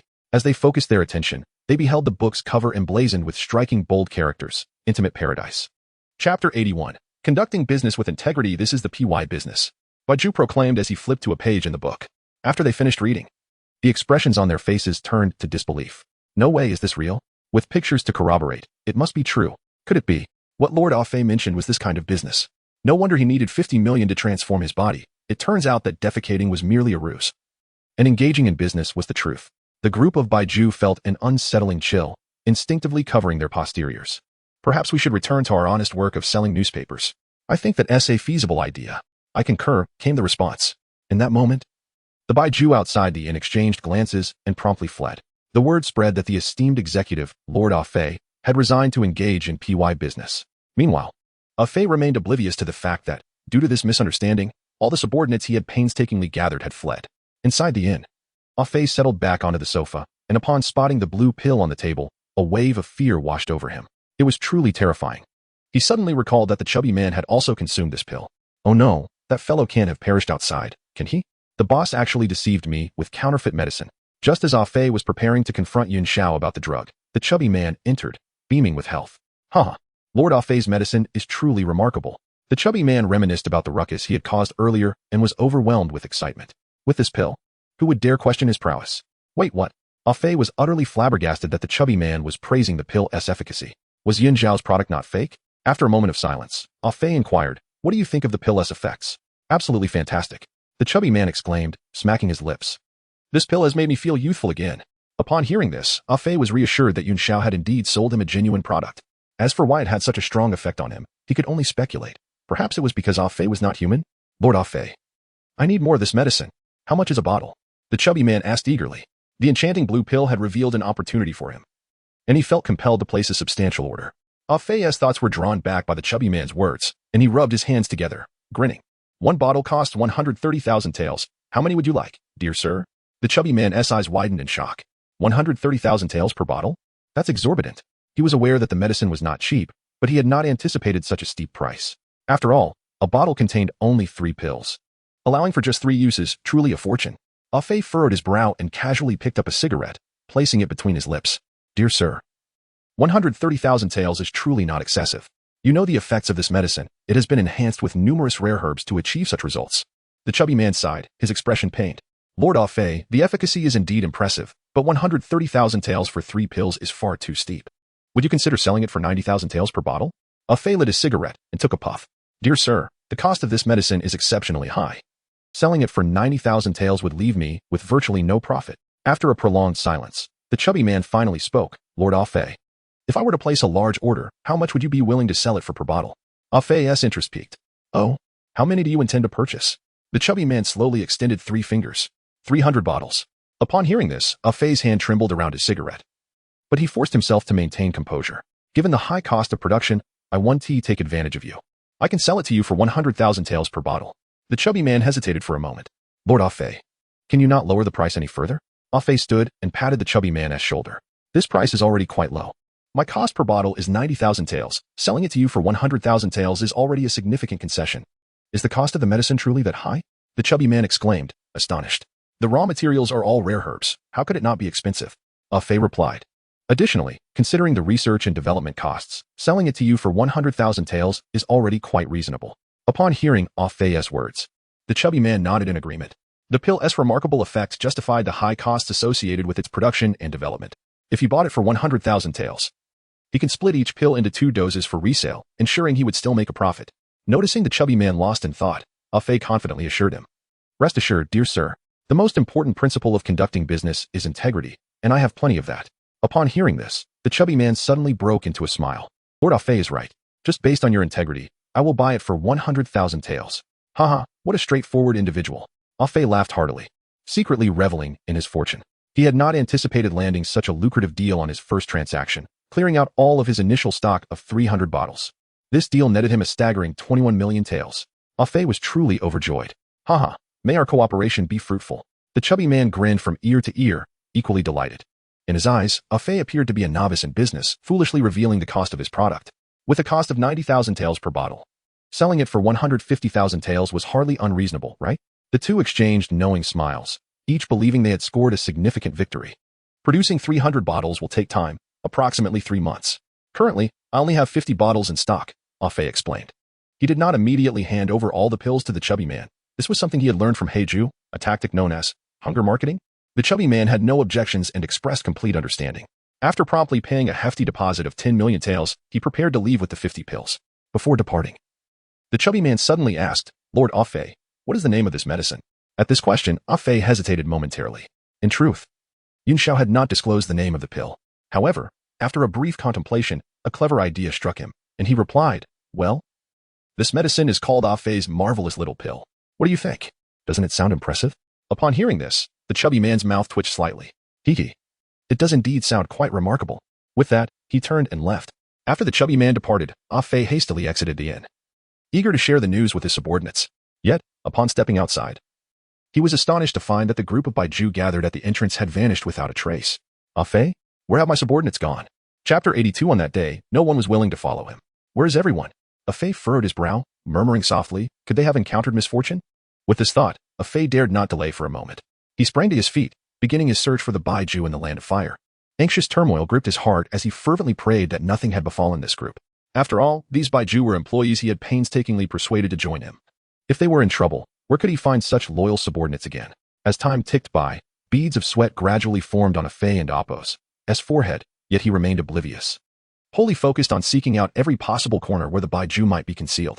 At last, after tireless effort, he finally caught sight of the group. They were gathered at their previous resting place, engaged in animated discussion. However, Afei could not discern the specifics of their conversation. Hey, you lot. Didn't I instruct you to wait for me outside the inn? Why are you here? Afei shouted, his face a mask of fury. His heart burned with indignation. How dare they abandon their posts during such a crucial time? Their lack of discipline was utterly intolerable. Such reckless behavior squandered his invaluable time, an offense that required strict reprimand lest they become uncontrollable in the future. Upon seeing Afei's sudden appearance, the Baiju were instantly struck with terror, frozen in place, speechless for a moment. Their expressions were awkward. After all, they had just fled, and now their former boss had caught up to them, which was undeniably embarrassing. Why did you abandon your posts? Do you no longer wish to work with me? Afei demanded angrily. However, just as these words left his lips, the Baiju exchanged complex glances with one another. Afei, a high-ranking executive, had indeed guessed correctly. How impressive. Afei? Confronted with the strange gazes from the multitude of Baiju, Afei was utterly bewildered, unable to fathom the situation. What is with those expressions? I merely inquired. Must you gaze at me so oddly? He exclaimed in frustration. After a lengthy silence, one of the Baiju finally broke the stillness. Afei, is your business legitimate? Upon hearing this, Afei was momentarily taken aback. His heart raced. What did this mean? Had his identity as a middleman been exposed? It was impossible. He had never mentioned this to anyone, and it should have remained a secret. His astonished expression was perceived by the Baiju as an admission of guilt. They were filled with dread, unable to believe that Afei, who constantly spoke of leading them to prosperity, would attempt to profit by exploiting their bodies. Though it was undeniably unseemly, the potential profits were considerable. Believing that his secret had been uncovered, Afei scratched his head awkwardly, forcing a smile as he attempted to clarify. Upon hearing this, all the Baiju shuddered, their faces reflecting extreme terror as if they had witnessed the apocalypse. Oh my, not only does Afei not feel ashamed, but he seems rather pleased by this. It horrifies us, they thought. After all, they were Baiju, not humans. Seeing the terrified expressions on their faces, Afei was perplexed. What is happening? Why do you look at me with such fear? It's a waste of time. I have a major business opportunity. Come with me, he urged. Upon hearing this, the Baiju remained motionless. Seeing this, Afei's anger flared. You lot. Do you no longer wish to work? Afei, we are sincere Baiju. Perhaps you should seek out someone more suitable. Indeed, Afei, this business does not suit us. I find selling newspapers quite agreeable. Thank you for your kindness, Afei, but it seems we are unworthy of such opportunities. Afei trembled with rage, yet wore a mocking smile. Very well. Remember every word spoken today. Look at your pathetic state. You are destined to remain at the lowest rungs of society, surviving on those tattered newspapers for life. His gaze bore into the group of Baiju, as if he were imprinting their images into his memory. Seeing Afei's furious demeanor, the Baiju instinctively recoiled. You ungrateful wretches, do not regret your decision. Even if one day you kneel before me begging for forgiveness, I shall show you none and will never absolve your transgressions. Afei pointed an accusatory finger at the Baiju, his voice hoarse from anger. As soon as he finished speaking, Afei abruptly turned away, not casting another glance at them. Since discovering this lucrative middleman opportunity, he had no intention of monopolizing it. On the contrary, he had first considered his comrades, those who toiled at the lowest levels of the company, perpetually exploited, with their futures bleakly predictable. Thus, Afei envisioned liberating his companions from the clutches of the unscrupulous Black Jew, inviting them to join him in building a prosperous future together. Yet, to his utter astonishment, those who had once fervently pledged their allegiance had now turned their backs and dealt him a treacherous blow. This act of betrayal left Afei profoundly disheartened, an indescribable pain engulfing him. Is this the feeling of being betrayed? He murmured, clutching his chest. He had aimed to lead his companions to great wealth. Yet on that day, not a single one was willing to follow him. As the sun set, Afei's solitary figure appeared particularly desolate as he walked away. The Baiju looked on, their expressions a complex tapestry of emotions. Afei was indeed a commendable leader, yet alas, he was headed in the wrong direction. Having strayed from the path, we shall remain dutifully under the Black Jew and sell newspapers. Let us not dwell on lofty dreams. Sigh. Each person has their own aspirations. May Afei find great success in his endeavors. Chapter 83. Happy Mid-Autumn Festival at the border of the Land of Fire. In the Yunxiao shop. Ah, Naruto is truly captivating, Yunxiao exclaimed, excitement bubbling within him as he sat before his computer. If only Obito and Nagato were willing to sell their eyes to me, I would love to experience that sensation. With a sigh, Yunxiao was interrupted by the chime of the doorbell. He recognized that a customer had arrived and quickly rose to greet them. To his surprise, it was boss Akatsuki. What brings you back so soon? Yunxiao inquired, curious, as Akatsuki had only left half a day ago. With a smile, Akatsuki replied, your goods are exceptional, and they sold out swiftly. Please bring me 300 more bottles.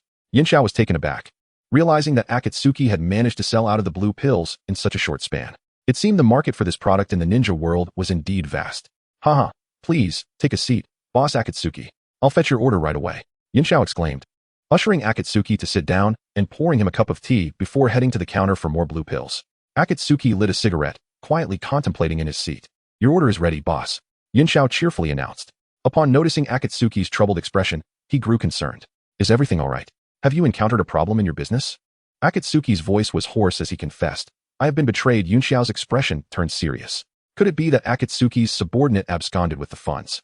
Reminiscent of his earlier betrayal involving Kuroju, Yunxiao's lips twitched at the thought. Perhaps this was Akatsuki's comeuppance. What exactly happened? Could you elaborate? Yunxiao asked, intrigued. Akatsuki sighed deeply, extinguishing his cigarette. The situation is as follows. After hearing Akatsuki's explanation, Yunxiao found himself momentarily at a loss for words. It turned out that Akatsuki's attempt to sway Kuroju's employees had backfired. Unbeknownst to Yunxiao, Akatsuki had, in fact, succeeded in swaying them. But misunderstandings had ultimately led to its failure. I thought it was something significant. If they refuse to follow you, then let them be, Yunxiao comforted, patting Akatsuki on the shoulder. Akatsuki, holding his head in despair, lamented, but I only had their best interests at heart. Why won't they trust me? Such things are not uncommon. Even Uchiha Madara, the clan leader of the Uchiha clan, faced betrayal before leaving Konoha, with none willing to follow him, Yunxiao pointed out. Akatsuki murmured, indeed, even someone as formidable as Lord Madara faced betrayal, let alone myself. Seeing Akatsuki regain some resolve, Yunxiao smiled encouragingly. Strive diligently. As your achievements grow, others will inevitably seek to ally with you. I understand, boss. I will work hard to become the largest enterprise in the ninja world, Akatsuki declared with enthusiasm. Yunxiao nodded, reminding him, now that you are the chairman, you must be mindful of your image. Walking around in such casual attire is hardly appropriate. Akatsuki instinctively glanced at his attire, scratching his head awkwardly. I understand, boss. I will make arrangements for that. Why settle for anything less than the best? Yunxiao countered, presenting a sleek black suit. As a president, one must dress the part. The right attire reflects your status. Akatsuki nodded in agreement, aware that the clothing of the affluent was often extravagant, making it evident that they were wealthy. Come, President, try it on, Yunxiao urged, handing the suit to Akatsuki and assisting him in putting it on. President, this suit suits you impeccably. It conveys an entirely different aura, Yunxiao praised. Really? Akatsuki replied, astonished. Absolutely. In this suit, it will be evident to all that you are the owner of a large corporation worth billions. Boss, how much for this suit? I'll take it, Akatsuki exclaimed cheerfully, flattered by Yunxiao's compliments. This exquisite suit is merely 888,000 Rio. Yunxiao enthused. For that price, you're not only making a wise investment, but acquiring a high-end suit. 888,000 Rio? Akatsuki pondered, perplexed. Yunxiao rolled his eyes playfully. This is an Italian bespoke creation. Its price is 888,000 Rio. Goodness, that's exorbitant. Akatsuki gasped. For that amount, I could buy 30 bottles of blue pills. Who in their right mind would pay that for a suit? Whereas the extravagance. This suit is crafted from the finest materials. I wager you won't find anything of such high quality in the entire ninja world. Yin Xiao insisted. Moreover, it symbolizes status. When you don this attire for collaborations, others will trust you more upon seeing its value. Under Yin Xiao's persuasive words, Akatsuki appeared swayed, though still hesitant. But boss, even if I buy it, they want to know the price, not a problem. Yin Xiao declared, affixing a tag with the price to the breast of the suit and writing the amount on it. This resolves the issue, doesn't it? Akatsuki's eyes lit up as he beheld the tag. Boss, you're brilliant. I want this suit. Of course. Here's to a fruitful partnership, President Akatsuki. Yin Xiao warmly grasped Akatsuki's hand. Boss, this is a gift from our store. Yin Xiao presented a beautifully wrapped gift box to Akatsuki. Surprised, Akatsuki accepted the box with gratitude. Thank you, boss. I shall take my leave now. With that, he exited the shop. Yin Xiao watched Akatsuki depart, reflecting, indeed, our esteemed customer does not hold back when it comes to spending. Meanwhile, in another part of the ninja world, Lord Kuroju, trouble looms. Lord Akatsuki has fled. A white Zetsu burst into the office. Kuroju, visibly anxious, inquired, did he take my employees with him? Kuroju already felt a headache coming on. He knew Akatsuki well enough to anticipate that if he fled, he would certainly incite other white Zetsus to follow suit. Just as Kuroju prepared for an impending crisis, white Zetsu interjected. Lord Akatsuki left alone. He did not take any white Zetsu with him. Kuroju paused, then burst into laughter, exclaiming, the heavens are merciful. Issue orders to completely blacklist Akatsuki. Any company that dares to accept him will be opposing us. With a cold smile, Kuroju declared, Akatsuki, I shall make you aware of the consequences of betrayal. Chapter 84. The company without a Fei holds no meaning. Upon hearing the words of Black Absolute, White Absolute, who was responsible for conveying the message, was momentarily taken aback. My Lord Black Absolute, are you certain you wish to proceed in this manner? What? Do you find fault with my decision? Black Absolute inquired, his narrowed eyes betraying a cold intensity. Feeling the weight of Black Absolute's oppressive gaze, White Absolute began to sweat profusely, trembling involuntarily. I wouldn't dare, my Lord Black Absolute. The White Absolute before him was one of those who had undergone transformation at Yin Xiao's behest. Aware that all it had received was a boon from a Fei, it held unwavering loyalty towards him. However, upon learning of Black Absolute's decision, an overwhelming shock surged within, prompting an involuntary retort, inadvertently inciting the displeasure of Black Absolute. Since there are no objections, hurry and disseminate this news. Black Absolute commanded sharply. At once, my lord. White Absolute replied, hastily departing the office without a moment's delay. At this moment, White Absolute's heart was in turmoil. It had never anticipated that the superior it had always followed would choose to abandon them in such a manner. What were they, the subordinates, to do now? It incessantly lamented of Fei, pondering why he hadn't informed them of his departure. Had he done so, they would have unhesitatingly followed him. As White Absolute stepped out of the office, still burdened by thoughts, it was soon surrounded by a dozen equally anxious White Absolutes. 016. Quickly tell us, what is the current situation? What punishment has befallen a Fei? One of them inquired impatiently. Another asserted confidently. I believe a Fei is merely jesting with Black Absolute. Fear not, perhaps he will return shortly. Several others echoed in agreement. Indeed, a Fei wouldn't fare poorly. After leaving the company, he may struggle even to dine, likely returning soon, seeking Black Absolute's forgiveness. Laughter erupted amongst them, as if they foresaw a Fei's imminent return to the company.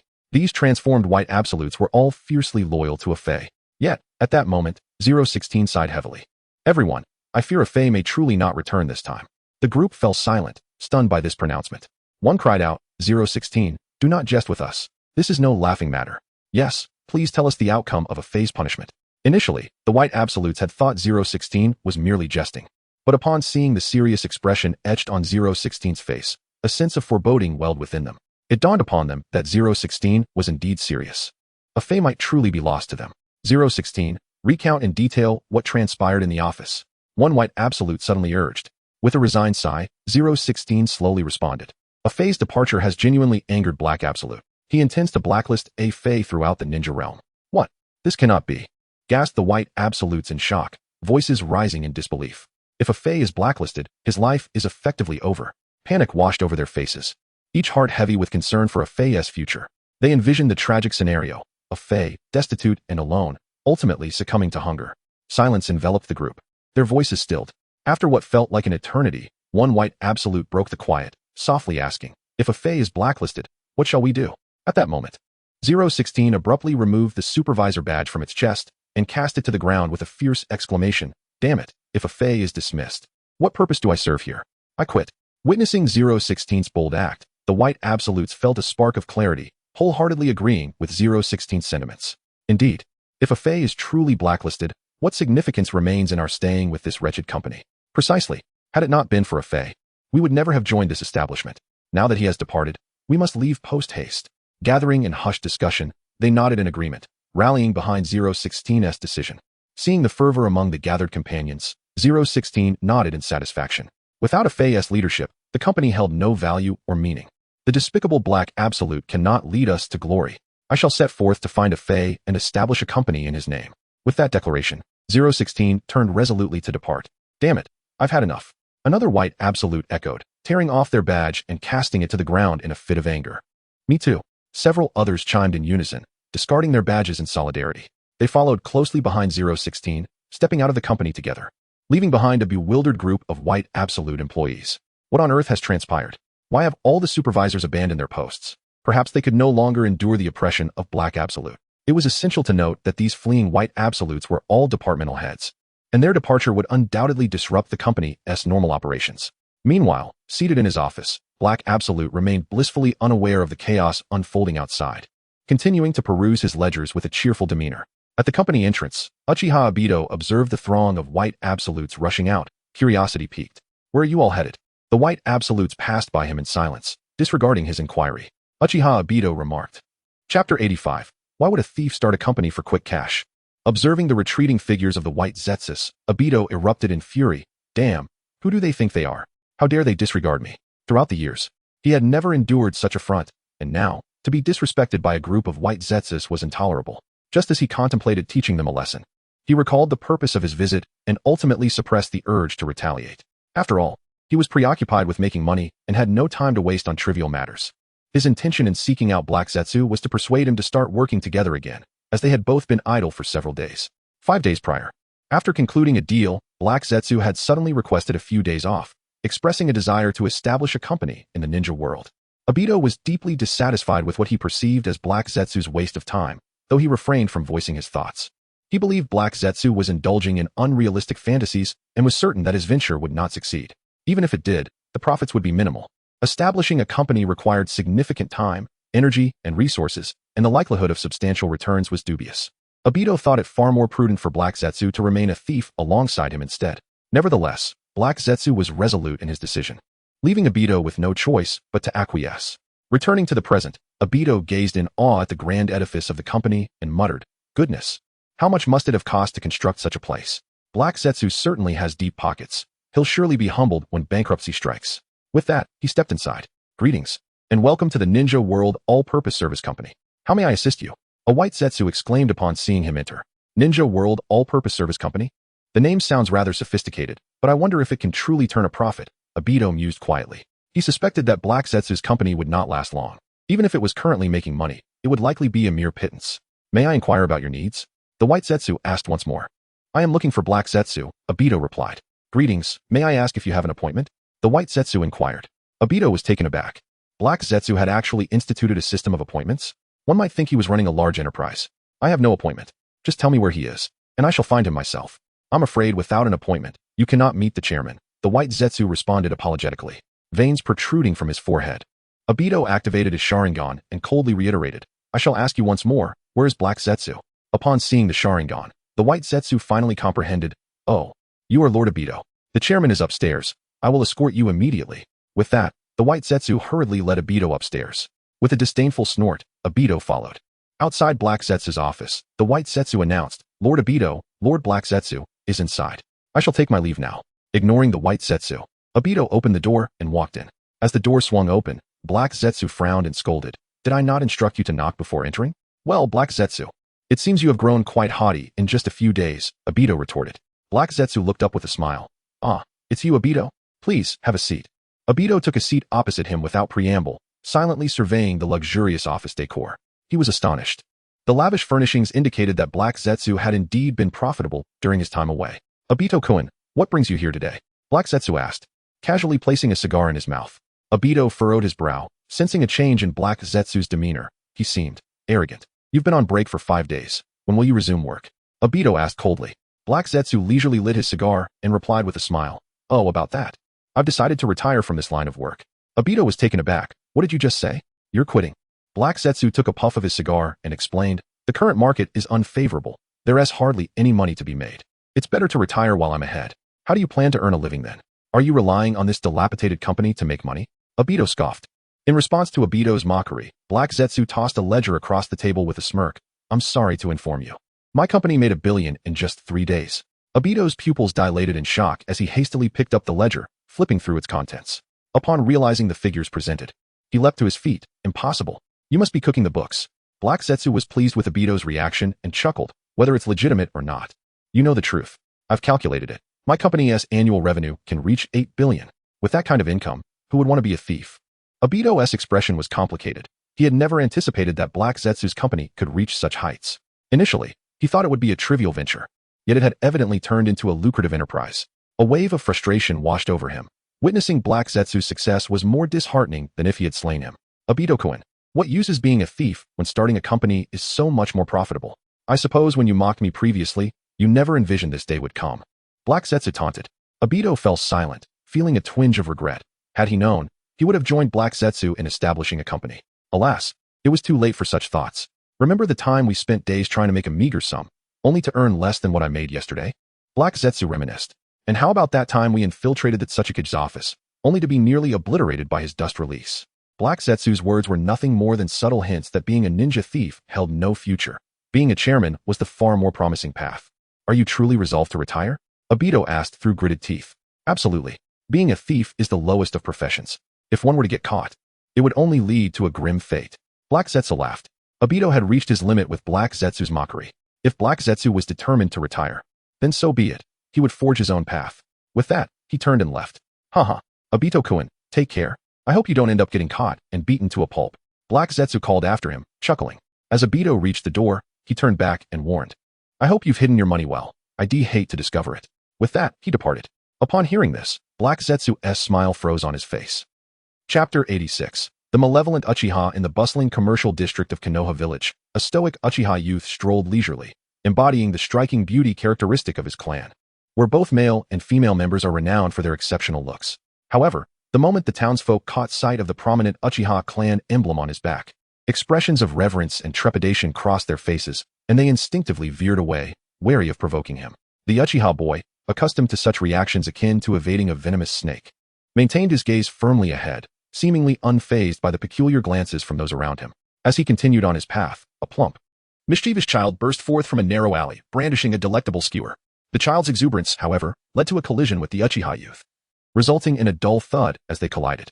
The child was sent sprawling like a cannonball before landing heavily on the ground, wincing in pain, tears welling in his eyes. The skewer, too, was flung from his grasp, tracing a graceful arc before landing on the ground nearby. The Uchiha youth frowned at the sudden appearance of the child, his irritation palpable. Children were, without a doubt, his greatest annoyance. Though he grumbled inwardly, he helped the child to his feet, his tone stiff as he inquired, Hey, are you all right, kid? The child, however, seemed oblivious to the question, fixated instead on the fallen skewer, tears brimming in his eyes. Irritated by the child's silence, the Uchiha youth's patience waned. He despised having his time wasted, even by a mere child. Hey, I'm talking to you, he pressed, his voice growing colder. Perhaps startled by the chill in his tone, the child trembled and suddenly began to wail. Big brother, you owe me for the skewer. The Uchiha youth was left speechless, frozen in place, unsure of how to respond. He had been walking along just fine when this child collided with him, and now he was being asked to compensate for the skewer? The once lively commercial street fell silent at the sound of the child's cries, and curious onlookers turned their attention to the scene. There stood the weeping child, his face streaked with tears and snot, while opposite him stood the Uchiha youth, unmoving. As the villagers grasped the situation, expressions of disdain and contempt emerged, their ire directed toward the Uchiha youth. Whispers of disapproval circulated among them. The Uchiha are truly outrageous. They can't even spare a child. Indeed, they are known for their wickedness. Such behavior is expected. The Hokage was right. Certain noble families abuse their power to oppress the weak. Although the villagers spoke in hushed tones, the Uchiha youth, being a ninja, could hear their murmurs all too clearly. Panic set in as he attempted to clarify. You must be mistaken. It's not as you think. I didn't bully the child. The villagers regarded him with skepticism. One retorting, who knows? You are a lofty Uchiha. Who would dare offend you? Despite their fear of the Uchiha clan's power, they felt emboldened to mock him. Frustrated by their taunts, the Uchiha youth insisted, I didn't do anything. He knelt before the child, urging, quickly tell them what happened. I'll treat you to a skewer. The child wiped his tears, grinning. Really, big brother? Relieved, the Uchiha youth replied, of course. Just explain it to them. If the child could clarify the misunderstanding, he would avoid being wrongly accused. The villagers, now focused on the child, expressed concern and curiosity, eager to hear the truth. Little one, speak honestly. Don't be afraid. We're here for you. Yes, child, tell us what happened, and we'll support you. The child bowed, thanking the villagers before stepping back slightly, distancing himself from the Uchiha youth. A sense of foreboding washed over the Uchiha as the child, with a pitiful expression, pointed accusingly, uncles and aunties. That big brother tried to snatch my skewer. When I wouldn't give it to him, he pushed me down, and that is how my skewer fell. The villagers, following the child's pointed finger, indeed saw the skewer lying on the ground, now tainted with dust. How despicable. They even stoop to robbing children. Is this the infamous Uchiha clan? Today is quite the revelation. Amidst the villagers' accusations, the Uchiha youth stood in shock, incredulous as he looked at the child before him. What utter nonsense are you spouting? The child instinctively recoiled, exclaiming, I'm sorry, big brother. Please don't poke me with that skewer. In response, some villagers stepped forward to shield the child, declaring, Fear not, little one. We shall protect you. I refuse to believe this Uchiha would dare commit such an act in public. Thank you, everyone. The child exclaimed gratefully, casting a defiant glance at the Uchiha youth. Infuriated by the child's audacity, the Uchiha finally realized he had been ensnared in a trap. Unable to endure the slander any longer, he covered his ears and fled the scene. As expected of the inherently malevolent Uchiha, they commit their misdeeds and then flee. Uchiha truly disgusts me. The villagers vented their grievances vehemently. Unbeknownst to them, the child quietly slipped away back to the alley from which he had emerged. There, two figures adorned with animal masks awaited him. The child respectfully announced, Honorable sirs, I have successfully completed the task you assigned. The two masked figures nodded in satisfaction. Here is your reward. One retrieved a scroll from his robes and tossed it casually to the child, who caught it eagerly. Thank you, sirs. With this money, I can finally treat my father's illness. With that, the child departed, jubilant. Yet, unbeknownst to him, one of the figures covertly retrieved a kunai from their pouch, launching it toward the child, who collapsed lifelessly to the ground. Let us dispose of the body. Perhaps we can use it to frame the Uchiha. Chapter 87. The Wrath of Uchiha Itachi Hokage's Office. Danzo. Are you certain this will work? Sarutobi Hiruzen inquired with a hint of skepticism. Shimura Danzo tapped his fingers lightly against the desk, exuding confidence. The villagers lacked discernment. With minimal persuasion, they will direct their hostility toward the Uchiha clan. Hiruzen remained silent. Though he disapproved of Danzo's methods, the latter now held the title of Hokage. His dissent held no weight. Taking a slow drag from his pipe, Hiruzen finally spoke. What is your next move? Danzo smirked. The Uchiha have long been ostracized in Konoha. Once their reputation is thoroughly tarnished, I will have just cause to eradicate them. Hiruzen's heart clenched. Danzo had meticulously planned this, down to the pretext for annihilation. A resigned sigh escaped him. Conflict between the village and the Uchiha was inevitable. Though he wished to prevent it, he was powerless to intervene. Knock, knock, knock. The office door swung open, revealing over a dozen ANBU and root operatives. Agents Danzo had covertly deployed to smear the Uchiha's name. Bowing deeply, they declared, Lord Hokage, your orders have been carried out. Danzo nodded in satisfaction. Excellent. You may rest now. With a dismissive wave, he sent them away. Hiruzen watched their retreating figures, nostalgia flickering in his eyes. He recalled his own days as Hokage, wielding authority, now lost to time. Danzo's voice cut through his thoughts, cold and calculating. Faced with such slander, the foolish Uchiha will inevitably rebel. Once I obtain proof of their treason, I will strike swiftly, ensuring Konoha is cleansed of their name. His true motive lay bare, the coveted Sharingan. Annihilating the Uchiha would grant him unrestricted access to their eyes. Hiruzen swallowed hard. His old friend had grown bolder since assuming power, daring to provoke the Uchiha into open defiance. Danzo, you, Hokage-sama. Danzo snapped, his tone venomous. How many times must I remind you? Address me by my title during official matters. Hiruzen froze, disbelief etching his features. After a tense pause, he gritted his teeth. Hokage-sama. Enough. Your counsel is unwelcome. I will not heed it, for I am Hokage now. Hiruzen nearly choked on his fury. Danzo's incessant gloating had become insufferable, muttering under his breath. Hiruzen said, What is there to boast about? I held the title for over 30 years. Hiruzen, remember this, I am Hokage now. Danzo's smirk widened. Guards, escort this disgraced former Hokage out for his embezzlement. Two rude operatives seized Hiruzen without hesitation, dragging him from the office. Unhand me. I can walk on my own. Danzo, you will regret this. His protests faded into silence. Danzo chuckled darkly. Watch closely, Hiruzen, as I eradicate the Uchiha with my own hands. Uchiha compound Uchiha Fugaku's expression darkened as he scanned the reports in his hands. With a furious slam, he shattered the table before him. That wretched Danzo dares to humiliate us. Does he truly believe the Uchiha are so feeble? Turning to the guard at the door, he barked. Summon all elite jonin to the Naka shrine, immediately. The guard bowed and hurried off. Fugaku stormed out without another word. Left alone, Uchiha Itachi entered the room, curiosity drawing him to the scattered documents. His breath hitched as he read the first report. Uchiha clansman snatches skewered meat from a 6-year-old child, kicking the boy to the ground. Flipping through more, his horror grew. Uchiha elite jonin assaults an elderly woman in broad daylight. Son of the Uchiha second elder murders a civilian, boasting that the police force answers to his father. Then, his blood ran cold. Second son of the Uchiha clan head, Uchiha Sasuke, repeatedly sexually harasses a medic nin. Itachi nearly collapsed.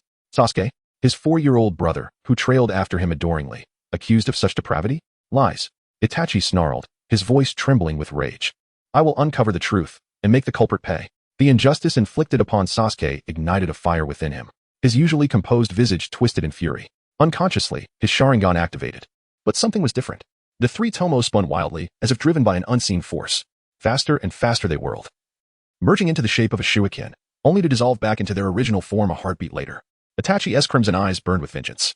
Whoever dares slander Sasuke will not escape my wrath.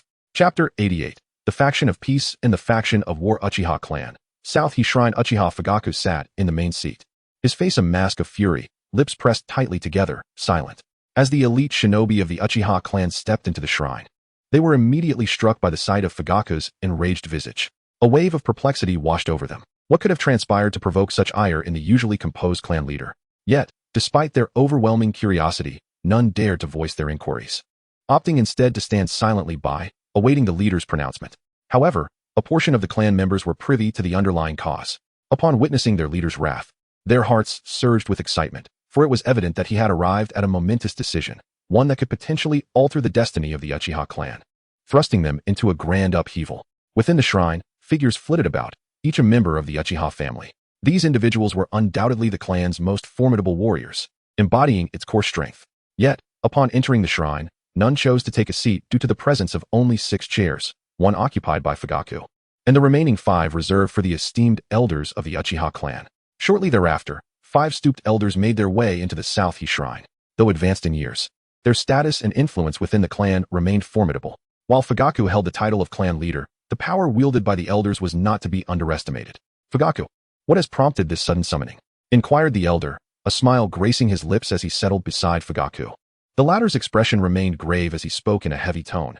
Elder, our Uchiha clan faces an unprecedentedly dire situation. At these words, astonishment rippled through the attendees. What could have transpired to render their leader so grave? All eyes turned to Fugaku, filled with curiosity. Sensing their probing gazes, he inhaled deeply and lowered his voice. Toby has gone too far. He has begun to undermine us, the Uchiha. For our own survival, we must instigate a coup. Gasps of disbelief echoed throughout the assembly as everyone stared in wide-eyed shock at Fugaku, their expressions a blend of astonishment and incredulity. Immediately, the atmosphere shifted dramatically. Akin to a tranquil lake disturbed by a massive stone, chaos erupted. The members of the pro-war faction were ablaze with fervor, their excitement palpable. For too long, they had endured disdain, scorn, and relentless ostracization from the villagers. A reservoir of rage had accumulated within them. As the clan leader finally resolved to instigate a coup, one exclaimed, excitement seeping through his voice. At last, this day has been long awaited. Another chimed in, his expression brimming with eagerness. Let us unleash our wrath upon our foes and leave no survivors. One boisterously laughed, brandishing his weapon, the 3 tomo in his eyes swirling slowly. Yet, amidst the fervent enthusiasm of the pro-war faction, the members of the pro-peace faction furrowed their brows, voices tinged with concern as they cautioned, Leader, a coup would bring great loss and grievous casualties to our clan. Please consider this carefully. It is true, the current peace is hard-won, and we must cherish it rather than provoke conflict. Enough of this nonsense. Toby has already set his sights on the Uchiha. Shall we simply sit idly by? Such words are reckless. Toby has not yet acted against us. Your ignorance infuriates me. You pro-peace members are nothing but fools. You bloodthirsty fools. What right do you have to judge us? Silence. The elder commanded coldly. With that decree, the previously raucous factions fell into an abrupt silence, the air thick with tension. The elder's commanding gaze swept across the assembly, instilling a sense of discipline. Fugaku furrowed his brow, acutely aware that the elder's authority had eclipsed even his own as clan leader, a situation that filled him with trepidation. At that moment, the elder turned to Fugaku, asking sternly, Fugaku, why the sudden call for a coup? Are you not aware of the dire consequences such actions may entail? Indeed, a hasty coup would spell disaster for our clan, interjected the third elder. What you suggest is impractical. We should convene to discuss how to resolve the tensions between the village and our clan, the West elder advised. You are still too young, Fugaku. Do not let impulsiveness jeopardize the future of the Uchiha. The fifth elder cautioned earnestly. Upon hearing the elder's words, the pro-war members seethed with indignation. Fists clenched so tightly that their nails dug into their palms, seeking to channel their pent-up fury. In stark contrast, the pro-peace faction regarded them with expressions of derision. In truth, the pro-war faction had long since outnumbered their counterparts within the Uchiha clan. Years of pressure and suppression from the village had fostered discontent among the members, swelling the ranks of the pro-war faction. Logically, one would expect the majority to prevail, yet curiously, every time critical discussions arose regarding rebellion, it was the pro-peace faction that triumphed. The root of this anomaly lay with the elders. There were 5 elders in total, and shockingly, only one aligned with the pro-war stance, while the remaining 4 belonged to the pro-peace faction. This stark imbalance ensured that during pivotal decisions, the pro-peace faction consistently held sway, securing victory. As Fugaku gazed at the elders, a sudden smile broke across his face. The elders exchanged bewildered glances. Chapter 89. Surrender or Die, haha. This is truly amusing. Uchiha Fugaku chuckled. The elders exchanged puzzled glances, bewildered by what could possibly be so funny to Uchiha Fugaku. It was not just the elders who were perplexed. The many clan members present were equally confused, whispering among themselves and speculating about what could have transpired to provoke such laughter from their leader. Fugaku, what is it that you find so amusing? The Grand Elder inquired with curiosity. Uchiha Fugaku, however, did not immediately respond to the Grand Elder's question. Instead, he gradually composed his expression. I find it laughable, esteemed elders, that you remain unaware of the gravity of the situation at hand. It is utterly foolish. Uchiha Fugaku retorted with a mocking tone. His words detonated like a bomb, causing an uproar among the assembled crowd. The Grand Elder's expression changed dramatically as he slammed his hand on the table and bellowed. How dare you? Do you even comprehend what you are saying? The third elder, quaking with indignation, pointed a trembling finger at Uchiha Fugaku and scolded. Fugaku, you have become increasingly disrespectful. The attendees gasped in shock, unable to fathom that their clan leader would dare to speak so to the Council of Elders, whose authority surpassed even that of the clan leader. Yet, Uchiha Fugaku remained remarkably composed in the face of their reproaches. Calmly, he produced a stack of documents, declaring, This is the content of the accusations from Shimura Danzo against our Uchiha clan. Please, take a look. Upon hearing this, the assembly eagerly took the documents, and as pages were turned, the gravity of the situation deepened on their faces, stirring a tempest of emotions within their hearts. Ultimately, they clenched their jaws, seething with rage, and cried out, Slander! This is blatant slander. Shimura Danzo deserves to die? The previously imposing elders fell into a heavy silence as they absorbed the information, clearly taken aback by Danzo's audacity. After a prolonged pause, the Grand Elder remarked, Perhaps Shimura Danzo did not slander our Uchiha. Maybe the information is indeed accurate. At this, every Uchiha present widened their eyes in disbelief, gazing at the Grand Elder with incredulity. It was hard to fathom that such words could come from the mouth of the Uchiha Grand Elder. One might think he was an undercover agent sent by Danzo. Just then, the second elder, who had remained silent since entering, finally spoke, and his words shocked the assembly. You need to open your eyes and see what is written, he exclaimed angrily, hurling the document at the Grand Elder's face. The Grand Elder removed the paper from his face, revealing the words. The second elder's son killed someone in public and boasted that his father was the second elder, claiming that entering the security forces was akin to going home. The Grand Elder frowned and responded coldly, Second elder, your son not only committed murder in public but also resisted arrest. Is this how you educate your child? You. The second elder's spittle landed on the Grand Elder's face. The Uchiha present could hardly contain their laughter at the Grand Elder's predicament. It was a delight to behold. The second elder, a staunch proponent of confrontation, had often been the target of criticism for his views. You should confess quickly, the third elder urged. Hand over your son, otherwise, the Uchiha name will be tarnished by his actions. How dare you? You are the real fool. The second elder spat, launching phlegm onto the third elder's face. How dare you? How could you? The third elder exclaimed, hastily wiping his face. Seeing the second elder's refusal to repent, the Grand Elder said coldly, Bring the second elder's son to the Hokage's office. He will be dealt with by Shimura Danzo. At this, the Uchiha exchanged glances, none daring to respond. The Grand Elder shouted, Did you not hear what I said? Go to hell. If you manage to capture my son today, I will commit seppuku on the spot. The second elder cursed vehemently. Fine. Remember your words. I shall personally ensure your son faces justice, the Grand Elder stated, rising to leave. Just then, an Uchiha spoke up. Grand Elder, the second elder has no son. Grand Elder? It dawned on them that the second elder had no offspring, which explained his vehement reaction. Ahem, Even if one piece of information is false, the others may still hold truth, the Grand Elder said awkwardly. Are you suggesting my son has been repeatedly harassing a medical ninja? Uchiha Fugaku interjected. Grand Elder. Haha. Just because two pieces of information are false does not imply that all the others are. The Grand Elder insisted, stubbornly clinging to his argument. Are you implying that I suddenly became feral and assaulted an octogenarian in public? And Uchiha stepped forward to challenge. At that moment, the Grand Elder found himself at a loss for words. It seemed that all the information was indeed false, leaving him speechless. Even if the information is false, it does not prove that it was Shimura Danzo who orchestrated this. The Third Elder interjected suddenly. Yes, the Third Elder is correct. How can you prove that this was Danzo's doing? The Grand Elder exclaimed, agitated. Uchiha Fugaku sighed, realizing that these old fools were hopelessly beyond redemption. The elderly elders should consider retirement, Uchiha Fugaku remarked. However, his statement elicited a burst of laughter. The elders laughed heartily, with one derisively saying, ha ha ha. Does clan leader Fugaku intend to disband the Council of Elders? Everyone understood that within the Uchiha clan, the council wielded supreme authority, often surpassing that of the clan leader. If they so desired, they could even remove Uchiha Fugaku from his position and appoint another in his stead. Thus, Fugaku's words were perceived as a mere jest. Throughout Uchiha history, only Uchiha Madara had successfully quelled the threat posed by the council, leading those present to view Fugaku and Appo's thoughts as fanciful. The council was not so easily vanquished. I am not jesting. Surrender or die? Uchiha Fugaku declared, closing his eyes. When he opened them again, his three tomo had transformed into the mesmerizing pattern of the Manjiki Sharingan. Upon seeing Uchiha Fugaku's eyes, the smiles of the elders instantly froze. Chapter 90. I still prefer your untamed nature. How could this be possible? The Grand Elder and Appo's eyes widened in terror as he exclaimed, how can you possess those eyes? The second elder gazed intently at Uchiha Fugaku's eyes, his breath quickening. The kaleidoscopic Sharingan has finally manifested. Genjutsu.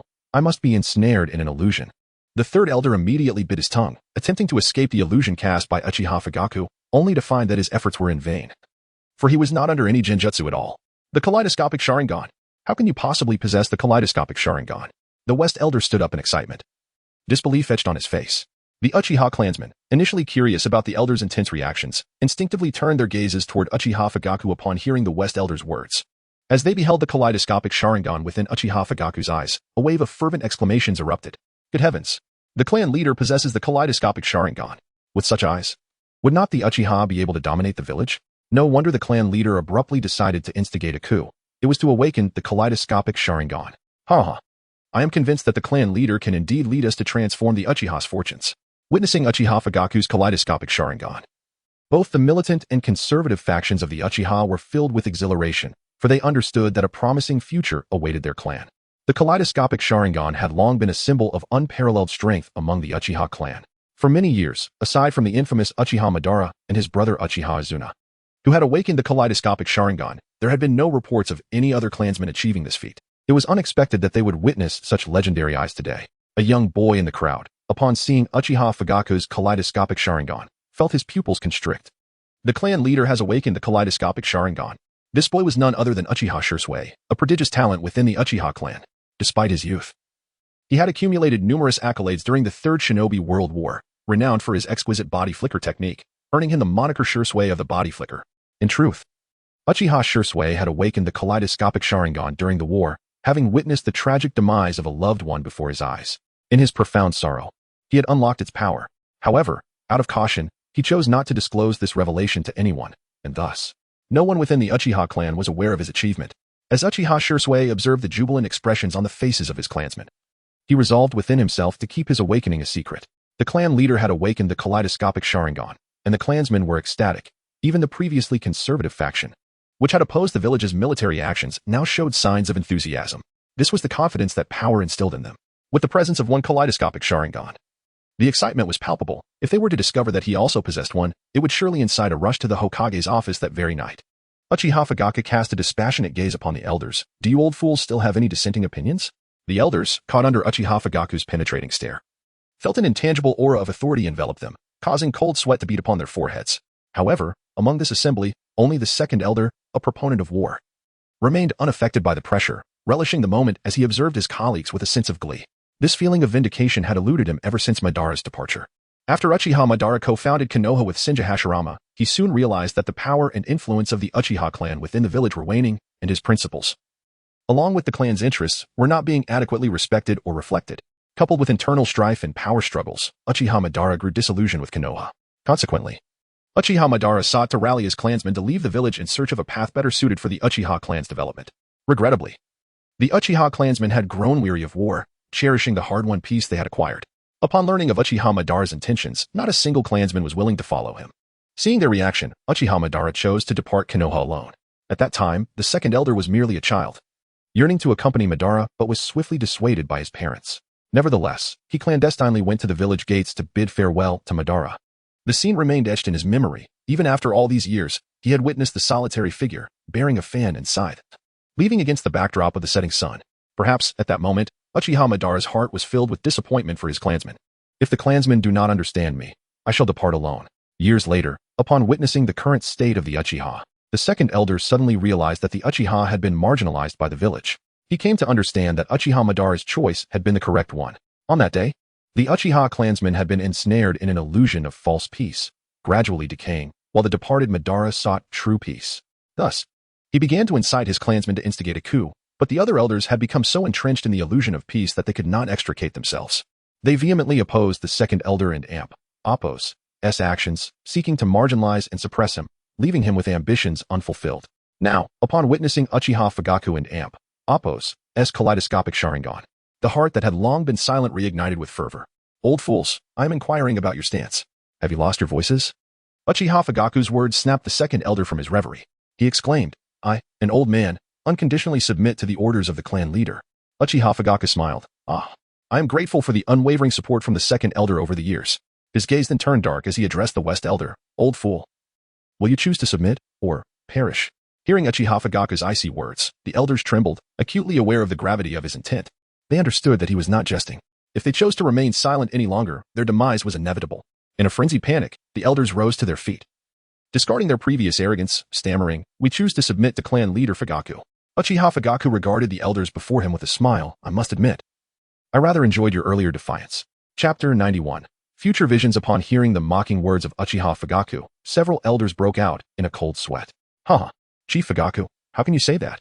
We have always been here to alleviate your burdens. The chief's decisions are our decisions. We offer our unwavering support. Indeed. Given our advanced age, the affairs of the clan can only be entrusted to you alone. Quite right, quite right. It is indeed a labor of love for the chief. At these words, a smirk crept across Uchiha Fugaku's lips. Since you all feel this way, I shall relieve the elder, the third elder, and the west elder of their duties. You may return home to enjoy your twilight years. The elders, who had been incessantly flattering Uchiha Fugaku, suddenly found their smiles frozen upon hearing this declaration. They looked at him in disbelief, as if they could not fathom that he would actually strip them of their positions. Fugaku furrowed his brow in displeasure, his Sharingan fixed intently upon them. What? Do you refuse? Sensing the murderous aura emanating from Uchiha Fugaku, the elders dared not voice any dissent. The chief is right. We indeed should retire. Yes, at our age, our legs are no longer as spry. It is better to return home and rest. The second elder, witnessing the fearful demeanor of the others, scoffed, The Uchiha clan is doomed because of you lot. At the second elder's words, the others lowered their heads, too intimidated to retort. Times had changed. They no longer held the standing to challenge the second elder. Now that you have relinquished your roles as elders, you may take your leave, Uchiha Fugaku stated. The elders were taken aback. They had not anticipated that Fugaku would dismiss them. This meeting was crucial for the future of the Uchiha clan. And yet they found themselves excluded from such an important discussion. How ironic. With bitter smiles, the elders leaned on their canes and unsteadily departed from the Southie Shrine. Once they left, Uchiha Fugaku called in the guard stationed at the entrance. Keep a close watch on them. If they make any suspicious moves, eliminate them. The guard nodded and swiftly departed to carry out the orders. No one present questioned Uchiha Fugaku's actions, after all. This meeting was vital for the future of the Uchiha clan, and they could not afford to let traitors compromise their plans. They were the clan's elite forces, unconditionally loyal to their family. Thus, they believed that aside from those few elders, no one else would reveal their secrets. What they were unaware of, however, was that among them lurked a traitor who had witnessed everything unfold. Uchiha Fugaku scanned the room, addressing everyone. Ladies and gentlemen, I trust you have realized that Danzo has forced our hand, leaving us no choice but to instigate a coup. As the crowd buzzed with excitement, Fugaku continued, Therefore, I have decided to launch the coup 3 nights hence. Will you support me? We stand with you, Chief. In that moment, regardless of whether they were hardliners or conservatives, all eyes were filled with admiration for Uchiha Fugaku. They believed that if he spoke, he could surely lead them to success in the coup. It was in the nature of the Uchiha to revere strength. As long as one demonstrated sufficient power, they would willingly follow. Satisfied by their reaction, Uchiha Fugaku nodded. Then let us discuss the plan for 3 nights from now in a corner, Uchiha Shursui felt a surge of anxiety upon witnessing this scene. Had their clan and village truly reached such a dire juncture? No, he had to change this outcome. One was the clan that nurtured him. The other was the village that instilled in him the will of fire. To him, it was unacceptable for either the clan or the village to triumph. As he wrestled with his restless thoughts, Uchiha Fugaku's voice jolted him back to reality. Shursui, on the night of the coup, can you lead a contingent of our clan to restrain Danzo Esumbu? Huh? Oh, of course. Shursui replied. Rest assured, Chief, while Shursui may be young, his strength is not inferior to that of us older veterans, one Uchiha remarked with a smile. Indeed, the title of Shursui of the Body Flicker is not without merit. Absolutely, just wait for Shursui to cut through them. The crowd brimmed with confidence in Shursui, for he was a prodigy among the younger generation, capable of leading the clan to neutralize the Umbu. Hearing their praise, Uchiha Shursui felt a tumult of emotions. He was uncertain of how to proceed. Once Uchiha Fugaku had assigned all tasks, he addressed everyone. My vision has glimpsed the future. The fate of the Uchiha clan rests in your hands. Understood, Chief. The crowd responded in unison. Return home and rest well. Gather here on the evening of the third day. Uchiha Fugaku instructed. Shursui, why are you dawdling? Go on. One Uchiha reminded him, noticing Shursui lost in thought. Snapping back to attention, Uchiha Shursui saw that everyone was already departing. He nodded at the person who spoke and then left. In the distance, Uchiha Fugaku watched Shursui's retreating figure, his brow furrowed. How could it come to this? The words Fugaku had uttered, I have seen the future, were not mere fabrications. Upon activating his Manjiki Sharingan, he could intermittently glimpse the future of anyone he focused on. This was one of the abilities of his Manjiki, foreknowledge. When he had inquired about Shursui, he inadvertently caught a glimpse of his future. In that vision, Uchiha Shursui activated his Manjiki Sharingan and revealed its abilities to Danzo Shimura, only to be ambushed, losing one eye and escaping severely injured. Ultimately, he entrusted his other eye to Uchiha Itachi before plummeting to his death despite having witnessed Shursui's future. Uchiha Fugaku remained uncertain of its authenticity. In the vision, Danzo was not the Hokage. The position had long since been relinquished by Sarutobi Hiruzen. And Itachi appeared older than he was now, leaving Fugaku in doubt of the vision's veracity. Was this a glimpse of the years to come? But I am about to initiate a coup in 3 days. Has the future already shifted? Uchiha Fugaku shook his head, reassured by the power of his Manjiki. In the face of absolute strength, all plots and schemes are futile, Danzo. You'd best prepare yourself. Meanwhile, in the Hokage's office, Danzo Shimura suddenly stood, staring at the kneeling Uchiha Shursui. What did you say? The Uchiha will launch a coup in 3 days. Uchiha Shursui raised his head. Yes, Lord Hokage. Chapter 92. The eye taken in the Hokage office, Shimura Danzo narrowed his eyes and spoke in a low voice. Has the Uchiha clan ultimately chosen to rebel? His scheme had succeeded. The nefarious Uchiha had finally fallen into his trap. Should they dare to revolt, he would respond with a fierce crackdown, ensuring the entire Uchiha clan and Appo's demise. Upon hearing Danzo and Appo's cold declaration, Uchiha Shursui felt a jolt of alarm and hurriedly replied, Hokage-sama, I have a way to resolve the conflict between the village and the clan. Please trust me. Danzo scoffed. Uchiha Fugaku has already decided to rebel. On what grounds do you believe you can stop this? At this, Shursui lowered his head. Danzo assumed Shursui had no further arguments and continued. The Uchiha clan and Appo's insurrection is treasonous and poses a threat to the village. They must be eradicated. Hearing this, Shursui raised his head and gazed at Danzo. Hokage-sama. With my eyes, I can surely prevent all of this from happening. Danzo instinctively looked into Shursui's eyes. And as he observed the spinning tomo of Shursui's Sharingan forming a shuriken pattern, his eyes widened in horror. He instinctively took a few steps back, exclaiming, could this be the legendary Manjiki Sharingan? After his shock subsided, Danzo and Appo's gaze turned fervent as he fixated on Shursui and Appo's eyes, his face alight with excitement. This was indeed the fabled Manjiki Sharingan. He must acquire it at all costs. With the power of this Manjiki Sharingan and the cells of Hashirama, he believed his strength would undergo a qualitative leap, allowing him to elevate Konoha to new heights and subjugate all other nations beneath his feet. Unbeknownst to Shursui, Danzo harbored such ambitions. Shursui spoke, Hokage-sama, the ability of my Manjiki is and Appo's, Kodo Tsukumi, and Appo's, which allows me to subtly alter others and Appo's will. Danzo and Appo's eyes widened in terror as he stammered, you. What did you say? You can modify others and Appo's will? Shursui nodded. Indeed, Hokage-sama. I intend to use my Manjiki and Appo's power to alter Fugaku and Appo's will and dissuade him from his coup. Originally, Shursui had not wished to reveal his trump card, but the situation was dire, compelling him to do so. Upon hearing Shursui and Appo's admission, Danzo warily regarded him. In that case, I shall rely on you. Shursui immediately asserted. For the sake of the village and my clan, I will succeed. Danzo placed a hand behind his back, smiling. Shursui, this matter is of utmost importance. We shall discuss the specifics further. As he spoke, he gestured for Shursui to step closer. Without any suspicion, Shui rose and approached Danzo. Leaning in, Danzo whispered, Shui. In 3 days. Shui listened intently to Danzo's arrangements, utterly unguarded. At that moment, Danzo's hand, which had been concealed behind his back, suddenly lunged forward, striking Shui and Appo's right eye. Caught off guard, Shui stumbled back, creating distance between them, covering his right eye in disbelief. Hokage-sama, why have you done this? Danzo unwrapped the bandage from Shui and Appo's eye and forcefully took it, declaring, Shui, your eye is far too dangerous. I shall not allow anything that threatens the village to remain. In anguish, Shui lamented, so this is the true nature of the village and Appo's leadership. Now I understand why the clan leaders chose to rebel.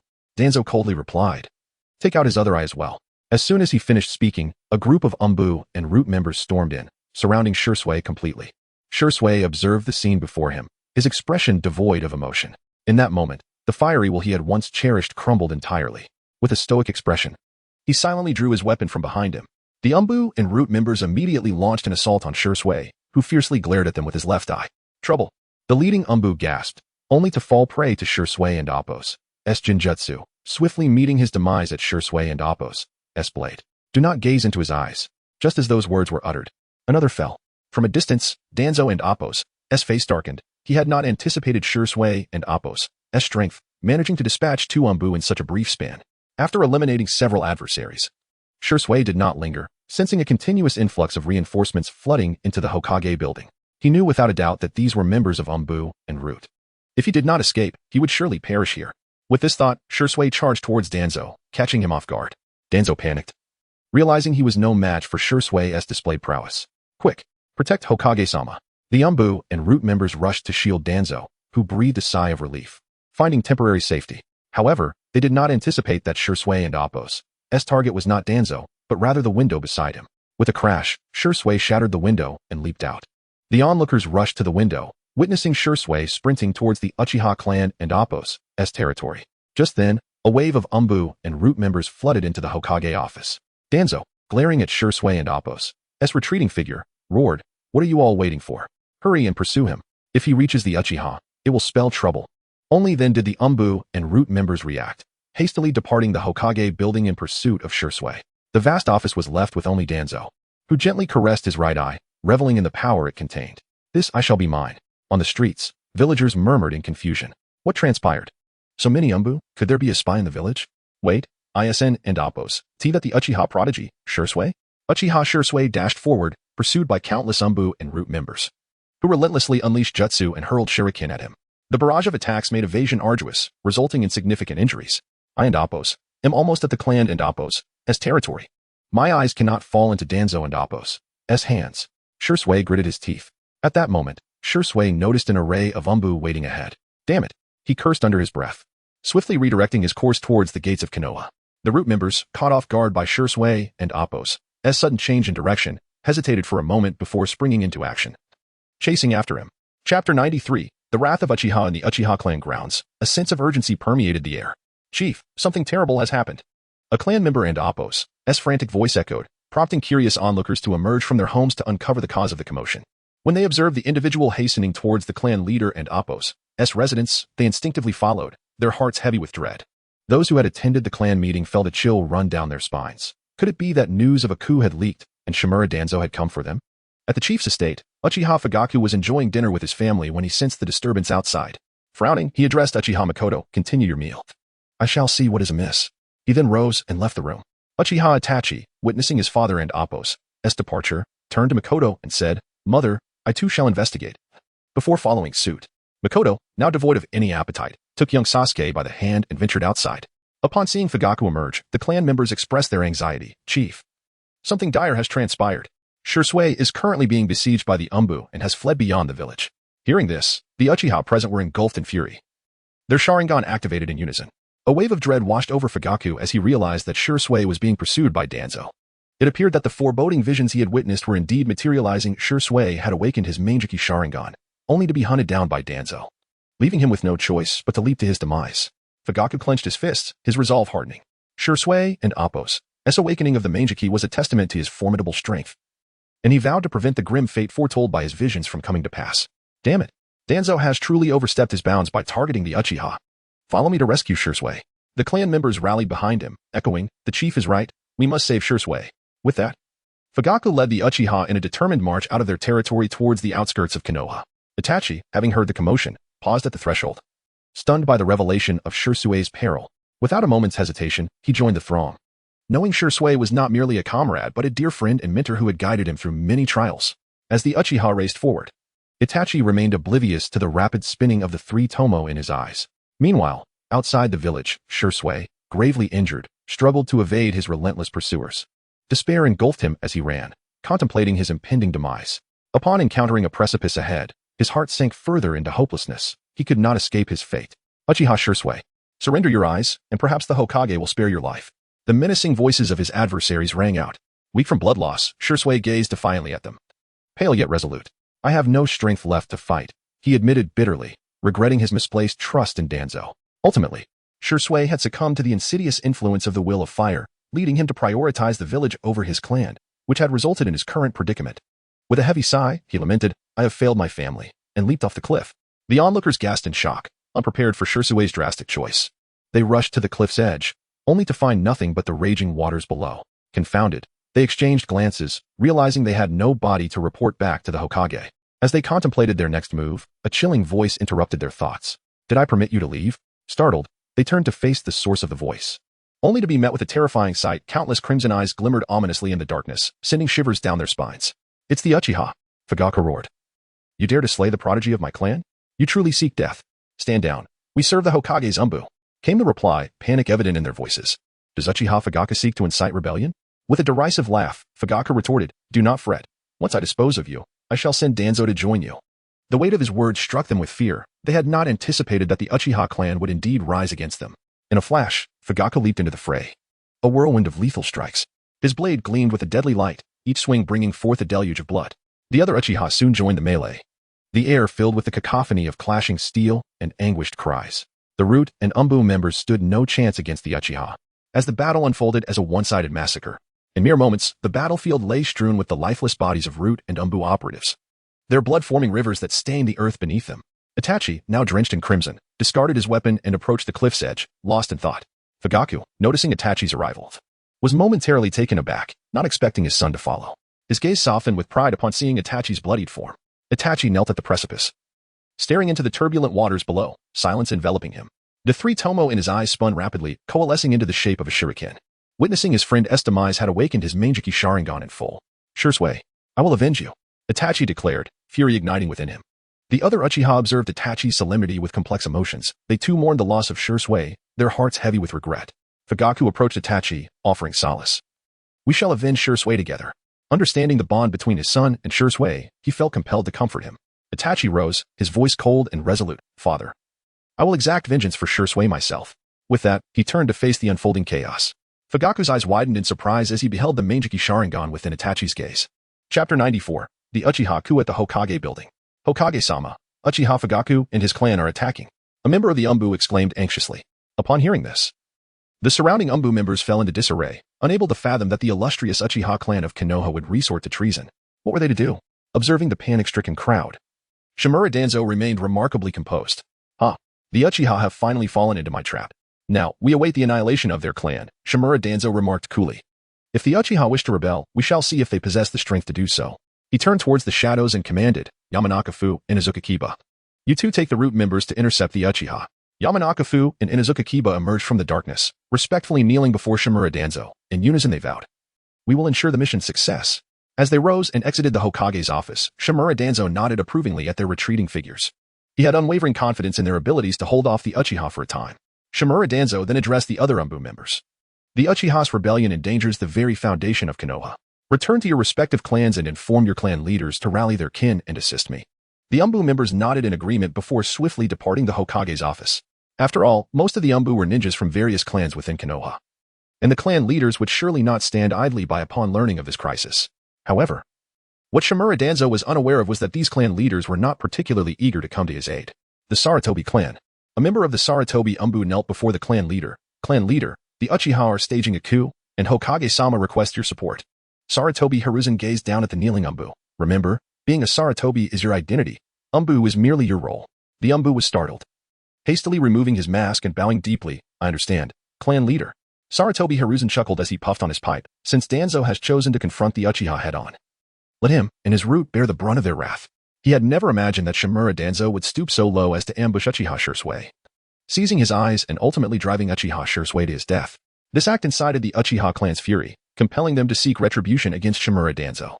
Their motive for mobilization was to avenge Uchiha Shursui, not to instigate a coup. Clan leader, are we not to support the Hokage? Saratobi Hiruzen responded, for now.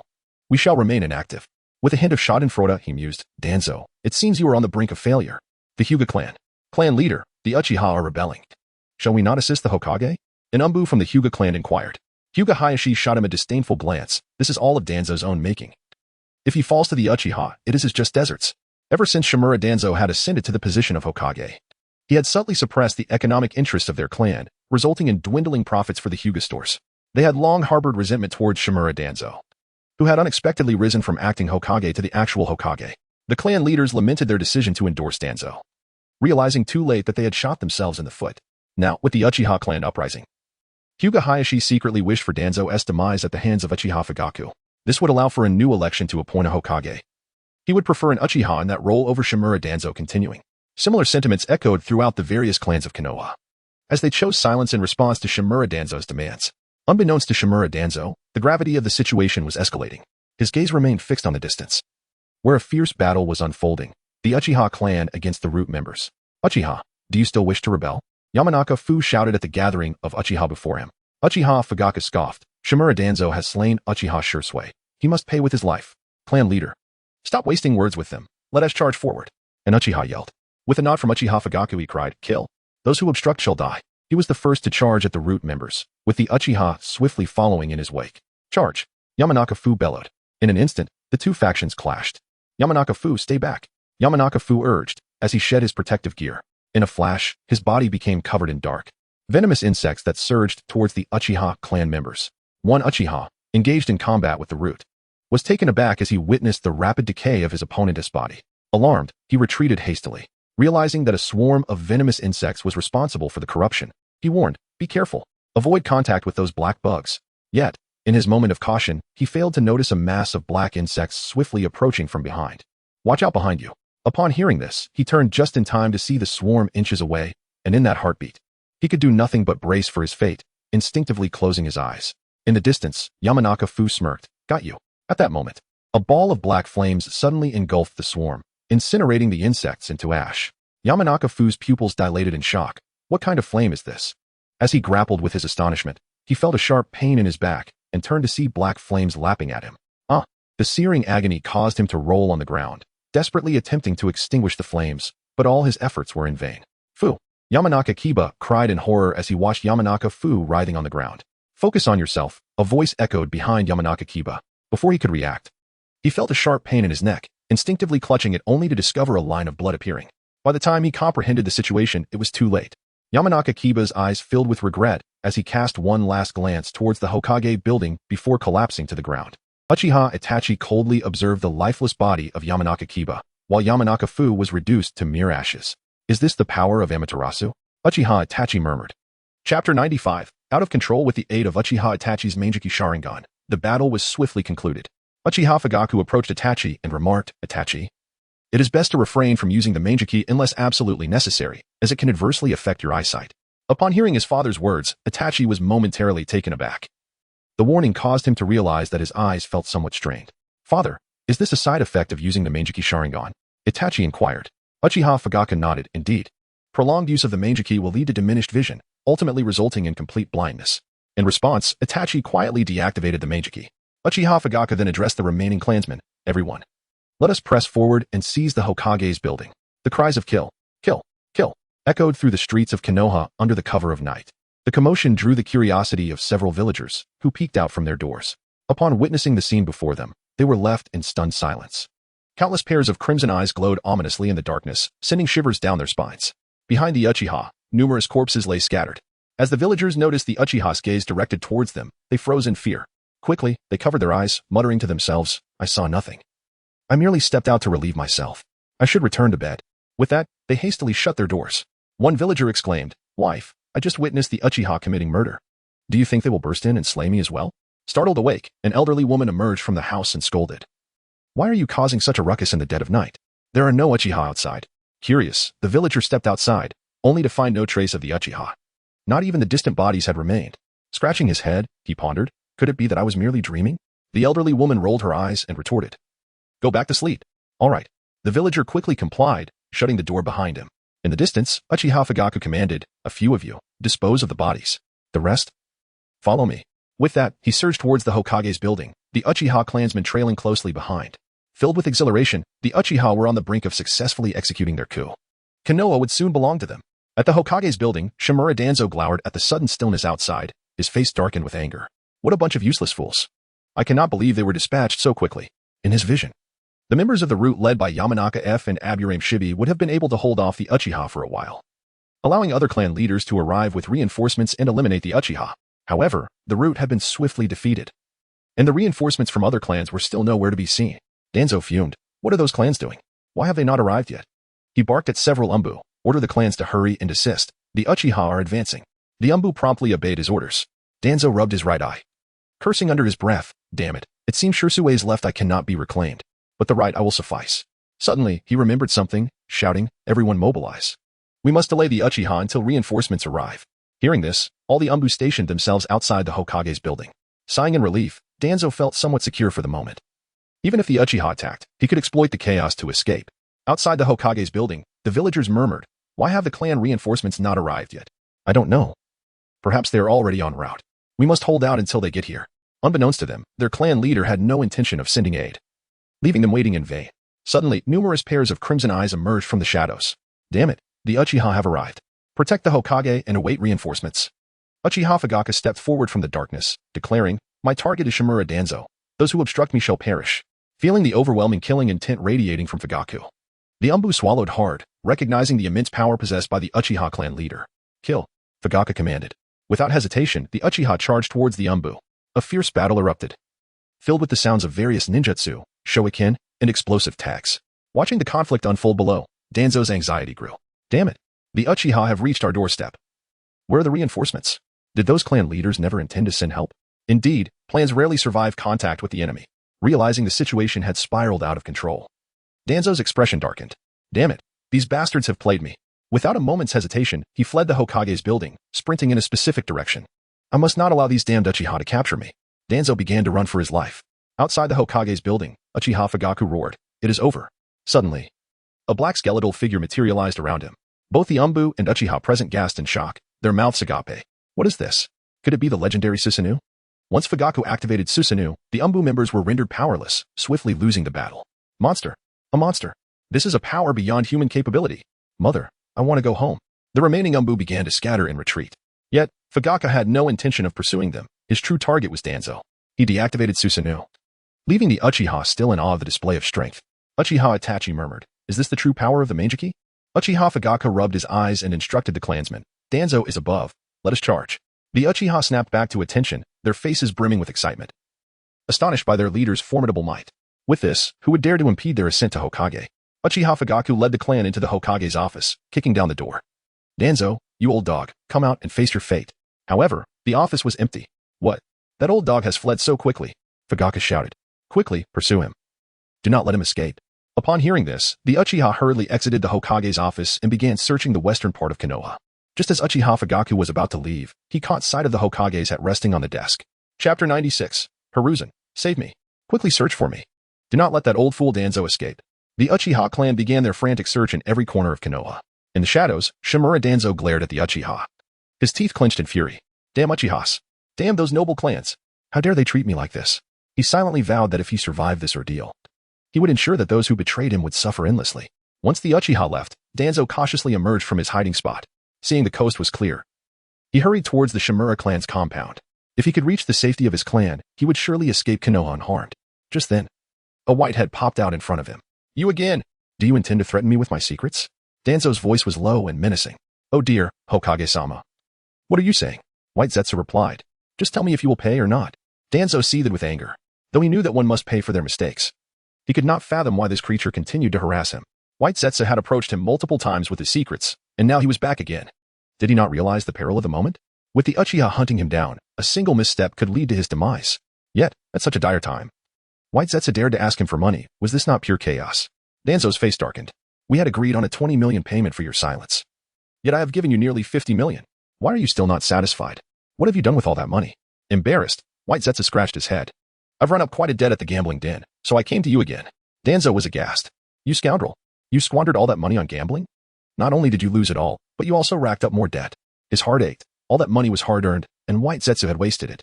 This was more painful than death itself. You want more money? Not a chance. Just wait for the debt collectors to come for you. Danzo gritted his teeth. White Zetsu was taken aback by Danzo's refusal. Hokage-sama, you truly won't part with any funds? He squinted. Of course not. You can just leak the information. I am not afraid of you. Danzo retorted angrily. After all, his situation was perilous. Survival was his only concern, and he could hardly worry about secrets being revealed.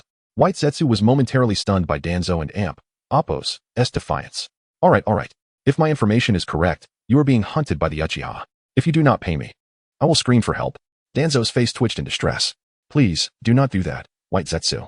I will pay. Just stop. He quickly produced a scroll and handed it over. This is all my savings. Please accept it. White Zetsu took the scroll, feeling its weight, and nodded in satisfaction. Well done. At least you were sensible. Hokage-sama, may I leave now? Danzo asked cautiously. Yes, you may go. White Zetsu's attention was fixed on the scroll, entirely disregarding Danzo. Inside, he was ecstatic. With this money, he could certainly regain his lost stake at the gambling table. Seeing that White Zetsu had not further troubled him, Danzo breathed a sigh of relief. However, his expression darkened as he silently vowed to exact revenge on White Zetsu once this was all over. As the Hokage of Konoha, he could not allow himself to be threatened repeatedly without recourse. Danzo quickly bypassed White Zetsu and made his way to the Shimura clan compound. Meanwhile, White Zetsu murmured to himself, since I cannot profit from Danzo, perhaps I can try my luck with the Uchiha. At the Shimura clan compound, Uchiha Fugaku had gathered a group of Uchiha, already lying in wait. Once they spotted Danzo, they would not hesitate to eliminate him. Do you truly believe this will capture that old dog Danzo? One Uchiha inquired. Once a monk escapes, the temple remains, Fugaku replied confidently. I trust Danzo will return. Indeed. The wisdom of our clan leader is evident. Another Uchiha praised. Not far away, hidden in the darkness, Danzo overheard Fugaku and Appo's words and cursed under his breath. Damn Uchiha. So cunning. Fortunately, he had not rushed into the compound but opted to scout first. Otherwise, he would have been slaughtered by the Uchiha right now. Despair washed over his face. Since the Uchiha were so brazenly positioned at the entrance, it signified that the Shimura clan had already been decimated by them. Without the protection of his clan, how could he escape the Uchiha and Appo's pursuit? Just as despair threatened to engulf him, a figure suddenly appeared in his mind. If it were him, perhaps he could assist him in escaping. With this thought, Danzo and Appo's eyes brightened, and he swiftly turned to leave. Crack. Just then, he stepped on a twig, the sound echoing in the stillness. Damn it. Realizing he had been exposed, Danzo took off running. Who goes there? Fugaku shouted. Upon recognizing the fleeing figure, Fugaku and Appo's excitement surged. It's that old dog Danzo. After him. With that, Fugaku charged ahead, and the Uchiha quickly followed suit. Hurry, everyone. Danzo is right here. Oh dear, have I arrived too late? White Zetsu lamented, hearing the commotion. From afar, other Uchiha rushed over to join the chase after Danzo. As Danzo noticed the number of Uchiha behind him multiplying, terror gripped him. He was running so fast that he was nearly leaving after images. Yet he could not shake them off. Danzo, your life is forfeit. Fugaku roared from behind. Danzo was drenched in sweat, regretting his earlier decisions. Had he known this would come to pass, he would never have dared to strike against the Uchiha. In his frantic flight, he soon reached the vicinity of the Sarutobi clan.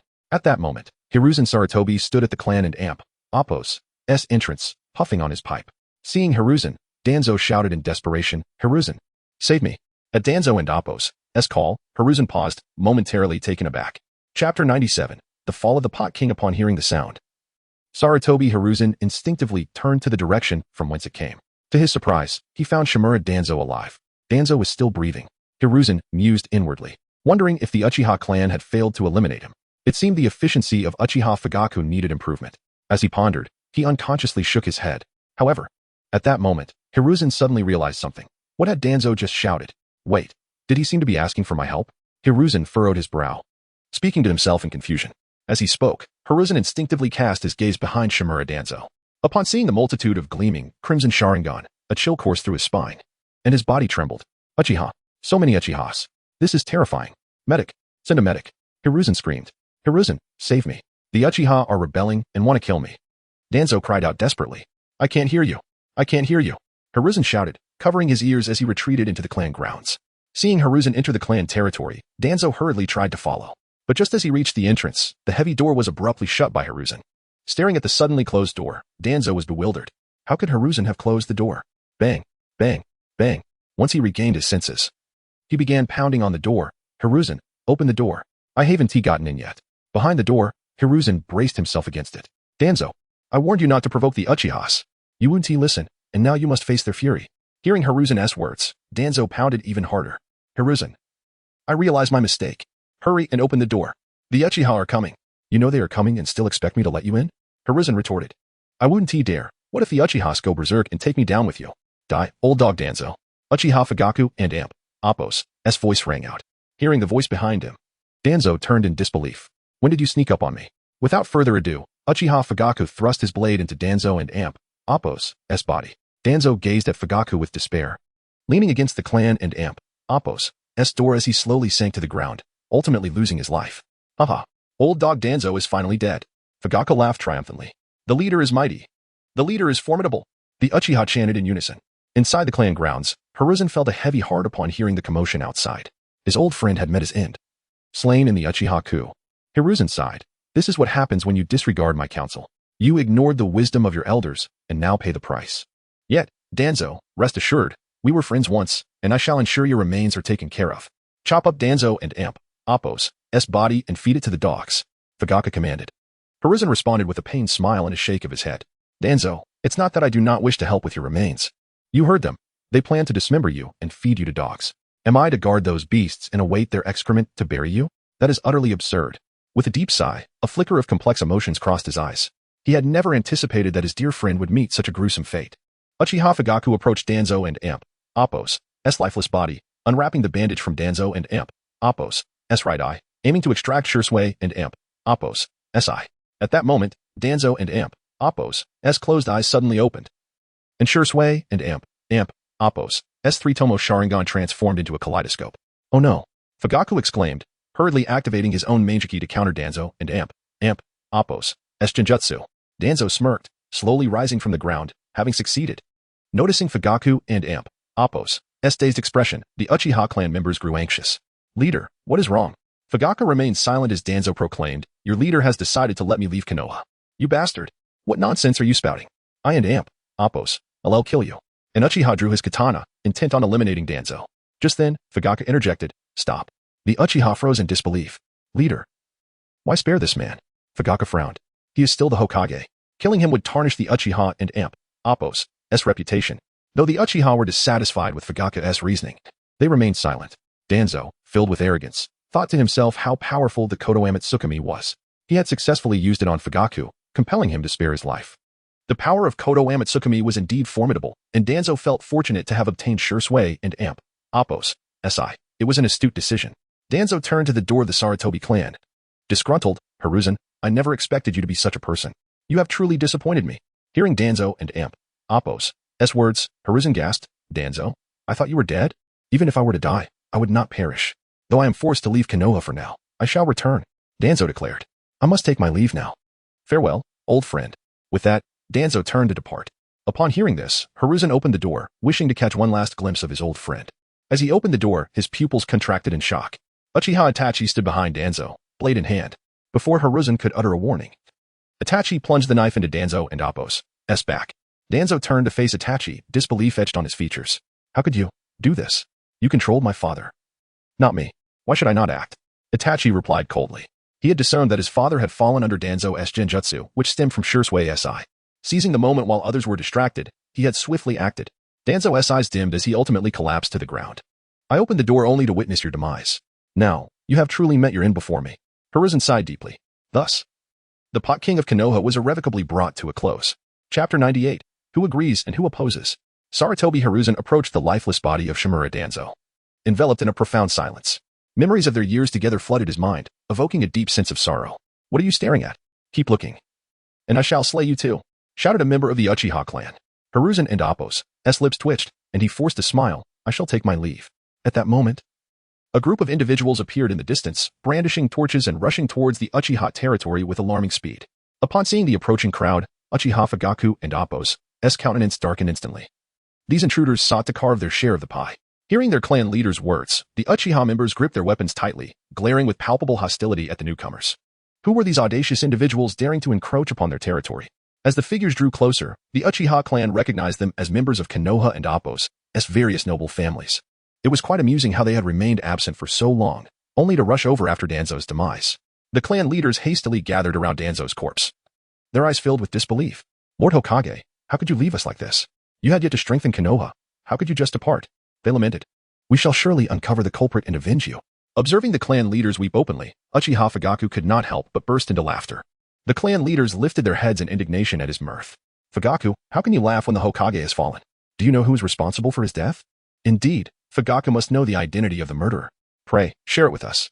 Fugaku regarded them with a bemused expression. Do you truly wish to know who the culprit is? Some clan leaders began to sense something amiss, yet others continued to plead foolishly. Fugaku, do tell us the identity of the perpetrator. We must avenge Lord Hokage. That's right, we shall exact revenge. Fugaku coldly declared. The one who killed Shimura Danzo is none other than myself. The clan leaders were left dumbfounded. They had not anticipated that Fugaku would disregard convention so boldly. Was he not supposed to name some elusive culprit who had fled Konoha after slaying Danzo? This would have allowed them to shift the blame and proceed with the election of a new Hokage. Yet now, Fugaku openly confessed to Danzo's murder, leaving them momentarily speechless. Fugaku was well aware of the ulterior motives of the clan leaders. He had initially intended to shift the blame for Danzo's demise onto someone else. However, if they were to elect a new Hokage, Fugaku's ambition to assume that position would be thwarted. These leaders would never endorse him. Thus, it was better to confront the matter directly and compel them through force.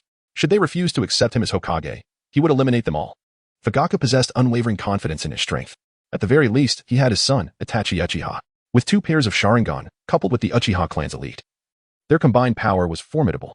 A tinge of regret washed over Fugaku. Had Shursui Uchiha still been alive, their clan would have possessed 3 pairs of Manjiki Sharingan. Alas, Shursui was no more. Nevertheless, 2 pairs were sufficient for the Uchiha to dominate Konoha. Fugaku, what do you mean by this? Narashikaka swallowed hard. Sensing the situation had spiraled beyond expectations. Initially, he had viewed the Uchiha as a mere tool to eliminate Danzo, but now this tool seemed perilously unstable, capable of turning against them. I merely wish to inform you that I was the one who killed Shimura Danzo, Fugaku stated. If you seek vengeance, come forth swiftly. At these words, a cold sweat broke out on Shikaku's brow. He realized he had truly miscalculated. The clan leaders stood in stunned silence, momentarily at a loss for words. Fugaku surveyed them with a cold expression, a hint of disdain curling at the corners of his mouth. That old fool Danzo dared to harm our Uchiha genius, Shursui Uchiha. Fugaku's voice resonated with solemnity. Now, I have avenged our clan by personally ending his life. With the Hokage deceased, this position rightfully belongs to me. Who supports me? And who opposes? The clan leaders gaped in disbelief at Fugaku, never having imagined he would audaciously make such a demand. Fugaku, do not overreach. The position of Hokage is not something just anyone can claim. As Fugaku finished speaking, 2 clan leaders stepped forward, vehemently rebuking him. A flicker of annoyance crossed Fugaku's face. He tightened his grip on his blade and, in the blink of an eye, appeared before them. With a swift motion, their heads were severed from their bodies. Their screams silenced before they could escape their lips. The remaining clan leaders watched in horror, realizing that Fugaku had completely lost his composure. Willing to go to any lengths for the Hokage position. After disposing of the 2, Fugaku turned his gaze to the others. Do any of you still oppose my claim to the position of Hokage? With that, he activated his Manjiki Sharingan. The side of his eyes left the onlookers astonished. Their mouths agape.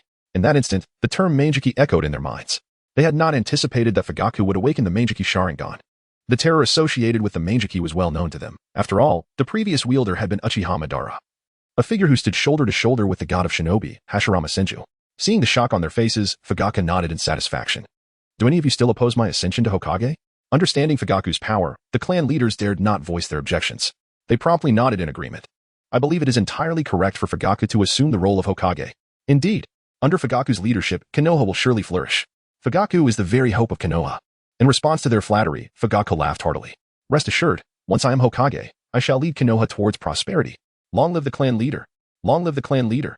The Uchiha members cheered excitedly. Witnessing this, Itachi Uchiha felt a sense of bewilderment. He had not anticipated that matters would resolve so smoothly. He had initially believed that the clan would engage in a fierce struggle with the village, plunging Konoha into turmoil. Yet, the reality was quite different. This coup, sparked by Danzo's death and his father's rise to Hokage, had come to a swift conclusion. It seems, Shursui, you may have underestimated the situation, Itachi murmured. Chapter 99. Is your left eye blind?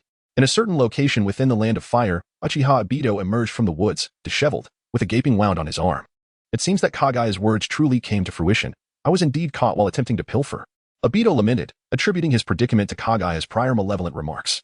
Had it not been for those cruel words, he mused, he would not have been apprehended and nearly beaten to death, as was his custom. Obito had infiltrated the vault of a wealthy individual in the Land of Fire, intent on acting as a laborer. However, bereft of Kagaya's guidance, he encountered the owner of the vault directly upon entry. Upon realizing he had been exposed, Obito remained unfazed, perceiving the affluent man as merely an ordinary person. He resolved to eliminate the man before he could raise an alarm. To his astonishment, the seemingly ordinary wealthy man exhibited no sign of panic. Instead, he calmly placed his hand on his waist. Unperturbed, Obito advanced towards him, convinced that even with hidden capabilities, an ordinary person posed no threat. Yet, when the man drew forth a black iron object, Obito scoffed. "You think the scrap could harm me? Such delusions are laughable." In an unexpected turn, the iron object erupted with a deafening bang. Through the lens of his Sharingan, Obito observed flames emanating from the iron, followed by a small projectile hurtling toward his arm at an alarming velocity. The speed was so great that he could barely react. In that fleeting moment, the projectile embedded itself into his arm, creating a painful wound. Shocked and furious, he glared at the wealthy man, struggling to comprehend how such an object could inflict injury upon him. As the affluent individual aimed the iron object at Obito's head, his pupils constricted in fear, and he hastily activated his intangibility. Bang, bang, bang. In an instant, several projectiles were discharged from the iron object. Fortunately, Obito's timely activation of intangibility spared him from being riddled with holes. Faced with such relentless firepower, he nearly lost control of his senses and fled in haste. By the riverside, Obito gritted his teeth, thrusting his hand into the wound on his arm. With a forceful motion, he extracted a conical piece of iron from the deep gash. The iron glinted ominously, stained with traces of blood. Furrowing his brow, he scrutinized the iron fragment, pondering its origins and the immense power it possessed. In his bewilderment, he could not fathom the existence of such a formidable weapon. Had Weigao been present, he would have recognized the object in Obito's hand as a bullet. Clearly, Obito remained unaware of firearms. He tucked the bullet into his clothing, resolving to seek answers when the opportunity arose. He approached the riverbank to cleanse himself of the blood. At that moment, he noticed a figure drifting on the water's surface, gradually being carried towards him. Alarmed, he focused intently, recognizing the individual adorned in Uchiha clan attire. Stunned, he pondered how a member of the Uchiha could be found here. Initially hesitant to intervene, the bond of kinship compelled him to approach. After a moment of contemplation, he waded into the river, retrieving the individual's lifeless body and dragging it ashore. Upon observing the Uchiha clan emblem on the back of the body, Obito murmured, "Indeed, a member of the Uchiha clan. How could one meet their end in such a place?" He furrowed his brow, searching for clues on the deceased person. The signs indicated that this individual had succumbed to an assault and was subsequently discarded into the river. Yet, as he leaned closer, he was astonished to detect faint signs of life. "No, he seems to be alive." Obito's eyes widened in disbelief. Approaching cautiously, he attentively sensed the individual's breath. Indeed, though exceedingly weak, he was still alive. This fellow possesses remarkable resilience. Despite such grievous wounds, he continues to survive. Fortune smiles upon you for encountering me. That night, by the flickering campfire, Uchiha Shursui opened his left eye, surveying his bandaged form and the unfamiliar surroundings with a look of confusion. Did I not perish after plummeting from the cliff? How am I still alive? Just then, Obito appeared, carrying a wild boar. You truly are tenacious. Upon hearing these words, Shursui turned to Obito and inquired, Did you save me? Obito nodded. Seeing you are of my clan, I'll lend a hand. Shursui paused, surprised. You are also of the Uchiha clan? Without a word, Obito activated his Sharingan. After a moment of silence, Shursui remarked, Elder, is your left eye blind? Obito, taken aback, shot a glare at Shursui. You cheeky brat, your right eye isn't intact either. Realizing this, Shursui recalled that his right eye had been taken by Shimura Danzo. It dawned upon him that he had no grounds to mock Obito. They were equally matched in their loss of sight. Obito suddenly asked, What happened to your right eye? Shursui remained silent for a moment before responding, It was taken from me. He then looked at Obito curiously and asked, Elder, where is your left eye? I gave it to a friend, Obito stated. I shall reclaim it in due time. Shursui nodded earnestly. When that time comes, I too shall retrieve my right eye. Obito chuckled, You amuse me. Would you care to join me? I will assist you in reclaiming your eye. Fearing Shursui might doubt his words, he activated his Manjiki Sharingan, exclaiming, Behold, this is the legendary Manjiki Sharingan of the Uchiha. Shursui, taken aback by Obito's Manjiki, expressed his surprise. I did not expect this elder to possess the Manjiki Sharingan as well. Believing Shursui was speechless in awe, Obito boasted, What do you say? Care to join me? I will protect you. Elder, I possess the Manjiki Sharingan too. Shursui replied earnestly. Upon hearing this, Obito was utterly flabbergasted. What? What did you just say? Before Obito could finish his sentence, he witnessed the three tomo in Shursui's eyes spinning rapidly, ultimately transforming into the Manjiki Sharingan. See, I did not deceive you. Shursui beamed. Obito was left speechless.